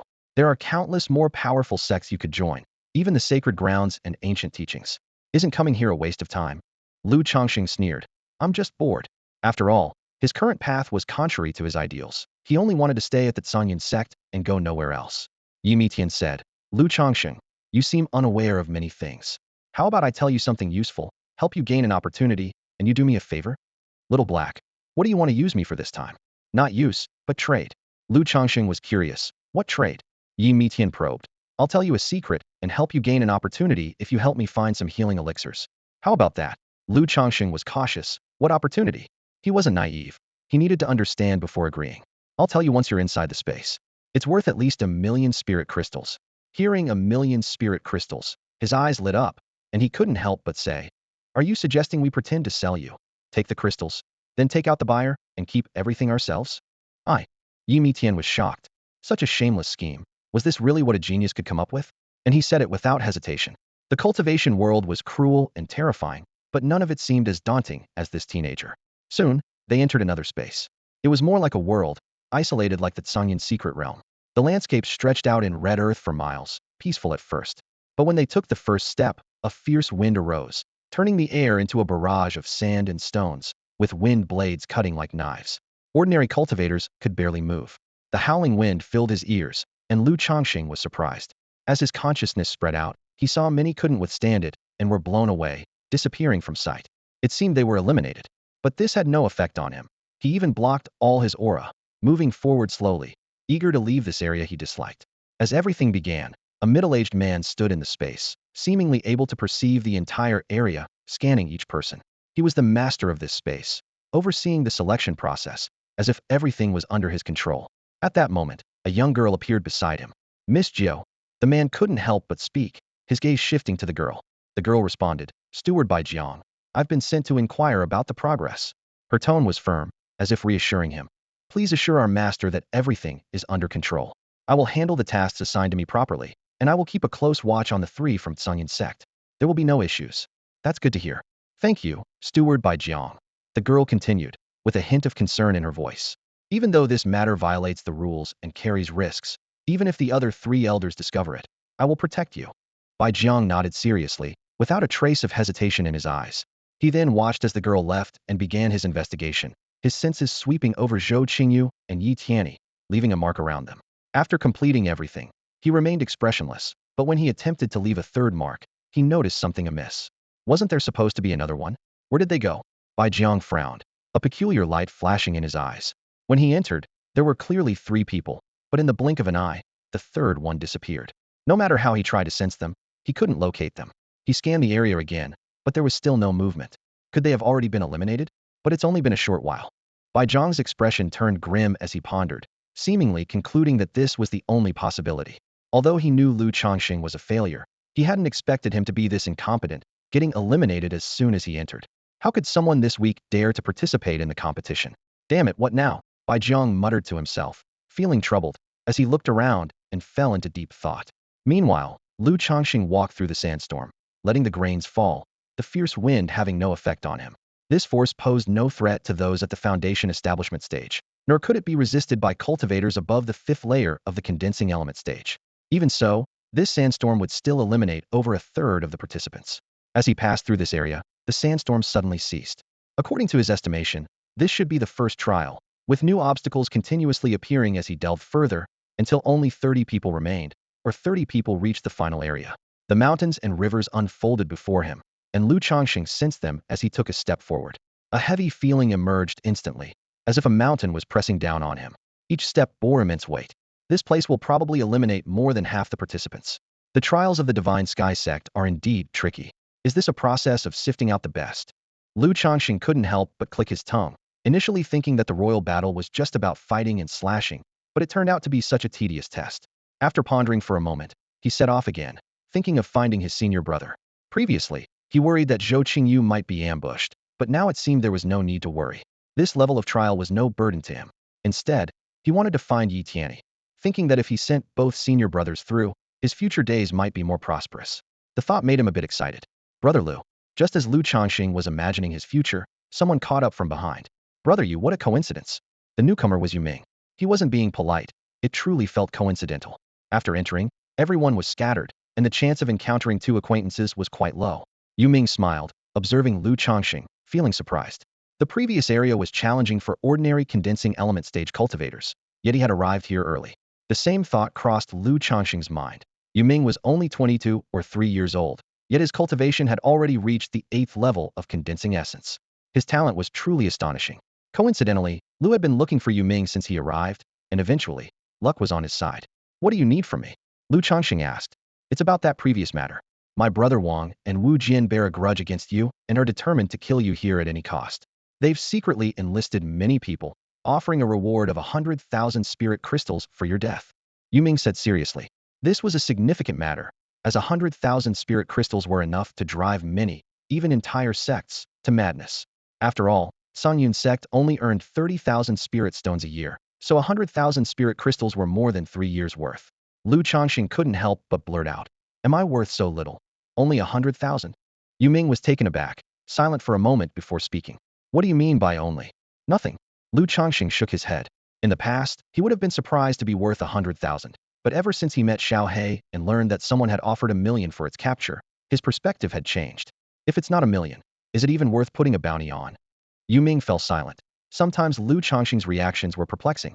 After a moment, he said, "Thank you for your concern, brother Yu. We're friends, no need to be formal. Besides, since they want to kill you, we're already allies." Allies? A gleam of cunning appeared in Lu Changsheng's eyes. "Since we're allies, why don't we join forces?" "How do we join forces?" Yu Ming asked curiously. "You give me 100,000 spirit crystals, and I'll help you take control of the Yu Kingdom. In the future, we'll be on the same side, and you can look after my Qingyun sect," Lu Changsheng proposed. Yu Ming was stunned but quickly regained his composure. Perhaps Lu Changsheng wasn't much on his own, but he had his senior brothers, his relationship with Yi Qingchun, and a junior sister who had entered the tutelage of a supreme elder of the Xinjiao sect. His background was indeed intimidating. "All right," Yu Ming agreed decisively and promptly handed over the spirit crystals. In his struggle against Yu Ling, he had amassed quite a fortune, so 100,000 spirit crystals were within his means. He didn't even ask Lu Changsheng how he planned to help. He just had a feeling this person was not simple. "You should go and compete now," Lu Changsheng said. Yu Ming smiled wryly. He had initially thought they would travel together, but after handing over the spirit crystals, he was told to leave, which seemed like a scam. Ultimately, Yu Ming left. Holding the spirit crystals, Lu Changsheng nodded in satisfaction, quietly rejoicing at his profit. "This young man is straightforward, capable of great things," he praised. Although he hadn't specified how he would help, he had plans. Either eliminate Yu Ling here, leaving no one to compete with Yu Ming, send Yu Ming into the Xinjiao sect for protection, or, if all else failed, hunt down Yu Ling outside. In these times, everyone has enemies, and killing isn't a burden. It was a pity he hadn't finished off Yu Ling the last time. At this moment, Yi Mitian spoke. "You even earned this money. Are you that short on spirit stones? If not, would I be able to save you?" Lu Changsheng was speechless. If he hadn't had some principles, and if Xiao He hadn't mentioned a reward exceeding 1 million for protecting it temporarily, he might have already cashed in. After a moment of thought, Yi Mitian said, "As I mentioned before, I'll help you find an opportunity, and afterward, you help me find some healing herbs." "What opportunity?" Lu Changsheng asked curiously. "Have you heard of the source pearl?" Yi Mitian inquired. "Never heard of it." Lu Changsheng shook his head. "The source pearl contains a vast amount of spiritual energy, allowing you to cultivate for a long time. If sold, it would fetch a considerable sum of spirit stones." Yi Mitian explained. "You have such a treasure?" Lu Changsheng's eyes lit up instantly. "I don't have it, but there's one here." Yi Mitian smiled slightly, hinting at something. Yi Mitian's words piqued Lu Changsheng's interest. He stopped in his tracks, glanced around, and said slowly, "Tell me more." After a brief pause, Yi Mitian explained, "Source pearls are a unique existence, incredibly difficult to refine and highly valuable. They can store a vast amount of spiritual energy. Just like this space you're in, everything operates on the power supplied by the source pearl." "What?" Lu Changsheng was taken aback. Yi Mitian continued, "This place is different from those secret realms. Secret realms are independent small worlds with their own rules and order, capable of generating spiritual energy. But this space is newly created, with no established rules or order, requiring energy to maintain its operation. Therefore, it relies on the source pearl to provide spiritual energy." He elaborated on the origin of the source pearl and the differences between the space and the small worlds of secret realms, capturing Lu Changsheng's full attention. After a while, Lu Changsheng asked, "Can you find the source pearl?" Yi Mitian confidently replied, "It's not difficult. I've studied the way of space and can locate its general position." Lu Changsheng then asked, "Is it hard to obtain the source pearl?" Yi Mitian thoughtfully said, "Most likely, it won't be too difficult. They probably haven't set up too many formations to protect it." "Why?" Lu Changsheng asked curiously. Yi Mitian chuckled. "Because under normal circumstances, someone like you wouldn't come here." Lu Changsheng was displeased. "What do you mean, someone like me? What kind of person am I?" Yi Mitian laughed, explaining that although there's no guardian, reaching there would require some means and power, something that merely gathering and forming a core wouldn't accomplish. "Then what are we waiting for? Let's go." Lu Changsheng was eager. Yi Mitian said, "Wait, there's something you need to know first." Lu Changsheng asked, "What is it?" Yi Mitian seriously replied, "In the Xinjiao sect selection process, each space has a leader, usually a powerful being above the nascent soul stage. We need to be quick and avoid being noticed by him, or we'll be in big trouble." "Is he guarding the source pearl?" Lu Changsheng asked. Yi Mitian answered, "Normally, he'd be nearby. Only from there can he control the changes in this space." Lu Changsheng didn't hesitate any longer and decided to try his luck, asking Yi Mitian to lead the way. Following Yi Mitian's guidance, Lu Changsheng sprinted forward. Despite the mountain-like pressure around him, he felt nothing, his hair unmoved. In the forest ahead, the roars of tigers echoed, and countless phantoms of beasts appeared. Though not real, they possessed combat power, hindering his progress through the area. This was yet another layer of trials, becoming increasingly challenging, but they posed no threat to him. He didn't venture into the deepest part, but relied on his senses to move towards the spatial node where the source pearl was located. Soon, Lu Changsheng stood in the area, scanning his surroundings, waiting for Yi Mitian to pinpoint the exact location. Meanwhile, Bai Jiang stood atop a mountain peak, the wind howling around him as he gazed into the distance, seemingly able to see everyone. He sensed the progress of each person, and in a short time, more than half had been eliminated in the first 2 trials, with only 1/5 remaining in the third. Everything was as expected. He was also observing those at the forefront. Zhou Qingyu was indeed extraordinary, having already surpassed the 4th challenge. No wonder he caught the attention from above, truly surprising. And then there was Yi Tianyi. Though only at the 7th layer of condensing yuan, he was resilient and exceptionally talented. The Qingyun sect indeed had some impressive methods. Bai Jiang muttered to himself, sensing everything around him. But despite searching several times, he couldn't find Lu Changsheng's presence. It seemed he had truly been eliminated. With a thought, he waved his hand, causing changes in the space around him. The whistling wind grew stronger, and the world became more chaotic. There were too many people left. It seemed some additional difficulty was needed. As his words faded, a sense of hostility filled the air. He nodded in satisfaction, but suddenly sensed something, exclaiming, "What just zipped past?" As the seasons changed, he vaguely sensed something passing through that area. When he tried to sense it again, he found nothing. Could it have been a false alarm? Scanning several more times with his divine sense, and confirming there was nothing unusual, he stopped searching. After all, the newly formed space was bound to have some instability. Just as he breathed a sigh of relief, ready to continue with his actions, he sensed something again, abruptly turning towards the mountain behind him with a frown. The peak was majestic, towering into the clouds, with shimmering light reflecting off it, and power spreading in all directions. That was precisely where the source pearl was located. Detecting the anomaly, Bai Jiang took a step forward, heading directly to the mountain's summit. Meanwhile, Lu Changsheng had already arrived there, standing in the center. He saw an altar, exuding an ancient and mysterious aura. At the center of the altar, a thumb-sized pearl hovered above, perfectly round and as dark as ink, yet emitting a glow. Dense spiritual energy continuously spread out, transforming into spiritual power flowing to distant places. Seeing this, a smile appeared on his face, and he was about to step forward when a force repelled him. It was the surging spiritual energy, like a mighty river. Because of this, his eyes showed delight. Such abundant spiritual energy far exceeded any mountain he had previously absorbed. Yi Mitian was speechless at this reaction, as if he had never seen anything so precious. Lu Changsheng smiled, just about to take action, when he suddenly sensed someone approaching. Yi Mitian also remarked, "It seems the one in charge has noticed." As he spoke, Lu Changsheng took a step forward, his figure disappearing as if into thin air. Bai Jiang reached the mountain's peak, gazing out at the vastness, the source pearl hovering above the altar, with no apparent anomalies. Yet just moments ago, he sensed a disturbance, as if something had approached. What was going on?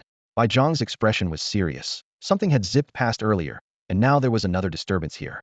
He couldn't shake the feeling that something was off. His divine sense enveloped the surroundings, yet he found nothing unusual. Could it be an illusion? Bai Jiang muttered to himself, retracting his divine sense, but almost simultaneously, he felt something appear behind him. Turning sharply, he saw a shadow. He had no time to react before something struck his forehead, a massive force hitting him, causing him to black out instantly. Is he the one in charge? In front of Bai Jiang, Lu Changsheng held a several feudal furnace, a king-level magical artifact, as he scrutinized the person before him.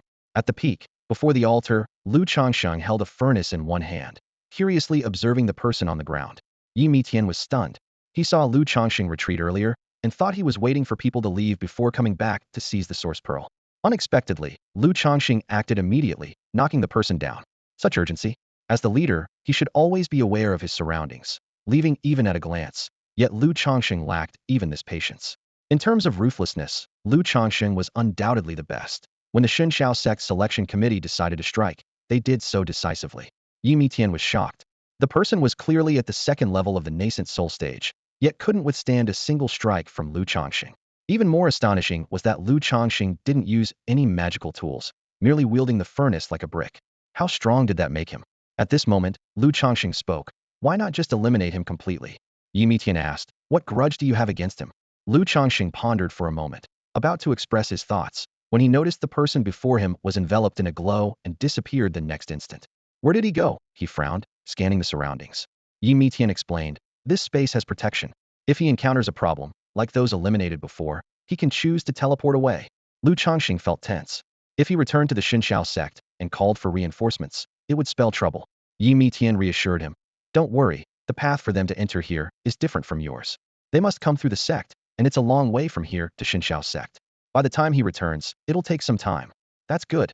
Lu Changsheng sighed in relief, then added, wait a minute, Xiaohei, how do you know so much about the Xinxiao sect? Are you the sect's guardian beast? Yi Mitian scoffed. The mere Xinxiao sect isn't worthy of me guarding it. Lu Changsheng didn't press further, understanding that if something happened to him, Yi Mitian would also be in trouble, maybe even crushed by him prematurely. As his gaze settled, Lu Changsheng stopped speaking, a devouring force emerging in his heart, absorbing all the scattered spiritual energy around him. Instantly, there was no resistance left here, and he walked directly to the source pearl, grasping it. Once off the altar, the source pearl ceased to emit spiritual energy, and the surroundings fell completely silent. Lu Changsheng stood there, a smile playing on his lips. Let's go, Yi Mitian urged. Where to? Lu Changsheng asked. Leave this space. Yi Mitian replied. Why? The selection isn't over yet. Lu Changsheng frowned. Although he didn't want to leave, he needed to send his senior brother inside. Otherwise, who would back him in the future? Yi Mitian said, you've taken the source pearl. Without its power supply, all the trials will soon dissipate. When the Xinxiao sect people arrive, they'll definitely investigate. That makes sense. Lu Changsheng nodded, thinking to himself. Then let's hurry up and go. No rush, you said there's still time. I'll leave after the selection ends. He didn't want to give up. Yi Mitian said, are you really willing to deplete the spiritual energy in the source pearl? This hit the mark, and Lu Changsheng felt a twinge of reluctance. After pondering for a moment, Lu Changsheng suddenly remembered. You said the leader can control changes here. Do you know how to operate it? Yi Mitian exclaimed. Are you crazy? Stop talking nonsense and tell me how to do it. Lu Changsheng ignored this, and Yi Mitian, realizing it had boarded a pirate ship with no way out, reluctantly complied.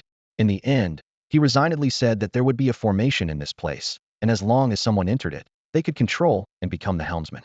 However, if you want to speed up the process, it will consume more spiritual energy.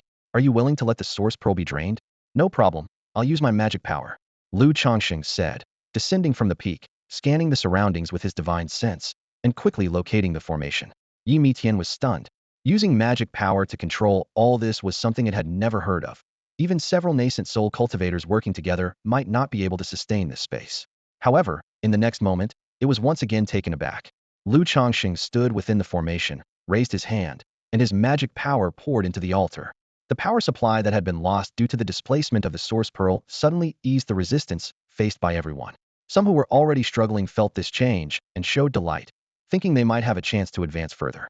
However, it wasn't long before the resistance reappeared, more violent than before, plunging the entire space into a state of frenzy. The test saw the emergence of phantom beasts at the condensing essence stage, and passing through that area meant passing the test. But those beasts suddenly turned bloodthirsty, their cultivation levels skyrocketing to the core formation stage. Each level of the test underwent earth-shattering changes, turning from something bearable with effort to a hellish difficulty. Lu Changsheng was quite pleased with this. During the process, he also discovered that within this formation, he could observe anyone's movements at will. At this moment, he saw Zhou Qingyu leading the way and nearing the central area. Yi Tianyi, Lu Qingcheng, and others also appeared. Everything was under Lu Changsheng's control. With a thought, his own people were completely unaffected and even found the difficulty lower than before. He relished the joy of this control, knowing that he could alter the pressure on any place or person around him as he wished. Soon, he located Yuming. He had previously accepted money from him. With a wave of his hand, the resistance tests around Yuming vanished instantly, and he was swept away, crossing numerous mountain ridges in an instant, landing on the edge of the final area. The process left him no room to struggle. Originally a graceful gentleman, he ended up falling headfirst into a mud pit. Surveying his surroundings, Yuming first felt terror, then confusion, until he noticed the mark of the Xinxiao sect glowing within him, fully integrating with him. Have I passed the test? Yuming was in a daze, momentarily at a loss. Soon, Yi Tianyi also began approaching that area. Seeing this, Lu Changsheng nodded. It wouldn't be long before it was over. But Yi Mitian was shocked, feeling the continuous surge of magic power from Lu Changsheng, truly sustaining the operation of this space without any sign of exhaustion. Who exactly is this person? It was unimaginable that something several nascent soul cultivators couldn't do together, he managed to accomplish single-handedly. Once again, It became curious about this young cultivator. As everything unfolded, Bai Jiang, who was transported out of the space, suddenly awoke in the Yu Kingdom. Looking at the unfamiliar surroundings, his face changed drastically. He knew he had left that space. Not good, Bai Jiang exclaimed. Without the mark on him, he couldn't enter from here. Only through the sect could he enter. He didn't know exactly what had happened, but dared not waste a moment. In the space, Lu Changsheng stirred up a storm, freely exerting his will. He increased the difficulty of the competition to a hellish level, accelerating the pace of eliminations. Yi Mitian couldn't help but interject, "Big brother, take it easy. Aren't you afraid of causing chaos?" Lu Changsheng responded nonchalantly, "No one's going to die, so what's there to fear? Besides, what's chaotic? Those who can handle it are still the same few people." "Is that really the case?" Yi Mitian retorted, his tone revealing dissatisfaction. "What else could it be? The remaining 3 from Qingyun sect have all reached that area," he said indignantly. "It must be because of their exceptional talent." Lu Changsheng's attitude only fueled his anger. "You're shameless. After the previous selection, only 3 from Qingyun sect are left. Except for Zhou Qingyu, Yi Tianyi and Lu Qingcheng hardly struggled. Yi Tianyi is fine, his talent is decent, and he'll probably make it. But Lu Qingcheng wouldn't have a chance without your help. Yu Ming was directly sent to the finish line by you. Those who paid got special treatment." Yi Mitian continued to accuse. Lu Changsheng, however, was indifferent. "There are people. What's wrong with helping them? Isn't that expected? By the way, Xiaohe, do you have any powerful magical artifacts on you?" Lu Changsheng suddenly asked. "What do you want them for?" Xiaohe asked, puzzled. "Nothing much, just worried that someone from Shunxiao sect might show up. We need to be prepared, or we'll be at a disadvantage." Lu Changsheng voiced his concerns. "If a strong person comes, how will we fight?" "You don't need to worry. From what we saw earlier, you're basically unbeatable here," Yi Mitian explained. "This space hasn't been nurturing for long. It can only withstand up to the 2nd level of nascent soul. No one too strong will come. Even if they do, they'll have to suppress their cultivation, or the space will collapse, and no one will benefit. And from what we saw earlier, the 2nd level of nascent soul is no match for you." Hearing this, Lu Changsheng felt even more excited. "Doesn't this mean I can do whatever I want?" Meanwhile, in Xinxiao sect, on a picturesque mountain peak, a middle-aged man sat with a cup of tea, savoring it. In his 40s, he had a jade-like face and an extraordinary aura, exuding the demeanor of someone in a high position. Behind him stood a young girl, quietly, the same 9th girl who had entered the space earlier. He seemed in good spirits, smiling, but the space in front of him suddenly rippled as someone used a sound transmission talisman. "Uncle Master, something terrible has happened." The voice was Bai Jiang's, filled with panic. "Bai Jiang." The man was taken aback, then asked, "What happened?" "I was knocked out and thrown out of the space." Bai Jiang replied urgently. "What? Who did it?" The man's brows furrowed. "Two don't know. They were too fast. I couldn't react." Bai Jiang's voice was filled with helplessness. After a moment of silence, Bai Jiang recounted the events. The man seemed to be contemplating something, and after a long pause, he said, "What about the people from Qingyun sect? They should still be there." Bai Jiang answered. Hearing this, the man slowly put down his teacup, a faint smile appearing on his lips as he calmly said, "All right, I understand. I'll handle it." With that, he stood up, gazing into the distance, the smile on his face growing more pronounced. Ninth lady asked, "What are you smiling about, my lord?" The man smiled slightly and replied, "This time, fate is on my side. I trust only myself to handle this matter." With that, he raised his hand to form a seal, causing spatial fluctuations to appear, his eyes gleaming with determination. It seemed that with Bai Jiang thrown out of the space, he could now investigate openly, fulfilling his intentions. Before him, a spatial passage emerged, its aura restrained, his cultivation suppressed. Confident and composed, he stepped into the passage, heading towards that space. Lu Changsheng was indulging himself when he suddenly sensed something unusual and quickly turned around, his gaze fixed on the mountain peak behind him. Standing within the formation, he perceived everything about the space. Yi Midi also sensed the disturbance and urgently said, "Someone's coming." Lu Changsheng immediately moved, rushing towards the peak. Yi Midi warned, "I can feel the newcomer is strong. Even with their cultivation suppressed, it's oppressive." Lu Changsheng nodded, pondered for a moment, then produced a black robe and swiftly put it on, continuing towards the peak. Yi Midi was stunned again, thinking to himself, "I clearly warned him that the newcomer is no ordinary person, yet he just nodded, changed into black clothes, and continued on. Does wearing black make him fight better?" When he returned to the mountaintop, the space ahead twisted, revealing a passage. A middle-aged man appeared there, a smile on his lips. However, the moment he looked at the altar, his smile vanished. Where was the source pearl? The source pearl, which should have been on the altar, was gone. Without time to think, he immediately raised his hand to inject magic power. Without the source pearl, those layers of trials would be nullified, and any delay could not be afforded. As his magic power surged in, his expression slightly eased. Yet, moments later, he sensed something was wrong and turned abruptly, only to see a shadow attacking him. Block! The man raised his hand, deflecting the attack. The two were locked in a standoff, as a black-clad figure wielded a cauldron, aiming it at the man's face. Changsheng was also surprised. This man's perception was extremely keen. Despite concealing himself well, he was still detected, failing to land a decisive strike. As their eyes met, Changsheng instinctively frowned. Strangely, upon seeing this man, a faint sense of familiarity arose in his heart, as if they had met before. The man seemed to sense Changsheng's emotional fluctuation and chuckled. It seems Bai Jiang was also bewitched by you, but unfortunately, you've met me. You, why so much nonsense? As Changsheng spoke, a fist already landed on the man's face without warning. Bang! A dull sound echoed, and the man was momentarily stunned, incredulous that he had been punched away. At the same time, he was shocked by the opponent's speed. Almost as soon as he hit the ground, that person was upon him again, the cauldron casting a shadow as it descended. Boom! The impact reverberated, leaving echoes in its wake. The man's expression changed drastically, anger surging forth, magic power following suit. Even suppressed to the second level of nascent soul, it was still intimidating. Caught off guard, he suffered a setback, but once he got serious, he was confident the situation would reverse. However, what he didn't expect was that as his magic surged, the cauldron continued to hammer down, shattering all his magic and landing squarely on his face. This scene left the man in shock and disbelief, and Yi Midi was also stunned. It was incredibly fierce. How many at the same level could withstand such an assault? Massive furnaces crashed down one after another, causing the mountain to reverberate with deafening roars. The entire mountain shook and began to crack, with fractures spreading across the altar. Boom! Another loud noise erupted, and the man couldn't help but grunt. He suppressed his power, his magic force brimming and his body strong, enduring the beating without being fatally harmed. However, the stinging pain was unbearable. More importantly, he wanted to fight back, but his opponent held him down so firmly that he had no chance to retaliate. In this realm, he found himself struggling to breathe under the pressure. His magical power surged continuously but was shattered repeatedly, leaving him astonished. You're really tough to beat, Changsheng exclaimed, smashing a furnace onto the man's head. The man flushed with anger, unsure if he was being praised or insulted. You insolent fool, I am, he started, but was cut off as he was pressed to the ground, unable to believe he was being beaten so badly. You scoundrel, are you deaf? I told you to shut up. Changsheng was getting more excited, unable to stop. The man roared in anger, his body trembling, unsure if it was from rage or pain. Crash! Right before his eyes, Changsheng leaped into the sky. The furnace suddenly enlarged and crashed down, causing the entire peak to collapse. The ground shook, raising a massive cloud of dust that lingered for a long time. The broken mountain piled up into ruins. Changsheng stood in the air, his white clothes spotless, scanning the surroundings for the man's figure.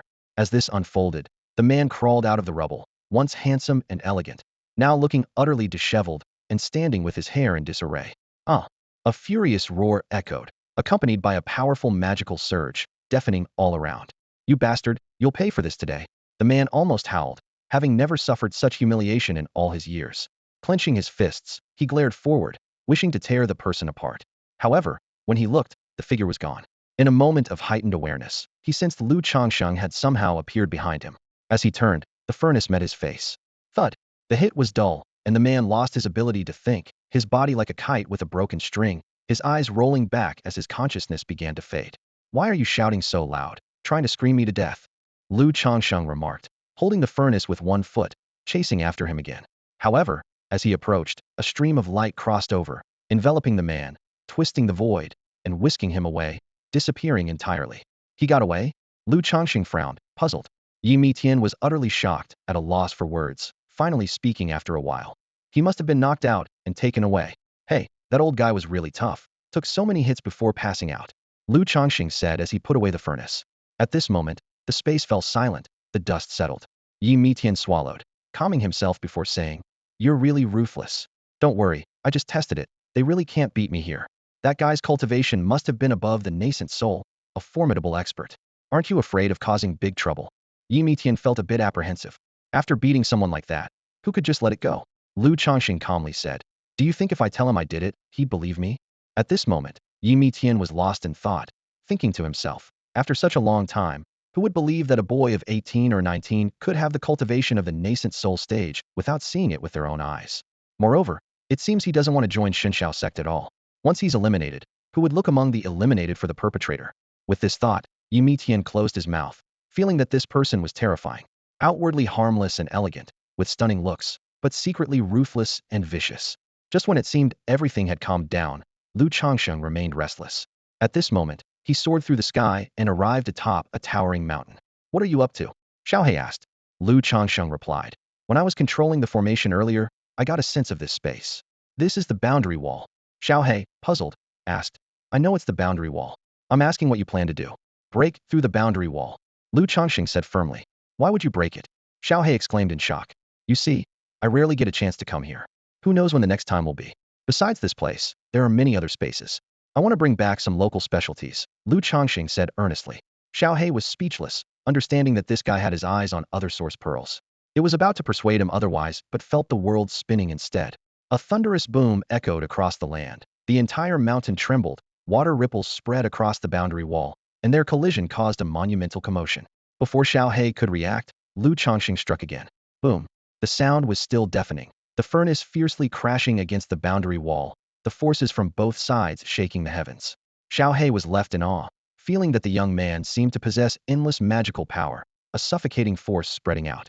Right on the boundary wall, Lu Changxing managed to create a crack, and with continuous strikes, the crack gradually spread, reaching in all directions. From a distance, it looked like a giant spider web hanging in the sky. The boundary wall was sturdy, yet with Lu Changxing's relentless effort, it showed signs of being breached. Xiaohe's heart trembled, realizing that if this fierce person were let loose outside, countless people would be troubled. It's almost done. Lu Changxing smiled slightly, thinking to himself, the boundary wall is almost broken. He had already planned that once he entered another space, he would immediately find the formation, take down the leader, and seize the source pearls. He wasn't greedy, only intending to take 3 source pearls. Taking 3 out of the 36 spaces selected by the 36 countries should not be excessive. More would be inappropriate. Just as he was about to continue with the furnace raised, he suddenly sensed something, his movements halting, and his expression changed. What's wrong? Yi Tian asked, noticing Lu Changxing's change.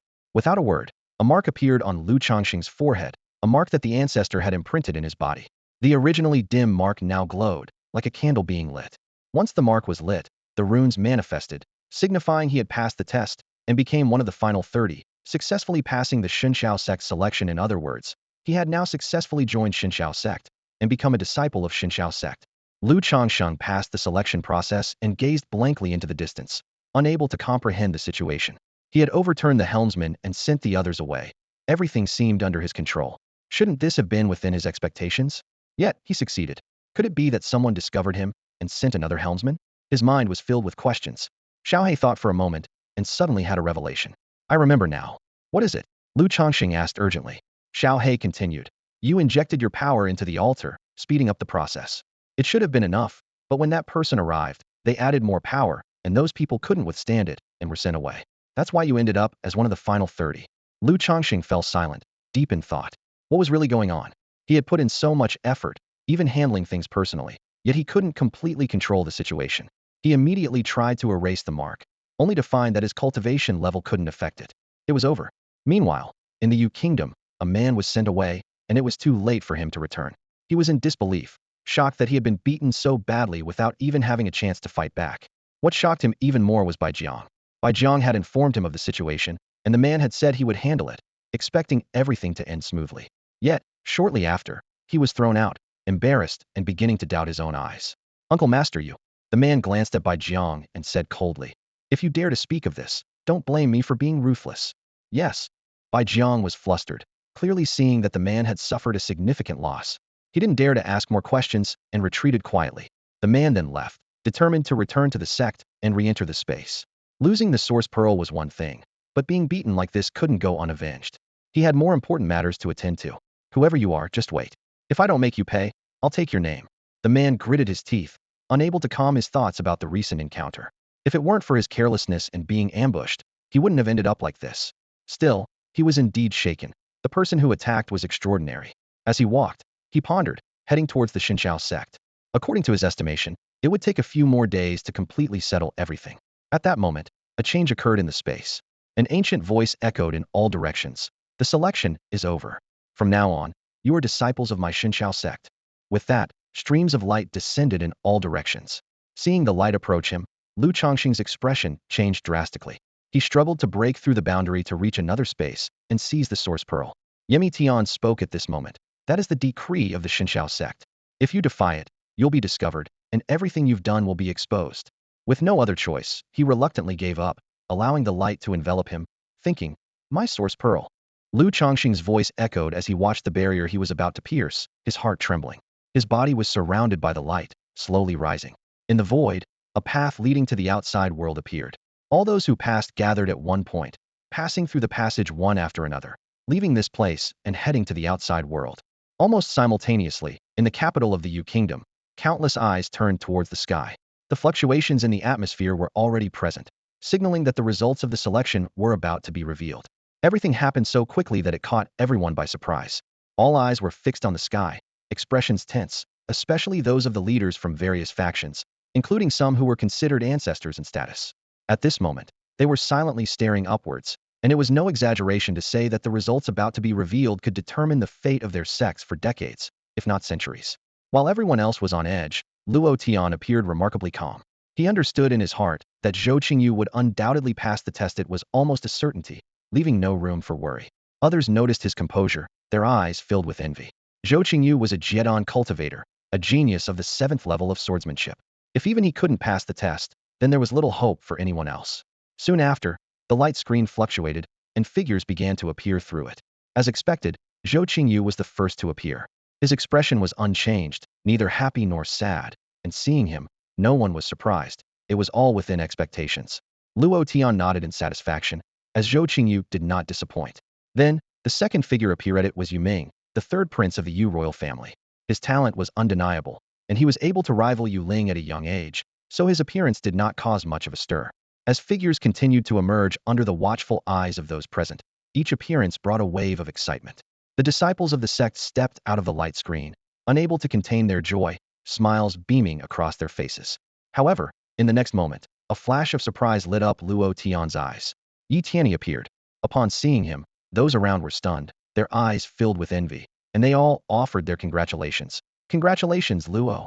2 prodigies from Qingyun sect, a rarity indeed. Absolutely, such occurrences are rare. We'll rely on you, Luo, to guide us in the future. Surrounded by people offering congratulations, Luo Tian was in high spirits. Everyone was already familiar with one another, and seeing this, they were eager to strengthen their ties with him, knowing it would surely be beneficial. Luo Tian was delighted.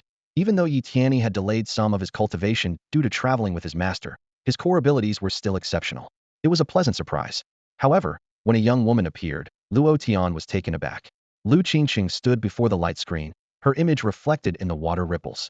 Instantly, an uproar erupted, as people widened their eyes in disbelief. 3 talents from one sect. Qingyun is truly remarkable. No one expected that this generation of Qingyun sect would be so outstanding, with 3 individuals emerging successively. Hearing the congratulatory voices around him, Luo Tian was momentarily lost. Yi Tianyi's appearance was anticipated, but Lu Qingxing's was unexpected. In Qingyun sect, she might be considered outstanding, but in the entire Yu Kingdom, she was not particularly notable. Nonetheless, Luo Tian quickly accepted this reality, for anyone emerging from Qingyun was naturally a source of joy. Feeling the envious gazes around him, a smile spread across Luo Tian's face, and this time he couldn't hide it. Just as he was filled with joy, contemplating how to share this good news with the sect, the last figure came into view, and his smile froze upon seeing this final person. Almost simultaneously, all the factions were utterly shocked, looking at Luo Tian in disbelief. For individual Qingyun sect had produced 4 this time. Unbelievable. For people, unprecedented in the entire Yu Kingdom. How did Qingyun sect manage this? Voices rose and fell around him, the crowd around him growing ever larger, with even those unfamiliar wanting to get acquainted.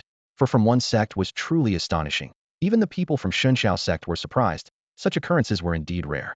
Luo Tian, however, remained in a stupor for a long time. The last person was Lu Changsheng. Seeing that familiar face, Luo Tian didn't know what to say.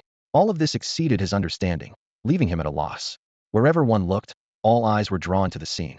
Others only knew to offer congratulations, their eyes filled with an envy that could cloud one's judgment. Luo Tian, however, was lost in deep thought, unable to believe that Lu Changsheng had passed the test. It seemed unbelievable, even absurd. Could this be why the elder insisted on giving him a spot? But why? Luo Tian couldn't understand. As a disciple of the Qingyun sect, he had some reservations about Lu Changsheng. Yet with the outcome as it was, he felt at a loss, unsure whether to be happy or upset, struggling internally. Ever since Lu Changsheng joined the Qingyun sect 10 years ago, his daughter had been infatuated with him, constantly sticking to him, eventually becoming obsessed. He thought sending her to the Xinxiao sect would make her forget over time. But who would have imagined that Lu Changsheng would pass the test and join the Xinxiao sect, essentially extending his influence over his daughter again? While he cared for the disciples of his sect, that didn't mean he wanted to be Lu Changsheng's father-in-law, watching someone else take advantage of his family. Especially thinking of his daughter's infatuation, Luo Tian grew increasingly uneasy, fearing that the next time he saw her, he might become a grandfather unexpectedly. What a disaster. Luo Tian sighed deeply, never expecting things to turn out this way. Those unaware of the situation were full of envy, while those who had heard of Lu Changsheng's reputation exchanged bewildered looks, finding it too far-fetched. Brother Luo, is the feng shui of your Qingyun Peak really that good? 3 personal disciples have passed, a familiar face remarked, eyes filled with envy, unable to see his sadness. Luo Tian didn't know how to respond, always feeling something was off, worried that this opportunity wasn't legitimate. If the Xinxiao sect discovered something, what would happen to Lu Changsheng? Suddenly, Luo Tian began to worry, as he cared for his disciples and didn't want anyone to get into trouble. Others who knew of Lu Changsheng also expressed doubts, questioning how he managed to pass. Yu Ming was astonished, growing more curious. Watching the scene, Yi Qingchun didn't quite understand, but chose not to comment. Zhou Qingyu and Yi Tianyi both looked at their junior brother with meaningful glances. Lu Xian remained silent, unsurprised, having expected it all. Only Bai Jiang rushed forward at this moment, unleashing immense power that swept across the sky. Everyone was startled as countless streams of light intertwined, sealing the exit. What's going on? Lu Xian asked. Bai Jiang replied. Something happened inside. Someone disrupted the order. What? The crowd erupted in shock, with the Xinxiao sect showing no hesitation. Lu Changsheng raised an eyebrow, thinking they would have to investigate one by one, but ended up just watching the space. It made sense though, as no one would believe that those who reached the nascent soul stage could beat Bai Jiang and that man. Most likely, someone had infiltrated, prompting them to seal the exit and clear them out. Lu Changsheng sighed. Then someone stepped forward, using Lu Changsheng as a target to question the Xinxiao sect, doubting his ability to pass the selection. After all, among those eliminated were people at the 8th and even 9th level of the condensing yuan stage, and even Wu Jian and Yu Ling hadn't passed, causing dissatisfaction. Why was Lu Changsheng allowed to pass? Can Xinxiao sect provide a reasonable explanation? Did he use some kind of trick? I refuse to accept this and request a thorough investigation. At this moment, the eliminated candidates returned to the capital. Yu Ming, Wu Jian, and others were indignant, glaring up at Lu Changsheng and his peers in the sky. As Lu Changsheng and his companions landed steadily, they met the eyes of the crowd. Luo Tian heard the commotion, furrowing his brows, and thought to himself, what trick could he have used to deceive Xinxiao? Luo sect leader, you should know better. Who is Lu Changsheng to deserve passing the selection? Did your Qingyun sect employ some underhanded methods, afraid of being discovered? Yu Ling from Wuliang Sword sect and others spoke up. Luo Tian's eyes darkened, responding coldly. It's not for you to decide his worth.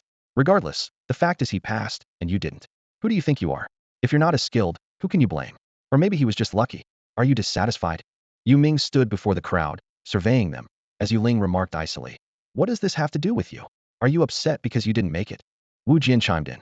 Yu Ming, however, remained unfazed, instead chuckling softly. Yu Ling, times have changed. If you want to survive, watch your words. As for Wu Jian, is Wuliang Sword sect declaring enmity with me? As he finished, Yu Ling's expression darkened, and Wu Jian felt a chill, with the Sword sect members frowning deeply. Yu Ming's demeanor made many realize that the royal power struggle within Yu Kingdom seemed settled with Yu Ming becoming a Xinxiao sect disciple. Lu Changsheng looked at Yu Ming in surprise, thinking to himself, not even pretending? Bold, I like it. He turned to Luo Tian, feeling unexpectedly moved by his unwavering support despite the circumstances. Others were speechless. The situation revolved around him, yet he seemed like a mere bystander. Luo Tian sighed inwardly, thinking this guy is always so carefree, never taking the situation seriously. However, Yu Ming's presence overshadowed everyone. Lu Xian had already communicated with the sect and Yi Qingchun, and a conclusion seemed reached. As the crowd was lost in thought, Yi Qingchun spoke up. Everyone, the matter has been investigated. There was a disturbance in the space, increasing the difficulty and causing chaos, unrelated to anyone present. The crowd frowned. In other words, Lu Changsheng passing was purely due to luck. Luo Tan breathed a sigh of relief. If it was just luck, there was no issue, as there was no rule against entering Xinxiao sect by chance. With that, the matter was settled, and Lu Xian's voice followed. However, this statement dissatisfied many. If there was a problem, We deserve a fair explanation. How can we let some undeserving individuals be so rampant? Instantly, many spoke up, pressuring Lu Xian. Lu Xian appeared troubled. As Xinqiao sect governed the realm, it needed to command respect, and he hadn't anticipated this situation. Seeing the crowd's fervor, he hesitated about reporting to the sect. Lu Changsheng nodded, thinking if there could be a redo, he would grab the source pearl and leave immediately, not getting involved again. At that moment, Bai Jiang's voice thundered, "Silence." His reprimand echoed, stunning the crowd. Bai Jiang coldly said, "What do you mean by this? Are you trying to denounce Xinqiao? Who do you think you are? To demand a rematch as if you possess imperial potential, thinking Xinqiao must recruit you." His words intimidated everyone, Bai Jiang's assertiveness taking them by surprise. Lu Xian hadn't expected this either, but in a world where the strong devour the weak, fairness is scarce. The capital fell silent instantly. No one dared to speak, fearing to anger the figure before them. Only Lu Changsheng was lost in thought, contemplating. Have I secured this spot? With this realization, he sighed. Others yearn for what he doesn't want, yet it's forced upon him, which is frustrating.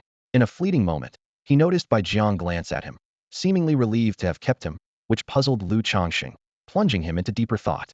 The capital was silent. With Bai Jiang's command, various factions fell into silence. No matter how unwilling they felt, what could they do? Who dared to truly provoke such a powerful force? Not even if they gathered all the strength of the Yu kingdom, what would it matter? Xinqiao sect could crush the entire dynasty with just a finger. Lu Changsheng sighed softly, and those around him couldn't help but frown. The expressions of Yu Ling, Wu Jian, and others grew increasingly gloomy. Bai Jiang wasted no more words and announced, "Prepare yourselves. In 3 days, we depart for Xinqiao sect." The crowd responded in unison and then turned to leave. Only Yi Qingchen approached Lu Changsheng with a smile. "Congratulations, Brother Lu. From now on, we are fellow disciples.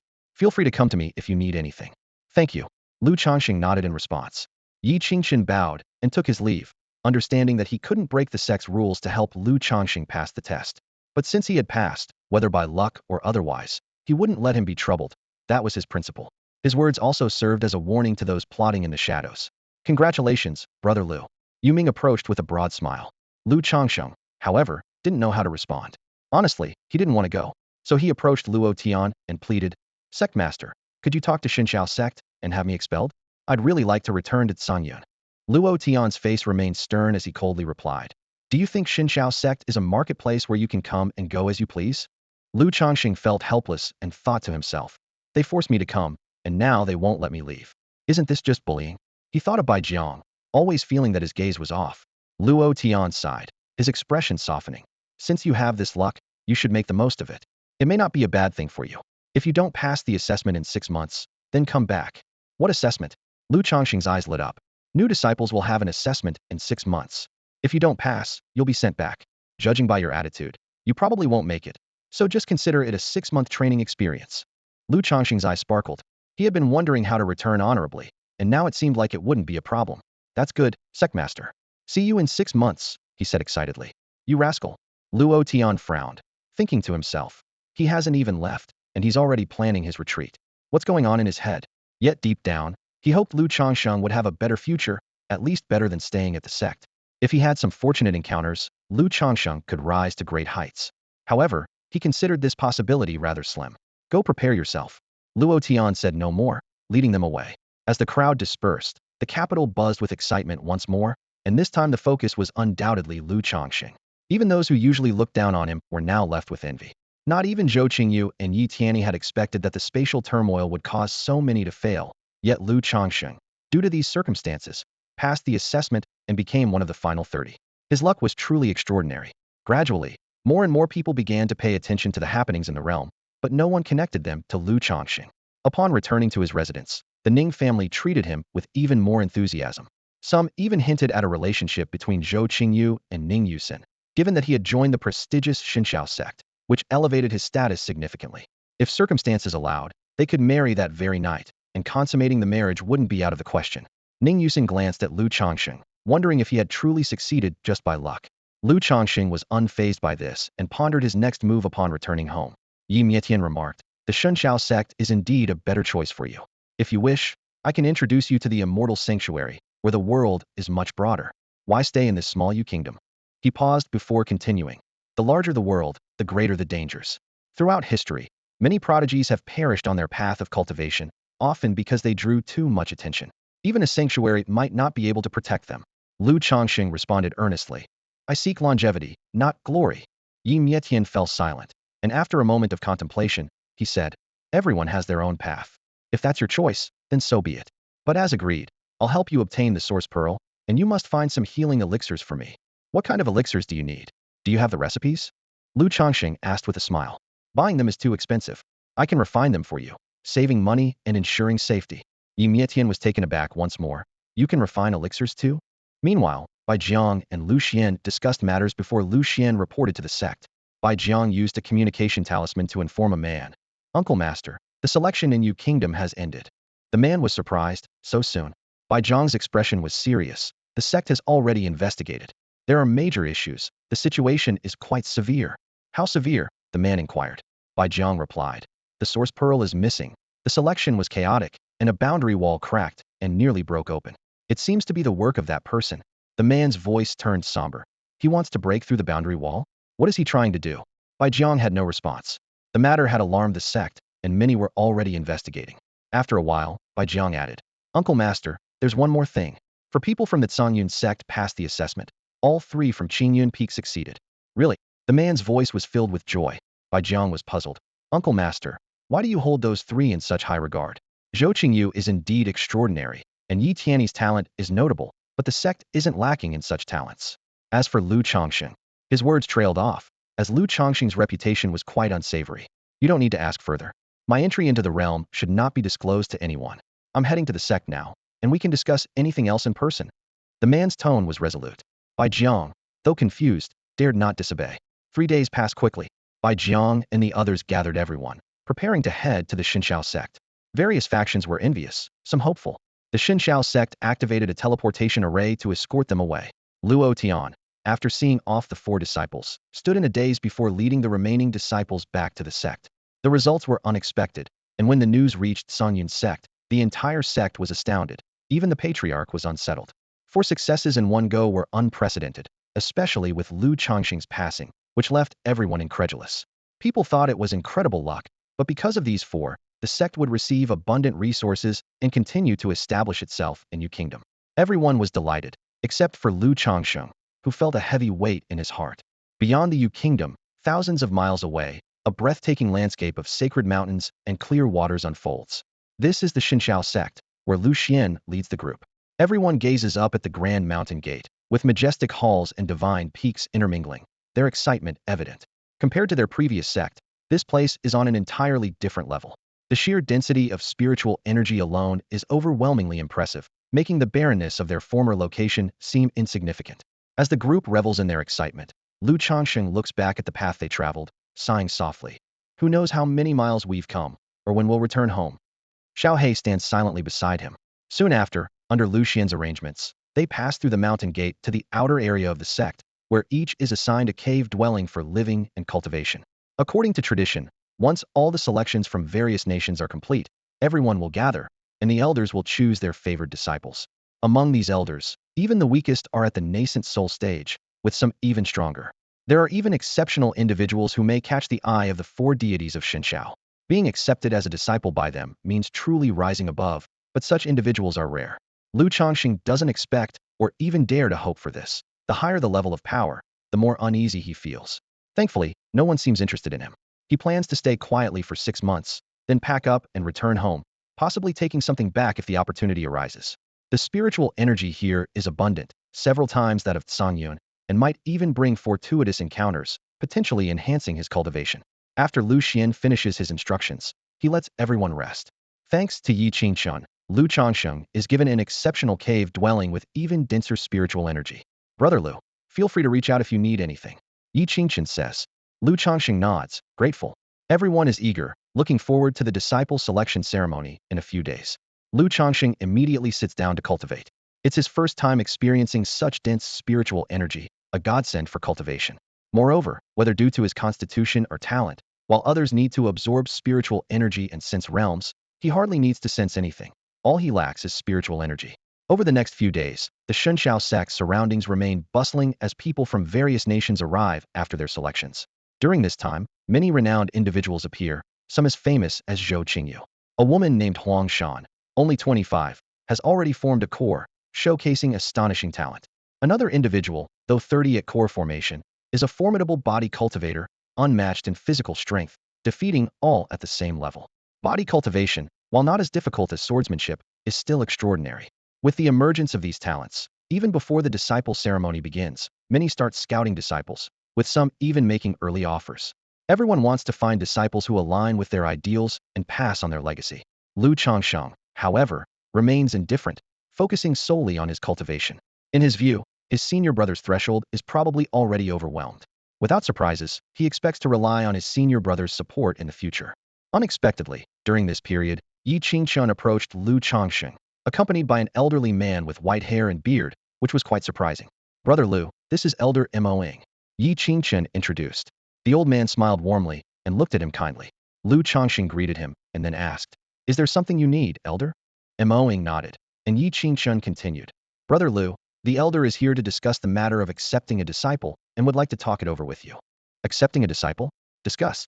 Changsheng was shocked and instinctively looked at the elder, wondering if someone had taken an interest in him. Moing smiled and said, "Young friend, let me be direct. Yuzun has taken a liking to your senior brother, Zhou Qingyu, and wants to accept him as a disciple. What do you think?" Upon hearing this, Changsheng was stunned, filled with joy at the thought. If his senior brother were to become a disciple of Yuzun, wouldn't he be able to walk proudly back in the Yu kingdom? But then he questioned, "This is a good thing, so why come to me, elder?" Moing and Yi Qingchen exchanged a glance, looking somewhat troubled. Yi Qingchen pondered and said, "Brother Lu, to be honest, we've already asked, but Brother Qingyu is unwilling to become a disciple." "Why?" Changsheng frowned, thinking, "That's one of the four deities of Shunshao, who wouldn't want to be a disciple, and he doesn't want to?" In Shunshao sect, accepting a disciple is a mutual choice. Brother Qingyu doesn't want to unless all three of you brothers are accepted together, otherwise he won't agree. Changsheng was surprised, thinking, even at a time like this, his senior brother is thinking of him. But he also understood that after the painful lesson 10 years ago, he was deeply averse to the idea of becoming a disciple and would certainly not agree. However, he hadn't expected the issue to lie with him. In other words, to accept Zhou Qingyu, they would have to accept him as well. Yi Tianyi was all right, not bad, but he himself was a different matter. Yi Qingshun said with some difficulty, "Brother Lu, the sect has rules, and there is a limit to the number of disciples one can accept, so." "I understand. I'll try to persuade him." Changsheng nodded. Mo-ing was surprised, having expected him to use this as leverage, given that it was one of the four deities of Shunshao. Who wouldn't be tempted? He had been prepared to reluctantly accept Changsheng as a condition for the exchange, but hadn't expected the young man to be so understanding. This made Mo-ing regard Changsheng in a new light, feeling a sense of admiration. While his talent might be lacking, such character was rare, and perhaps accepting him wouldn't be a bad idea. Yi Qingchan was astonished, finding it hard to believe, and his respect for Changsheng increased instantly. "I'll go right away," Changsheng said, ready to leave, as this matter couldn't be delayed. "Hold on," Moing said. "Your senior brother has been in seclusion after gaining insight from observing the sword. Don't disturb him for now." "All right," Changsheng replied. Shunshao sect valued him highly, as he had comprehended the 7th level of swordsmanship at a young age, which was truly rare for a swordsmanship genius. Who wouldn't be intrigued? Moreover, they seemed to know that Zhou Qingyu cared deeply for his junior brother, which was why they sought out Changsheng, believing that with his persuasion, it would likely succeed. After seeing off the two, Changsheng began to think about how to persuade Zhou Qingyu. And if he could also arrange for Yi Tianyi, it would be even better.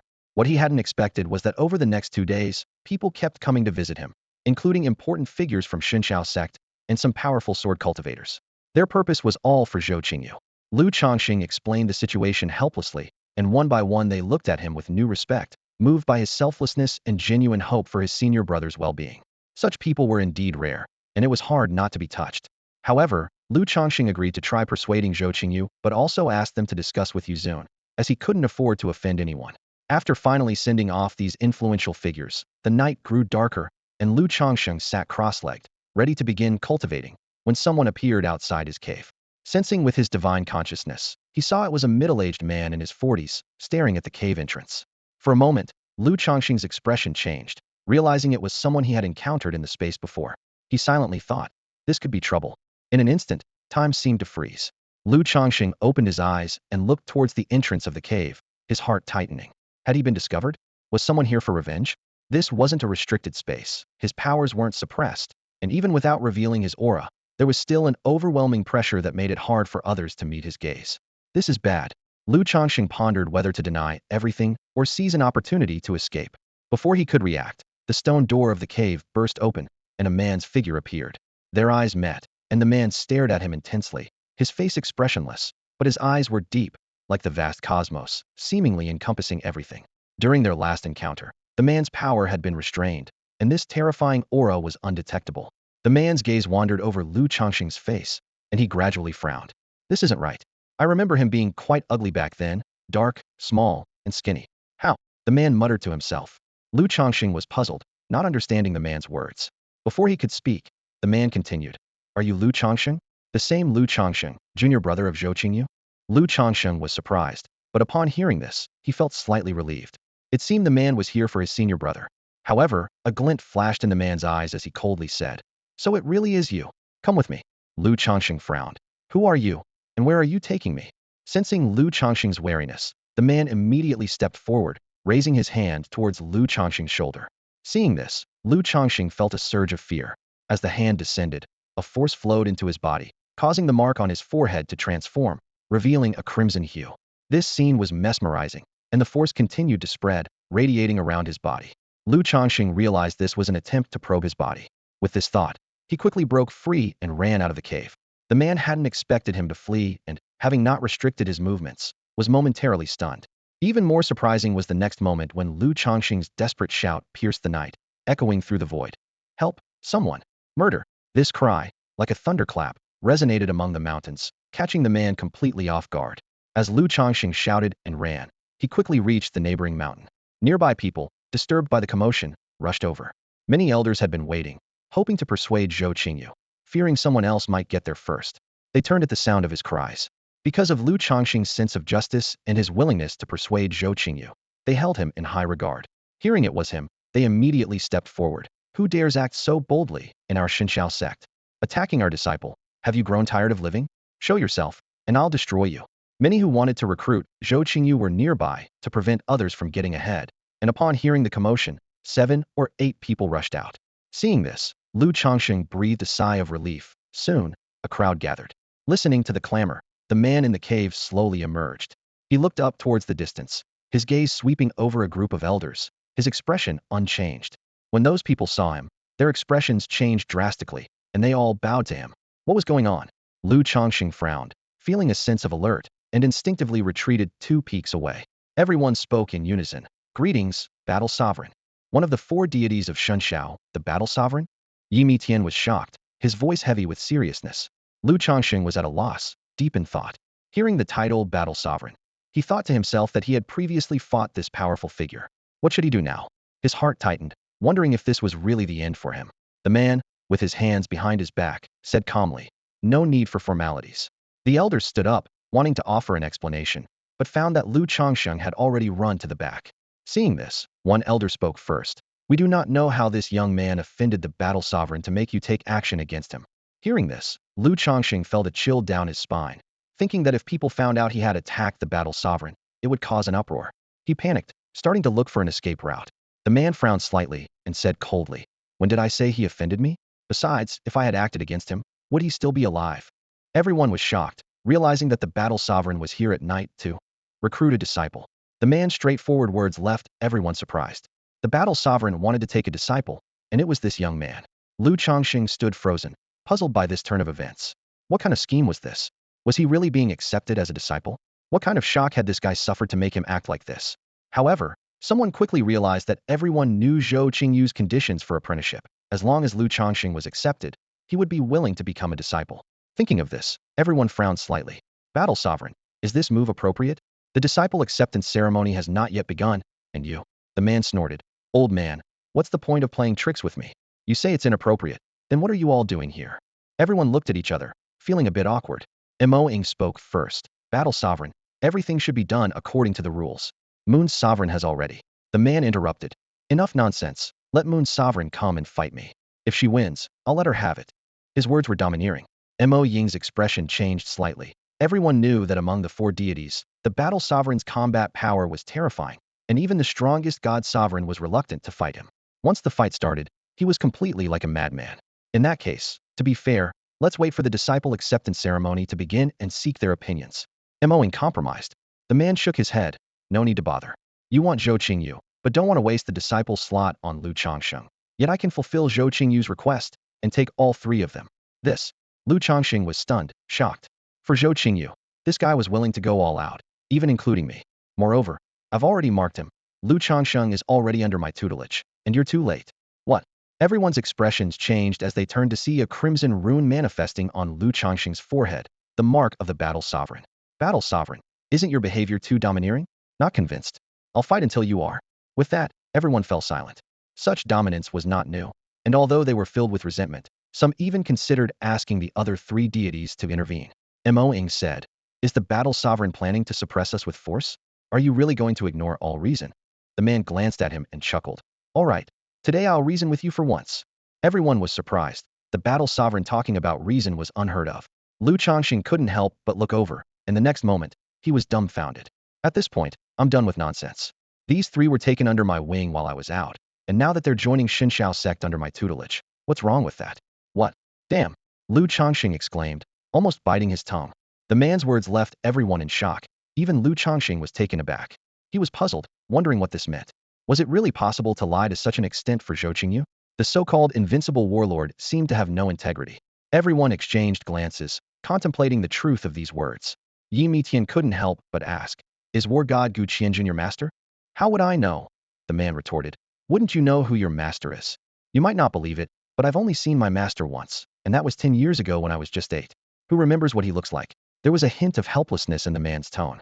Yi Mitian asked in surprise, "Then how did you grow up?" "That's another story." A trace of bitterness flashed in the man's eyes. Lu Changxing's thoughts also became muddled, recalling his youth and feeling a sense of bitterness. He vaguely remembered that when he first saw the man in the space, he seemed familiar, as if he had met him before, but he didn't dare to be sure. After all, his master was just a small peak master of Qingyun, whereas the person in front of him was a war god, one of the 4 deities of Shenxiao, with a high status and a vast difference in identity. Who would have thought? Even if the other dared to claim it, he couldn't believe it. If he really had such a master, why was he living such a miserable life? Mo Ying pondered for a long time and slowly said, "War god, please don't joke, they. I know you don't believe it." Gu Qianjun sneered, leaving everyone speechless. Who could believe such a thing? To recruit a disciple, one would abandon all integrity and even fabricate such a lie. However, Lu Changxing stared intently at Gu Qianjun. The next moment, Gu Qianjun looked towards a nearby mountain peak, where a cave abode was located, belonging to Yi Tianyi. "Is Tianyi here?" As soon as he spoke, everyone looked over. From the cave abode, a young man emerged. It was Yi Tianyi. He stepped out, glancing around at the many elders standing there, his eyes showing confusion. But when he saw the man, his eyes instantly became fervent. "Master!" Yi Tianyi knelt down with a thud, his expression excited, his body trembling uncontrollably, and his voice shaking. "Master, I finally found you." Lu Changsheng was stunned, his heart filled with doubt. What was going on? Had his senior brother been bought off? Or had his body been taken over? Mo Ying, standing by, was in disbelief and turned to Lu Changsheng, asking, "Changsheng, is he really your master?" "I don't know." Lu Changsheng's voice was filled with helplessness. "Don't know? How could you not know? I've never seen this." Hearing this, everyone was bewildered. Gu Qianjun said, "Changsheng, when I left, you were young. It's not your fault you don't remember, but I truly am your master. Junior brother, come quickly and pay respects to your master." Yi Tianyi also spoke up at this time. Lu Changsheng furrowed his brow even tighter.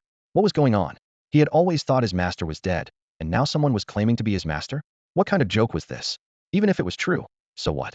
Back then, he had insisted on taking him as a disciple, only to neglect him, letting him fend for himself. And now he says it's not his fault? Did he ever say anything? However, if this was true, then the war god was indeed his master. Was it possible that he had fought his own master before? His thoughts were in disarray, and he found it hard to accept. The remaining crowd also looked troubled, unable to make sense of the situation at hand. Why did the war master become their teacher? Wasn't the head of Qingyun Peak supposed to be their master? What was the connection between the two? Lu Changxing suddenly recalled what the ancestor had said, that he had a powerful backer in the Xinxiao sect. Could it really be true? The situation was complex, leaving everyone at a loss. At this moment, Yi Tianyi approached Gu Qianjun, tears of excitement in his eyes. He had been searching for his master for 2 years and had finally found him. As everyone was puzzled, Zhou Qingyu emerged, sensing Gu Qianjun's presence. Upon seeing him, he knelt down without hesitation and called out, "Master." This declaration left everyone in silence. Lu Changxing had no choice but to accept that this man was indeed his troublesome master, but how could he come to terms with it? Gu Qianjun stood with his hands behind his back, gazing at everyone and asked, "Do any of you still have questions?" With Zhou Qingyu acknowledging him, everyone fell silent. The surroundings were quiet as Gu Qianjun continued. "If there are no objections, then go back and tell the Divine Master that my 3 spots are filled, and I won't be attending the disciple acceptance ceremony." The crowd remained silent. Lu Changsheng stood 100 feet away, staring intently, unable to accept the situation. In just a few minutes, his emotions had collapsed. "Changsheng, come here, follow me," Gu Qianjun called out. Lu Changsheng shook his head and instinctively took a step back. Seeing this, Yi Tianyi approached him and urged, "Junior brother, go with master." Looking at Yi Tianyi, Lu Changsheng scrutinized him for a long time before speaking. "Second senior brother, are you being coerced by him? Or has the senior brother been put under a restriction? What nonsense are you talking about? That's our master." Zhou Qingyu interjected. Hearing his senior brother's words, Lu Changsheng hesitated but could only follow from a distance, always maintaining a gap between himself and the man. They eventually reached a mountain peak, Gu Qianjuan's abode, surrounded by spiritual mountains and enveloped in mist, a true paradise. He watched as his 2 senior brothers followed closely beside the man, while he still lagged behind. "Changsheng, come on." Gu Qianjuan's voice softened. Lu Changsheng instinctively shook his head. To him, the man was like a stranger, less familiar than Quifflower from the neighboring peak. Yi Tianyi looked worried and asked, "What's wrong with junior brother?" Gu Qianjun sighed. "It's my fault. After bringing him back to the sect, I left and never cared for him. It was your senior brother who raised him. I am ashamed of how I treated him." "Master, what happened? Where did you go 2 years ago? And how did you become the War Master?" Yi Tianyi inquired. Gu Qianjun sighed. "It's a long story. I was originally the War Master. Later, I got injured, my soul was damaged, and I lost my memory. The old ancestor of Tsangyan saved me, and I stayed there for a while, taking you 3 as disciples. Later, I remembered something, went out traveling, and was suddenly summoned back. It took 2 years to fully recover all my memories." The 2 of them were filled with emotion. Lu Changsheng remained silent, feeling as if this story was too far-fetched, like something out of a fairy tale. Moreover, if he didn't want to teach him, why bring him back, causing him to live in fear for 10 years? If he truly cared, why hadn't he come looking for him before, only to tell him this unbelievable story now? Lu Changsheng felt dissatisfied. Zhou Qingyu and Yi Tianyi frowned, while Gu Qianjun said, "Actually, I did try to find you all." As his words fell, 3 pairs of eyes turned towards him simultaneously. Especially Lu Changsheng, whose previously resentful gaze now appeared somewhat peculiar. Gu Qianjun slowly said, "To be honest, in the space you're in, there's a helmsman named Bai Jiang, who can be considered your senior brother. Due to my position, I can't act openly, so I had him protect you." Lu Changsheng raised an eyebrow slightly, feeling skeptical. Bai Jiang's gaze did seem somewhat strange, making him feel indescribable. Zhou Qingyu and Yi Tianyi remained silent. Gu Qianjun continued, "But later, there was an issue in the space. A villain attacked and expelled him, which gave me the opportunity to check things out and better help you through the crisis. However, that villain forced me out of the space and stole an important item, attempting to shatter the space barrier." He recounted the previous events, slightly embellishing his departure while keeping the rest largely factual. The way he spoke seemed quite convincing. He recalled what Lu Xian had said about having a great backer, which now seemed reasonable. However, even with this, Lu Changsheng couldn't shake a sense of unease. At this moment, Yi Mitian interrupted. "So you were fighting your master back then, huh? What a deep bond." "Shut up," Lu Changsheng snapped, directing his gaze forward. "Fortunately, you all made it here. From now on, I will protect your path, and no one will dare to bully you. I will also make it up to Changsheng and guide him in his cultivation." Gu Qianjuan's voice was filled with remorse. Originally dissatisfied, Lu Changsheng's eyes flickered at the mention of compensation. He was a principled person, but if the price was right, he could forgive. If it was substantial, he might even let go of his principles. Gu Qianjun then led them to a cave dwelling to individually assess Zhou Qingyu and Yi Tianyi's situations. He was aware that Yi Tianyi had good potential. Though some time had been wasted, there was still time to make up for it. However, upon assessing Zhou Qingyu, he was amazed. Achieving the core formation at this age was indeed impressive, though still lagging behind some prodigies. Even in the Xinxiao sect, there were disciples with higher cultivation. Yet, a sword Dao of the 7th level at this age was something countless peers could only dream of. Even those at the nascent soul stage of sword cultivation couldn't compare. A 7th level sword Dao at this age promised a bright future. Through his investigation, he found Zhou Qingyu's foundation solid, with a steady and diligent cultivation process, and the same was true for his sword Dao cultivation, with no issues whatsoever. Lu Changsheng observed his pleased expression with a sense of helplessness. Over the years, he had put in a considerable amount of effort for Zhou Qingyu's sake. "Qingyu, I am pleased to see that you've reached this level without anyone pushing you," Gu Qianjun said excitedly. Achieving such progress in a barren land was remarkable, And now, with the resources of the Xinxiao sect, the future achievements are boundless. At this moment, filled with excitement, he looked towards Lu Changsheng. However, Lu Changsheng kept his distance, wanting nothing to do with it. Earlier, when there was an attempt to assess him, he had run off, shouting, causing others to think he had been frightened. Your junior brother. Gu Qianjun sighed helplessly. Zhou Qingyu said, Master, Changsheng looks different today. He's actually reached the 9th level of spiritual gathering and mastered the 3rd level of swordsmanship. Yi Tianyi nodded, having changed his opinion of his junior disciple since Lu Changsheng's confession. Gu Qianjun added, when I first met your junior disciple, he was just a skinny, dark-skinned, somewhat unattractive child of 7 or 8. I never expected him to grow into such a handsome young man. Lu Changsheng cursed inwardly, thinking, you're the one who's dark and ugly. He didn't dare say it out loud, thinking it wiser to wait until he was stronger. Listening to their remarks, Yi Tianyi continued to offer reassurance. Lu Changsheng, however, remained indifferent, having only met this man twice and feeling no strong connection. Gu Qianjun continued, your junior disciple had extraordinary talent even back then, possessing a natural grace even before training. It's remarkable how far he's come on his own. I regret not guiding him earlier, but I'll make sure to teach him well from now on. Yes, Yi Tianyi replied, feeling emotional as he looked at his master. Zhou Qingyu nodded as well, and the reunion of the 3 disciples with their master was a joyous occasion. Lu Changsheng, however, stood apart, uninterested in joining the celebration. He found a spot to sit and cultivate, absorbing the surrounding spiritual energy. With the source pearl and a wealth of spiritual crystals, he aimed to break through to the 2nd level of the nascent soul stage and later seize an opportunity to transcend the tribulation. The environment was indeed ideal for cultivation. He planned to stay for 6 months and didn't want to waste any time, knowing he'd return to the Qingyun sect if he failed the assessment. As night fell, the 3 dispersed, each going their own way. Lu Changsheng remained seated, deep in cultivation, when Gu Qianjun approached him. Lu Changsheng eyed him with caution and disdain. Changsheng, can we talk? Gu Qianjun asked gently. Talk about what? We're master and disciple. We can talk about anything. How about a heart-to-heart tonight? Lu Changsheng frowned and replied. This is only our 2nd meeting. We're barely more than strangers.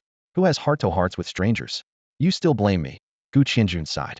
Lu Changsheng shook his head and said, you're overthinking it. I'm just not familiar with you. We've only met once, so there's nothing to blame. He felt uneasy, unsure if the other had any harmful intentions. After all, it's wise to be cautious. No worries, we're master and disciple. We'll have plenty of time. I've heard about you from your senior brother, so don't worry. As long as I'm here, I'll take care of any problems for you. Gu Qianjun said firmly. Lu Changsheng asked, what do you mean? I mean, I'm your support.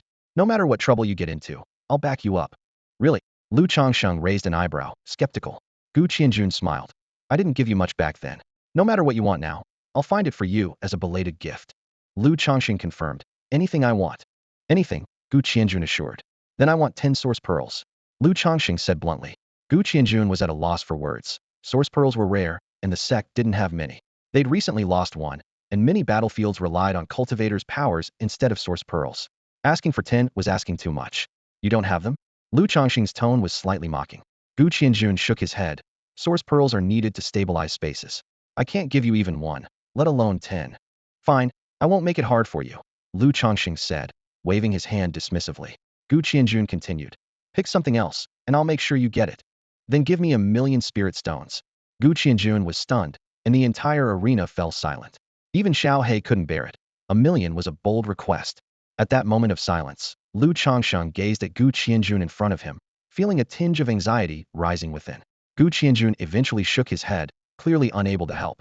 1,000,000 spirit crystals were no small matter. Lu Changsheng asked in bewilderment. Aren't you a battle sovereign? How can you not have this much savings? He vaguely felt that Gu Qianjun might be deliberately making things difficult for him. Gu Qianjun gave a wry smile, understanding that his annoyance was the reason for his obstinance. Lu Changsheng frowned, not out of petulance, but out of genuine desire for 1,000,000 spirit crystals, as serious as could be. Didn't you say I could have anything I wanted? He said helplessly. Never mind, get some rest. Gu Qianjun sighed and turned to leave. Lu Changsheng understood it wasn't his fault. After all, the issue was his own, and it was normal for his disciple to be upset with him. He could only work on improving their relationship gradually. Yet, as he watched Gu Qianjun's figure fade into the distance, Lu Changsheng grew anxious. Don't go. If not 1,000, then 800? Not even 500? 100 would do. His demands kept lowering, but all he saw was Gu Qianjun's somewhat forlorn silhouette until it disappeared. For a moment, Lu Changsheng stood alone, a hint of disdain in his eyes. And he dares to say I can have anything I want. With no sincerity at all, he scoffed. Xiao He. nearby, felt speechless, asking for 1 million right off the bat. Was that sincere? Who says I'm not sincere? I genuinely want 1 million spirit crystals. Lu Changsheng defended himself. Under normal circumstances, who can give you that? Xiao He said seriously. But since he's your master, you don't need to return to your country. You can have better protection here. Xiao He's voice carried a note of conviction. Lu Changsheng was moved, having heard some of Gu Qianjuan's reputation before. Was he really that formidable? And hadn't Xiao He looked down on the Xinxiao sect before? Xiao He explained. To you, the Xinxiao sect is a colossal entity, but in the entire southern region, it's not much. There are ancient sacred places here, but Gu Qianjun is different. Few would dare provoke him. That impressive? Lu Changsheng wondered, realizing that the world was vast, and he needed to see more to understand. Xiao He began to share some insights, and Lu Changsheng pondered, gradually deepening his understanding of the world. This world was immense, divided into 4 regions, with the southern region being where he was. Even just the southern region encompassed endless territories, and the Xinxiao sect was merely one of many sects in the south. After a moment of contemplation, Lu Changsheng resumed his cultivation, silently deciding that with only half a year, he needed to train diligently. Until dawn, he remained motionless. As the sun rose and the purple aura came from the east, he slowly opened his eyes. At that moment, Zhou Qingyu approached him. Junior brother, come with me. Her voice was clear and firm. Where to? Lu Changsheng asked curiously. Last night, Master said where to choose suitable scriptures and techniques today. Upon hearing this, Lu Changsheng's eyes flickered with anticipation. The world's scriptures and techniques were countless, roughly divided into 6 grades: Xian, Ling, Wang, Shun, Sheng, and Tian. Beyond that existed imperial scriptures, and even the legendary celestial scriptures, though almost no one had seen them, not even in the sacred lands. The technique they usually practiced, the Qingyun technique, was only a lower-grade Ling technique. The higher the grade, the more beneficial it was for cultivation. All right, Lu Changsheng nodded, following behind Zhou Qingyu, his heart filled with hope for the future. On the way, Zhou Qingyu spoke. Junior brother, Master has his reasons. His soul is damaged, and his memory is incomplete. It's not intentional how he treats you. I don't blame him. Lu Changsheng, puzzled, asked. You don't blame him, so why are you like this? I've only met him twice. We're just not familiar. Well, the road is long, and we have plenty of time. Zhou Qingyu finished, and Lu Changsheng was a bit surprised. The usually reticent senior brother was actually defending Gu Qianjun, suggesting that this master might not be so bad after all. Soon, they arrived at a cave filled with numerous books and scrolls. Yi Tianyi was already there reading.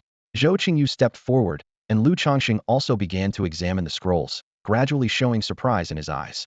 There were hundreds, or even thousands of scriptures here, with the lowest being high-grade spirit-level techniques, and even some king-level and divine-level scriptures. Zhou Qingyu was shocked, holding the Chengxiu sword scripture, a king-level high-grade scripture, which was very suitable for him. Yi Tianyi also found scriptures to study. Only Lu Changsheng felt overwhelmed by the scriptures, with the Deluo sword scripture, nether scripture, and crimson flame heavenly skill all divine-level techniques, especially the Deluo sword scripture, being mid-grade divine level. As he hesitated, his gaze fell on a table not far away, where a scroll seemed to be frequently read. Lu Changsheng approached and picked it up, finding the scripture unnamed, its content complex and obscure, with hints of a grand order intertwined within. For a moment, Lu Changsheng was shocked. This was an extraordinary scripture, but unfortunately, it was just a fragment, incomplete. As he pondered, Gu Qianjuan's voice sounded behind him. I acquired this by chance. Though extraordinary, it's too intricate and not suitable for you. At your current level, choosing a low-grade king-level scripture is most appropriate. Once you form your core, you can switch to others. Seeing the newcomer, Lu Changsheng put down the scroll and said, This scripture seems incomplete. Gu Qianjun nodded. Yes, I only have the first half. Lu Changsheng suddenly understood, and Gu Qianjun continued. If there's nothing suitable here, you can take the token and choose from the scripture library. With that, he produced a token from his palm and handed it to Lu Changsheng. It was the Battle Lord token, allowing the holder to move freely within the sect. The spiritual mountain to the east is my treasure trove. If you need anything, take it yourself. If not, use the token to get it from the treasure pavilion. No one will stop you. Gu Qianjun instructed further. Holding the token, Lu Changsheng glanced at this person, who didn't seem as bad as he imagined. Perhaps familiarity would make things better. For now, he seemed quite decent. All right. Responding, Lu Changsheng left the cave, found a quiet spot, and sat cross-legged. Recalling the scripture from earlier, he realized it wasn't the scripture itself but the hidden order of Tao within, like unique symbols and patterns, that constituted the true scripture. Gradually, he seemed to comprehend something, and a grand chanting resonated in his mind, with a brilliant sun rising faintly. As the scripture circulated, a scorching heat traversed his meridians, and an ancient aura filled his body, illuminating every inch of flesh. Solar ancient scripture? Lu Changsheng was startled yet uncertain, only feeling the overwhelming pure yang force approaching, as if an invisible power was invading. The solar ancient scripture was one of the top 10 ancient scriptures, one of the two origin scriptures of the human race, invaluable and supreme. Observing everything, he closed his eyes in contemplation, entering a state of enlightenment, carefully pondering this scripture. Though he hadn't begun actual cultivation, he already sensed its immense power and terror. At a certain moment, an ancient Tao rhythm flowed by. Gu Qianjun, leading Zhou Qingyu and the others out of the cave, felt a sudden tremor in his heart, as if touched by that Tao rhythm. Startled, he turned back to look at the scripture on the table. Where did the solar Tao rhythm come from? Shocked, he glanced around, finding only Lu Changsheng on the spiritual mountain and no one else. After a while, Gu Qianjun murmured, "Have I been studying too much, causing an illusion? But Lu Changsheng is the only one here. It can't be him, right? After all, that's the mother scripture of the human race, and even I struggle with it. How could Lu Changsheng, a small cultivator at the gathering spirit realm, comprehend it after just one look?" He dismissed it as his own overthinking. The young man sat alone as spiritual energy from all directions surged toward him. As he practiced the ancient Sun Sutra, a faint trace of Tao resonance began to form, surprising him with how quickly he had grasped the basics. Recognizing its extraordinary nature, Lu Changsheng remained in deep meditation, seemingly unchanged on the outside, while inside, it felt as though a blazing sun resided within him, its scorching power continuously emerging. It took him an entire day to emerge from this state, and although his cultivation level hadn't changed, he felt as if he had been reborn, with the power derived from the ancient Sun Sutra far surpassing his previous capabilities. I didn't expect my stingy master to have such a treasure. Lu Changsheng muttered to himself, glancing around. His spiritual sense detected only two senior brothers practicing, thrilled with their new sutras and diligently cultivating. Gu Qianjun, however, was nowhere to be found. Yi Mitian couldn't help but ask, "Lu Changsheng, what were you doing all day? Cultivating?" At one point, I sensed a trace of the great Tao. "What exactly were you practicing?" "Want to know?" Lu Changsheng replied with a question. "Yes." Yi Mitian answered straightforwardly, deeply intrigued and even a bit startled, realizing it was not something ordinary. "Give me a king-level artifact, and I'll tell you," Lu Changsheng said with a sly grin. "Don't be so shameless. Aren't you afraid I'll expose your secrets to the world, leaving you with nowhere to hide?" Yi Mitian retorted indignantly. "Little Black, it seems you're not only arrogant, but also forgetful. Have you forgotten the oath you made? Are you choosing to be cursed or struck by lightning?" "You?" Yi Mitian fumed, finding himself with no choice but to yield under the circumstances. Watching his opponent's frustration, Lu Changsheng stood up, stretching his body. Tired of cultivating, he decided to explore and see what treasures the old man's vault held. Yi Mitian was speechless. This guy was blatantly planning to raid the treasury. Who knows if Gu Qianjun knew what kind of character he had recruited. Soon, Lu Changsheng wandered over to the eastern spirit mountain, where a cave entrance was protected by numerous spiritual formations, intricate patterns interwoven to guard it. With such heavy defenses, it seemed his master had quite the collection. Lu Changsheng chuckled, holding a token as he passed through the formations and entered the cave. Inside, rows of shelves displayed various items, including spiritual pills and rare medicinal herbs, as well as precious metals that were hard to find in the outside world. But behind these items, a mountain of spirit stones caught his eye, their multicolored glow mesmerizing him. This was what Lu Changsheng loved most. As he looked around, he casually picked up a jade ring from the shelf, which was also a spiritual level artifact. Previously, even a single spiritual level artifact could serve as a sect's prized treasure, yet here it was just casually placed. After a moment of reflection, he began to collect the mountain of spirit stones into the ring. However, as more stones were stored, his previously smiling face gradually furrowed with concern. "What's wrong?" "Not satisfied?" Yi Mitian asked. Sigh. Lu Changsheng sighed softly. "I was too hard on him before. It turns out he's really poor. The entire treasury only has a little over 300,000 spirit stones." Yi Mitian was left speechless. Raiding his own master's stash and still complaining about the lack of wealth had never seen anything like it.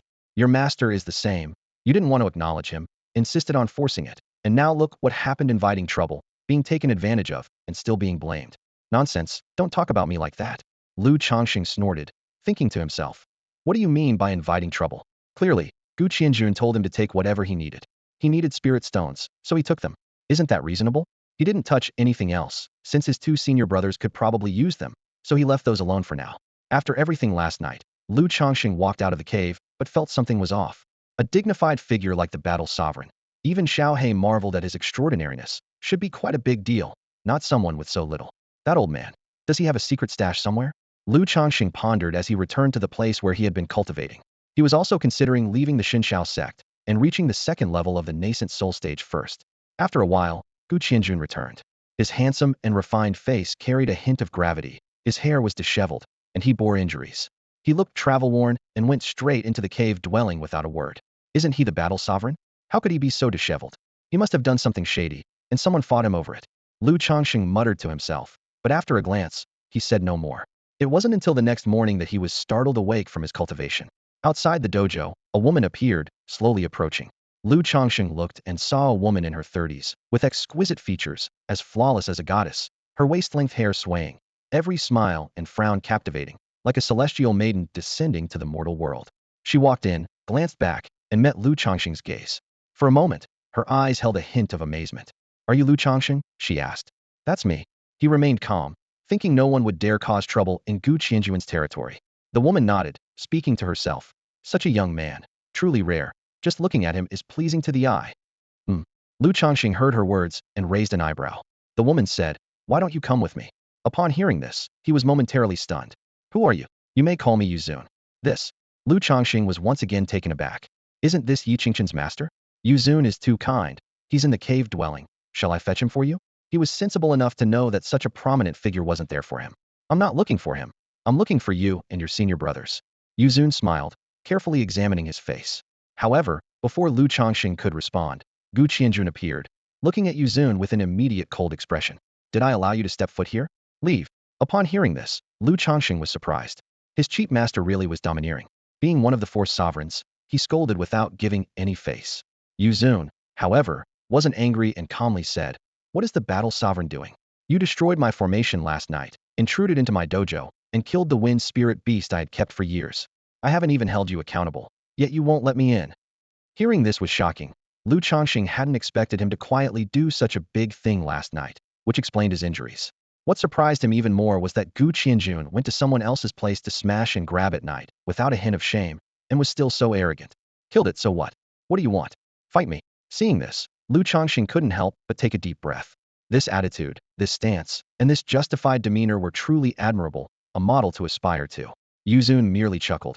"I'm not here for revenge, so why such an attitude, battle sovereign? If you're not here for revenge, then why are you here?" Qingyun never softened his tone. Lu Changsheng also marveled, thinking that even if they weren't opponents, as one of the 4 sovereigns, she shouldn't be so tolerant, especially when the other party was at fault first. Observing all this, he couldn't help but reflect, Yuzun is really soft-hearted. If it were me, I'd have fought this old man long ago. Under the moonlight, Yuzun and Zhanzun faced off like 2 powerful forces clashing heat-in. Lu Changsheng squatted nearby, watching the rare confrontation intently, thinking to himself that such a scene was not to be missed. He couldn't believe Qingyun was so arrogant, and he was even more surprised by Yuzun's good temper. Lu Changsheng muttered to himself, sensing there might be some secret between the two. Yi Mitian seemed to recall something, pondering that if she really was the legendary woman, everything might make sense. "What legend?" Lu Changsheng's curiosity was piqued. Yi Mitian explained, "You might not know this, but your master was once a renowned genius in the southern regions, overshadowing all others. Many ancient sects extended invitations to him, and he could have joined any sacred land, yet he chose the Xinxiao sect."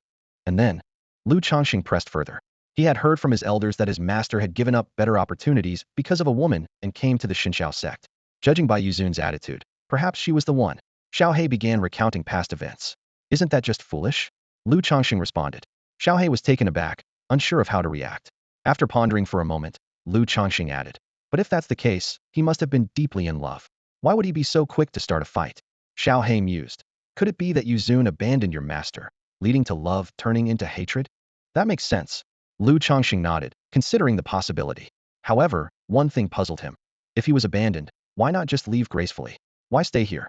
Xiaohe wasn't sure either, but a rumor came to mind, leading to a guess. Could it be a tangled web of love and hate, some tie between them, or even a child that connects them? Lu Changsheng boldly speculated. "Could that child be you?" "Watch your mouth." Lu Changsheng immediately scolded. Xiaohe said, "Just speculating. Didn't you say you're an orphan with no parents? What if Yuzun gave birth to you, then abandoned you, and your master found you and took you in as a disciple? Shut up, or I'll trade you for spirit crystals right now." Lu Changsheng was agitated. Such things shouldn't be said lightly. After some bickering between the two and the bird, Yuzun finally spoke. "I came to find Zhou Qingyu. He's not here." Gu Qianjun replied coldly. Yuzun smiled and said, since he's your disciple, I'm not here to take him. I just wanted to inform you of something. Spit it out. Gu Qianjun said impatiently. Yuzun calmly continued. You haven't had a disciple before, and now Zhou Qingyu is your first. According to the rules, you should take him for a baptism and certification, and in the future, he needs to represent the Shunxiao sect on the battlefield to claim territory. What does that have to do with you? Do I need your reminder? Gu Qianjun responded coldly. Yuzun added, I want Zhou Qingyu to become a Dao companion with Mu Xiaoxing. Mu Xiaoxing, Yuzun's first disciple? Lu Changsheng was stunned, thinking to himself that he didn't expect Yuzun to come for a marriage proposal. He also didn't expect his senior brother to have such luck with women, first Ning Yusin, and now Mu Xiaoxing. He assumed Gu Qianjun would rebuke this suggestion. As the conversation unfolded, he simply stated, we'll discuss this later. The warlord, I believe you understand how Xiaoxing feels. Zhou Qingyu has exceptional talent in swordsmanship, and their union as Dao partners would benefit both of them. Moon Lord calmly remarked. I understand. I'll seek his opinion. Gu Qianjun replied, unusually softened. Moon Lord nodded and, after a moment of thought, said, there's something else I must remind you of. With Zhou Qingyu's appearance, some might not be pleased. If anyone dares to interfere, I'll deal with them. Gu Qianjuan's response was as strong and domineering as ever, clearly understanding the implication. Moon Lord smiled but said nothing, instead glancing back at Lu Changxing. Now that we're done, hurry up and leave. Gu Qianjun said impatiently. Moon Lord replied, I have a proposal for you. What is it? Gu Qianjun frowned. Give me your little disciple. I quite like him. Moon Lord's tone was light, almost as if joking. Lu Changxing was taken aback, frowning deeply. Wasn't she indifferent before? What was this about now? Gu Qianjuan's expression turned cold. Get lost. Not interested. Moon Lord sighed softly, then looked at Lu Changsheng and said, young man, if you ever grow tired of your master, come find me. My place is far more lively. With that, Moon Lord turned and left. Watching her leave, Lu Changxing couldn't help but remark. She doesn't seem like a good person. Gu Qianjun glanced at him, not addressing the comment, but instead said, Changsheng, tomorrow marks the end of the disciple acceptance ceremony. The day after, the Hidden Weapons Mountain Range will open, and all new disciples can select a weapon. Don't forget. All right. Lu Changxing nodded. Gu Qianjun said nothing further and returned to his quarters. Seeing this, Lu Changsheng withdrew his gaze, simply listening to the bustling sect. In the past 2 days, disciples from various nations had been selected, and the elders began choosing their disciples. Some even attempted to enter the Dao field to confront Gu Qianjun. These were sword cultivator elders, highly impressed with Zhou Qingyu, wanting to take him as a disciple to pass on their legacy. Such a talent was rare, and they believed in fair competition. However, they were intimidated by Gu Qianjun, a formidable figure rumored to have fought both Moon Lord and Spirit Lord to a standstill. Even the God Lord intervened to stop the battle and took a few hits before peace was restored. Remembering this, they dared not step in, knowing they couldn't contend with someone who could easily summon the Grand Elders for a fight. During this time, Yuming also sought out Lu Changxing, having joined a nascent Soul Stage Elders sect, gaining considerable prestige. The conflict in the Yu Kingdom had ceased, as there was no nascent soul powerhouse there. Yuling had nothing to compete with. Once he completed his training, he'd likely return to rule Yu Kingdom as he pleased. Yi Qingshun visited once as well, but didn't dare to approach, only glancing from afar before leaving without seeing Lu Changxing. Lu Changxing remained focused, continually cultivating the ancient Sun Sutra, transforming his mana. Although his cultivation level remained unchanged, he felt significantly stronger and his cultivation speed increased. The profound insights from the human race's Mother Sutra were unsettling. He immersed himself in cultivation for days until Yi Tianyi sought him out. Junior brother, it's time to go to the Hidden Weapons Mountain Range to choose your weapon. Yi Tianyi's voice interrupted his thoughts. Isn't senior brother going? Lu Changxing looked around, not seeing anyone else. Master has already found a fine sword for senior brother, so he's not going. Yi Tianyi shook his head. I see. Lu Changxing nodded, saying no more as he prepared to leave.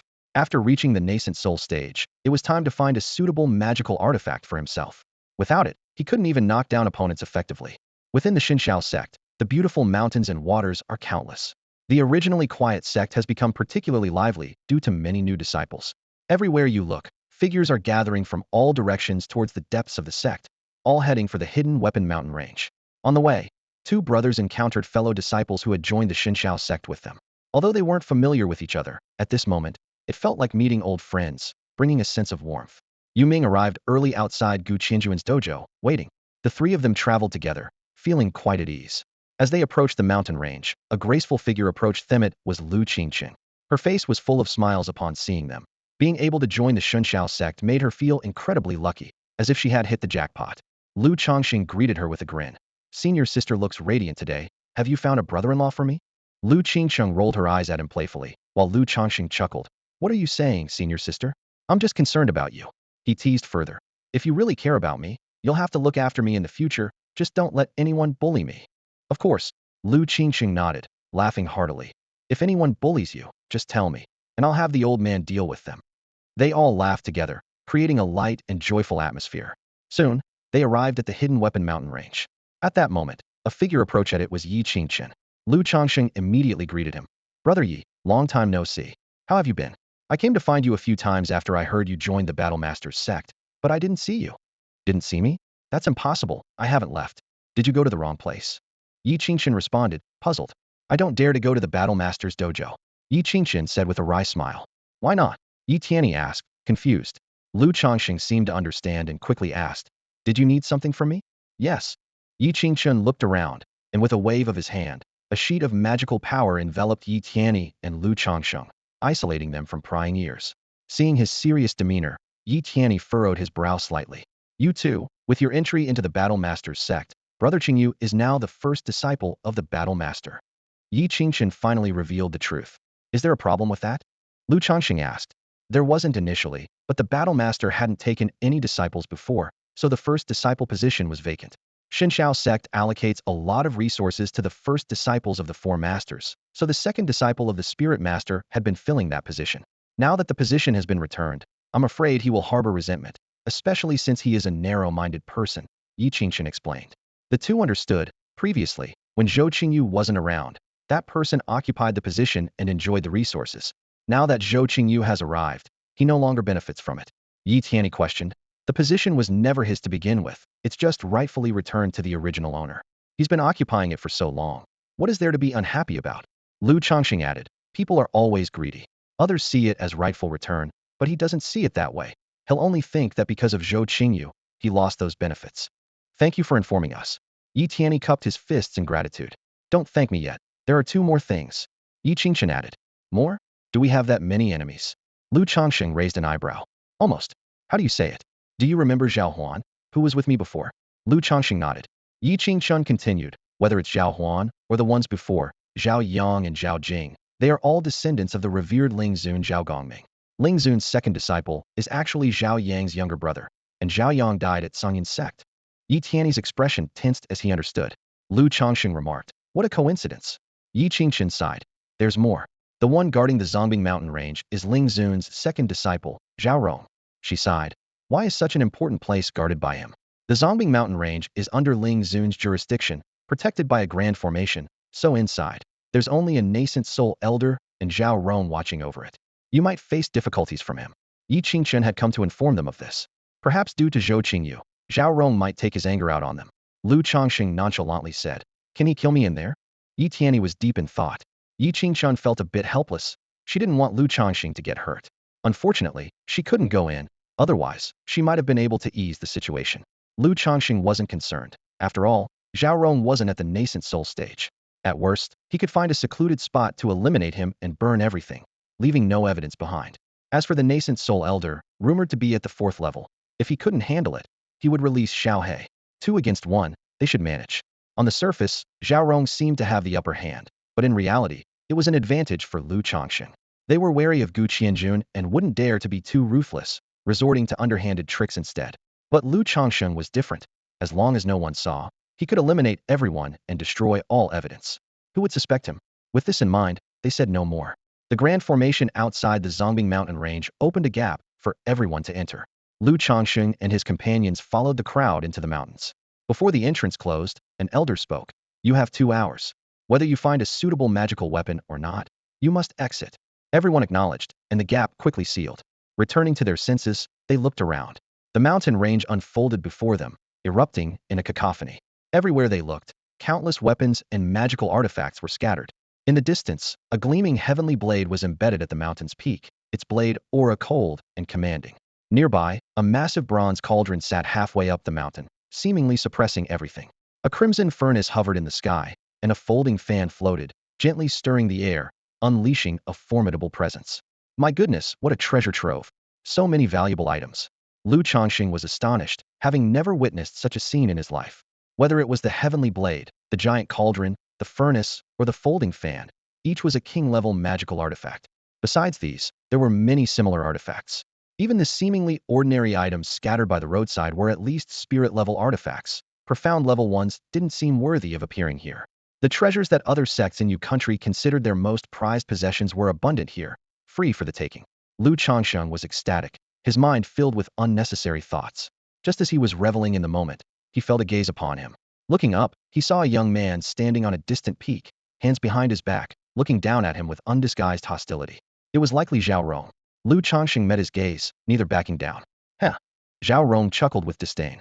Lu Changsheng nudged Yi Tianyi. Second senior brother, look over there. He pointed in Zhao Rong's direction. Yi Tianyi asked, what am I looking at? Lu Changsheng replied, doesn't he look like a dog to you? In the Songbing mountain range, a deep silence settled. Lu Changsheng's voice slowly emerged, leaving Yi Tianyi stunned and his heart tightened. Yu Ming followed the direction of his finger, feeling a jolt in his heart. Shortly after entering the Xinxiao sect, his senior brothers had warned him about that figure, none other than Zhao Rong, the second disciple of the Lingzuan.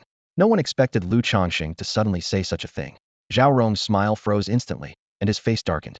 Despite the distance, he heard clearly and knew what Lu Changsheng had said. Doesn't it seem a bit off? Lu Changsheng looked seriously at Yi Tianyi beside him, but no one dared to respond.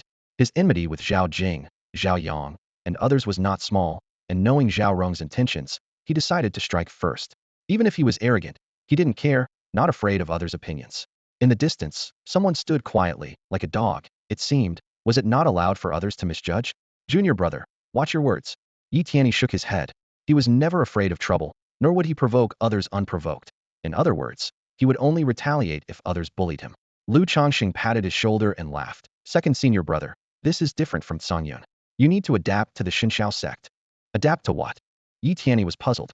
Your master is the war lord, someone who can fight the Lingzuan and the moon lord, and even the god lord would have to take a hit. Who wouldn't be afraid of such a presence? Show your momentum. Lu Changsheng's smile grew broader. Where did you hear that? Yi Tianyi asked, confused. Haven't you heard? Lu Changsheng's smile was tinged with provocation. He had long witnessed Gu Qianjuan's domineering nature, clearly someone who fiercely protected his own, not to mention others provoking them. Even if they started trouble, it wouldn't be a big deal. Indeed, Lu Changsheng's words were provocative, yet Zhao Rong from afar remained motionless, staring at them without reaction. Gu Qianjuan's reputation was intimidating. Who wouldn't be daunted upon hearing it? Smart move. Lu Changsheng snorted softly and slowly walked forward, his gaze sweeping over the surrounding weapons. To be honest, he was a bit disappointed with Zhao Rong's behavior. How could young people succeed without some spirit? Youngsters should be like him. Soon, everyone began to disperse, each searching for a weapon that suited them. Rumor had it that the Songbing mountain range was a collection of countless years' worth of sect treasures, housing many magical weapons. These weapons generally had a spirit and required mutual selection. If you chose a weapon, it must also choose you. If the weapon didn't approve, thinking you were overreaching, it would naturally resist. Of course, if one's talent was high enough and cultivation strong, the weapons would actively show favor, and sometimes multiple magical items would resonate at once. Lu Changsheng thought about this as he walked, releasing just a hint of his true aura, and those magical items immediately emitted soft hums, jubilant. Even the king-level weapons dropped their pretenses. So popular. Maybe I should take you all, he joked. Don't be foolish, you can't take them all. Xiao He sneered. Why not? Lu Changsheng was confused. Do you think these sects are stupid? Letting you take as many as you want. They'd have nothing to do but make weapons. Isn't it a mutual selection? Look, they all want to come with me. Lu Changsheng said with a cheeky grin. Xiao He snorted disdainfully. So what? There's a magic formation at the exit. If you take more than one item, someone will know. Not necessarily. Lu Changsheng, who had been a bit excited, couldn't help but say. Xiao He, I feel like you have a bit of an arrogant and cynical attitude. Do I? Do you have a problem with me? Xiao He retorted, sounding a bit impatient. Along the way, Lu Changsheng's various actions had filled it with disdain. Despite having extraordinary talent, he insisted on doing vulgar things, which was truly contemptible. Meanwhile, Zhao Rong stood atop the mountain, his eyes cold and filled with a hint of murderous intent. At that moment, an old man approached, glanced into the distance, and said, It's amusing that someone at the spirit gathering stage could enter Xinxiao sect, but his senior brother is indeed impressive, taking your position as soon as he arrived. So what? My things aren't so easily taken. Zhao Rong's eyes were icy, and his voice was full of menace. The old man continued, This Lu Changsheng is also detestable. Knowing you can't act against him, he provokes you like this. Even with Gu Qianjun protecting him, That brat will have to pay a price. What do you plan to do? The road is long. We'll take our time. For now, let's give him a little punishment, Zhao Rong replied with a cold smile. Elsewhere, Lu Changsheng walked along a path lined with rows of weapons, overwhelmed by the choices. With such a great opportunity, he had to carefully select an exceptional weapon. Otherwise, thinking about it later would keep him up at night with regret. As he pondered, an ancient sword caught his eye, quietly embedded by the roadside. Even an ordinary person could see its extraordinary nature. King-level top grade, he thought to himself, as the sword emanated faint sword energy, seemingly calling out to him. Many who had passed by before hadn't noticed this sword, but Lu Changsheng felt it suited him perfectly. The main issue was that he hadn't found a divine-level artifact. He sensed extraordinary auras, but they were in distant mountains where entry was forbidden. With his current cultivation, forcing his way in would be tantamount to courting death. All right, this will do for a couple of years, Lu Changsheng said, moving towards the sword. Despite his reluctant tone, the sword seemed to rejoice, clearly willing to go with him. However, as he reached for the sword to take it, an invisible force held it in place, making it impossible to move. What's going on? Don't you like me? Lu Changsheng frowned, noticing the sword resonating with him. The sword wanted to leave with him, but some force was restraining it. Xiaohe sensed something amiss, thinking to itself, this young man is a prodigious talent. If these artifacts have spirits, who wouldn't want to go with him? If he can't take them, there must be something wrong. Lu Changsheng turned to the side, attempting to pick up a spiritual level artifact, only to find it bound by the same force. Looks like someone is deliberately messing with you, Xiaohe remarked, just as Lu Changsheng looked up sharply. He saw a figure standing there, a mocking smile on his face, eyes full of ridicule. Unsurprisingly, it was Zhao Rong. He stood guard, holding a token in his hand. Do you really think you can take the king's sword? Today, you won't take anything. Zhao Rong's voice rang in his ears, his provocative tone unmistakable. Lu Changsheng could publicly mock the war venerable, so Zhao Rong had no qualms about using the token to cause trouble. Without evidence, as long as he didn't admit it, who could do anything to him? Sigh. This foolish child insists on courting disaster. Lu Changsheng sighed, his tone full of helplessness. Hearing this, Xiaohe's interest was piqued. Lu Changsheng withdrew his gaze. Xiaohe immediately said, can't hold back anymore, can you? That's how young people should be. Once you show your cultivation talent, the entire Xinxiao sect will revere you, and no one will dare to bother you. Are you looking forward to it? To be honest, I'm quite eager to see how the world reacts to your talent. Lu Changsheng sighed softly. Why must we force ourselves so bitterly in life, seeking revenge again and again? This time, I'll let it go. You can really hold back? Xiaohe exclaimed in surprise, as this wasn't typical of him. Lu Changsheng said no more and turned to walk away. Zhao Rong, noticing this, sneered to himself, thinking that it seemed Lu Changsheng wasn't as foolish as he thought, but it was already too late for him to understand. At that moment, Zhao Rong's face was filled with smugness, internally grateful that Lu Changsheng had ultimately backed down, as if relieved. However, suddenly, he felt a shiver of unease. In an instant, as he turned around, a surge of magical energy enveloped him like a tide, instantly immobilizing him. Thud! A dull sound echoed as Zhao Rong lost his balance and fell heavily to the ground. Panicked, he furiously unleashed his power, trying to break free from the constraint, but he remained helplessly immobile. Boom! As the two forces collided, a deep sound resonated continuously. Who? Zhao Rong shouted, but his voice caused no disturbance. The magical energy enveloped the entire mountain peak, blocking any sound from escaping. Despite his cultivation at the 4th level of the core formation stage, he was completely overwhelmed, lying on the ground helplessly. Even if someone passed by nearby, they would notice nothing amiss. Xiaohe, sensing all of this, asked puzzledly, what's the point of doing this? Who says there's no point? Lu Changsheng replied, having returned to his previous spot, his magical energy surging as he broke the invisible bonds, taking his sword in hand. You trapped him there for this sword? Xiaohe asked, confused. Who says it's just for this sword? Lu Changsheng retorted, a hint of determination flashing in his eyes. Under Xiaohe's puzzled gaze, Lu Changsheng leapt to the mountainside, and with a wave of his hand, his magic swept up, grabbing a magical artifact and tossing it into a furnace. With a clatter, Xiaohe was startled awake. One by one, spears and other weapons appeared, falling into place. As Lu Changsheng moved along, various weapons resonated with him, and wherever he went, they were collected, whether they were spirit weapons or king weapons, all were thrown into the furnace, leaving a barren path in his wake. This, Yu Xiaohe was shocked, instantly realizing his intention. It turned out he planned to loot the weapon storage mountains. He immobilized Zhao Rong and began his plunder. In just a short time, more than 20 magical artifacts had been thrown into the furnace. Looking around, the mountain that once held many weapons now had a significant portion stripped bare by him. Meanwhile, Zhao Rong, still suppressed, began to panic. Lu Changsheng timely stopped, as he sensed a nascent soul cultivator approaching from afar. They held tokens that allowed them to sense the number of weapons clearly. In a short moment, the nascent soul cultivator was alarmed and hurried over to check. Changsheng raised his hand, dispersing the magical energy around the mountain peak, allowing Zhao Rong to move again. Who? Bastard! Zhao Rong shouted angrily, standing atop the sky, looking around to uncover what had just happened. After a long time, the surroundings remained silent. Passers-by cast puzzled glances, completely unable to understand why he was so agitated. The Yuan Ying arrived hurriedly, a serious expression on his face. What's going on here? Just now, nearly 40 magical artifacts have become untraceable, he asked urgently. What? Zhao Rong was shocked upon hearing this and immediately took out a token to investigate. Instantly, his expression turned grim as he discovered that a total of 40 artifacts were missing. In just a moment, so many artifacts had vanished without a trace, making it impossible to track them. Despite the large number of artifacts here, there was always a count. As long as one held the token, even a single missing item could be detected. Even if those disciples had taken them, as long as they didn't leave the Songbing Mountains, the number wouldn't decrease. Yet now, there was no way to trace them. This is bad, something's gone wrong. Zhao Rong's face turned ashen, a hint of panic in his eyes. Just now, he was inexplicably restrained, and then the artifacts went missing, clearly indicating someone was manipulating things behind the scenes. Hurry and report this, the elder also spoke. Losing so many artifacts was no small matter. If the sect held them accountable, the consequences would be unimaginable. Meanwhile, Changsheng was leisurely walking down the road at a relaxed pace, quite pleased. Xiaohe, sensing everything, was both speechless and surprised. Is this something a person could do? You're planning to let him take the fall. What else?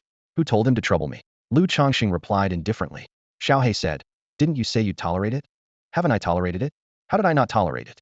I've held back from killing him, isn't that enough? Changsheng retorted. Xiaohe fell silent. Though that was true, did it mean Zhao Rong had to kneel and apologize to him? With Changsheng's methods, if he wanted to kill Zhao Rong, he could do it without anyone knowing. Yet he chose to restrain him instead of killing him, clearly leaving him to take the blame. After all, no one would suspect it was him. Moreover, the entire mountain range was quiet just now. Even if Zhao Rong told the truth, how many would believe him? Losing so many artifacts without a sound, was it possible? You sure know how to endure. Xiaohe remarked.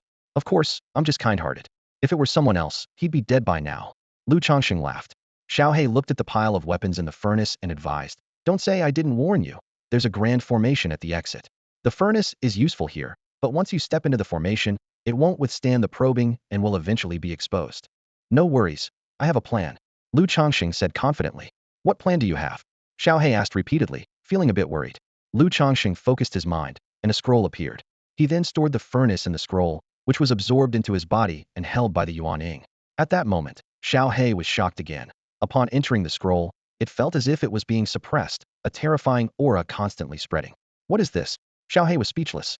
It prided itself on its extensive knowledge and had seen many divine artifacts, but this scroll felt more formidable than those. Who could possibly trace it? Changsheng, where did you get such an artifact? Xiaohe couldn't help but ask. I was standing there, and it fell from the sky, hitting me on the head. When I got up, I picked it up. Changsheng recalled earnestly. Xiaohe was a bit annoyed. If you don't want to say, just forget it. Why make up such a clumsy lie? Who would believe that? Believe it or not, it's up to you. With that, Changsheng walked towards the exit and waited there quietly. However, as Xiaohe calmed down, it felt something was off. Given Changsheng's greedy nature, even after taking so many artifacts, he wouldn't stop and should have openly taken one. Yet he didn't even glance at them, standing there empty-handed, which was truly puzzling. In the Songbing Mountains, everything seemed to be proceeding smoothly. However, the mountain guardian felt a wave of panic. As the time approached for the mountain's exit to open, Changsheng stood by the exit, yet to make a move. Suddenly, a figure sliced through the void, flying out in haste. It was an elder in the nascent soul stage, looking extremely anxious. Changsheng remained calm and unhurried, stepping out slowly and strolling towards the outside of the mountains. As he emerged, many elders were already waiting outside. Instantly, a large formation was raised, intricate patterns interwoven, and an invisible, powerful force filled every corner. As disciples gradually walked out of the mountains and passed through this formation, every inch of them was meticulously inspected. Walking through the formation, Changsheng looked around with curiosity, trying to discern its structure. He felt countless gazes scrutinizing him, but even after leaving the formation, there was no reaction. The commotion here was significant, drawing more and more people. In the distance, Qingyun arrived as well. He had received news of a major issue in the Songbing Mountains and hurried over, worried about the safety of his two disciples. Seeing Changsheng unharmed, he breathed a sigh of relief. Soon, one disciple after another emerged from the mountains, passing through the formation and coming outside, each enduring countless probing eyes and spiritual senses, feeling an inexplicable pressure. When Yi Tianyi appeared, Gu Qianjun finally relaxed completely. He didn't care what had happened in the Zongbing Mountains, as long as his two disciples were safe. It had nothing to do with him. Finally, everyone in the mountains came out, including Zhao Rong. His eyes were filled with seriousness as he looked at the elder, who shook his head, clearly not having found the missing artifacts. Lu Changsheng watched his anxious demeanor, feeling a sense of anticipation. What exactly happened to Zhao Rong? Mo Ying arrived and questioned him. Nearly 40 artifacts were missing from the Zongbing Mountains, which was no small matter, including 6 king-level artifacts. Each artifact was worth at least tens of thousands, amounting to over 2 million spirit stones just for these. There were also about 30 spiritual-level artifacts, adding up to another million spirit stones. Losing nearly 4 million worth of items at once was undeniably a huge problem. Facing the questioning, Zhao Rong was ashen-faced, his eyes filled with panic. I don't know. I was standing there when suddenly a force restrained me, and it was so strong I couldn't resist it. By the time the power dissipated, Elder Ma Ju had already discovered the artifacts were missing. Zhao Rong recounted the situation. Mo Ying frowned, took a token from him, and probed it with his spiritual sense, but still found no trace. Those artifacts were truly gone. Ma Ju, what happened? Someone asked him. The elder replied, I sensed with the token, and at a certain moment, I found the traces of the artifacts disappearing one by one, without a trace, which made me realize something was wrong. Traces disappearing? Everyone looked at him. Mo Ying's expression grew darker, and his voice turned grave. Zhao Rong, what exactly happened?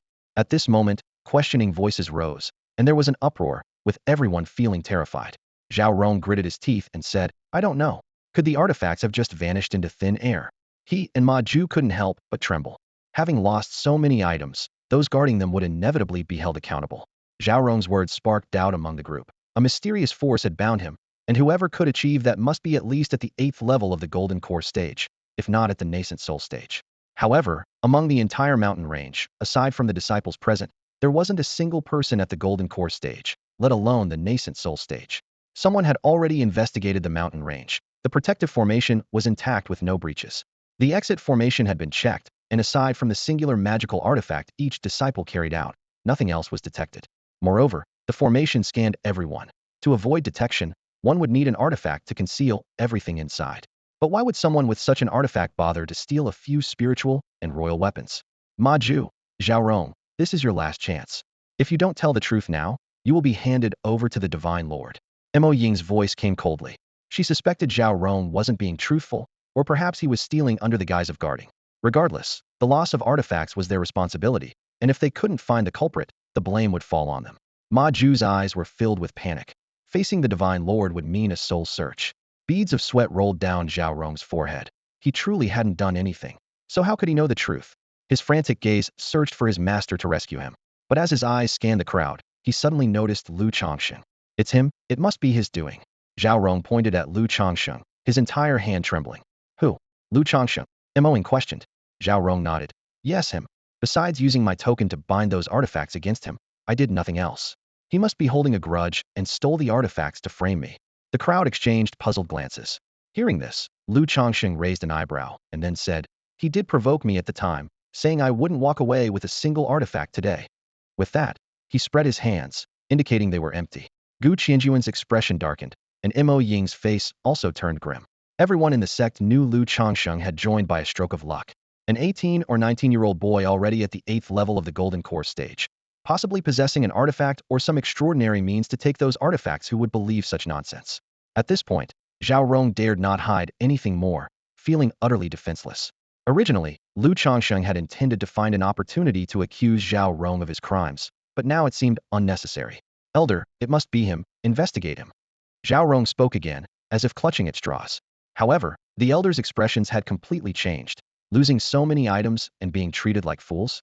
Some shook their heads and sighed, having noticed that even the warlord's expression was off. Men, detain these two and take them to the Divine Lord. Mo Ying ordered publicly. In this situation, there was no need for further explanation. They wouldn't investigate Lu Changsheng. Anyone with sense wouldn't believe it was him. Besides, according to Zhao Rong's account, Lu Changsheng was the victim. Such a blatant false accusation against the victim was intolerable. Just as the two were being detained and prepared to be taken to the Divine Lord, a voice slowly rang out. Wait.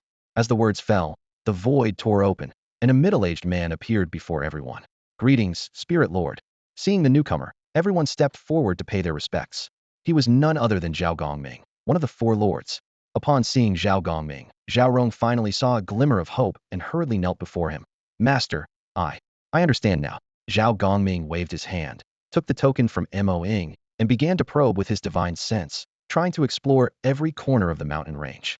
As the spirit master took action, silence fell over the area. His spiritual sense, sharp as a sword, probed every corner, meticulously sensing everything around him. A magical artifact couldn't just vanish into thin air. There must be traces to follow. Based on previous assumptions, it was indeed a master near the nascent soul stage, but he didn't need to carry a divine weapon. As long as he had a royal weapon, he could evade detection within the mountains but not escape the large formation at the exit. If that person was hiding in the Songbing Mountains, waiting for the right moment to escape, it was still uncertain. Many understood the spirit master's intent. He wasn't searching for the artifact but for a person. However, as time passed, his expression grew increasingly grave. In this vast mountain range, there wasn't a single living thing. Not even a nascent soul could escape his perception. What exactly had happened? The spirit master wondered aloud. After a long while, Mo Ying spoke. Spirit master, what have you found? Nothing, the spirit master replied. In that case, we'll escort the two to meet the divine master. With that, they prepared to move again. If they found it, all would be well, but if not, it would be the duo's failure, and they wouldn't be spared lightly. Zhao Gongming, however, waved his hand. There's no need. He stood in front of the two. What do you mean, spirit master? Mo Ying asked, puzzled. No need to disturb the divine master. Release them. I will take full responsibility for this matter, Zhao Gongming said calmly. What do you mean? The spirit master narrowed his eyes. Qingyun said, that little brat just admitted he abused his authority against my disciple, preventing him from taking the artifact, resulting in a wasted trip for my disciple. This matter isn't over. Outside the mountain range, everyone fell silent, a shiver running through their hearts. Was someone really going to challenge the spirit master? For some reason, a few people secretly anticipated it. Changsheng looked around incredulously at those nearby. What does the battle master think should be done? Zhao Gongming asked coldly. Apologize, admit the mistake, and compensate with an artifact. The icy voice rang out again, leaving everyone stunned. Zhao Gongming glanced at Zhao Rong and slowly said, fine, I'll compensate with an artifact. As he spoke, a black spear appeared in his palm, its entire surface glowing as it slowly floated towards Changsheng. Boom. Suddenly, a loud explosion resounded. Everyone was shaken to their core as Qingyun, under countless gazes, lifted his hand and shattered a spear into countless fragments, which shot out like raindrops, piercing through the mountain and causing the walls to crumble. The terrifying power re-emerged, and Zhao Gongming's expression immediately darkened. Qingyun coldly stated, do you think you can placate me with a mere spirit-level weapon? Do you take my disciples for fools? Bring out a top-grade, king-level weapon. His words were powerful and unwavering, his gaze fixed ahead without a trace of hesitation. Changsheng was utterly shocked. He had only heard rumors, but now he realized just how formidable his master was. A top-grade king-level weapon? The appetite of a battle sovereign is indeed immense. Even if Zhao Rong doesn't interfere, can he really produce a king-level weapon? My disciple has unparalleled talent. Not just king-level weapons, but even divine artifacts are within reach. Qingyun spoke with fearless determination, completely unfazed by the surrounding attention, his mere presence intimidating everyone. The elders exchanged worried glances, sweat forming on their foreheads, fearing any mishap, and some had already gone to report to the god sovereign. Fine, I'll give it to you. Suddenly, a massive purple-gold gourd appeared in Zhao Gongming's hand, towering 100 feet high, casting a shadow as vast as a mountain, accompanied by a powerful aura. Some were so frightened they collapsed to the ground. Yet Qingyun remained unfazed, channeling his power towards the gourd, which began to radiate brilliantly, shrinking in size until it was just a foot tall, hovering before Changsheng. Take it, Qingyun commanded. Changsheng, overwhelmed with excitement, asked, for me? Yes. He was overjoyed, having acquired another gourd without effort. Zhao Gongming withdrew his gaze and looked at Zhao Rong, coldly demanding, apologize. I'm sorry. Zhao Rong gritted his teeth, his body trembling as if enduring immense humiliation, unable to hide the hatred in his eyes. At this point, the onlookers finally breathed a sigh of relief, thinking the matter had been settled. But just as Zhao Rong finished speaking, a slap suddenly struck his face. The speed was so fast that no one had time to react before Zhao Rong was sent flying, crashing into the mountain wall with a loud noise. Rocks tumbled down, causing a tumultuous sound, stirring up clouds of dust that stretched for 100 feet. Qingyun, you're going too far. Zhao Gongming was furious, for who wouldn't be enraged by such provocation? Gu Qianjun, however, seemed indifferent, his gaze slowly sweeping over the fractured mountain wall as he calmly said, "So what if I'm bullying you? Remember, I'm not punishing you for abusing your power, but for targeting my disciple. If it happens again, I'll destroy your entire clan." His voice was calm, yet it sent a shiver through everyone's hearts. The battle sovereign was incredibly domineering, showing no fear even in front of one of the four spiritual sovereigns, as if he didn't regard them at all. "Let's go," Gu Qianjun said, turning to his two disciples. Just as he was about to leave, he couldn't resist glancing at Zhao Gongming. "If you're not satisfied, feel free to make a move. I'm ready anytime. If you're afraid, go ahead and call the God Sovereign. I don't mind fighting all of you. But if you dare harm my disciple again, I'll overturn everything." There was a collective gasp of disbelief. Especially the new disciples were stunned, unable to comprehend that such a person existed so domineering and arrogant, openly provoking and challenging them to bring the God Sovereign along. What immense confidence it must take to say such words. The elders were equally terrified, breaking out in cold sweat, not because they doubted his words, but because they feared a real confrontation. They had seen it before. Zhao Gongming's face was ashen, yet he ultimately did nothing, merely watching the departing figures with murderous intent in his eyes. The entire area fell into a dead silence. Lu Changsheng, clutching the gourd, followed behind Gu Qianjun, completely awestruck. This feeling was incredibly cool and flamboyant. The four corners of the divine sky were silent. Everyone was wide-eyed, barely daring to breathe. It wasn't until Gu Qianjuan's figure disappeared that anyone dared to let out a sigh of relief. The scene just now was truly terrifying. No wonder he is called the Battle Lord, so domineering and powerful. Serving under him must be an incredible honor. Don't even mention it. The Spirit Lord's face turned green. People whispered among themselves. Zhao Gongming glanced at Zhao Rong, who was nearly beaten to a pulp, his lowered hand trembling with malice in his eyes. Without saying anything further, he turned and left. A group of elders watched, feeling uneasy. Just how powerful is the Battle Lord, to not even fear the Divine Lord? One disciple couldn't help but speak up. Mo Ying, standing nearby, heard this and laughed awkwardly. Not just unafraid. If he goes crazy, even the Grand Elders would be dragged out for a fight. Is he really that fierce? All those sects in the southern region tremble at the mention of Gu Qianjuan's name. Has the Battle Lord's reputation spread that far? Is it too late to become his disciple? The discussion grew lively. Mo Ying thought for a while and finally said, "We should still report this to the Divine Lord, just in case something goes wrong." The elders nearby smiled wryly. They were long used to it. Whether or not Gu Qianjun started something, they always had to appease him in the end. Meanwhile, Lu Changsheng and the other two had returned to the dojo. Looking at his two disciples, Gu Qianjun said, "In the future, no matter what happens, or who it involves, even if it's the Divine Lord or those old geezers from the sect, don't be afraid. If anyone dares to touch you, I'll level their mountain." Yi Tianyi opened his mouth several times, but didn't know what to say. His master seemed different from before. He had always been domineering, but not to this extent. Lu Changsheng also came to his senses and asked, "Isn't this a bit too arrogant? Should we tone it down a bit?" "No need." Gu Qianjuan's response was still straightforward, exuding immense confidence. After pondering for a moment, Lu Changsheng couldn't help but ask, "Do you have a grudge against the Spirit Lord?" "A mere clown isn't worthy of being my enemy," Gu Qianjun said calmly. "Then why?" Lu Changsheng asked, puzzled. "I used to not bother with them, but if they dare to touch you in the future, even the Divine Lord will be wiped out." Listening to this, Lu Changsheng was shocked. However, he wondered, if you can't stand him, why not just destroy his dojo? He seems quite wealthy. "Changsheng, it seems you hold grudges too." Gu Qianjun smiled. Lu Changsheng frowned. "I'm just worried he might try something sneaky against you." Gu Qianjun shook his head. "Don't try to provoke me. It's not easy to kill him." "Why? I heard you can take on several people at once." He was confused. Had he been misled? Gu Qianjun said, "If I harbor murderous intent, the Moon Lord and Divine Lord would certainly intervene, and the commotion would draw out all those old geezers. It's indeed not easy to kill him." "All right then." Lu Changsheng nodded. But it was clear that Gu Qianjuan's arrogance was such that it took so many to stop him. Gu Qianjun continued, "But since you're interested in his treasury, find an opportunity, and when there aren't so many people in the sect, I'll give it a try." Lu Changsheng's eyes lit up. The proposition was tempting, and he couldn't help but feel a flicker of anticipation. Gu Qianjun waved his hand and said, "You should go rest. If you don't like this gourd, you can pick something else from the treasure vault. If you find cultivation too dull, you can find a task within the sect. Just burying yourself in cultivation isn't a long-term plan." "Yes, master." Yi Tianyi nodded in agreement. Lu Changsheng, however, found the proposal intriguing and asked, "Is there a task for tending the medicinal fields?" "There is." Gu Qianjun nodded, then added, "But not for you. I've heard about the things you've done in the past. If you need anything, just take it from the treasure vault." There's no need for that work. I can support the three of you. With that, he turned and left. That last statement was somewhat boastful. Gu Qianjun was the first to claim he could support him.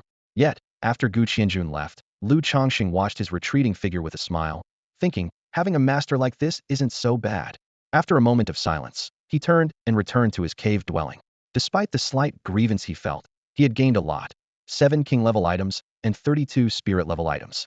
Even if one king weapon sold for 400,000 and one spirit weapon for 50,000, it amounted to over 4 million. He never expected to get rich overnight.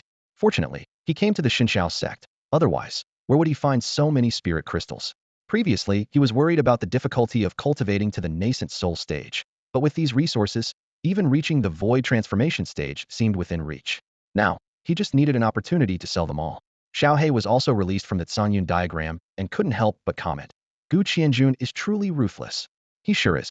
Lu Changxing nodded. But Zhao Rong was quite unfortunate too, handing you 4 or 5 million spirit crystals for nothing.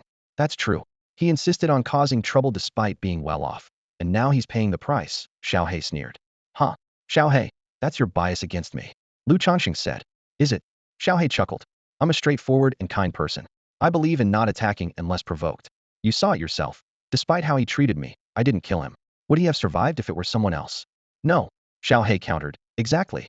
If it were someone else, he wouldn't be carrying such a heavy burden now. He'd be better off dead. At the end of the day, the fact that he's still alive is already pretty good. Shouldn't he be thanking you? Xiao He was speechless. Lu Changsheng smiled, organized his belongings, and then left the training ground, heading straight for the library. This action surprised Xiao He. Your master has plenty of exquisite scriptures and techniques, saving you the trouble of choosing. Why come here? Lu Changxing strolled leisurely through the library, unimpeded with Gu Qianjuan's token. Looking at the rows of scrolls and manuals, he said slowly, since coming to the Xinjiao sect, I've realized that what I learned before isn't enough. I need to study more advanced things. Your foresight is impressive, knowing to keep up with the times. Xiao He was genuinely surprised. Such a talented individual, without arrogance and with a sense of preparedness, was truly rare. He gained newfound respect for him. If nothing unexpected happens, he will likely become invincible. I have seen many techniques and understand much about the great sections. If you want to learn something, I can advise you. Really? Of course, feel free to ask me. Great. Lu Changxing's face lit up with joy, and he immediately asked, which escape technique do you think is the most advanced? How much do you know about methods that can change the heavens and alter one's aura? For a moment, Xiao He was stunned, and after a pause, he uncertainly replied, what? Lu Changxing continued. Do you think the Xinjiao sect has a technique that can change one's appearance so much that even their mother wouldn't recognize them? Xiao He opened his mouth, unsure how to respond for a long time, feeling that he had overstepped. Who would have thought that his idea of keeping up with the times was such a drastic approach? Xiao He fell into deep thought.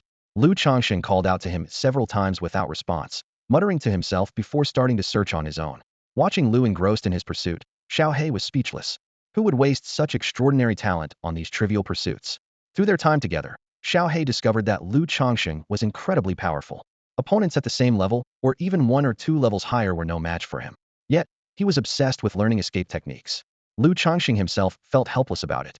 After all, isn't staying alive the most important thing in life? If you can't survive, how can you dominate and wreak havoc? Although his master was incredibly powerful, he couldn't be with him all the time, so sometimes he had to rely on himself to stay alive. Back at the Qingyun sect, he had thoroughly studied the 5 elements escape techniques and mastered even the rare wind and thunder escapes. Now that he was here, he purely wanted to seek more advanced escape techniques to elevate himself. He had searched through Gu Qianjuan's collection, but found nothing. Surprisingly, he found various escape techniques in the library, and after careful study, he felt he had improved significantly. What delighted him even more was discovering a scroll named Yin Tianju, a secret technique for altering one's appearance, including changing one's aura and body shape. However, it was extremely difficult to cultivate, requiring rare materials for practice, making it impractical for ordinary people to pursue. The only downside was that once the appearance was changed, it would remain the same for the next transformation unless a rare illusion grass was found to alter it again. But once mastered, it would be hard for anyone to recognize him, making it perfect for him. This trip was worth it. Lu Changxing stood up with a smile, picking up 2 more books on other techniques along the way. The materials required for the secret technique were plentiful in Gu Qianjuan's treasury, and whatever was lacking was found in the Xinjiao sect's treasury, all gathered with little effort. With these in hand, he returned to his cave dwelling, delighted, and began his cultivation. Seeing his obsession, Xiao He suddenly realized a problem. If Lu Changxing truly mastered these techniques, he could walk the world with a different face. The thought made Xiao He shiver, as if he foresaw a calamity entering the cultivation world, roaming among sects, doing as he pleased. Given his unscrupulous nature, who knows what outrageous things might happen? Even if he denied everything after taking advantage, no one could do anything about it. More frighteningly, after causing trouble for a while, even if everyone was outraged and wanted to hunt him down, he could simply find an illusion grass, change his face, assume a new identity, and unleash another storm. Worst case, he could revert to his original appearance, and who would know it was him? At this thought, Xiao He couldn't help but tremble. If things continued like this, once Changsheng mastered the technique, the entire southern region and beyond might see the rise of a great villain. Just the thought was terrifying. However, as Changsheng's cultivation continued, he also realized a problem. He still needed a secret treasure to conceal his true identity, in case some unexpected powerful beings saw through his disguise. With this in mind, he nodded, closed his eyes, and continued his cultivation. Xiao He was silent for a long time, thinking to himself, if Changsheng is really found, he would become invincible. However, the only consolation for Xiao He was that the technique Changsheng was cultivating was extremely difficult. Each use had a time limit, and it required a period of rest before it could be used again. Although the duration could be extended in the future, it was not long for now, and it would be difficult for him to reach a certain level in the short term. This was a small blessing amidst the misfortune. For the next 2 days, Changsheng focused entirely on his cultivation, only waking up on the third day. Xiao He kept a close eye on him, anxiously asking, did it work? Changsheng shook his head and said, this secret technique is beyond my expectations. It will probably take a very long time. Xiao He breathed a sigh of relief, thinking, that's good. Changsheng was indifferent to Xiao He's concerns and got up to visit the treasury once more, hoping to find something to conceal his true appearance and avoid being recognized by powerful figures. However, the results were disappointing. As he left the treasury, he muttered to himself in frustration, preparing to head back. Just as he was about to leave, he suddenly sensed something, stopped in his tracks, and looked towards a distant mountain peak, a surprised expression on his face. Oh, I just noticed this now, he muttered to himself. What did you notice? Xiao He couldn't help but ask. Changsheng replied, the Xinjiao sect actually has a dragon vein. Where? Xiao He asked eagerly. That direction, Changsheng pointed. But the dragon's energy is dispersed and not consolidated. It's already in decline and is expected to dry up completely in a few decades, turning into a dead dragon, he explained seriously. Xiao He was astonished. How did you discover this? By observing the celestial feng shui, analyzing the terrain, and sensing the spiritual energies from all directions, it's quite easy to deduce. Changsheng stated confidently. Quite easy. Xiao He was speechless, yet still amazed. How do you know so much? I wouldn't say I know everything, just a bit of each, Changsheng replied modestly. Xiao He was puzzled. Do you have time to study these things while cultivating? Cultivation doesn't take up much time. Anyway, when I'm free, I learn a bit more. It's always useful to have more skills, and it helps make a living, Changsheng said calmly. Xiao He, however, was unsettled. What do you mean cultivation doesn't take much time? From what I gather, you reached the nascent soul stage at a young age. Didn't you achieve that through relentless practice? Of course, Changsheng wasn't unwilling to cultivate. The length of his cultivation sessions depended entirely on the number of spirit stones he had. If possible, he wasn't averse to hard work. Engaging in focused cultivation was something he had long wanted to try, but he had never had the opportunity.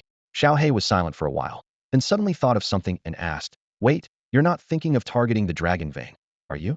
It's almost exhausted anyway. A few decades won't make a difference. After I drain it, maybe it can rejuvenate, Changsheng said. Can a dried-up dragon vein be reborn? Xiao He was bewildered. Changsheng nodded. Some parts can, but it takes time. How long? Xiao He pressed. A few thousand years, Changsheng replied with a smile. Xiao He was speechless. At this moment, Changsheng approached a passing girl. Senior sister, may I ask you a question? He asked with a bright smile. The girl, upon seeing him, was visibly taken aback and couldn't help but ask, what would you like to know, junior brother?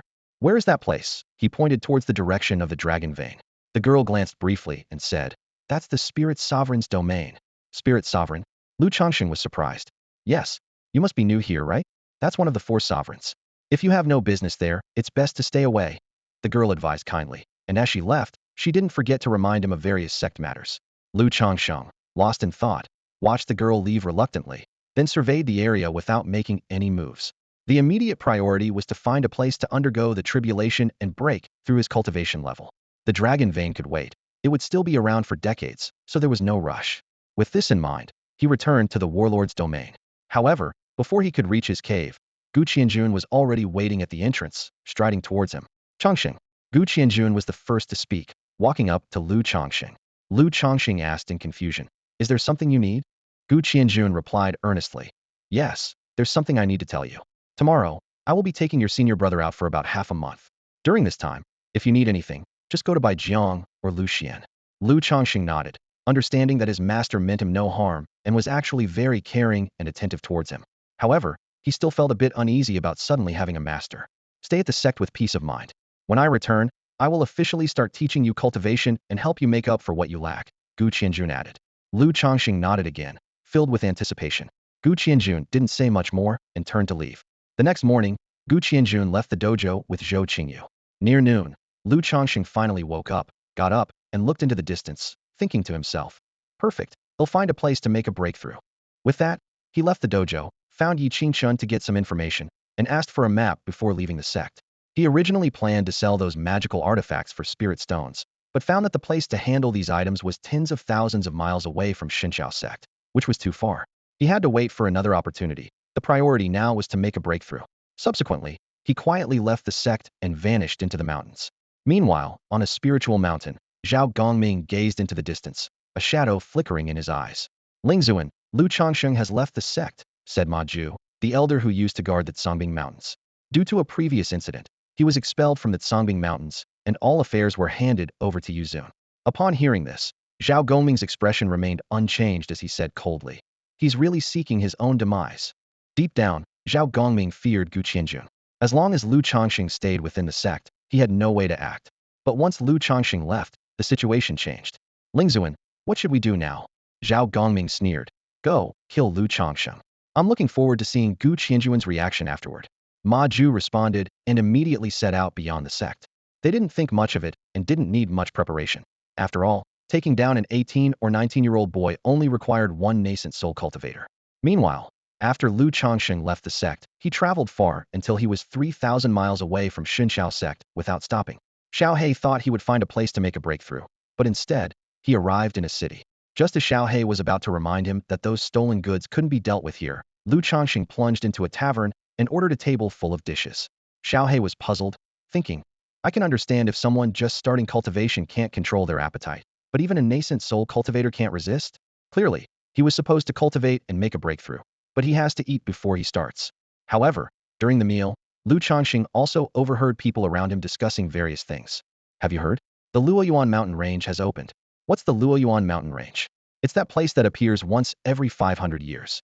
Legend has it that it was once the domain of a deity, transformed into a secret realm upon their death, filled with countless rare treasures, the deity's lifelong collection." "Yes, I heard about it too. It said there's still an inheritance from the deity left behind. An elder in our clan mentioned that sometimes, when a deity dies, they leave behind their essence, which can defy fate. If obtained, it could lead to great heights. Many major sects from the south have already rushed there." Listening to the lively discussions, Lu Changxing was taken aback. It seemed like a great place, but with all the major sects going there, it could be quite dangerous. It wouldn't be worth risking his life, even for the deity's essence. However, someone else spoke up. "If my cultivation weren't lacking, I would definitely go there to seek my fortune." "It's not impossible to go. The Luoyuan secret realm has 27 mountain ranges. Although anyone can enter, it seems unlikely to gain much. But with each mountain range you pass, your cultivation is suppressed a bit, so it's not entirely without opportunity." "What do you mean?" "The outermost mountain range can accommodate those at the 9th level of virtual transformation, but as you go deeper, even at the 26th range, a 9th level virtual transformation cultivator is reduced to the 8th level. Once you reach the final range, everyone's cultivation is reduced to the 1st level of the golden core. With everyone at the same level, there's still a chance to seize opportunities." "Incredible." The group couldn't help but marvel. Lu Changxing became interested. After finishing his meal and settling the bill, he leisurely walked out, picking his teeth. "Full already? Not eating more?" Xiao He snorted, somewhat dissatisfied. "You ate all that food by yourself and didn't even get me a couple of plates." Lu Changxing replied, "What are you talking about? I didn't come here just to eat." "Then what? Didn't you hear? I came to gather information." "Really? Nonsense." Xiao He sneered, clearly seeing through Lu Changxing's excuse for a meal, despite the fortuitous information he overheard. Lu Changsheng left the city, traveling 3,000 miles to a remote, uninhabited mountain. To avoid disturbance, he journeyed far. Once he confirmed there was no danger nearby, he set up a formation and sat down, with a source pearl appearing in his palm. As Xiao He mentioned, the pearl contained a vast amount of spiritual energy, equivalent to over 600,000 spirit stones. According to his previous calculations, it should be enough. However, he didn't rush to break through. Instead, he activated an ancient solar scripture, with profound Tao rhythms emerging from within, manifesting all over his body. Threads of divine light emanated from his skin and flesh, making him glow, as if resonating with the great Tao. Xiaohe was once again astounded by this Tao rhythm. Observing everything unfold, his heart couldn't calm down. The intertwining laws of the Tao seemed to form chains passing through the air. What on earth had Lu Changsheng cultivated to be so extraordinary? Xiaohe whispered in awe, not daring to disturb him. As the scriptures circulated through his body, Lu Changsheng formed hand seals, with the source pearl suspended above him, pouring vast spiritual energy down, continuously flowing into his body and transforming into magical power. This cultivation method was something Xiaohe had never seen before, nor heard of anyone daring to absorb spiritual energy so recklessly. Wasn't he afraid of bursting? But surprisingly, even after the source pearl's energy was exhausted, Lu Changsheng frowned. The equivalent of 600,000 spirit stones worth of spiritual energy still hadn't allowed him to break through. Damn it, he cursed. So far, the spiritual energy he absorbed had exceeded 1,000,000. Yet even so, he hadn't managed to reach the second level of the nascent soul stage. Xiaohe was once again shocked. Such a vast amount of spiritual energy could sustain countless nascent souls, yet it wasn't enough for him alone. For a moment, the mountain range fell silent again. After a brief silence, Lu Changsheng sighed softly. Xiaohe noticed, and was about to ask, when Lu Changsheng suddenly raised his hand to put away the source pearl. In the next moment, a mountain of spirit stones appeared beside him. Without moving his gaze, he formed a seal, and instantly, the spirit stones vanished at a speed visible to the naked eye. This scene left Xiaohe stunned once again. In almost no time, the spirit stones were about to be exhausted. Just as they were nearly depleted, Lu Changsheng's aura changed abruptly. His whole body surged with magical power, and a mighty force swept through, stirring up fierce winds. The entire forest trembled, with only the roar of the wind and thunder in the ears. Golden light emanated from within him, spreading outward and transforming into golden ripples, stirring up the wind and clouds wherever it passed. A sacred aura emanated from him, the light overlapping and reflecting in all directions.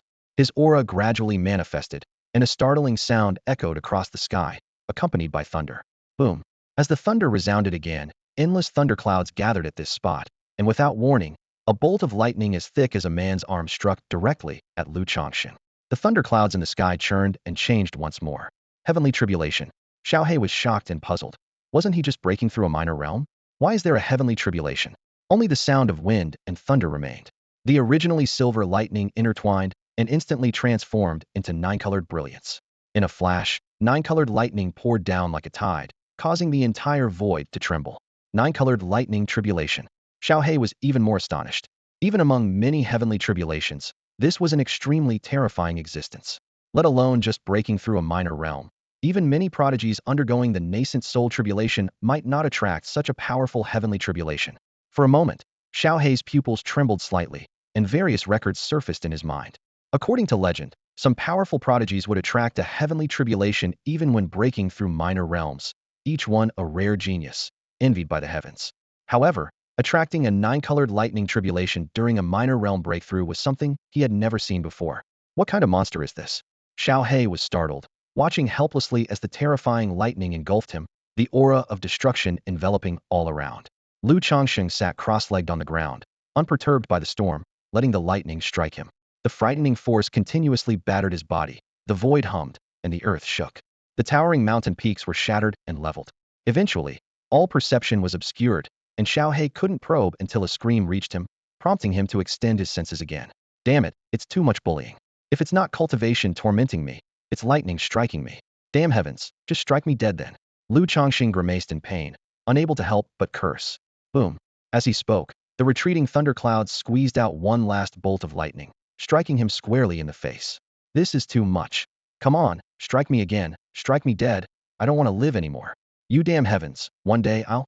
You just wait, sooner or later. Xiaohe, initially shocked by the terrifying scene, was caught off guard by Lu Changxing's cursing, which was quite vulgar. Xiaohe thought it had seen a lot in its travels, heard plenty of cursing, but this was the first time it had seen someone cursing the heavens directly. Eventually, the thunderclouds dispersed, leaving only Lu Changxing there, his body charred and tender from the strikes, still muttering incessantly. However, he looked quite disheveled, his clothes in tatters, with many wounds, and his hair loose after his hairpin shattered. completely losing the appearance of a handsome young man. As the world returned to clarity, the magic within Lu Changsheng surged back like a tide, and his injuries healed at a visible speed. He tidied up, changed into a blue robe, and tied his hair with a jade crown, as if returning to his former self. At this moment, he successfully stepped into the second level of the nascent soul stage. Yet, a look of resentment and dissatisfaction lingered on his face, and he was in a rare bad mood.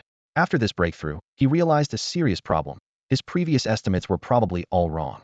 He had once thought that 1,000,000 spirit stones would be enough to break through a realm, and with his wealth, he could easily break through 5 or 6 levels. But now, just breaking through to the second level of the nascent soul stage had already cost him over 1.5 million. And when he looked towards the third level, it felt as unreachable as when he was at the Qi refining stage hoping to reach the nascent soul. To break through again, the spiritual energy required would surely exceed 1.5 million. So much, even selling myself wouldn't be enough. Lu Changsheng muttered, recalling the dragon vein beneath the Lingzuan Taoist temple, which seemed like the fastest way to gather spiritual energy. However, to seize the spiritual vein from Lingzuan, he would need a well-thought-out plan. Just as he was contemplating this, someone approached from a distance. Ma Ju appeared with a middle-aged man. The middle-aged man asked in confusion, "Ma, why come here instead of looking for Lu Changsheng after losing track of him?" Ma Ju replied, "Over there, someone was undergoing the nascent soul tribulation." The middle-aged man scoffed. "What's so special about that? I've heard the God Lord speak of tribulations before. The one just now wasn't the tribulation from core formation to nascent soul, but a minor tribulation, indicating a rare genius. Bringing him back to join the Lingzuan would be a great asset." The man frowned and asked, "How do you know he's a genius?" Ma Ju answered, "If not a genius, how could there be a minor tribulation? And have you seen anyone of age just breaking through to nascent soul? That was a 9-colored lightning tribulation. This person must be extraordinary."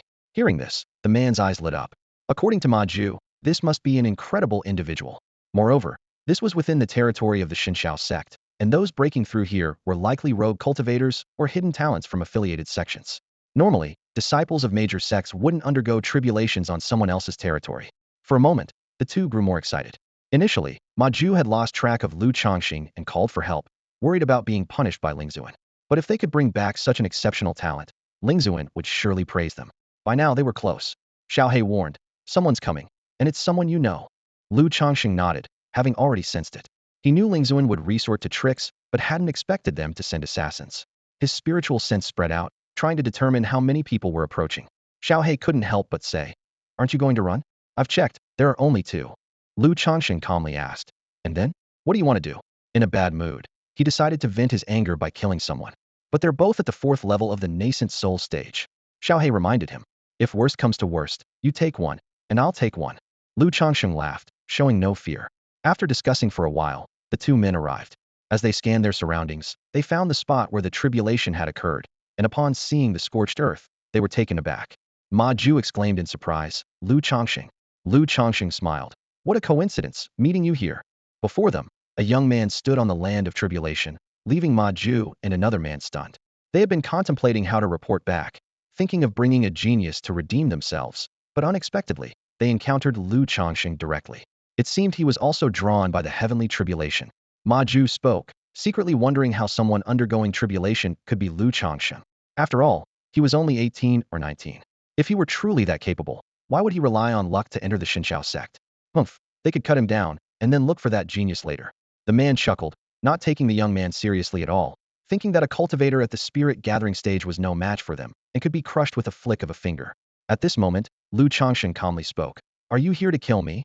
Ma Ju sneered, and the murderous intent in the man's eyes was undisguised. Lu Changxing continued, "Zhao Gongming didn't come? Do I need a spirit sovereign to kill you?" The two shook their heads, not planning to waste time, and stepped forward with murderous intent evident. Lu Changxing remained calm and softly said, "Hey, this is my first time fighting someone of a higher level." Ma Ju was taken aback, while the man sneered, "Fighting above your level? Are you trying to resist to the end?" Lu Changxing smiled slightly. "Gotta try, can't just surrender, right?" The two laughed, their voices full of mockery and disdain. "All right, Xiaohe, keep an eye out. If I can't handle it, make sure they don't escape. You can handle a 4th-level nascent soul, right?" Lu Changxing said to Xiaohe beside him. Xiaohe responded decisively. After some time recovering from injuries, although not fully healed, it would likely not be a problem to intervene. Lu Changxing nodded, and just then, Ma Ju made a move, confirming no one else was nearby. Vast magical power surged as he stepped into the sky, unleashing a formidable attack. Even against Lu Changsheng, he held nothing back, aiming for a decisive strike to avoid any mishaps. Huh, Ma Ju sneered, but in the next moment, his smile froze. As the attack neared, Lu Changsheng raised his hand to strike, and a booming sound echoed through the sky. Light burst forth, shattering the attack in an instant, with residual power sweeping forward, causing Ma Ju to lose his balance and nearly fall from the void. Despite this, his body trembled, blood energy surged, and a trickle of blood appeared at the corner of his mouth. What? What's going on?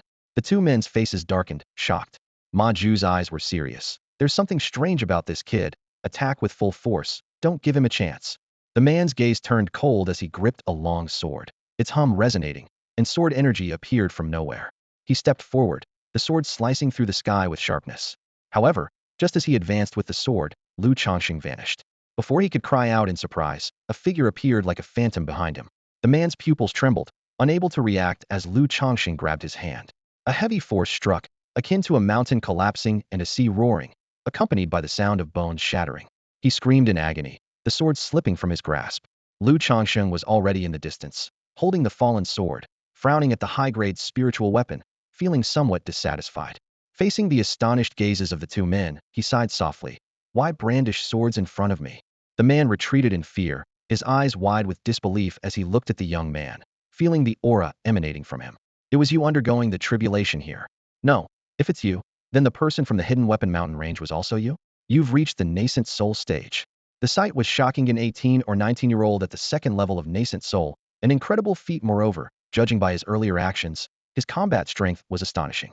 Let's go, Ma Ju said decisively. They were already injured from the earlier clash, a sense of fear gripping their hearts as they hurried to leave and report back. Where to? Lu Changsheng spoke, his long sword sweeping through the air, creating a whistling void as energy manifested, transforming the forest into a sea of jade. Countless sword energies burst skyward, cutting off all escape routes and sealing the entire area. The two men halted, their bodies inexplicably trembling.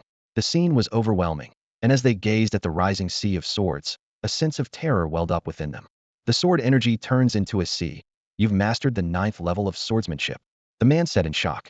But Lu Changsheng did not respond. The myriad sword energies swirling, responding to his thoughts, surging with power. The two had no choice but to activate all their magical artifacts. A long lamp lit up, casting its glow around them, providing protection as if impervious to all spells. A scroll unfurled, suppressing the surroundings as it descended toward Lu Changsheng.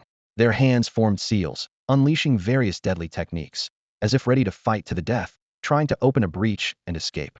This young man was too astounding. They had to bring this news back, or else having such a terrifying person hidden nearby was unimaginable for the future. Slash. Lu Changsheng uttered softly, and the sword energy transformed into a torrent, flowing down like a mighty river. With a hiss, the previously suppressive scroll was shattered, scattering in all directions, its oppressive force completely dissipated. The man grunted, injured by the sword energy, retreating behind Ma Ju. Yet, the ancient lamp's light continued to protect them, the sword torrents crashing down with a constant roar, unable to break through. Ma Ju's eyes were grave as he said, "Now's the time. Find a way to open a gap and retreat." The man nodded and moved immediately. Lu Changsheng controlled the sword torrents to wash over them, the ancient lamp emitting a humming sound, its flame flickering and unstable, but still unbroken. This scene was surprising. He stared at it, unexpectedly saying, "Another forbidden artifact. Lu Changsheng, who would have thought you hid so deeply?" Ma Ju gritted his teeth and spoke. Lu Changsheng replied, "Hidden or not, let's not talk about it. You can't break through. Why don't we make a truce? Let me leave, and I won't tell anyone about your affairs. From now on, we won't disturb each other. How about that? Do you think I'm a fool or that you're too clever?" Lu Changsheng raised an eyebrow, thinking he could be easily deceived because of his youth. At this moment, the man desperately attacked, trying to tear open an exit, with nothing left but the sound of clashing and booming. Seeing this, Xiaohe was about to act, but Lu Changsheng said, "It seems I can't hold back any longer." "What? This isn't your full strength." Xiaohe was astonished, wondering how much more he was hiding. Ma Ju watched intently.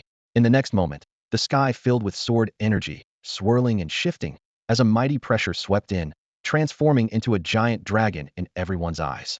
At this point, the dragon's shadow coiled, like a true dragon dominating the heavens, rushing forward in an instant. Everyone's gaze trembled, pupils contracting in disbelief as they looked there. It was no longer mere astonishment, but a profound shock settling in their hearts, impossible to erase. The sword energy had taken form. Sword energy surged, transforming into a giant dragon that soared into the sky. At that moment, all they could feel was terror. The middle-aged man froze completely. As a sword cultivator, he felt a wave of despair facing the sword dragon. Sword energy taking form. How is this possible? His voice trembled uncontrollably. Ma Ju was speechless, with no thought of resistance left in his heart. Everyone knows that the path of the sword is difficult to cultivate, but once mastered, it possesses an unstoppable might. Those who achieve the 9th level of sword mastery are one in a million, geniuses in the art of the sword. Beyond the 9th level lies the realm of sword heart clarity, a legendary state that has not been seen for many years. To countless cultivators, such an existence is akin to a sword god, like an insurmountable divine mountain. The gap between the 9th level and sword heart clarity is a chasm, impossible to cross. Who could rival such a being? Yet, above sword heart clarity is the realm where sword energy takes form, already a legendary state. Who would have thought that a boy not yet 20 would reach such a level? No, don't, Lu Changsheng, don't kill me. I'll leave Lingzuan and serve you as my master. What use do I have for you? Lu Changsheng shook his head. Crash. In an instant, endless noise echoed as the sword dragon passed. Everything shattered. The light of the ancient lamp torn apart, extinguishing in a moment, and the entire lamp exploded. Ma Ju screamed. His eyes filled not with anger but with fear, unable to believe what he saw. As his body was torn apart, everything ended. The man had no escape, watching helplessly as he was devoured, leaving only a rain of blood staining the branches and soaking the forest.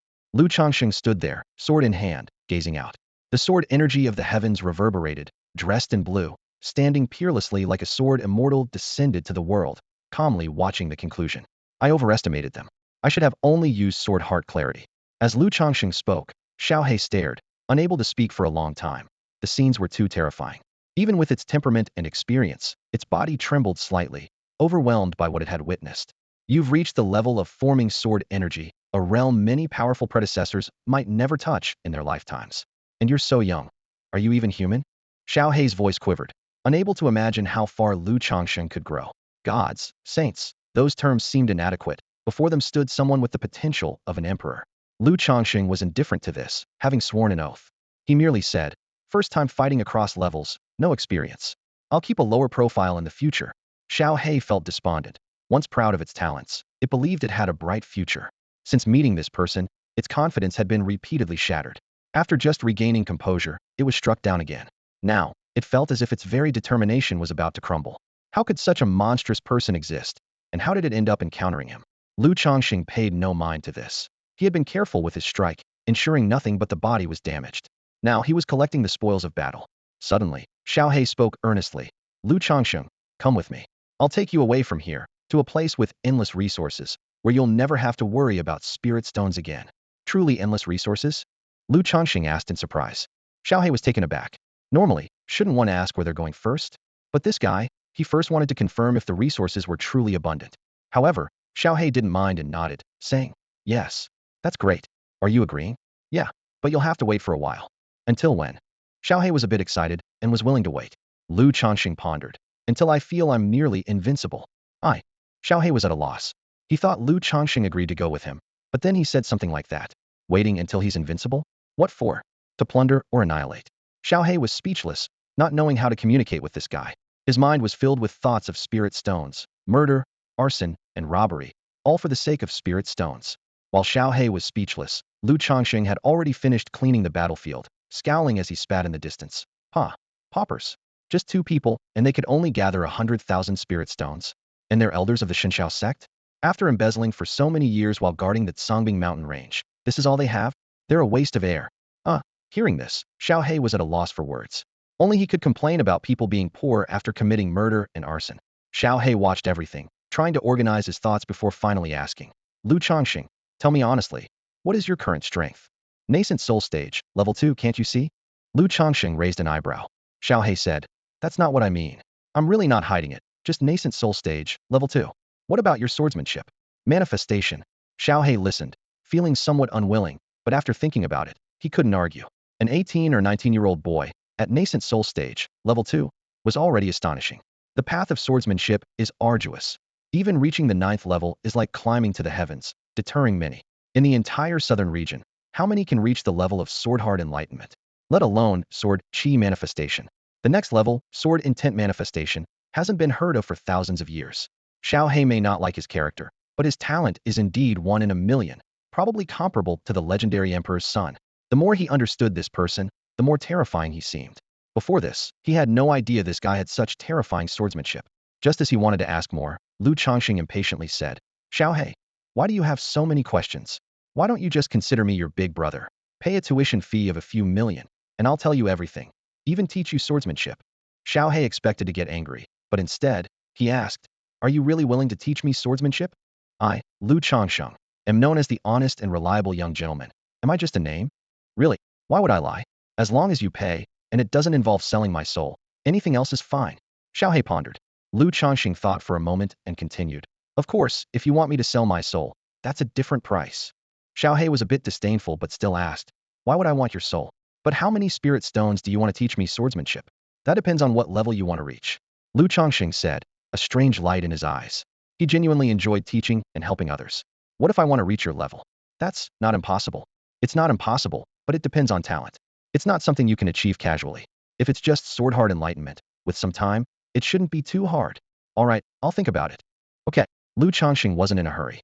Business should be about long-term benefits. With that, he began to move, flying across the sky towards the distant land. Where are you going? The Luoyuan mountain range. Aren't you afraid of danger? Lu Changxing frowned. What do you take me for?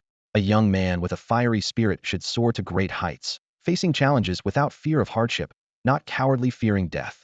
You really have no shame. Xiao He was speechless, but now he understood that wherever this guy went, there would never be peace, and without a doubt, another group of people was about to suffer. Lu Changxing set off towards the east. The Luoyuan mountain range was just over 2,000 miles away, and he was filled with curiosity about this mysterious place, feeling the need to see it for himself. However, Xiao He understood that Lu Changxing's interest wasn't mere curiosity. He knew that the area could suppress one's cultivation, preventing stronger beings from overwhelming them, which made it a safer choice for Lu Changxing. In the same realm, he didn't have to worry about getting into trouble, and even if he encountered an unbeatable adversary, he could at least escape. With Xiao He's typical demeanor, he would speak with grandiosity, unafraid of life or death, but once they entered the mountain range, he would head straight for the last 10 or so layers. As they traveled over 2,000 miles, they began to see the vast, stretching mountain ranges from afar. Divine light surged into the sky, a divine power filling the heavens, with sunlight streaming through the clouds, presenting a majestic scene akin to a divine kingdom that inspired awe. Is this the Luoyuan mountain range? Lu Changxing asked. Is the deceased deity called Luoyuan? Xiao He couldn't help but roll his eyes, but answered as calmly as possible. Didn't you hear them before? This mountain range has always been called Luoyuan. It was just that a deity-level expert passed away here, turning it into a secret realm. Didn't you pay attention? They talked about it for ages. What were you listening to? Lu Changxing thought for a moment and replied. I just heard them talking about the opportunities inside, and something about divine essence. Xiao He sighed, thinking that Lu Changxing seemed to hear nothing but talk of wealth. Still, he replied calmly. Well, those details aren't important. Lu Changxing looked at Xiao He suspiciously. Why are you so gentle today? Normally, you'd be mocking me by now. Are you interested in learning swordsmanship from me? Yes. Xiao He responded without hesitation, surprisingly straightforward. To bend the knee to power is disappointing, Xiao He. I prefer your defiant nature, and I am a man of principle. Lu Changxing said. What do you mean? Even if your attitude improves, the tuition won't decrease. You know that strict teachers produce excellent students, right? Xiao He replied, exasperated. Are you saying quality comes at a price? Lu Changxing asked. More or less, that's the gist of it. Either way, not a single spirit stone less. Xiao He said, resigned. I've never seen anyone so obsessed with wealth.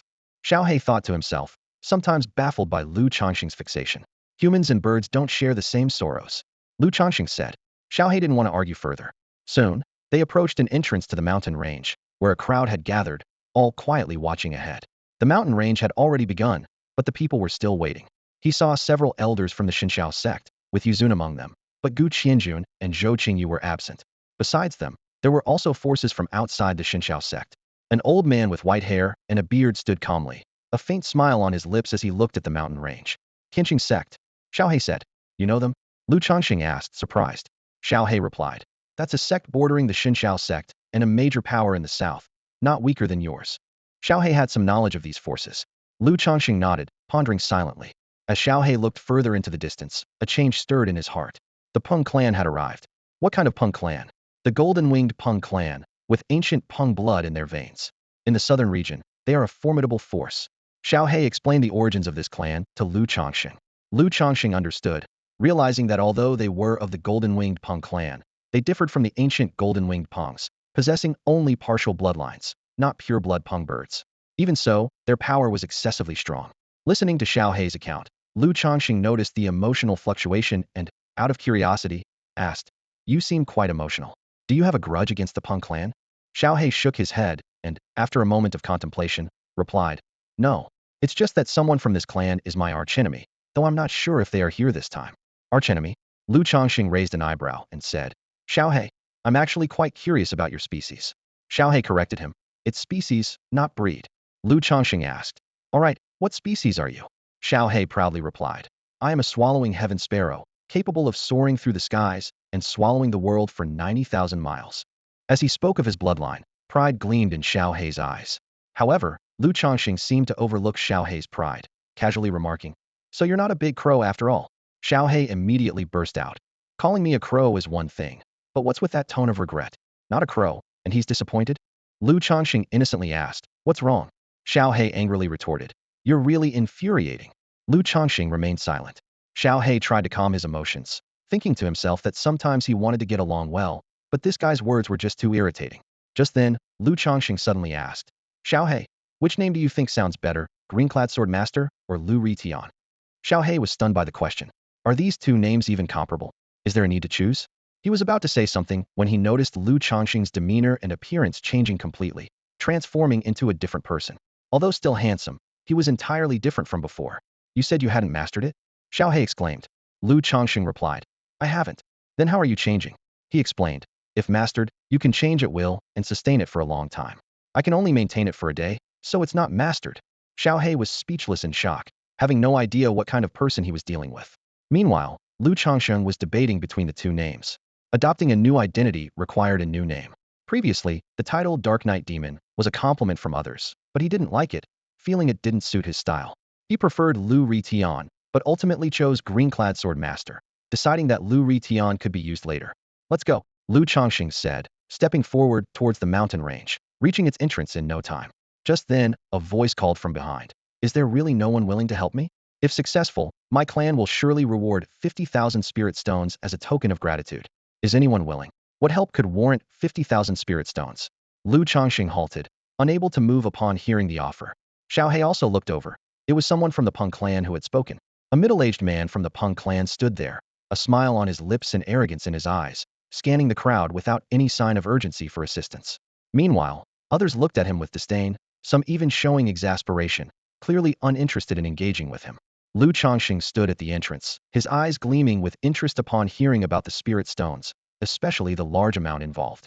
The Peng tribe man continued to call out loudly, seeking anyone willing to lend a hand. Xiao grumbled, "What are these guys up to now?" Lu Changxing shook his head and replied, "He seems genuinely anxious. Doesn't look like he's up to something shady. Besides, it's disheartening to see no one stepping up to help. Do you even know what you're saying? Helping others is a source of joy. Let me ask first," Lu Changxing said as he turned to look back. Xiao couldn't help but laugh, knowing Lu Changsheng had his eyes on the spirit stones. Despite the disdainful glances from the crowd, the man continued to shout. At that moment, Lu Changxing stepped forward and asked, "What do you need help with?" His voice drew everyone's attention, and many frowned at him. The Peng tribe man was surprised to see someone respond, his smile growing wider. Others shook their heads. "Is this kid crazy?" Someone glanced over and said, "He's new here." That explained it. Lu Changxing's inquiry sparked discussion, with many looking on helplessly. An elder couldn't help but advise, "Young man, seek your own fortune and don't meddle in others' affairs." Hearing these words and sensing their attitude, Lu Changxing was puzzled but stubbornly replied, "As cultivators, how can we ignore those in need?" "All right," the Peng tribe man responded, nodding in agreement. The crowd sighed, clearly feeling helpless about the situation. Lu Changxing pressed on, "What do you need help with?" The man replied, "To be honest, I brought young members of my tribe here for training, but this youngster has never been outside before." Lu Changxing interrupted, "Oh, so he's inexperienced, and you want someone to show him the world?" A few people couldn't help but laugh, and the crowd's previously disdainful expressions softened into smiles. Lu Changsheng raised an eyebrow, puzzled by their laughter. The man frowned slightly and clarified, "No, it's not that. He's been spoiled and is too arrogant, so I want a young talent to show him that there's always someone better." The man explained calmly. Lu Changxing asked, "So, you're paying for him to learn a lesson?" "Exactly." Hearing this response, he was taken aback, wondering what kind of logic this was. It seemed the world of the wealthy was beyond his understanding. Xiaohei was speechless, while others sneered. Lu Changsheng asked, "With so many people here, no one is willing to help." The man continued, "There are some, but my young kinsman is quite talented and hasn't met his match yet. Many have tried before you and failed, so we continue to seek help to give him a lesson and some setbacks to aid his cultivation." This statement prompted more chuckles from the crowd. The more they listened, the more their disdain grew, especially seeing the man smile. They were tempted to teach him a lesson themselves. But by now, everyone understood the situation. Lu Changxing mused, "I see." The man asked, "So, young man, are you willing to help me with this task?" Lu Changxing replied, "I can tell you have high hopes for the younger generation, which is why you're going to such lengths. I feel for you, and I should help. A young person should have such spirit." The man laughed heartily, clearly pleased. More people around sighed and whispered, "Is this kid stupid? Can't he see through this? What a fool. The Peng clan is truly devious. It's disgusting." Lu Changxing paid no mind and asked, "What's the name of your junior? They'll go teach him a lesson." The man replied, "Ing Feng, he's in the mountains right now. Wait for my good news." With that, Lu Changxing turned and headed straight into the mountains without looking back. As he disappeared from view, the onlookers shook their heads. An elder turned to the man and said, "Peng Jiao, why do you need to prove yourself like this? What's your intention?" "I sincerely want to teach Ing Feng a lesson, to prevent him from becoming arrogant and neglecting his cultivation." The elder sneered. An old Taoist added, "You have quite the tactics, afraid others won't know you have someone noteworthy in the Peng clan. If your juniors can't achieve it, there's no need to be upset." Peng Jiao chuckled, while the crowd looked into the distance, sighing, "That young man is too naive. Rushing in without knowing the situation, he's bound to suffer. Is he foolish or just arrogant? Among so many people, he's the only one who dared to step up, likely a disciple fresh out of his sect, unaware of the world's dangers." The crowd continued to speak, growing increasingly disapproving of Peng Jiao. Initially, they had believed his lies, but in the end, they were the ones who suffered setbacks. Yet no one spoke further, not wanting to offend the clan. They simply thought Lu Changxing was unlucky and that a lesson would do him good, sparing him future troubles. Meanwhile, Lu Changxing entered the mountains, just as Xiaohei had predicted. Without a moment's hesitation, he swiftly moved through the peaks, reaching the 10th mountain range at an incredible speed, one that even a rock would struggle to match. Upon arrival, Xiaohei couldn't help but comment, "The Peng clan is quite amusing. This kind of show-off is rare." "What do you mean? Is he asking for help? He's showing off." Xiaohei was speechless. Even a dog would shake its head at the scene. Lu Changxing said, "Don't think of people as so malicious. I can tell it's an elder caring for a junior, wanting him to succeed." "Oh really? They probably already see you as a joke." Lu Changxing sighed. "There's no perfect solution in the world. Since I chose to help others, I have to endure some gossip, but I don't mind." Xiaohei scoffed, "Of course you don't mind. You're just after their spirit stones." "Hey, don't say that. Spirit stones are just a bonus. I mainly want to help others." Lu Changxing explained. "You're right, but be careful. Ing Feng is a key figure in the Peng clan." Xiaohei reminded him. "You know him?" Lu Changxing asked. "No, but my nemesis is his sister." Xiaohei replied. "Oh, seems like there's a story there. How far have you two gone? Seeing how concerned you are, could he be your future brother-in-law?" Lu Changxing asked curiously. Xiaohei said seriously, "Do you know what a nemesis means? Many become nemesis out of love and hatred." Xiaohei fell silent, while Lu Changxing looked into the distance, pondering how to find this rock. Just from the name, one could tell the Peng clan had high expectations. With the saying the rock soars 90,000 miles with the wind, it's not just talk.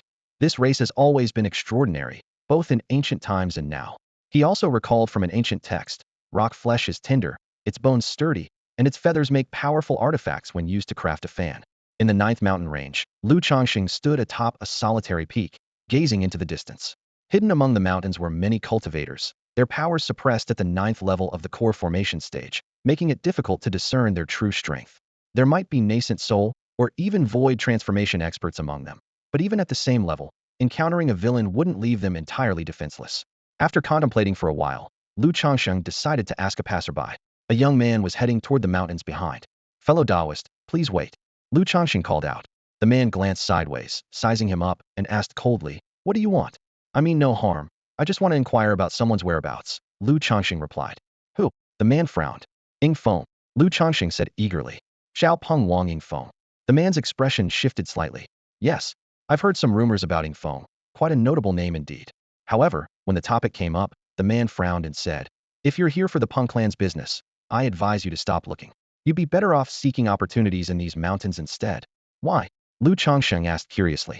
"That Xiao Peng Wang is incredibly talented and ruthless, unmatched among the younger generation.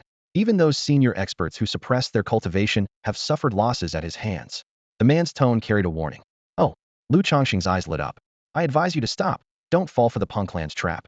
They pretend to help, but are really just trying to boost Xiao Peng Wang's reputation. With that, the man hurried off, unwilling to say more. The Peng clan's intentions were well known, and he only offered advice because Lu Changsheng seemed new and unaware of the situation. See, Xiaohe, even a stranger can tell, but you refuse to believe it. Lu Changsheng's friend, Xiaohe, chimed in. What difference does it make whether I believe it or not? Lu Changsheng raised an eyebrow, seemingly indifferent. That's not the point, Xiaohe retorted. The point is that guy still didn't tell you where Yingfeng is. Searching in these endless mountains is a waste of time. I need to find him. Lu Changsheng sighed in frustration. After asking several people, none were willing to tell him Yingfeng's whereabouts.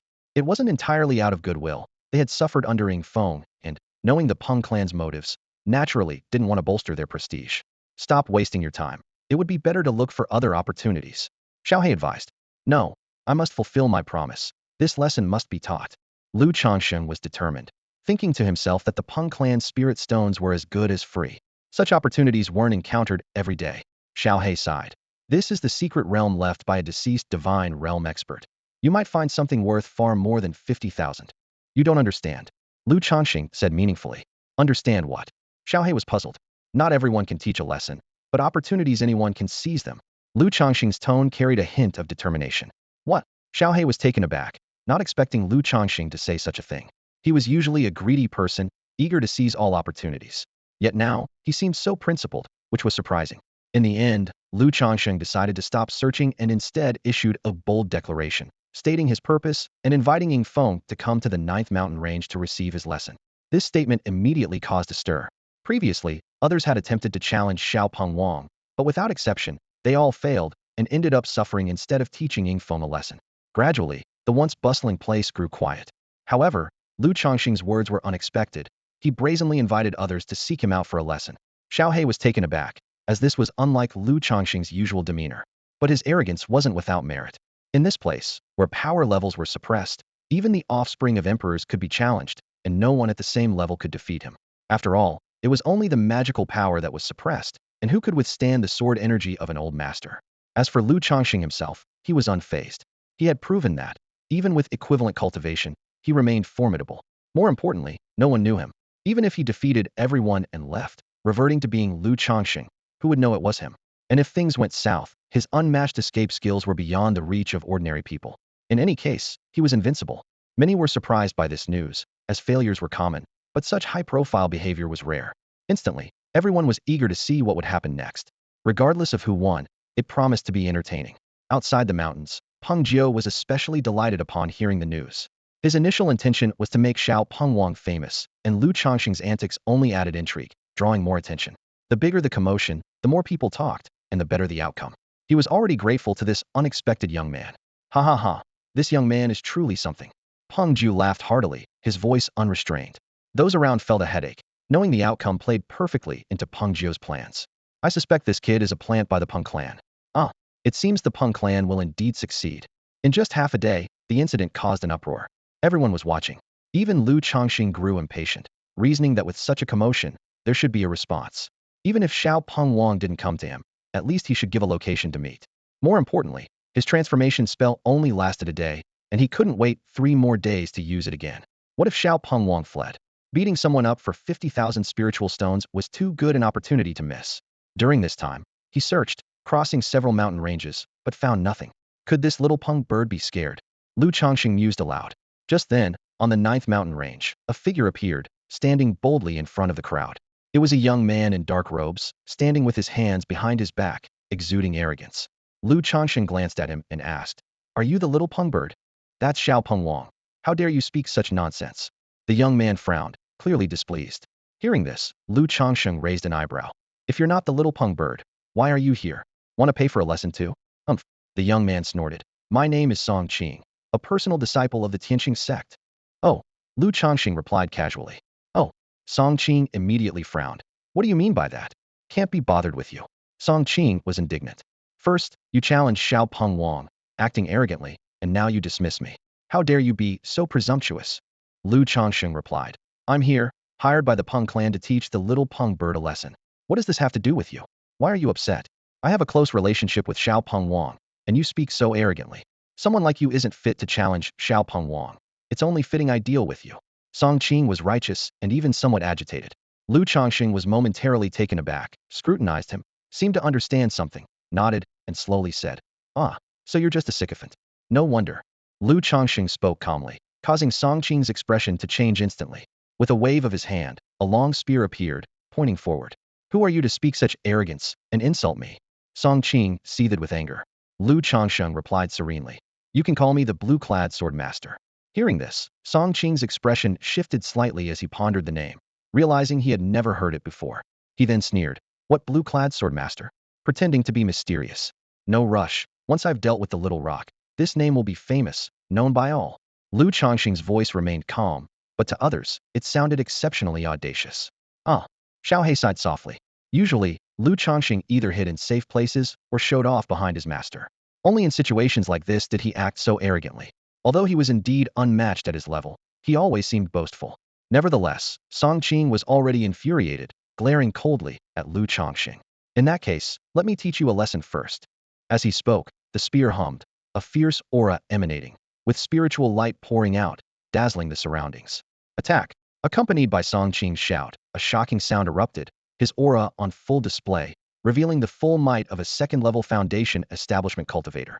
Seeing the attack coming, Lu Changsheng frowned, glancing around at the onlookers. With a swift decision, he leaped off the peak, disappearing into the forest. Running away? Wasn't he just being arrogant? The spectators murmured, disappointed as the person they came to watch quickly retreated. "Where do you think you're going?" Song Qing shouted, immediately pursuing with his spear, swiftly blocking Lu Changsheng's path. "Where can you run?" Song Qing's face was stern. Lu Changsheng looked around again, then fixed his gaze on Song Qing. "I'm just sparing you some dignity," he said. "Arrogant."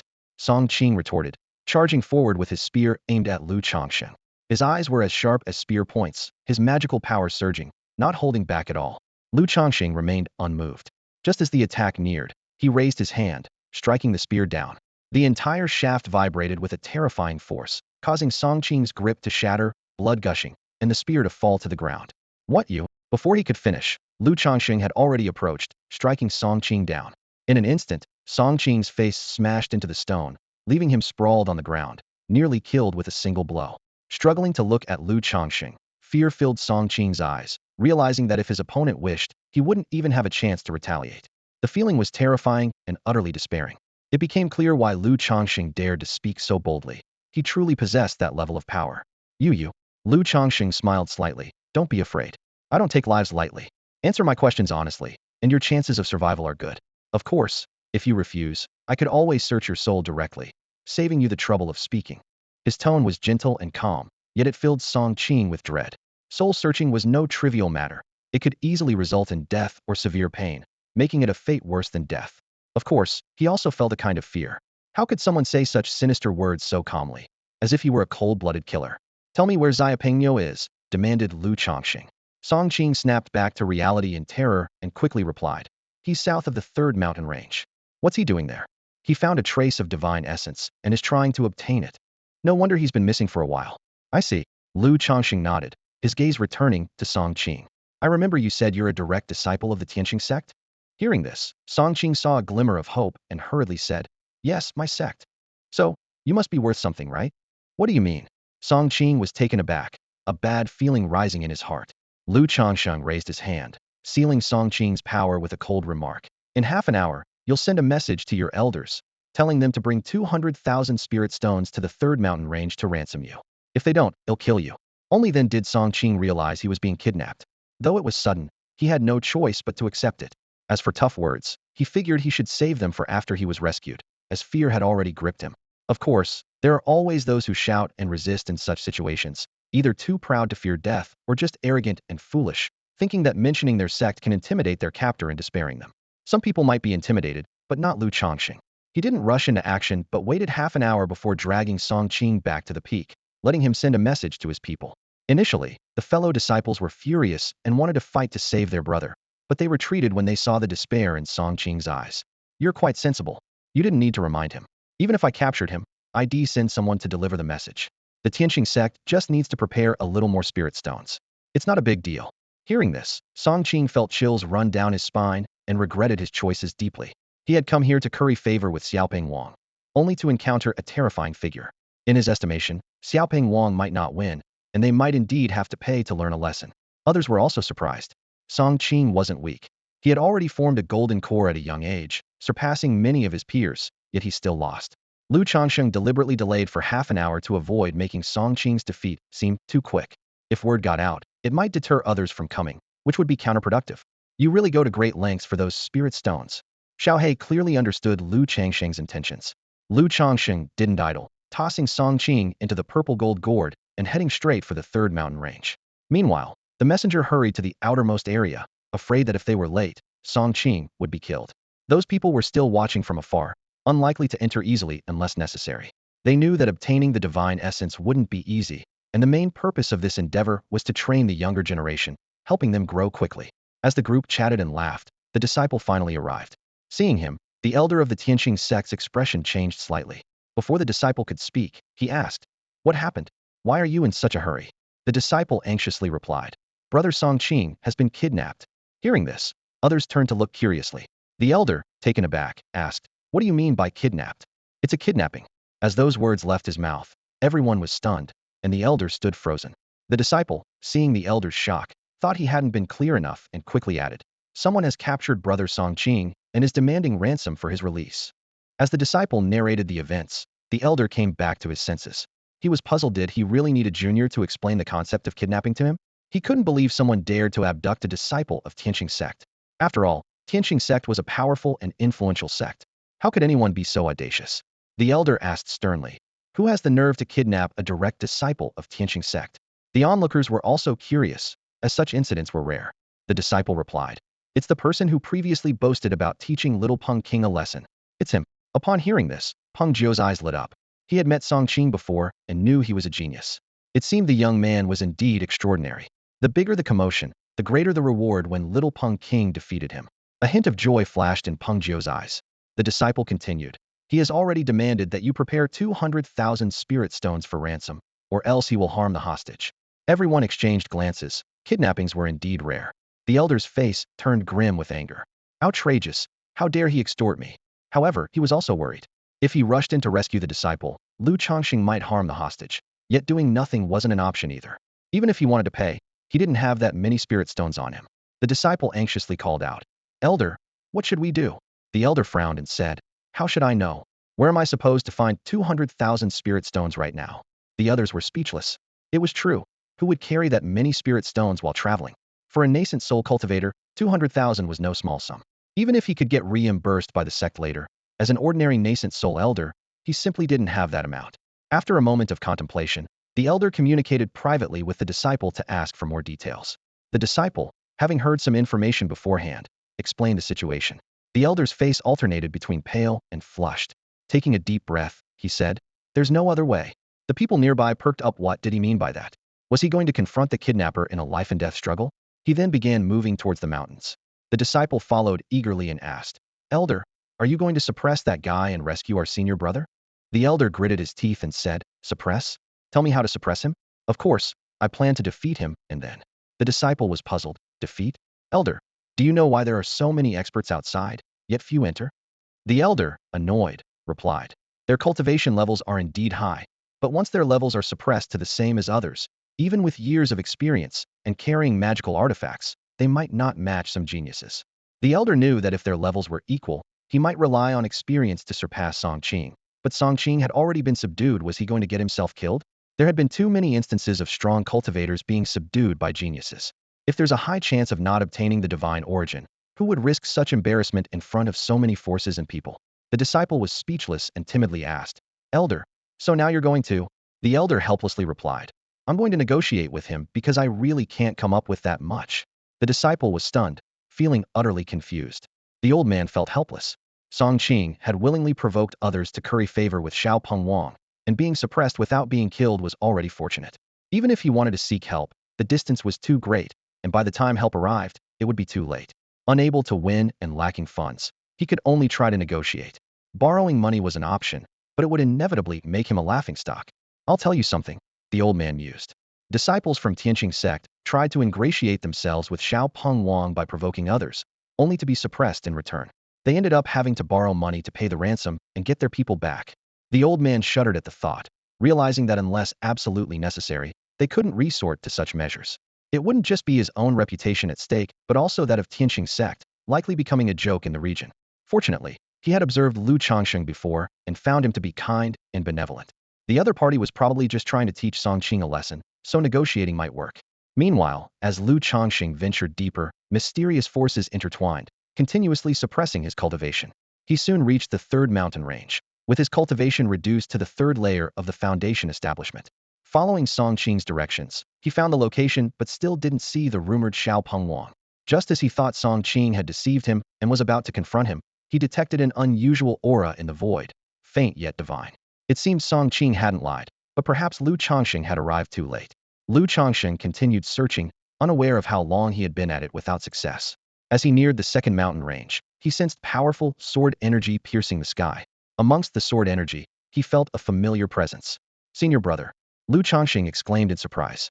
Who was he dueling with? Observing the sword energy from a distance, he could sense the danger there, and Zhou Qingyu appeared to be at a disadvantage.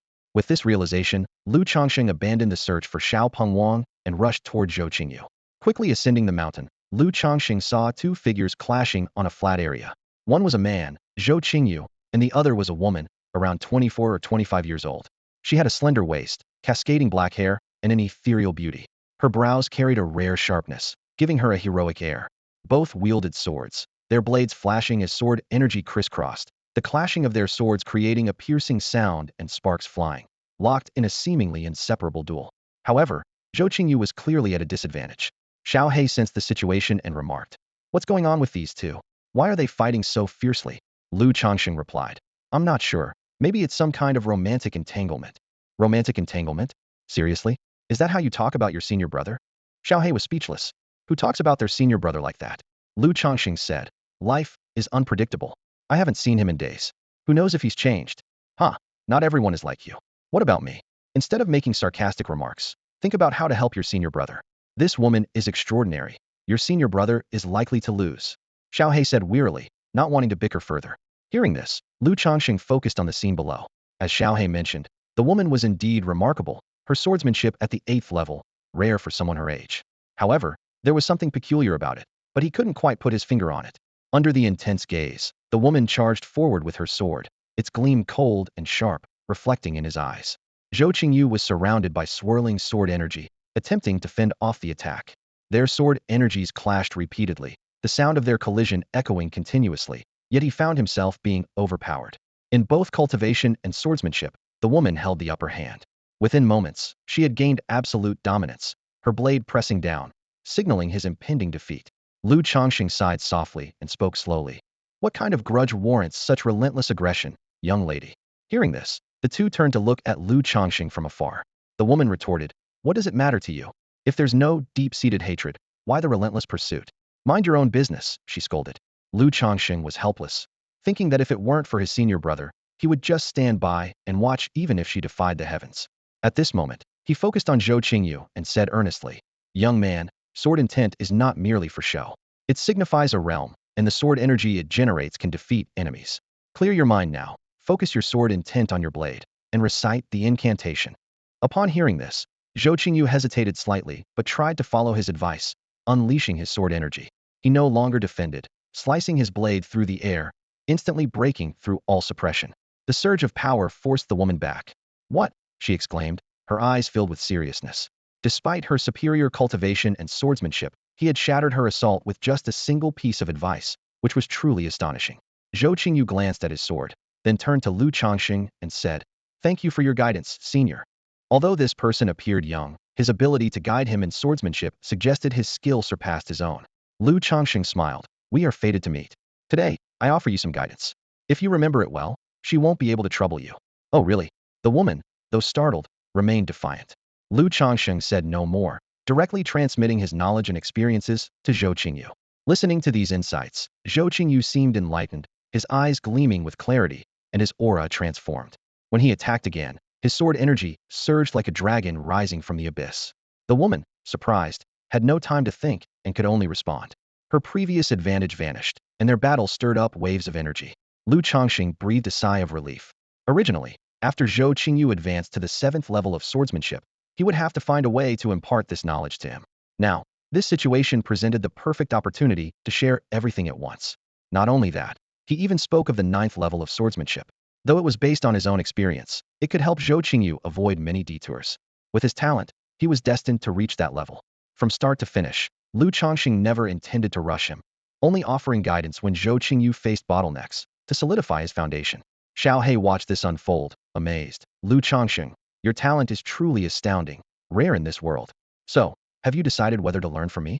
For 10 million spirit stones, I guarantee your sword heart will become clear. Lu Changsheng had carefully observed Xiao He and found that its talent wasn't lacking either, with a foundation in the 4th level of swordsmanship. Given its resources, reaching that realm was entirely possible. Xiao He fell silent. It wasn't that he wasn't tempted, but he simply didn't have that much money. After all, with Lu Changsheng's stubborn nature, he wouldn't do anything without seeing the money first. Boom. At that moment, a clash occurred between the two. A resounding noise echoed, and under their gaze, countless sword auras were obliterated. As they each stepped back, it seemed to have reached an end. Thank you, senior. Zhou Qingyu was overjoyed. What he had just heard was undoubtedly a treasure in his eyes, even giving him the illusion that it was tailored just for him.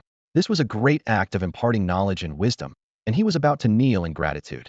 Lu Changsheng quickly raised his hand, using his power to lift him up. There's no need to kneel, we can talk things over. Zhou Qingyu was puzzled, while the woman showed discontent and asked, who exactly are you? The green-clad sword master. The woman was surprised that this person dared to call himself a sword master. However, there was a sharp glint in her eyes. Why did you stop me? What kind of enmity do you have with him that it's so relentless? Zhou Qingyu quickly explained, Senior, you've misunderstood. She and I are from the same sect. We were just sparring because she was a bit too aggressive over some matters. It's not a life-and-death struggle. Same sect? Sparring. Yes. Lu Changsheng frowned, looking the woman up and down. Are you the disciple of Yuzun, Mu Xiaoxing? You know me? The woman was surprised, and Zhou Qingyu was also taken aback. Lu Changsheng was speechless, realizing what the fight was about. It seemed like the young couple was sparring in swordsmanship to cultivate their relationship, and he had merely overthought it. I apologize for the intrusion. Please continue. With that, Lu Changsheng turned to leave. Seeing this, Mu Xiaoxing immediately said, Stop. Is there something else? You've already made a move. Do you think you can just leave? What do you want? Lu Changsheng frowned. Mu Xiaoxing replied, Since you dare to call yourself a sword master, your swordsmanship must be extraordinary. Would you spar with me? Zhou Qingyu looked on with some anticipation. He was passionate about swordsmanship and naturally wanted to see such experts in action. Lu Changsheng said, Let's not. Why? Mu Xiaoxing gritted her teeth and said, You can't beat me. This statement seemed to provoke Mu Xiaoxing, who gritted her teeth and said, How do you know I'm not as good as you without a fight? I'm looking out for you. If it affects your state of mind, it wouldn't be good. Lu Changsheng sighed, not even bothering to pretend. After all, she was his future sister-in-law. What if she got hurt? You look down on me? Mu Xiaoxing bit her lip, gripping her sword tightly. Why won't you listen to reason? Lu Changsheng became increasingly exasperated. At this moment, Xiao He chimed in. Did you hear what you just said? How arrogant. Who could tolerate that? It's not her fault she won't listen. Ugh. Lu Changsheng was at a loss for words. It seemed he had been careless, but he didn't care much about it. After all, he wasn't Lu Changsheng right now, so it didn't matter what he said. Fine, I'll fight you then. Seeing his response, Mu Xiaoxing immediately moved. Being looked down upon like this, how could she swallow her pride? Clang! A sword hum immediately resonated, the heavens shook, and as clouds moved in all directions, countless sword auras erupted, tearing through the void, revealing the power of the 8th level of swordsmanship. At a glance, Lu Changsheng remained unmoved, raising his hand to form a sword seal, manifesting a wisp of sword intent that transformed into countless sword auras saturating the mountains. In an instant, a wisp of sword intent became a sea of swords, enveloping all around, trapping Mu Xiaoxing within. No matter how she attacked, she couldn't take a single step forward, as if trapped in an unshakable cage. Zhou Qingyu watched this scene in astonishment. Sword aura transforming into a seed his was the 9th level. Seeing this, his heart was unsettled. Mu Xiaoxing's eyes also showed seriousness. In sword cultivation, each step up was a transformation, especially in the later stages where the difference was like heaven and earth. Even so, Mu Xiaoxing remained unwilling, watching as the sea of swords contracted. She formed a seal with her hands, and a rune appeared on her forehead, resembling a small sword from afar. At this moment, the sword auras glowed red, and the contracting sea of swords halted, both sides in a standoff. Lu Changsheng noticed the change, his eyes filled with curiosity. Interesting. A red sword light appeared, rippling and spreading outwards, instantly blocking the sea of swords. Lu Changsheng gazed intently at the center of her forehead, feeling a mysterious sensation rising within him. The red sword energy emanated from her brow, as if something remarkable resided there. This woman was indeed extraordinary. Xiao He spoke, his eyes showing interest as he observed the natural, extraordinary pattern at her brow, which not only protected her, but could also vanquish foes. Break! Mu Xiaoxing chanted, her long sword dancing horizontally, intertwining sword energy sweeping across the sky, slashing forward as if to vanquish an army. Boom! A tremendous roar echoed, the entire void trembling in sight. This was merely the power of the Foundation establishment stage. If she possessed nascent soul power, the impact would be even more astounding. As events unfolded, Lu Changxing grew increasingly surprised. The woman gritted her teeth, not expecting her opponent to be so relentless. In an instant, Lu Changxing detected a strand of sword energy, his eyes lighting up as he discovered the clue. This was not her sword energy. Xiao He exclaimed in surprise. Immediately, Lu Changsheng raised his hand, manifesting the sword's intent, causing the previously scattered sea of swords to condense once more, now as impenetrable as a fortress. Despite the red sword energy striking it, nothing budged. Gradually, Mu Xiaoxing found her movements hindered, her actions slowing down. Eventually, it felt as though a mountain pressed down on her, rendering her immobile. Lu Changxing focused on her brow, the blood-red sword light emerging, attempting to dispel all restraints. It's an inheritance. Xiao He finally identified the clue. What do you mean? Xiao He asked. She bears the inheritance of a great sword master. The red sword energy is likely the power protecting that inheritance. Some powerful beings, facing their end yet unwilling to let go, leave their inheritance behind, seeking a destined individual to pass on their skills. This is rare, and those who reach this level must be extremely powerful. I see. Lu Changxing nodded, understanding why the Moon Sovereign wanted the two to become Dao companions. They valued Zhou Qingyu's sword talent, hoping the two would comprehend the inheritance together. No wonder Gu Qianjun didn't outright refuse. He must have known about the inheritance, and it was surely significant. Otherwise, with his rebellious nature, he wouldn't hesitate. This girl's fortune is truly extraordinary to have obtained such a thing, Lu Changxing remarked, enviously. Xiao He said, you're not even older than her, calling her a little girl. Young people these days. Besides, you've already reached the stage of manifesting sword energy. Do you still need an inheritance? That's where you're wrong. Needing and having are two different things, not to be compared. Xiao He didn't bother responding. Lu Changsheng released the hand seal, and the sea of swords gradually dissipated, calmly looking at Mu Xiaoxing. She looked at Lu Changsheng, her eyes full of seriousness. Zhou Qingyu also breathed a sigh of relief. Lu Changsheng said, there's no need to fight anymore. You're young and have plenty of opportunities ahead. No need to be fixated on this moment. This time, Mu Xiaoxing said nothing more. The situation earlier had made everything clear. She was indeed outmatched. After a moment of contemplation, she stepped forward, bowing slowly in respect. Thank you for the lesson. Though proud, she was not foolish. Understanding from his words that they were not of the same generation, losing was no shame. Lu Changxing sighed helplessly, thinking to himself that if the Dao heart collapsed, the responsibility would fall on him. Although he wasn't closely associated with that person, the karmic connection was indeed real and intangible, and he couldn't let it affect him, especially considering the future sister-in-law. He nodded, turned to leave, thinking he still had time to find Xiao Peng Wang. However, before leaving, he reminded, the red sword energy is the power that guards the inheritance. Each use diminishes it. Unless absolutely necessary, it's best not to use it lightly. With that, he disappeared from sight. Mu Xiaoxing's expression turned serious. She had never mentioned her inherited powers, and only a few in the sect knew. For Lu Changsheng to reveal it with a single sentence was no small matter. She immediately decided to report it to Yuzun. Zhou Qingyu seemed oblivious, following her out of the mountain range. Lu Changsheng returned to the third mountain range, looking around but unable to find Xiao Peng Wang. He felt uneasy, sensing someone watching him from the shadows. No matter where he went, that presence followed. Finally, Lu Changxing sighed, deciding to wait 3 days. Just as he was about to give up, a commotion erupted in the distance. Turning around, he saw a fierce wind rise, shaking the forest as if it were about to collapse, with dust and stones falling from the sky. The disturbance spread across the entire mountain range, startling many. Lu Changxing looked in the direction of the wind and saw a massive black shadow with wings spread wide, causing turmoil. As the shadow approached, a golden bird appeared, radiating dazzling light, its golden feathers like they were forged from gold, exuding a fierce aura. It was a roc. The surrounding people were awestruck by its majesty. The roc flew toward Lu Changsheng, gradually shrinking until it took human form, standing before him. Are you the golden-winged Xiaopeng? Lu Changxing asked, scrutinizing the young man before him. He appeared to be 22 or 23, with chiseled features, and an extraordinary handsome presence, exuding a cold demeanor with sharp eyes. His appearance and aura alone could captivate countless young women. The young man glanced at Lu Changsheng with disdain, a hint of arrogance in his eyes. Are you the one claiming to teach me a lesson? I've come at the request of your elders, specifically to teach you a lesson. No, to give you some sense. He sneered, his arrogance evident, as if everything before him was beneath him.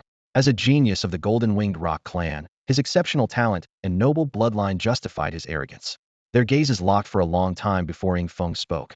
Many have dared to challenge me, but none as arrogant as you. Let's not waste time. Everyone is busy. I'll quickly teach you a lesson, and you can go about your business without delay. The onlookers gasped, thinking the golden-winged Xiao Peng Wang was already arrogant, but this newcomer was even more so. Ing Feng's eyes flashed with cold light, speaking in a chilling tone. Don't disappoint me then. Let me experience your so-called lesson. As soon as he finished speaking, he stepped forward, the mountain peaks resonating with an inexplicable force, suppressing everyone. A vast power surged forward like a tide. Despite the changing expressions around him, Lu Changsheng remained calm, a smile playing on his lips. Don't worry, I get paid to do this, so you'll be satisfied. If you can keep taking it, I can keep hitting you. Under the watchful eyes of everyone, the young Peng King made his move. Though he appeared human, he exuded an extraordinary aura. Just as the saying goes, when the great Peng rises with the wind, it soars up to 90,000 miles, unstoppable. A tremendous force, as vast as a mountain, swept down to suppress its target. The onlookers were astonished. Even at the third level of the Golden Core stage, his power was enough to instill fear in countless hearts. Truly deserving of the title, Young Peng King. It was no wonder he had such a reputation. His might was unrivaled among his peers, and this young man was destined to suffer. So what if he suffers? That's what he gets for being so arrogant. The crowd's comments leaned towards Ing Feng. Despite their disdain for his arrogance, they had to admit that the young Peng King was indeed extraordinary and a formidable talent. Hearing these words, Ing Feng's lips curled into a smug smile as he swiftly approached the lone peak. Lu Changsheng watched with calm eyes. As Ing Feng drew near, Lu Changsheng raised his hand and shattered all the oppressive force, dispersing the manifested killing intent. Yet, the force continued towards Ing Feng, who frowned in surprise. As the force approached, he struck it down, only to be pushed back in the process. Everyone was stunned, including Ing Feng, who stared intensely at the distance, his eyes gradually narrowing with sharpness. The mountains fell silent for a moment, this turn of events unexpected. With countless eyes on him, Ing Feng attacked again, unleashing his power without reservation, his killing intent surging forth. Lu Changsheng stepped forward, his figure seemingly vanishing into the void. He smiled at Ing Feng as they crossed paths, raising his hand to meet Ing Feng's. A tremendous force nearly knocked Ing Feng from the sky, forcing him to retreat, shattering a mountain before he could stop. Impossible. Ing Feng's face darkened, his fingers trembling slightly as he looked at his hand. His offensive was effortlessly neutralized, as if it couldn't stir a ripple. A hum echoed through the void as Ing Feng moved again, channeling his power, his arms swinging with the weight of 1,000 pounds, causing the void to resonate. When the two figures clashed once more, a swath of power was torn apart, light intertwining and expanding like ripples into the distance with each collision, sending a heavy sound echoing through the air. The young Peng King let out a low growl, continuously forming seals to unleash swift and fierce attacks that were difficult for others to withstand. A single strike was enough to shatter mountains. Those who witnessed were surprised. People had seen him in action before, and whether it was other prodigies or seasoned experts, they struggled against his onslaught. Finally, the crowd returned to calmness. The young Peng King's assaults grew fiercer, gradually gaining the upper hand. As one strike landed, Lu Changsheng was pushed back, prompting quiet laughter from the onlookers. It should be like this. This is the young Peng King. Among his peers, few could surpass him. A chorus of voices echoed, yet the young Peng King merely snorted coldly. At this moment, Lu Changsheng spoke up. You are indeed surprising. It seems there aren't many at your level who can defeat you. But it's too late to say this now. I don't like your arrogance just now, and you must pay a price for it. You won't leave unscathed. Staring into the wind, Lu Changsheng continued. I just complimented you, and you're getting ahead of yourself again. It seems your elders were right. You do need a lesson to remember. Isn't that so? Ing Feng's gaze turned cold, and a chilling aura emanated from his eyes. In the next moment, he attacked again, with fierce winds swirling around and overwhelming power. Golden light emanated from Ing Feng's body, and as his fists landed, a startling sound echoed through the sky. Bang! In this clash, Lu Changsheng's 5 fingers clenched into a fist, and a golden imprint crashed down. When their fists met, their powers tore at each other, but this time Ing Feng's sharpness was gone, and he was sent flying. Everyone watched as he barely steadied himself in midair. However, Lu Changsheng had already approached, striking with a hand that disrupted the surrounding energy. Ing Feng's eyes narrowed as he raised his hand to block, only to be sent flying again, ultimately crashing into the mountain behind him. Endless rumbling echoed as rocks crumbled and dust filled the air, mingling with the lingering sound. What? The astonishment that had previously subsided reappeared as Ing Feng emerged from the rubble, disbelief etched across his face. Yet, Lu Changsheng appeared again, pressing down with his hand to knock him from the sky once more. Xiao Pengwang's body fell uncontrollably, shaking the earth and causing the surrounding mountains and forests to tremble, leaving a massive crater in view. With a swoosh, as the sound of breaking air resounded, Lu Changsheng stepped towards it. Ah! Xiao Pengwang, feeling all this, roared in anger, soaring into the sky and stopping in the distant void.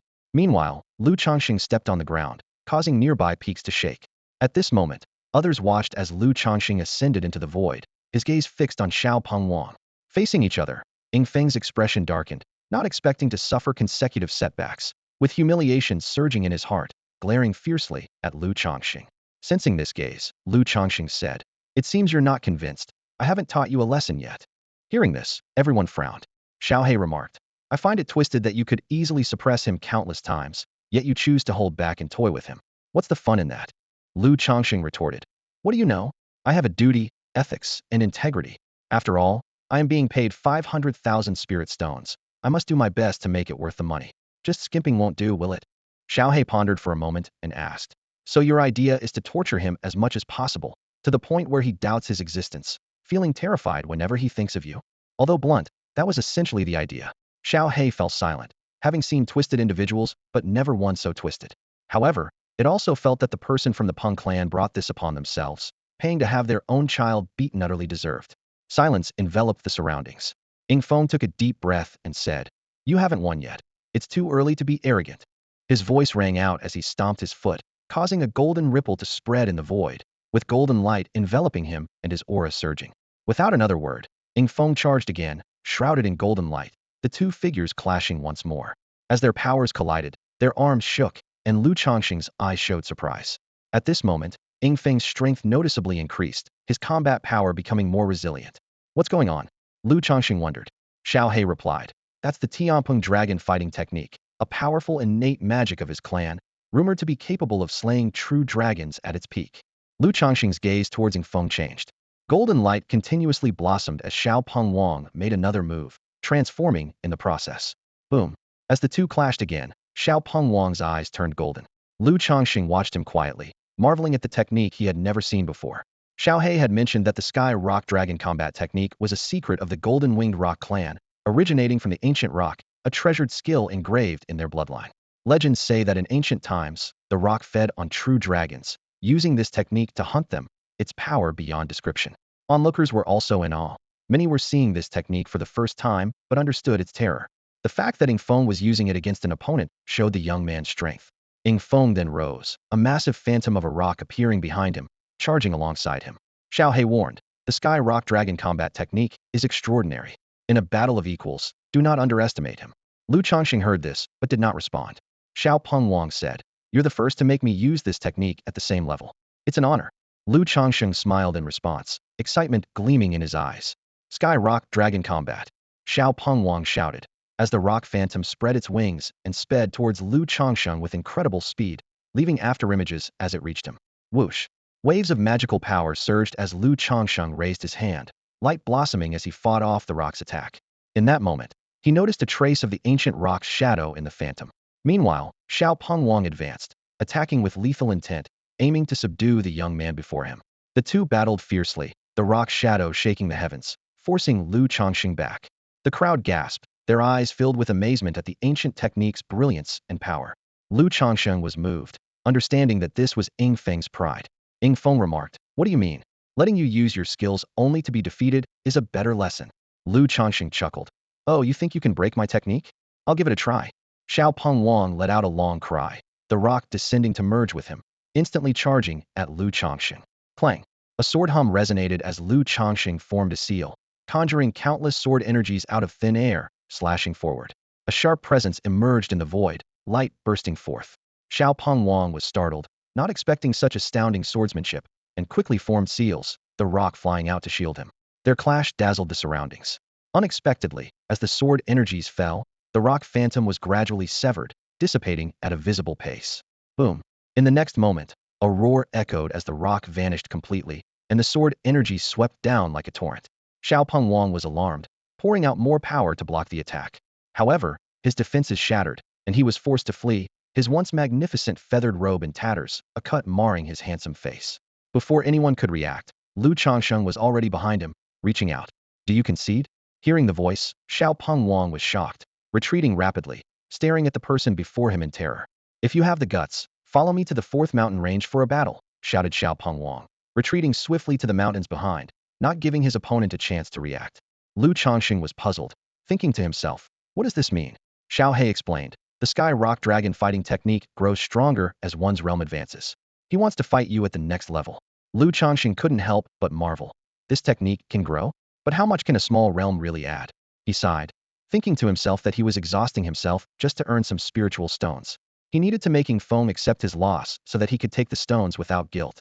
A good reputation was necessary to attract more business. Soon, Lu Changsheng arrived at the fourth mountain range. In the distance, Xiaopeng Wang stood in midair, holding a golden spear, his aura more fierce than before. Without a word, he once again unleashed the sky rock dragon fighting technique, merging with the rock shadow, making it appear even more real. Lu Changsheng was amazed. This technique is truly incredible. He stepped forward, sword energy swirling around him, and as he moved, countless rays of light burst forth, striking ahead. Xiaopeng Wang snorted coldly, swinging his spear, bright light reflecting in all directions, attacking Lu Changsheng like a swimming dragon, disrupting the sword energy, causing chaos like a war god. The spear then swept down from the sky, directly targeting Lu Changsheng, setting the stage for an explosive battle. This time, sword energy crisscrossed, attacking Xiaopeng Wang from all directions. The roar of battle was incessant, and Xiaopeng Wang's advance was halted, his spear moving so fast it left only afterimages. The power surged from within him, shaking the surroundings, overwhelmed by the brilliance. Amidst the exclamations of onlookers, the sword energy struck down the spear, and the rock flapped its wings trying to shatter the sword energy, but it was gradually eroded and shattered again. In the face of such astonishing technique, others might use skill to overcome it, but Lu Changsheng broke it with sheer force, relying solely on his obsession with spiritual stones. Xiaopeng Wang's face changed dramatically, having expected that regaining his fourth-level Jindan cultivation and using the dragon fighting technique would secure his victory, but the outcome was unexpected. Seeing this, his arrogance vanished, and as golden light erupted from his body, a sharp cry echoed through the skies. He transformed into his true form, a golden rock, spreading his wings and dazzlingly resisting the sword energy. In the next moment, Xiaopeng Wang spread his wings, soaring upwards, breaking free from the sword energy's restraint, flying towards the mountains behind. His eyes showed fear, looking back in disbelief. Xiaopeng Wang had actually been defeated and was fleeing. Countless voices rose at that moment, as no one expected the renowned golden-winged Xiaopeng Wang to flee in defeat. Lu Changsheng remained determined. Run? Even if you run to the ends of the earth, I'll catch you today. Without hesitation, he pursued. This scene caused a stir all around. Xiao He remarked, he was defeated and fled. You've achieved your goal. Why chase him? As Xiao He said, the objective was achieved, and there was no need to pursue. But Lu Changsheng insisted on chasing. He said, what if he escapes and the Rock clan doesn't acknowledge it? Xiao He was speechless, understanding that it was all because he hadn't received the payment yet. Xiaopeng Wang moved with incredible speed, reaching the fifth mountain range in the blink of an eye. The onlookers couldn't keep up with him, but as he arrived, all eyes were once again drawn to him. It's Xiaopeng Wang, people exclaimed, looking around. However, before they could fully react, a figure swiftly caught up from behind and stood in front of Xiaopeng Wang. Ying Feng was shocked. The Peng clan was known for their unmatched speed, and few could keep up with them. Yet, this human cultivator was even faster, blocking his path. As he approached, Lu Changsheng struck without hesitation, slapping Ying Feng on the head. With a loud thud, the Peng bird changed direction abruptly and crashed into a nearby mountain. The impact was thunderous, causing the mountain to crack at its waist, fissures spreading upwards until the peak exploded, sending tremors in all directions. This scene left everyone stunned. Xiaopeng Wang, though arrogant, was undeniably powerful, unrivaled among his peers. Many had fallen to him in these mountains. Yet here he was, subdued by a young man. With a whoosh, countless boulders flew skyward as a golden-winged rock soared up, eyes sharp and fixed on Lu Changsheng. His aura spread, instilling fear in those around him. Lu Changsheng was surprised. I didn't expect you to reach the fifth level of the core formation stage at such a young age. The crowd was amazed. Reaching such a level at his age was indeed rare. Yet Xiaoping Wang showed no arrogance, staring intently at Lu Changsheng, thinking to himself, this person, who also possesses the 5th level of core formation, has come to the mountain range. Qingyi, where do you come from? How come I've never heard of someone like you before? Xiaoping Wang asked. Lu Changsheng replied, don't ask, I won't tell you even if you do. Why? If you find out, you'll bring people to retaliate and wipe out my whole clan. That wouldn't be good, would it? Lu Changsheng's words were blunt and left the crowd speechless. This young man was indeed straightforward. But what he said was true. The Golden-Winged Rock clan was immensely powerful, not something ordinary forces could provoke. If they sought revenge, even major sects would struggle to resist. Such caution was wise. Xiaoping Wang responded, I've always been honorable and never engage in such dirty deeds. My Peng clan wouldn't stoop to such things either. Then why are you asking? Xiaoping Wang was taken aback. He just wanted to know where the other came from. Lu Changsheng continued, enough talk. Today I'll teach you a lesson, and from now on, we shall never meet again. Xiaoping Wang was at a loss for words, but he remained proud, spreading his wings and charging forward. His body shimmered with golden light. Seeing this, Lu Changsheng stopped talking and charged directly at him, using no special techniques. As Xiaoping Wang's claws came at him, Lu Changsheng raised his hand to counter. A fierce clash ensued. Xiao He exclaimed, you're crazy. The demon clan's physical bodies are naturally stronger than yours, especially a golden-winged rock. He intended to dissuade him, but was astonished to see Lu Changsheng matching Xiaoping Wang in physical combat, showing no fear of the attack. His punches landed without any injury, even managing to push Xiaoping Wang back. The rock's wings fell like sharp blades, their golden brilliance capable of breaking through any magical technique, unmatched by even the strongest metals. The impact landed on Lu Changsheng without any change. He clashed head-on with the Peng bird using his own body, producing a series of collision sounds from sky to ground, astonishingly suppressing the opponent. Xiao He was utterly shocked, unable to speak for a while. Is this even human? To confront a Peng bird with just physical strength is unheard of. Even body cultivators wouldn't dare to be so audacious. What was more shocking was that he actually suppressed the opponent with his physical body. Xiaoping Wang was sent spinning by a punch. Its talons curled up from the impact, and when Lu Changsheng raised his hand to strike its head, it was left dizzy, nearly falling from the sky. Lu Changsheng didn't rest for a moment. He flipped onto Xiaoping Wang's back, gripping its skin and flesh fiercely, and pounded it with his fists. From a distance, gasps of astonishment could be heard. While his previous suppression of Xiaoping Wang was surprising, this was downright shocking. No one had seen a human suppress a Peng bird with sheer physical strength, like a humanoid beast overpowering a fierce bird. His ferocity was chilling to witness. Xiao He watched in disbelief and murmured, is he planning to completely suppress it? Before he could finish, he was stunned again. At that moment, he saw Lu Changsheng sitting on Xiaoping Wang, plucking its feathers and stuffing them into his ring. With each pluck, a cry of pain echoed, making his actions seem even more ruthless. Xiao He asked puzzled, why are you plucking its feathers? To craft a magic weapon. I heard that fans made from Peng feathers are particularly powerful. I'm taking some to try and make one. Lu Changsheng replied, are you crazy? Crafting a feather fan requires the unique true feather, and each bird has only one. Plus, it needs to be refined by someone at the nascent soul stage or higher. What use are these feathers to you? Xiao He exclaimed. Lu Changsheng paused in realization. Why didn't you say so earlier? I wasted so much time. Xiao He looked at the nearly bald Xiaoping Wang and felt a pang of helplessness. Could it blame him? Did he even ask? At this moment, Lu Changsheng sighed, stepping on Xiaoping Wang to leap into the sky, nearly sending the bird away with that step. It retched, almost vomiting its guts out. How about that? This lesson should be enough, Lu Changsheng said, as a surge of powerful magic emerged from his palm, ready to suppress Xiaoping Wang. The massive bird's body trembled, magic surging forth, unable to escape. It let out a long cry, its sound waves deafening, causing headaches to those nearby. Just then, a golden spear flew out of Xiaoping Wang's mouth, aiming straight for Lu Changsheng. The move was so swift, it caught people off guard. But it was all in vain, as Lu Changsheng caught the spear with his hand. A royal-grade magic weapon.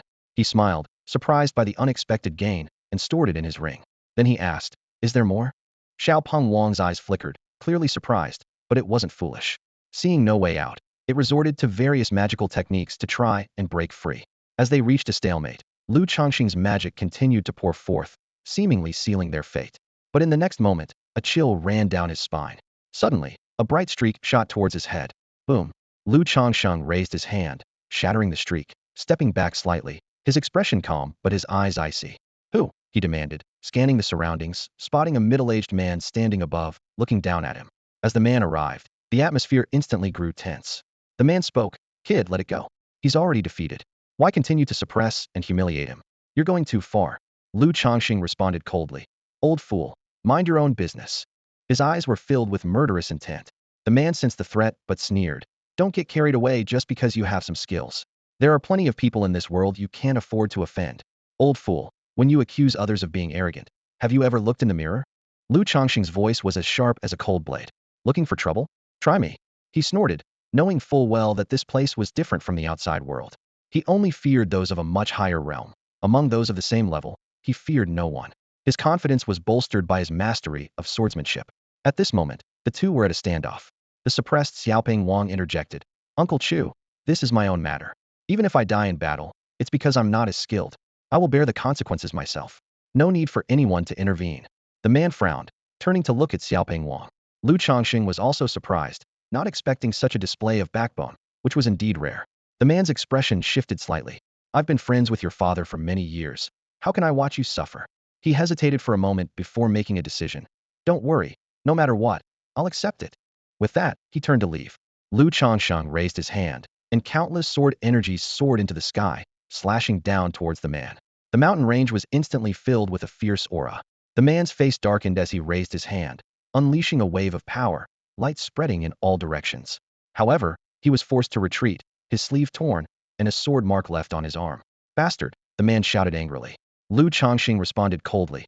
Old thief, don't be arrogant. If you have the guts, come down, and I'll cut you down. Before he finished speaking, the sword light struck again, with Lu Changsheng following closely.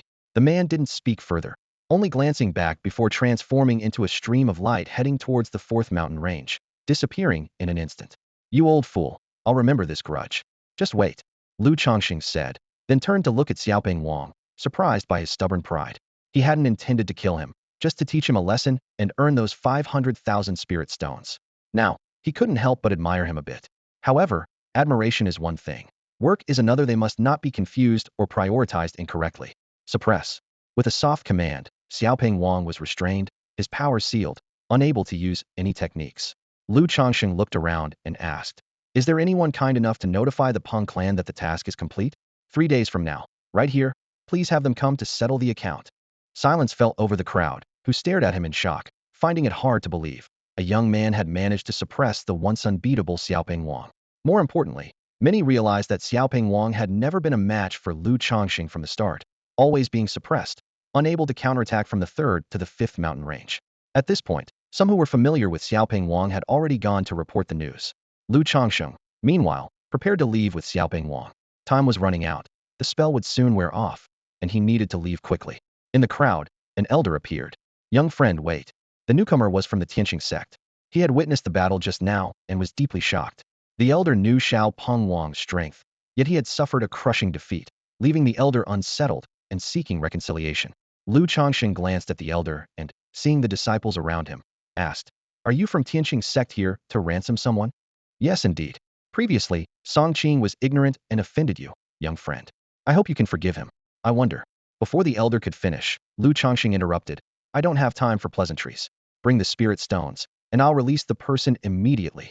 The elder looked troubled, and Lu Changsheng frowned, saying, didn't bring the spirit stones? Planning to snatch them by force? Fine, I'll fight you.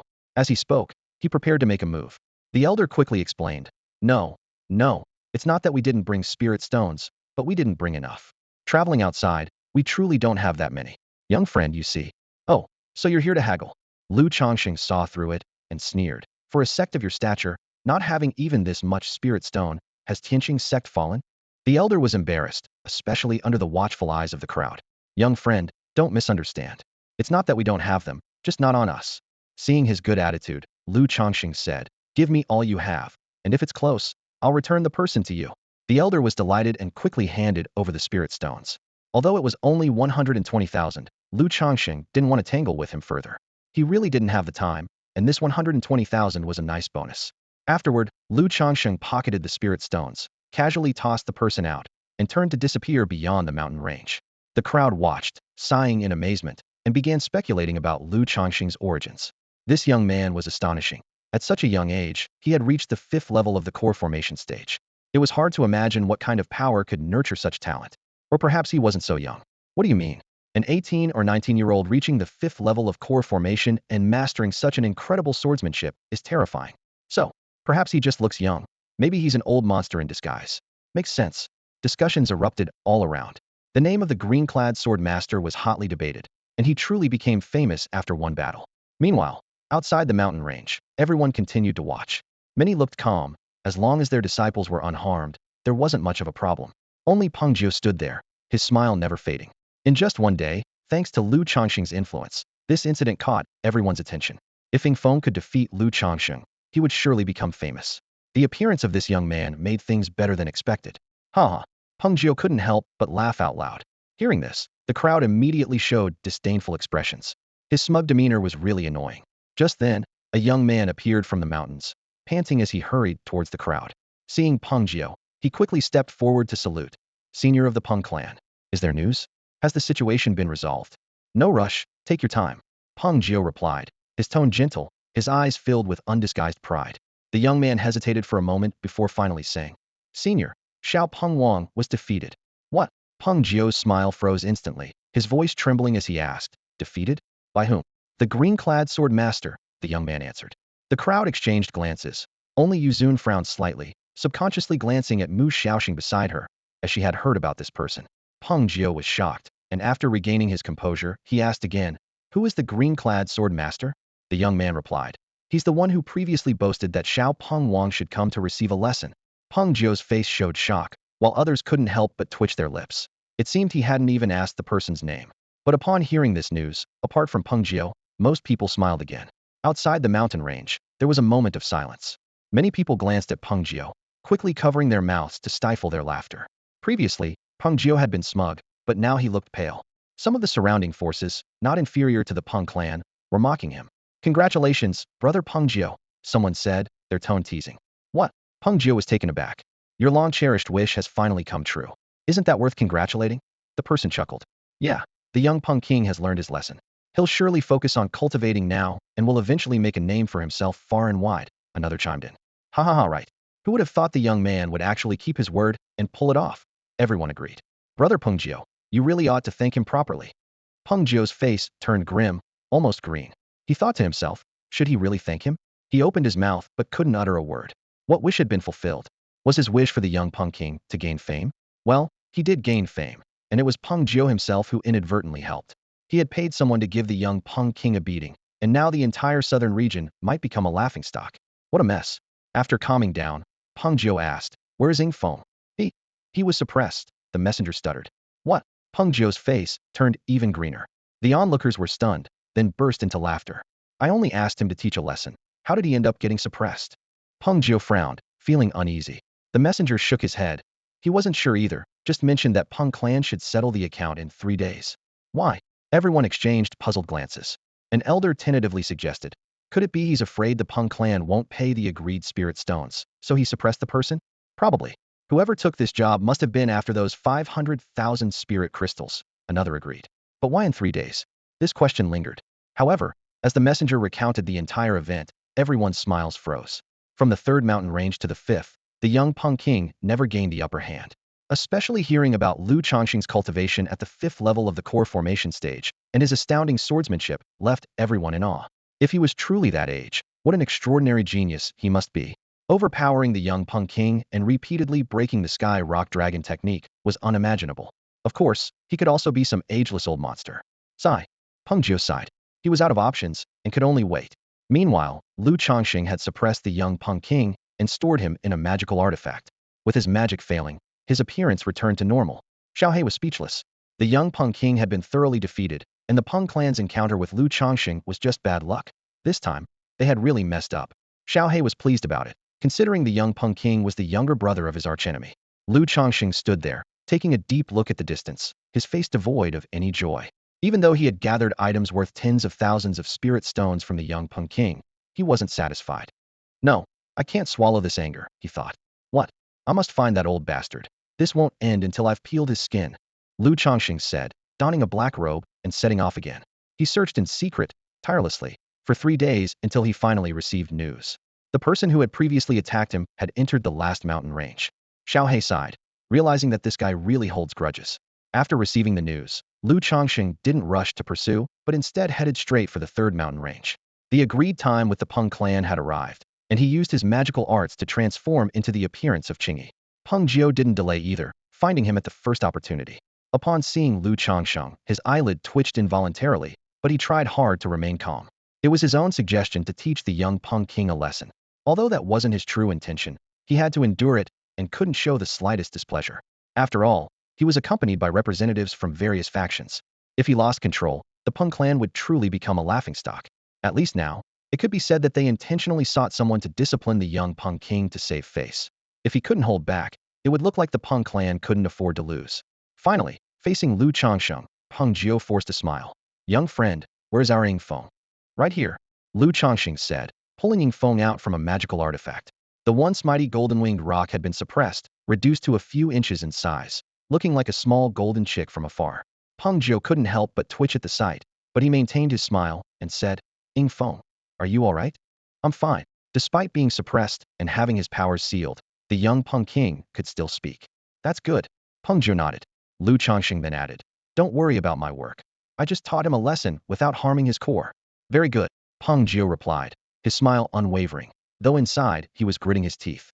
What kind of situation was this, paying someone to beat his junior and having to thank them for it? Changsheng waved his hand dismissively. "No need to be polite. It's my pleasure to help.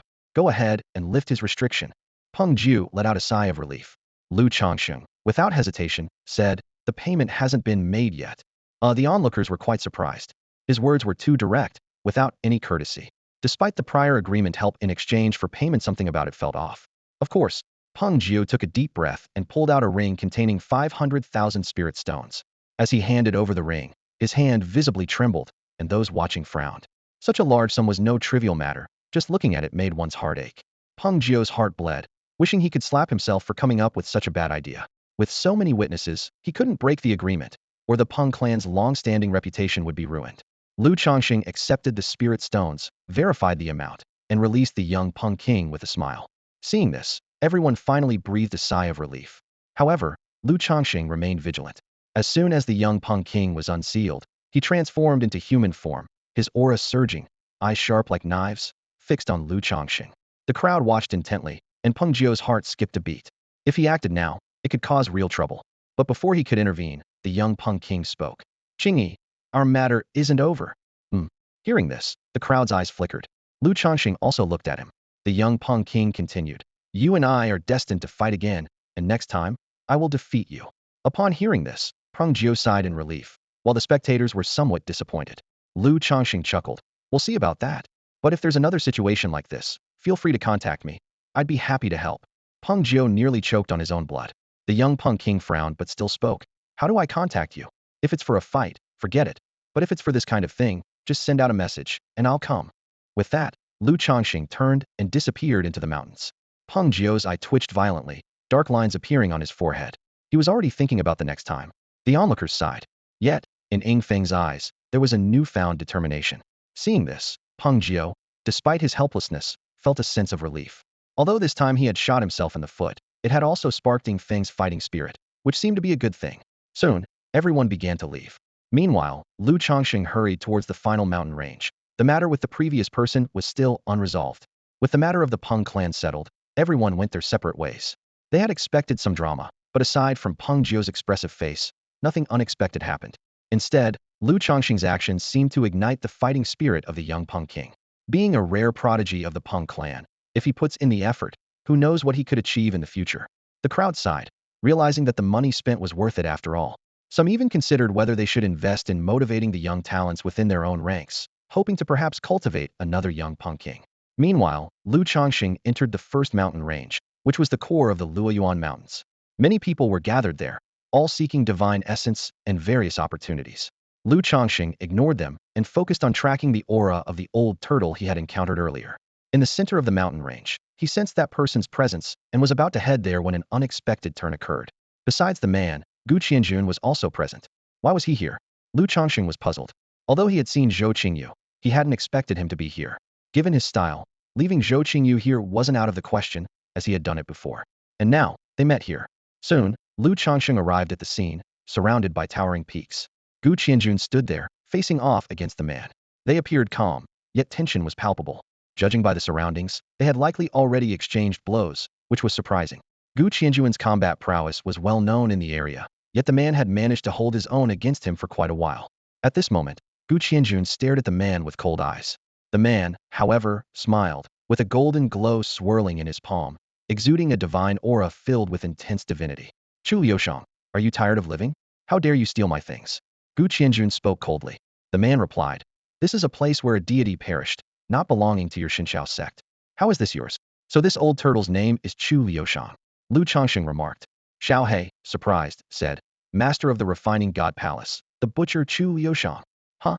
What do you mean? Lu Changsheng asked. Xiao He explained the history of the refining god palace. The refining god palace is a power in the southern region, far from the Xinxiao sect, yet it's a significant force. It's said that when the palace was first established, its master refined a divine realm expert to suppress the sect's fortune, hence the name. Lu Changxing commented. From what you're saying, this old turtle is quite ruthless? Indeed, he's not ordinary. He once slaughtered an entire city of demonic cultivators, earning the title of Butcher. As they spoke, Gu Qianjun stepped forward, and even though he was only at the foundation establishment stage, his power was still astounding. Seeing this, Chu Liushang looked at the golden radiance in his hand, which was a strand of divine essence. Gu Qianjun, you went to great lengths to obtain this essence, for your disciple, I hear? Chu Liushang sneered. Gu Qianjun remained defiant, shouting, none of your business. Lu Changxing was taken aback by the unexpected bluntness, but it was fitting. Chu Liushang continued, giving such a precious divine essence to a spirit-gathering stage failure is a waste. Why not give it to me, and I'll owe you a favor? How about that? Get lost. Gu Qianjun roared, unleashing his power and immediately attacking. Chu Liushang snorted coldly and said bluntly, Gu Qianjun, do you really think everyone fears you? As soon as he finished speaking, he moved. However, Lu Changxing watched the scene with downcast eyes, and a complex emotion welled up inside him. He hadn't expected Gu Qianjun to risk seeking the origin for his sake. Xiao He was also surprised. It seemed Gu Qianjun truly cared deeply for his disciple, willing to take risks to seize the origin. Yet, Lu Changxing's gaze was sharp as a knife, a glint of coldness flashing in his heart. The two were already at odds, and Gu Qianjun had dared to call him useless, which he could not tolerate. As the two clashed, immense magical powers surged like a tide. Lu Changxing suddenly stepped forward, moving as quickly as a streak of light, closing in instantly. As he approached, a shout rang out. Old bastard, found you. This shout drew attention from all around. Chu Liushang frowned, and Gu Qianjun also turned to look. In the moment Chu Liushang turned, a figure had already closed in, moving too fast for him to react, delivering a heavy kick to his face. Bang! With a dull thud, Chu Liushang's face twisted, and he flew sideways like a cannonball, crashing into the mountainside, causing tremors before finally stopping. Boulders fell, burying him completely. Everyone around was stunned, the sudden change too abrupt to anticipate. Gu Qianjun was also taken aback, the origin in his hand resting in his palm as he took a moment to react.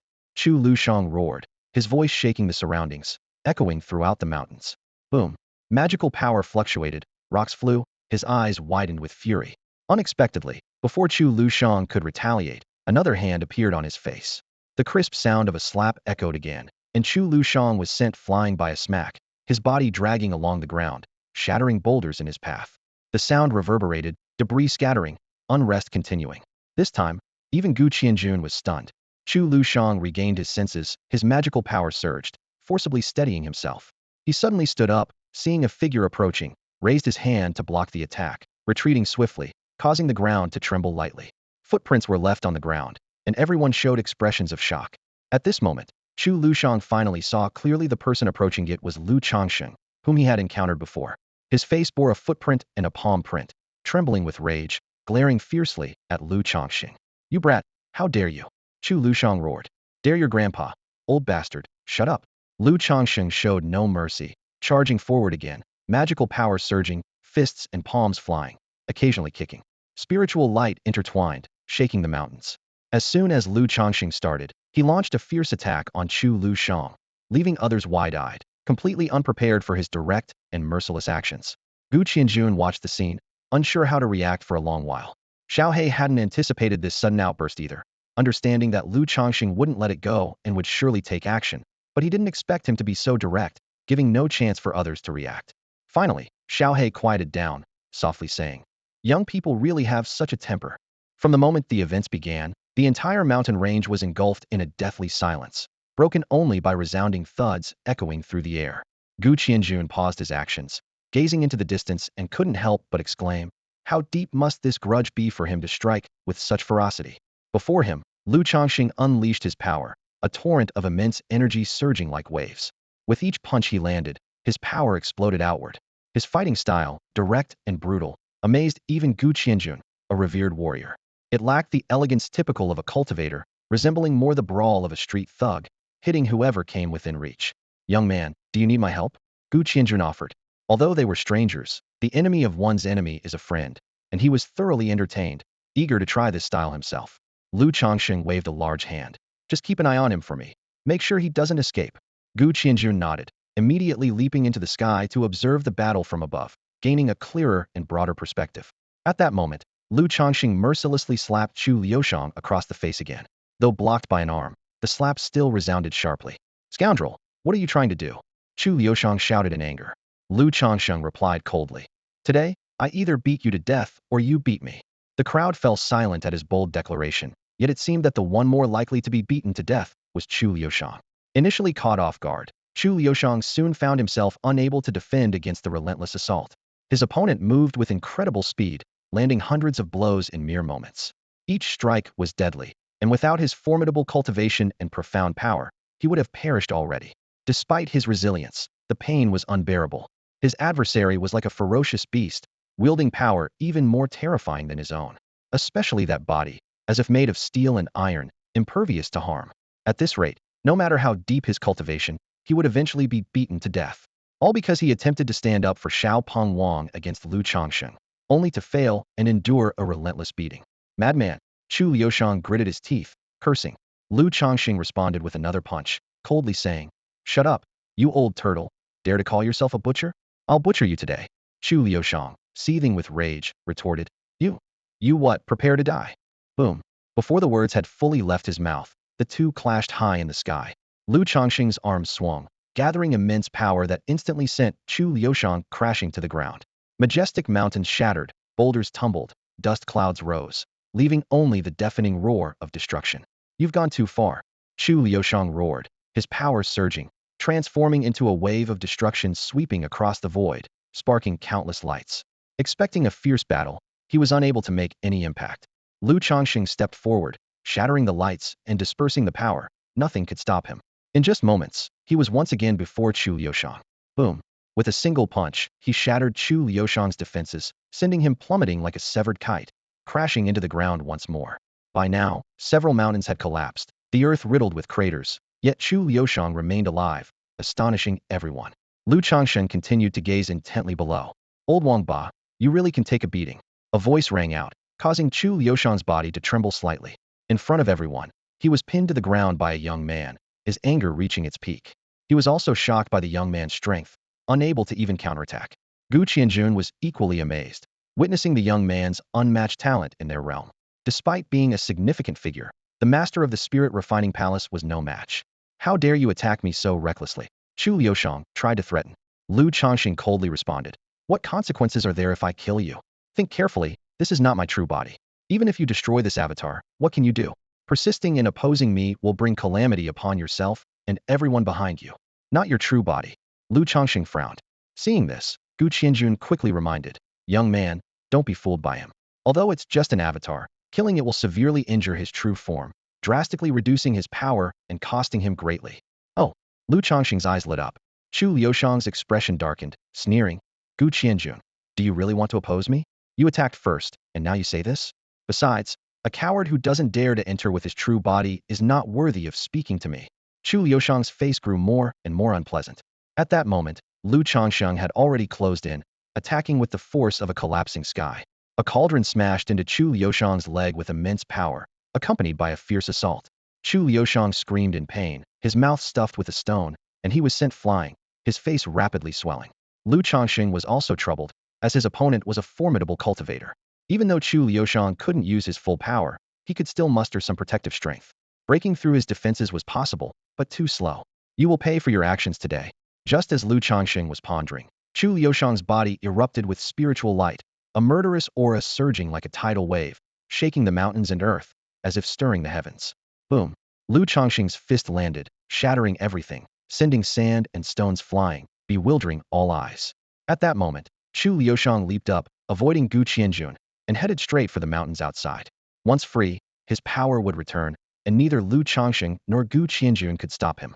The mighty master of the spirit refining palace, fleeing from a youngster, you've truly disgraced your palace. Gu Qianjun laughed, attempting to block him. Since the moment Chu Liushang seized the opportunity to steal the source, only one of them could leave. Unexpectedly, Lu Changsheng's eyes flashed with cold light. Old Wang Ba, did I say you could leave? Clang. Before he finished speaking, a sword's hum resonated, countless sword energies appearing out of thin air, cutting through the sky and blocking the way ahead. Chu Liushang was halted, gritting his teeth as he tried to force his way through, but the sword energy surged toward his face like a torrent. His expression darkened as he was forced back by the sword stream. This scene stunned everyone. Even Gu Qianjun was amazed. The young man's swordsmanship was beyond imagination, awe-inspiring even to those who had seen it before.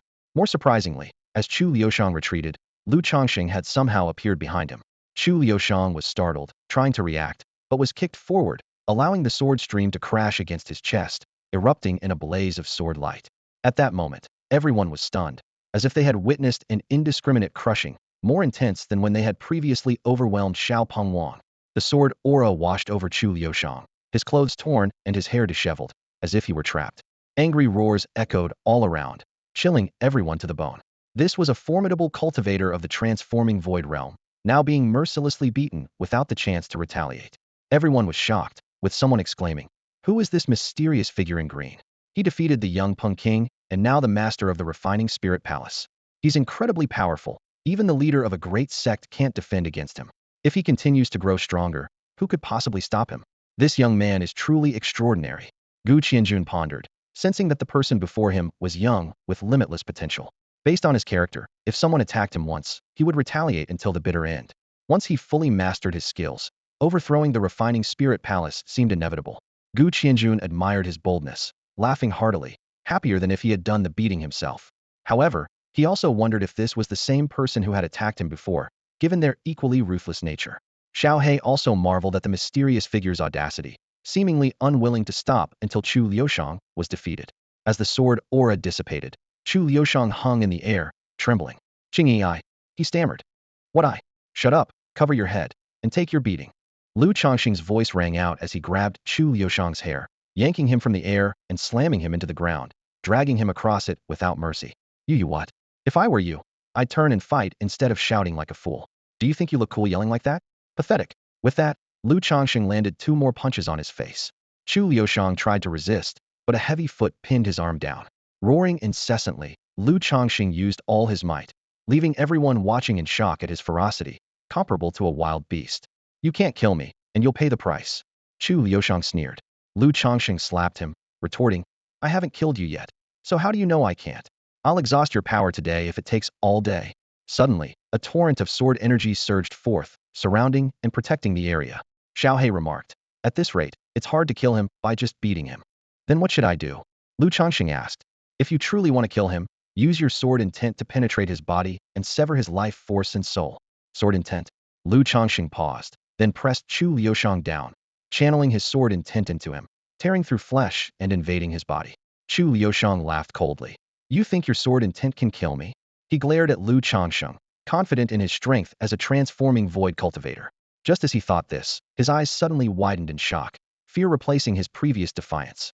In that instant, Chu Liushang felt an unimaginably terrifying sword intent surge into his body like a storm, threatening his entire being.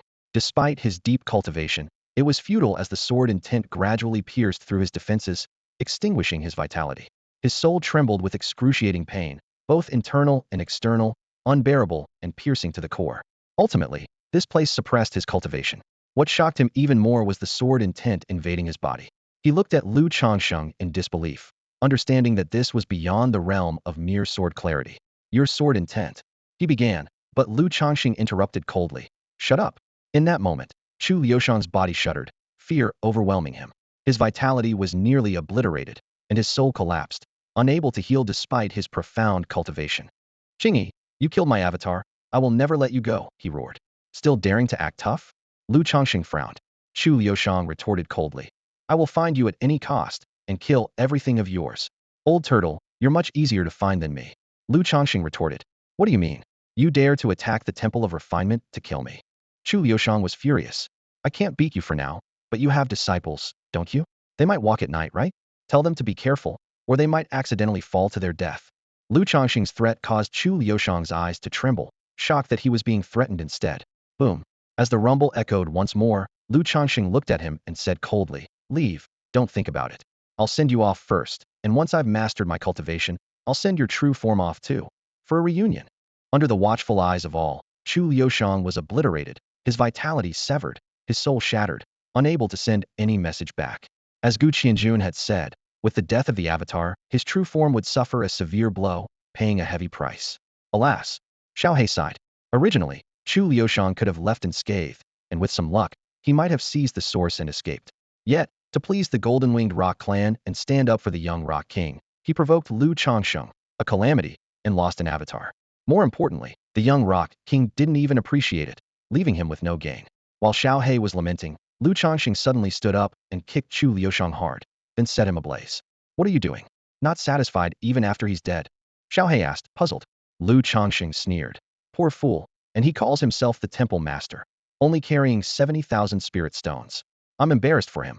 Xiao He was speechless, thinking that knowing the place would suppress cultivation, many powerful artifacts weren't brought. Bringing just a weapon was normal, especially for an avatar. Having over 70,000 in total wasn't enough? Reflecting, Lu Changsheng had already made substantial gains here. Selling Song Qing for 12,000, the young Rock King worth 50,000, acquiring a king weapon, and finding over 10,000 on him, surpassing 100,000 spirit stones. Adding this 70,000, it neared 200,000. The returns were astronomical.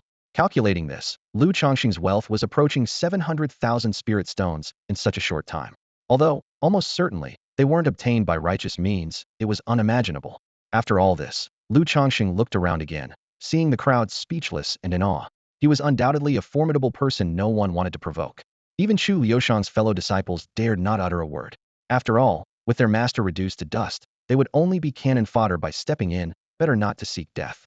Some smart ones had quietly retreated when Chu Liushang was being beaten. Only Gu Qianjun looked at Lu Changsheng with admiration. To him, such young talent was truly rare. At that moment, Lu Changsheng and Gu Qianjun's eyes met. As they exchanged glances, an inexplicable feeling surged within Gu Qianjun.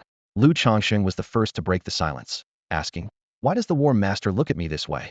Do you know me? Gu Qianjun scrutinized him briefly, and Lu Changsheng continued. In this southern region, who doesn't know the War Master, Gu Qianjun? You're being too modest, my friend. I've even had the chance to meet one of your disciples, so we share a bit of fate. My disciple? Who? Gu Qianjun couldn't help but recall Zhou Qingyu, whose image surfaced in his mind. As fellow practitioners of the sword, such a connection seemed reasonable. Yet Lu Changsheng blurted out, Lu Changsheng. Gu Qianjun was taken aback and asked, him? Is there something wrong? Lu Changsheng smiled slightly. No, just a bit unexpected. Gu Qianjun fell into contemplation, puzzled. Besides his extraordinary looks, could there be another link to his little disciple? He hadn't inquired, but the other party's lavish praise was indeed surprising. Ah, it's not flattery, just the plain truth. Lu Changsheng continued. Gu Qianjun was left speechless, thinking to himself. This prodigy giving such high praise is truly baffling. Soon after, Lu Changsheng said, I have matters to attend to, so I'll take my leave. Gu Qianjun nodded, feeling relieved that at least there was no malice, and even the matter of the origin wasn't mentioned. After leaving the mountains, Xiao He couldn't help but ask, what did you mean by what you said earlier? Didn't you understand? Lu Changsheng raised an eyebrow and retorted, indeed, I don't quite understand. What's the point of saying so much to your master? Xiao He was momentarily speechless, wanting to argue but having no words. It thought to itself, such a talented young man, yet with such a mouth. Reflecting on it, it realized it had never encountered anyone so shameless, capable of praising themselves so extravagantly, truly unheard of. Not long after, Gu Qianjun also left, taking the origin with him. Only Lu Changsheng ventured to the 5th mountain range, and, looking around, proclaimed loudly, hear me, people of the Lianshan Palace. Your palace master has been executed, beaten to death by me. You have one day to come to the 5th mountain and pledge allegiance to me, or else when I step out of the mountains, I will eliminate you all, leaving none alive. As these words spread far and wide, the news quickly circulated. Xiao He was shocked. Are you crazy? Are you going to challenge the Lianshan Palace alone? And after you've already killed Chu Liushang, do you think they'd be foolish enough to come here to die? Lu Changsheng responded calmly. Xiao He asked, Then what is your purpose for doing this? Just yelling for fun to scare them a bit? Xiaohe was completely baffled. After Lu Changsheng did all of this, he didn't say a word and found a quiet place to stay for half a day. Afterward, the news spread throughout the Luoyuan Mountains, and everyone was shocked. The news that Chu Liushang, the palace master of the refining god palace, had been killed was like a thunderclap, leaving people in disbelief. Countless witnesses saw it with their own eyes, yet they had no choice but to believe it. As soon as Lu Changsheng shouted, the people from the refining god palace were in an uproar, gathering to prepare for a crusade against him. They knew they were no match for him within the mountains, and no one dared to confront him there. But they believed that once he left the mountains, they could surely kill him and bring his body back. Xiaohe, what exactly do you want to do? Xiaohe was puzzled. I'm not doing anything. You know that by shouting here, you're gathering people at the exit, effectively blocking your own way. Lu Changsheng said. Anyway, that old turtle is dead, so they'll definitely block me. Does it matter if I shout or not? True, the result is the same, so shouting doesn't hurt. Xiaohe nodded in rare agreement, but it also realized something. But if the exit is blocked, how will you get out? They're blocking me, not you. If you take me out, that solves it, right? Let you experience the joy of suppressing me for once. Lu Changsheng said with a smile. Xiaohe was speechless, seemingly understanding the logic. Lu Changsheng continued. Besides, they're blocking Qingyi. What does that have to do with Lu Changsheng? It was fine until then, but upon hearing this, Xiaohe was surprised. He had just finished the task and was already disassociating himself, not even acknowledging his own identity. Lu Changsheng. After a long pause, Xiaohe spoke up. What? Lu Changsheng asked. You are ruthless. Xiaohe remarked. Not really, not really. They said as they headed out of the mountains. Ultimately, Lu Changsheng chose to have Xiaohe take him out to avoid being seen and having to explain. Before that, he looked at Xiaohe and said, Xiaohe, could you do me a favor? Speak. Xiaohe didn't hesitate. Lu Changsheng smiled and said, when you go out later, could you shout for me? Shout what? Xiaohe was puzzled. Just shout. Listen up, people of Xinxiao sect, if you dare disrespect me again, it won't just be 2 people getting killed. Lu Changsheng said. What? Xiaohe was shocked. Didn't catch that? I'll say it again. Lu Changsheng said with a grin. Is this about remembering? You're trying to pin the blame for killing 2 people on me. Xiaohe retorted. Wow, you're so clever. I knew I wasn't wrong about you. Lu Changsheng responded, still shamelessly unbothered by the matter. Xiaohe was silent for a long time, not knowing how to describe this guy. If my whereabouts are exposed, it will definitely attract those people, and there will be big trouble. Aren't you afraid? It said seriously, knowing the matter was indeed significant. We're brothers, why worry? Whatever trouble comes, we face it together. Do you think I'd abandon you at a critical moment? Lu Changsheng said firmly. He explained the plan to leave there, find a secluded place, and immediately retract Xiaohe to avoid any bad luck of running into someone. Xiaohe pondered for a long time, needing to reconsider its judgment of Lu Changsheng. Ultimately, it said, I can take the blame for you, but we need to renegotiate the price you mentioned for teaching me swordsmanship. As brothers, I can definitely give you a discount. Xiaohe said, but I don't have that much on me right now. Lu Changsheng sighed. Ah, it's all business with you. So, how do you propose we handle this? Xiaohe thought seriously for a long time, calculated various possibilities, and then made a decision. It seems like you need a lot of spirit stones to break through realms. How about this? You teach me swordsmanship first, and later I'll supply you with enough spirit stones to break through one realm. How about that? One small realm. Lu Changsheng asked. Yes. Xiaohe confirmed. Deal. Lu Changsheng agreed without hesitation. But because of his decisiveness, Xiaohe felt something was amiss, though it couldn't quite pinpoint why. Outside the Luoyuan mountain range, countless eyes were fixed on the exit. Members of the Lianshan palace gathered there, their expressions fierce, eyes glinting with murderous intent. The avatar of their palace master had been slain, an event of monumental significance. Rumor had it that before the slaying, the palace master was pinned to the ground, unable to fight back, his dignity shattered. To make matters worse, the assailant had the audacity to taunt them, fueling their anger. If they allowed the perpetrator to escape, the Lianshan palace's reputation would be in tatters. No matter what, they couldn't let this issue go unresolved today.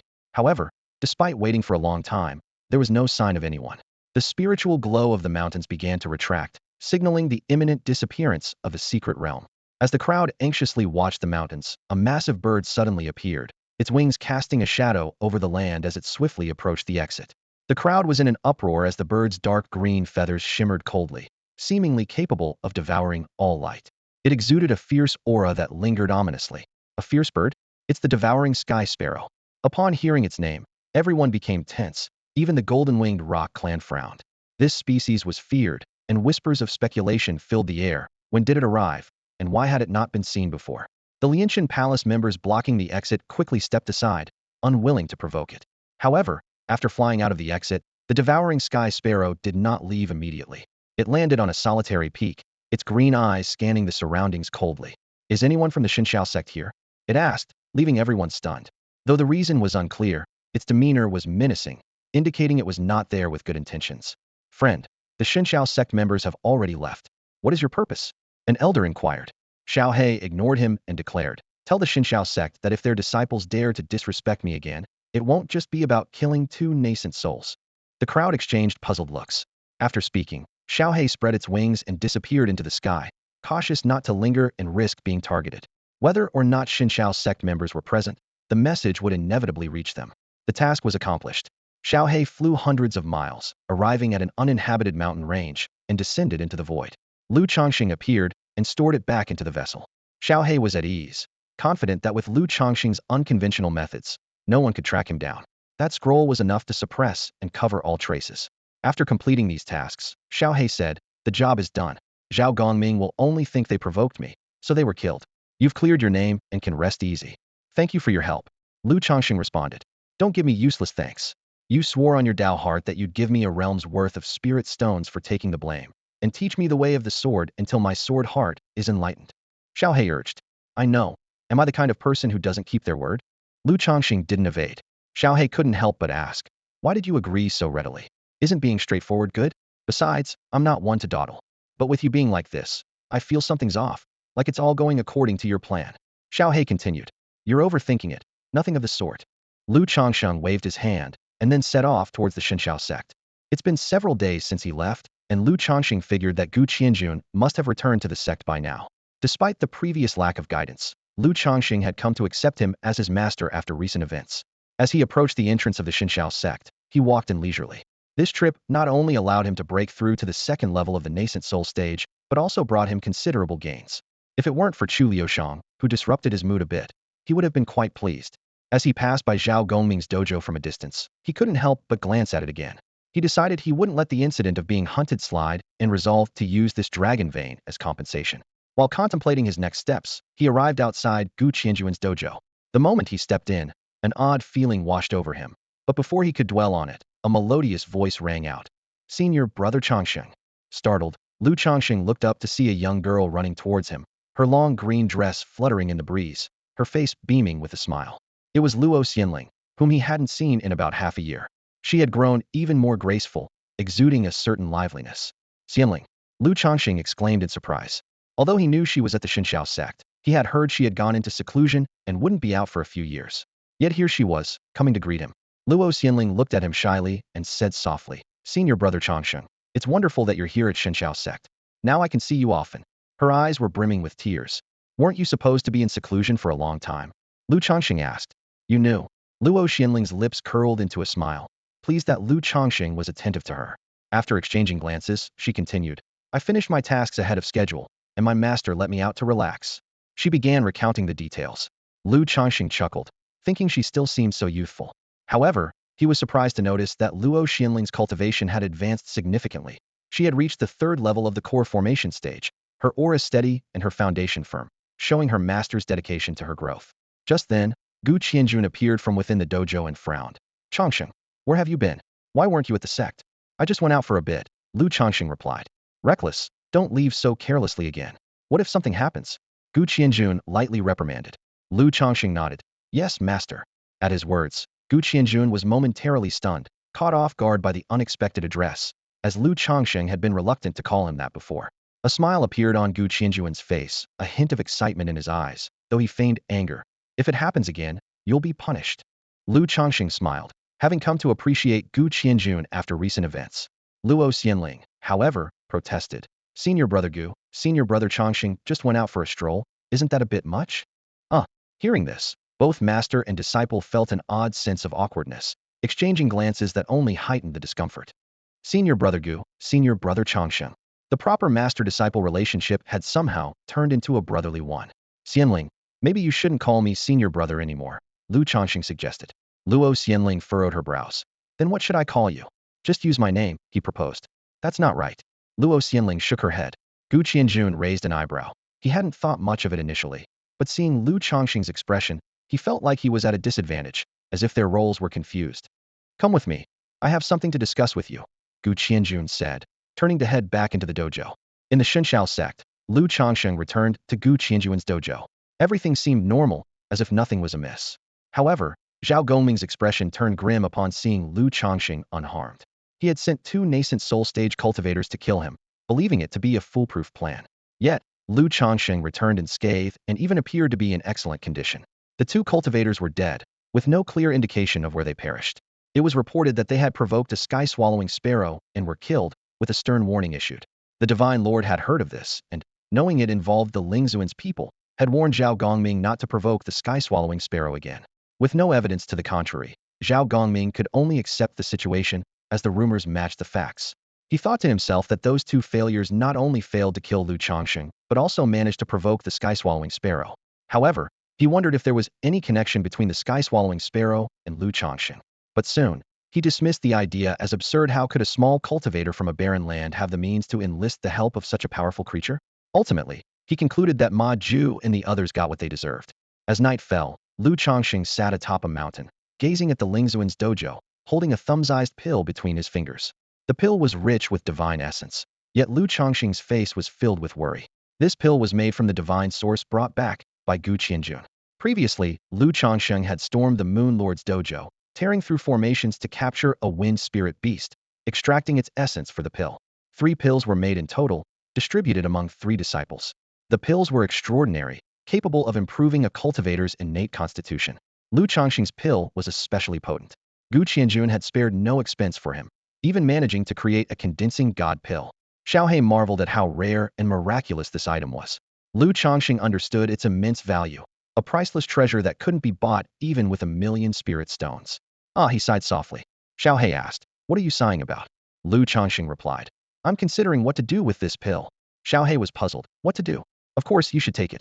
Don't you want to improve your constitution? Xiaohe was incredulous, thinking it was obvious what to do. Changsheng shook his head. I don't think I need any improvement. I'll give it to Xianling instead. If it were something ordinary, he wouldn't hesitate, but this was truly rare. His 2 senior brothers had taken theirs and found it unnecessary. Although the myriad tribulations' immortal physique was a cursed constitution, it was also an indescribable existence, and the pill wasn't of much use to him. After a moment of thought, Xiaohe said, "You're right. You don't need it. But since you've decided, why are you howling like a wolf? Didn't you hear the old man say he's taking us to a sacred mountain for a baptism soon? Do you need a baptism?" "No, I don't," Changsheng replied. Xiaohe said, "Then just don't go. What's there to sigh about?" Listening to this, Changsheng glanced again at the Lingzuan's dojo. "You don't understand.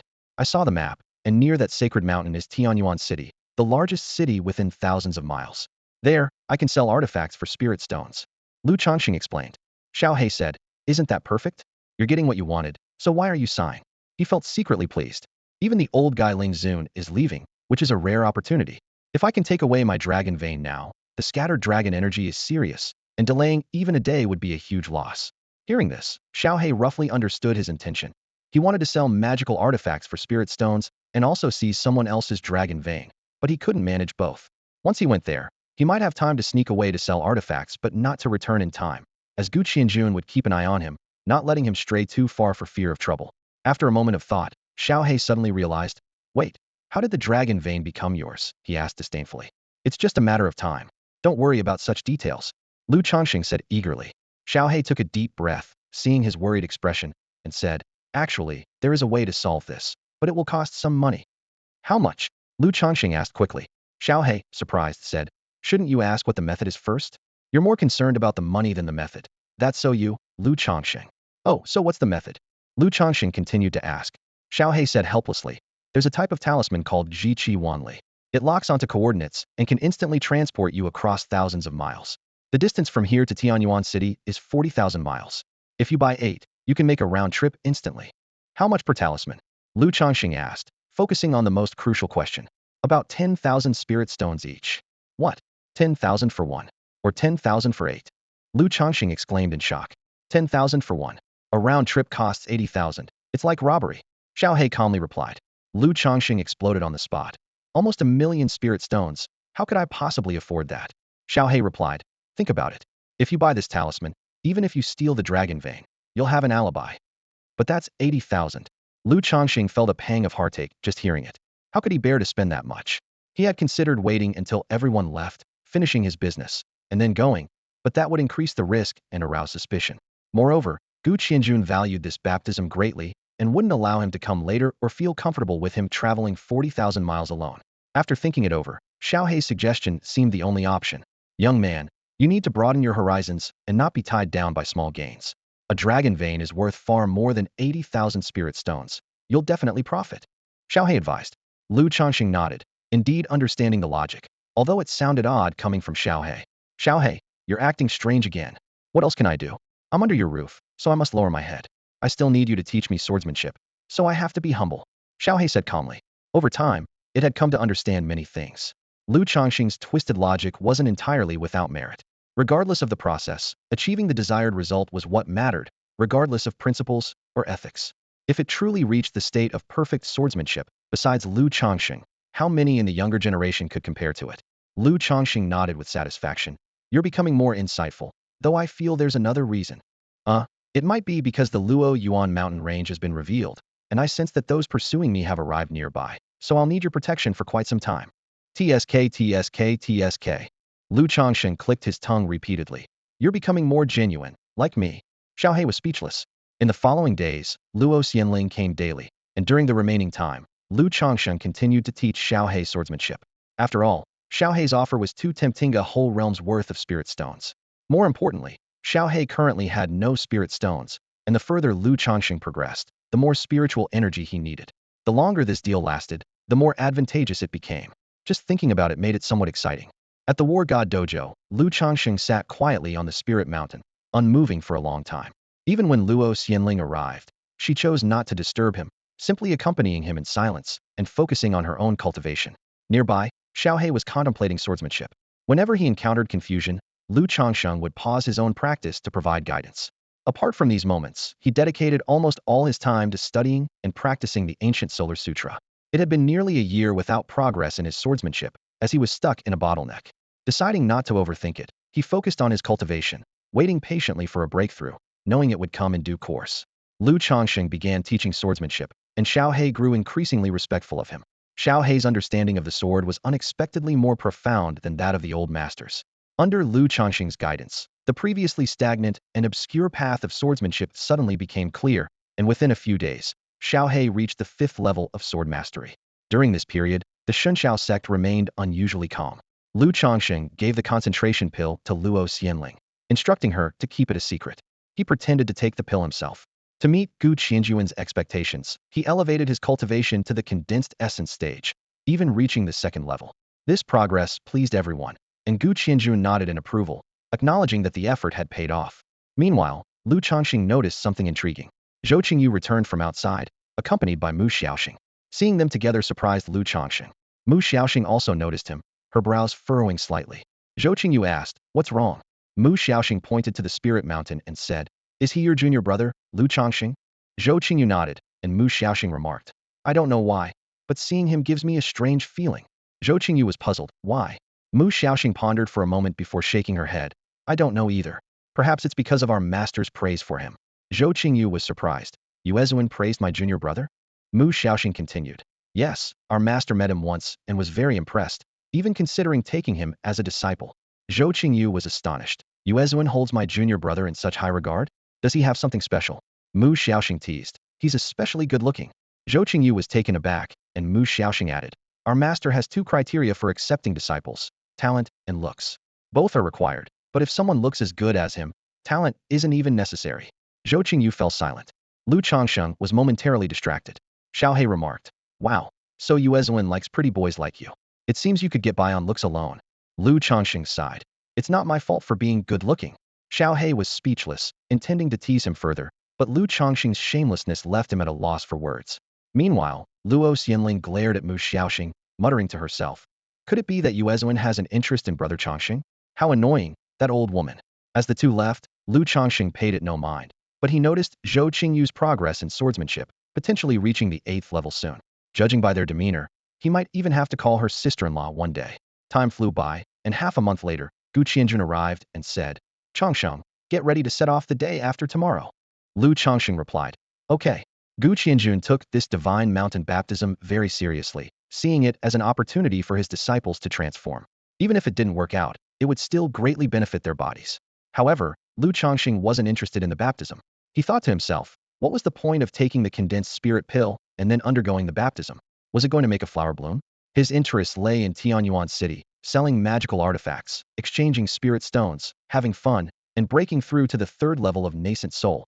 These were the real matters of life. When Luo Xianling heard this, she left without looking back. She wasn't seen the entire next day until the third day when disciples from all over the Xinshao sect began to gather. This time, 3 of the 4 deities of Xinshao set off, as the divine deity was in seclusion. On the warship, Lu Changsheng could clearly feel several cold gazes fixed on him. Turning around, he saw it was Ling Zun Zhao Rong and his group. For some reason, Zhao Rong's eyes were cold and mocking, with a sneer at the corner of his mouth. Even when facing Lu Changsheng's gaze, he didn't back down, and his smile grew even more pronounced. This guy must be up to no good, targeting me again, Lu Changsheng said. Xiao He, practicing swordsmanship, calmly replied, is targeting you that unusual? There's hardly any grudge, yet they act like this, lacking any grace. Lu Changsheng retorted, grace, you say? If you were beaten like that by his master in public, you'd consider it a blessing not to dig up their ancestors' graves. Xiao He chuckled, and Lu Changsheng added, you're wrong about that. Xiao He asked, how so? Lu Changsheng firmly stated, even if they haven't beaten me now, I'd still dig up their ancestors' graves. Xiao He was speechless, thinking to himself that he had underestimated this person's pettiness. Others might let things go, but he only gets angrier with time. Once you cross him, it's not easy to calm things down. They boarded a void warship, ready to depart, when suddenly a streak of light approached from afar and appeared in front of the ship. It was an elderly woman with gray hair. Upon seeing her, everyone bowed and greeted. Greetings, Supreme Elder. The elderly woman raised her hand slowly, signaling everyone to rise, accompanied by a young girl, none other than Luo Xianling. What brings the Supreme Elder here? Ling Zun inquired. The elderly woman replied, this girl insists on going with you for the baptism. I couldn't dissuade her, so I have to let her go. Please take care of her for me. Everyone responded, yes. Luo Xianling beamed with joy, quickly boarded the ship, and ran straight to Lu Changsheng's side. The elderly woman observed this, scrutinizing Lu Changsheng carefully, her brows furrowing slightly as she sighed in resignation. So, he is such a handsome young man. No wonder this girl can't forget him. But it's a pity, no matter how glorious you are, in a century or two, you'll just be dust. With that, the elderly woman turned and headed back into the depths of the sect. Lu Changsheng watched the elderly woman, his brow slightly furrowed. Xiao He asked, did you hear what she said? Lu Changsheng shook his head. No, I didn't. Xiao He laughed. Then why the frown? Lu Changsheng replied. Even though I didn't hear it, I have a feeling it wasn't anything good. Xiao He teased. You're quite aware of yourself. Lu Changsheng ignored him, glancing at those around him, realizing that it seemed this girl had to plead persistently to be allowed to come along. However, Luo Xianling's presence made Zhao Rong's expression sour, his previous smile vanishing instantly, and Zhao Gongming frowned as well. The warship set sail, and the accompanying disciples each found a place to settle down. Lu Changsheng chose a spot by a deck chair, leisurely fanning himself with a folding fan. Gu Qianjun silently gazed into the distance, seemingly lost in thought. Ever since joining the Xinshao sect, Yi Tianyi had been diligently cultivating. Under Gu Qianjun's guidance, he gradually caught up to the cultivation level he had fallen behind on, and had now reached the 9th level of condensing yuan. Besides his training, he spent most of his time with his master, as he had been with Gu Qianjun the longest among his fellow disciples. Before long, they arrived at Tianyuan City. Standing in the void, they beheld a magnificent city, grand and stretching to the horizon. The city's architecture was imposing, with a mix of styles that exuded grandeur. It was the largest city within 100,000 miles, teeming with numerous powers, including major sects and underground forces. Once inside, they went to the Xinshao sect station chief in the city. This location was closest to the Divine Mountain, where they would wait for a few days. After settling in, Lu Changsheng was eager to explore. Master, I'm going out for a walk, he said excitedly. Gu Qianjun agreed without hesitation. All right, go ahead. Surprised by the quick approval, Lu Changsheng was about to leave when Yi Tianyi asked, Master, is it okay to let junior brother go out like this? Gu Qianjun explained, fighting is not allowed in Tianyuan City. All beings who set foot here must abide by this iron rule, or they will anger the city lord. Yi Tianyi, puzzled, asked, is the city lord very powerful? Gu Qianjun simply replied, very powerful. This brief answer made Yi Tianyi understand the city lord's strength. Lu Changsheng had already entered the city, where the bustling scene was entirely different from Songyun City. There were almost no ordinary people here, only cultivators, with strong figures everywhere, and even some powerful void transformation cultivators walking the streets. He wasn't in a hurry to sell his items, but strolled leisurely, looking for buyers with significant power. After a day of wandering, he finally returned to his lodging. Xiaohei, waking from his cultivation, asked, "After a whole day, you haven't sold anything?" Lu Changsheng replied, "Almost, I'll go tomorrow." Throughout the day, he felt countless eyes on him, from both Lingzuan's subordinates and some unfamiliar entities, clearly due to Gu Qianjuan's influence. Fortunately, he successfully found a branch of the Tianji Pavilion, where, after intense bargaining, he completed a transaction for 7 million spirit stones. He also purchased 8 talismans, spending 900,000 spirit stones, a price slightly higher than Xiaohei had expected. With these tasks completed, he returned to his residence.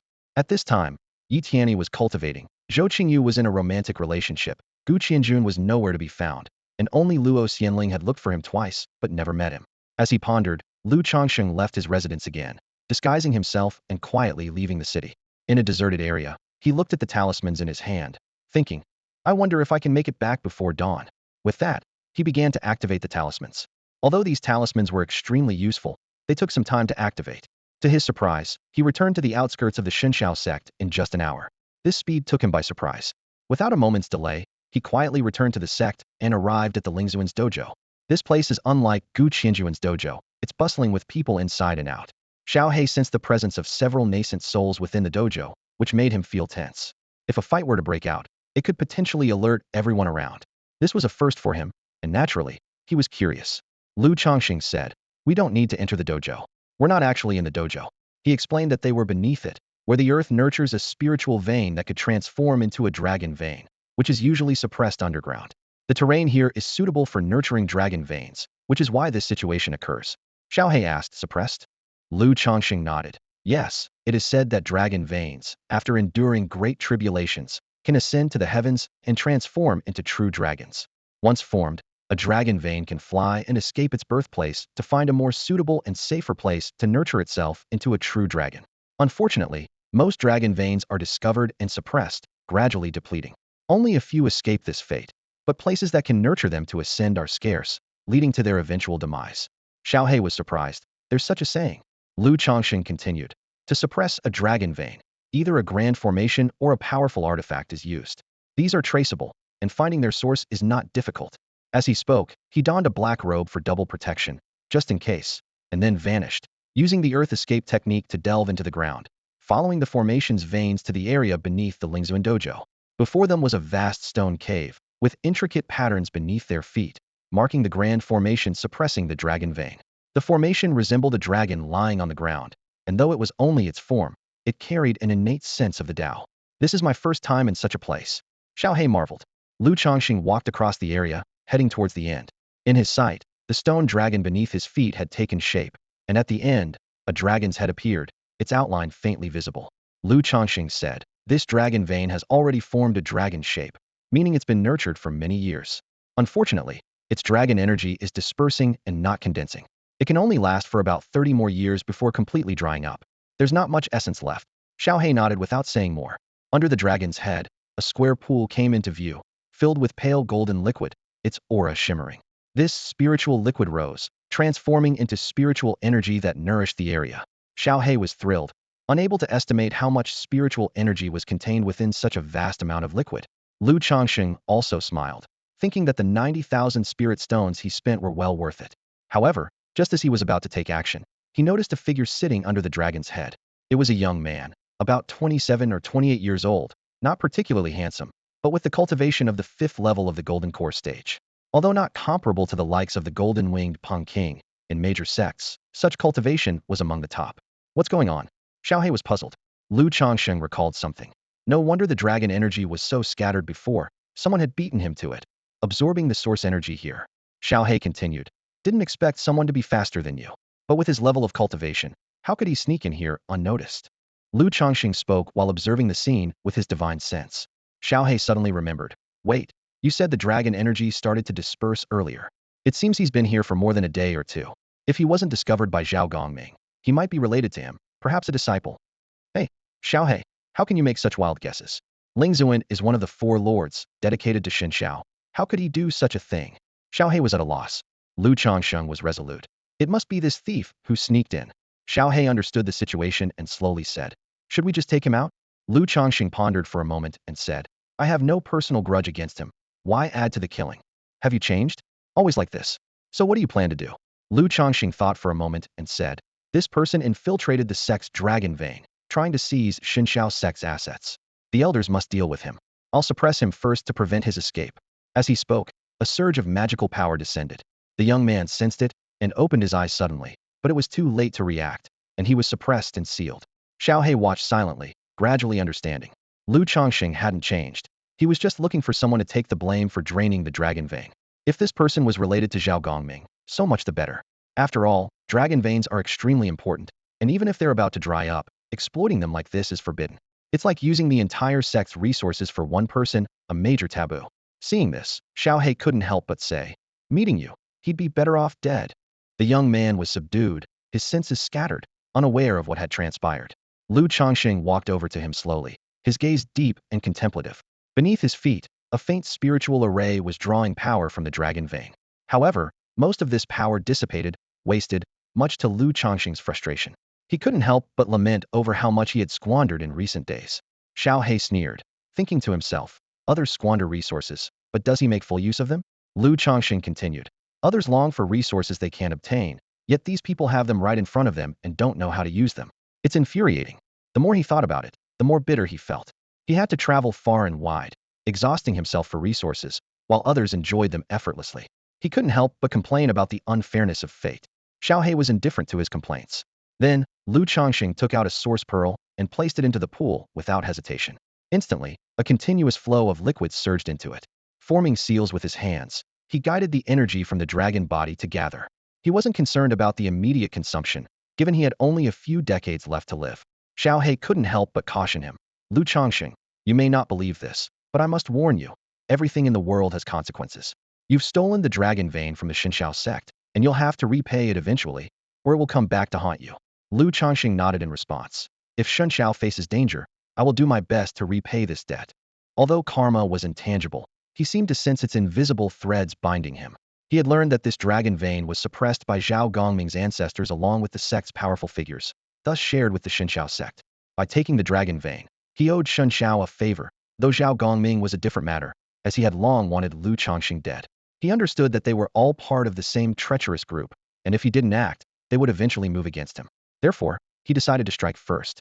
Lu Changxing shamelessly declared, consider it my repayment. Soon, the entire pool was emptied, and the essence flowing from the dragon body diminished. The dragon vein would dry up in a few years. After that, he retrieved the source pearl and turned to leave. Xiaohe remarked, is he just going to leave it like that? The drying up of the dragon vein will soon be discovered, and someone will have to deal with it. Whoever crosses paths with you is truly unlucky, taking the blame for something they know nothing about. Xiaohe felt a bit sorry, but found the situation increasingly thrilling. Moments later, Lu Changsheng left the arena, quickly distancing himself from the sect. Before he got far, the sect's powerful members sensed something was amiss and rushed to the arena, causing a commotion. Lu Changsheng, however, had already traveled far away, using talismans to cover 2,000 miles. Under the cover of night, he stood in a remote mountain range, alone.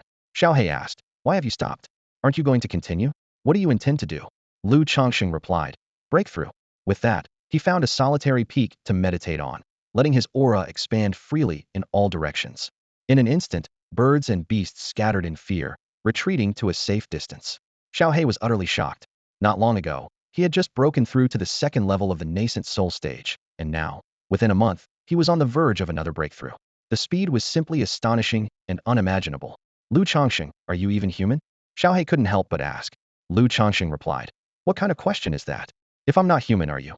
While others advance in cultivation gradually, needing to fully comprehend each stage, absorb enough spiritual energy, and accumulate ample power before attempting a breakthrough, you seem to be rushing it in barely a month.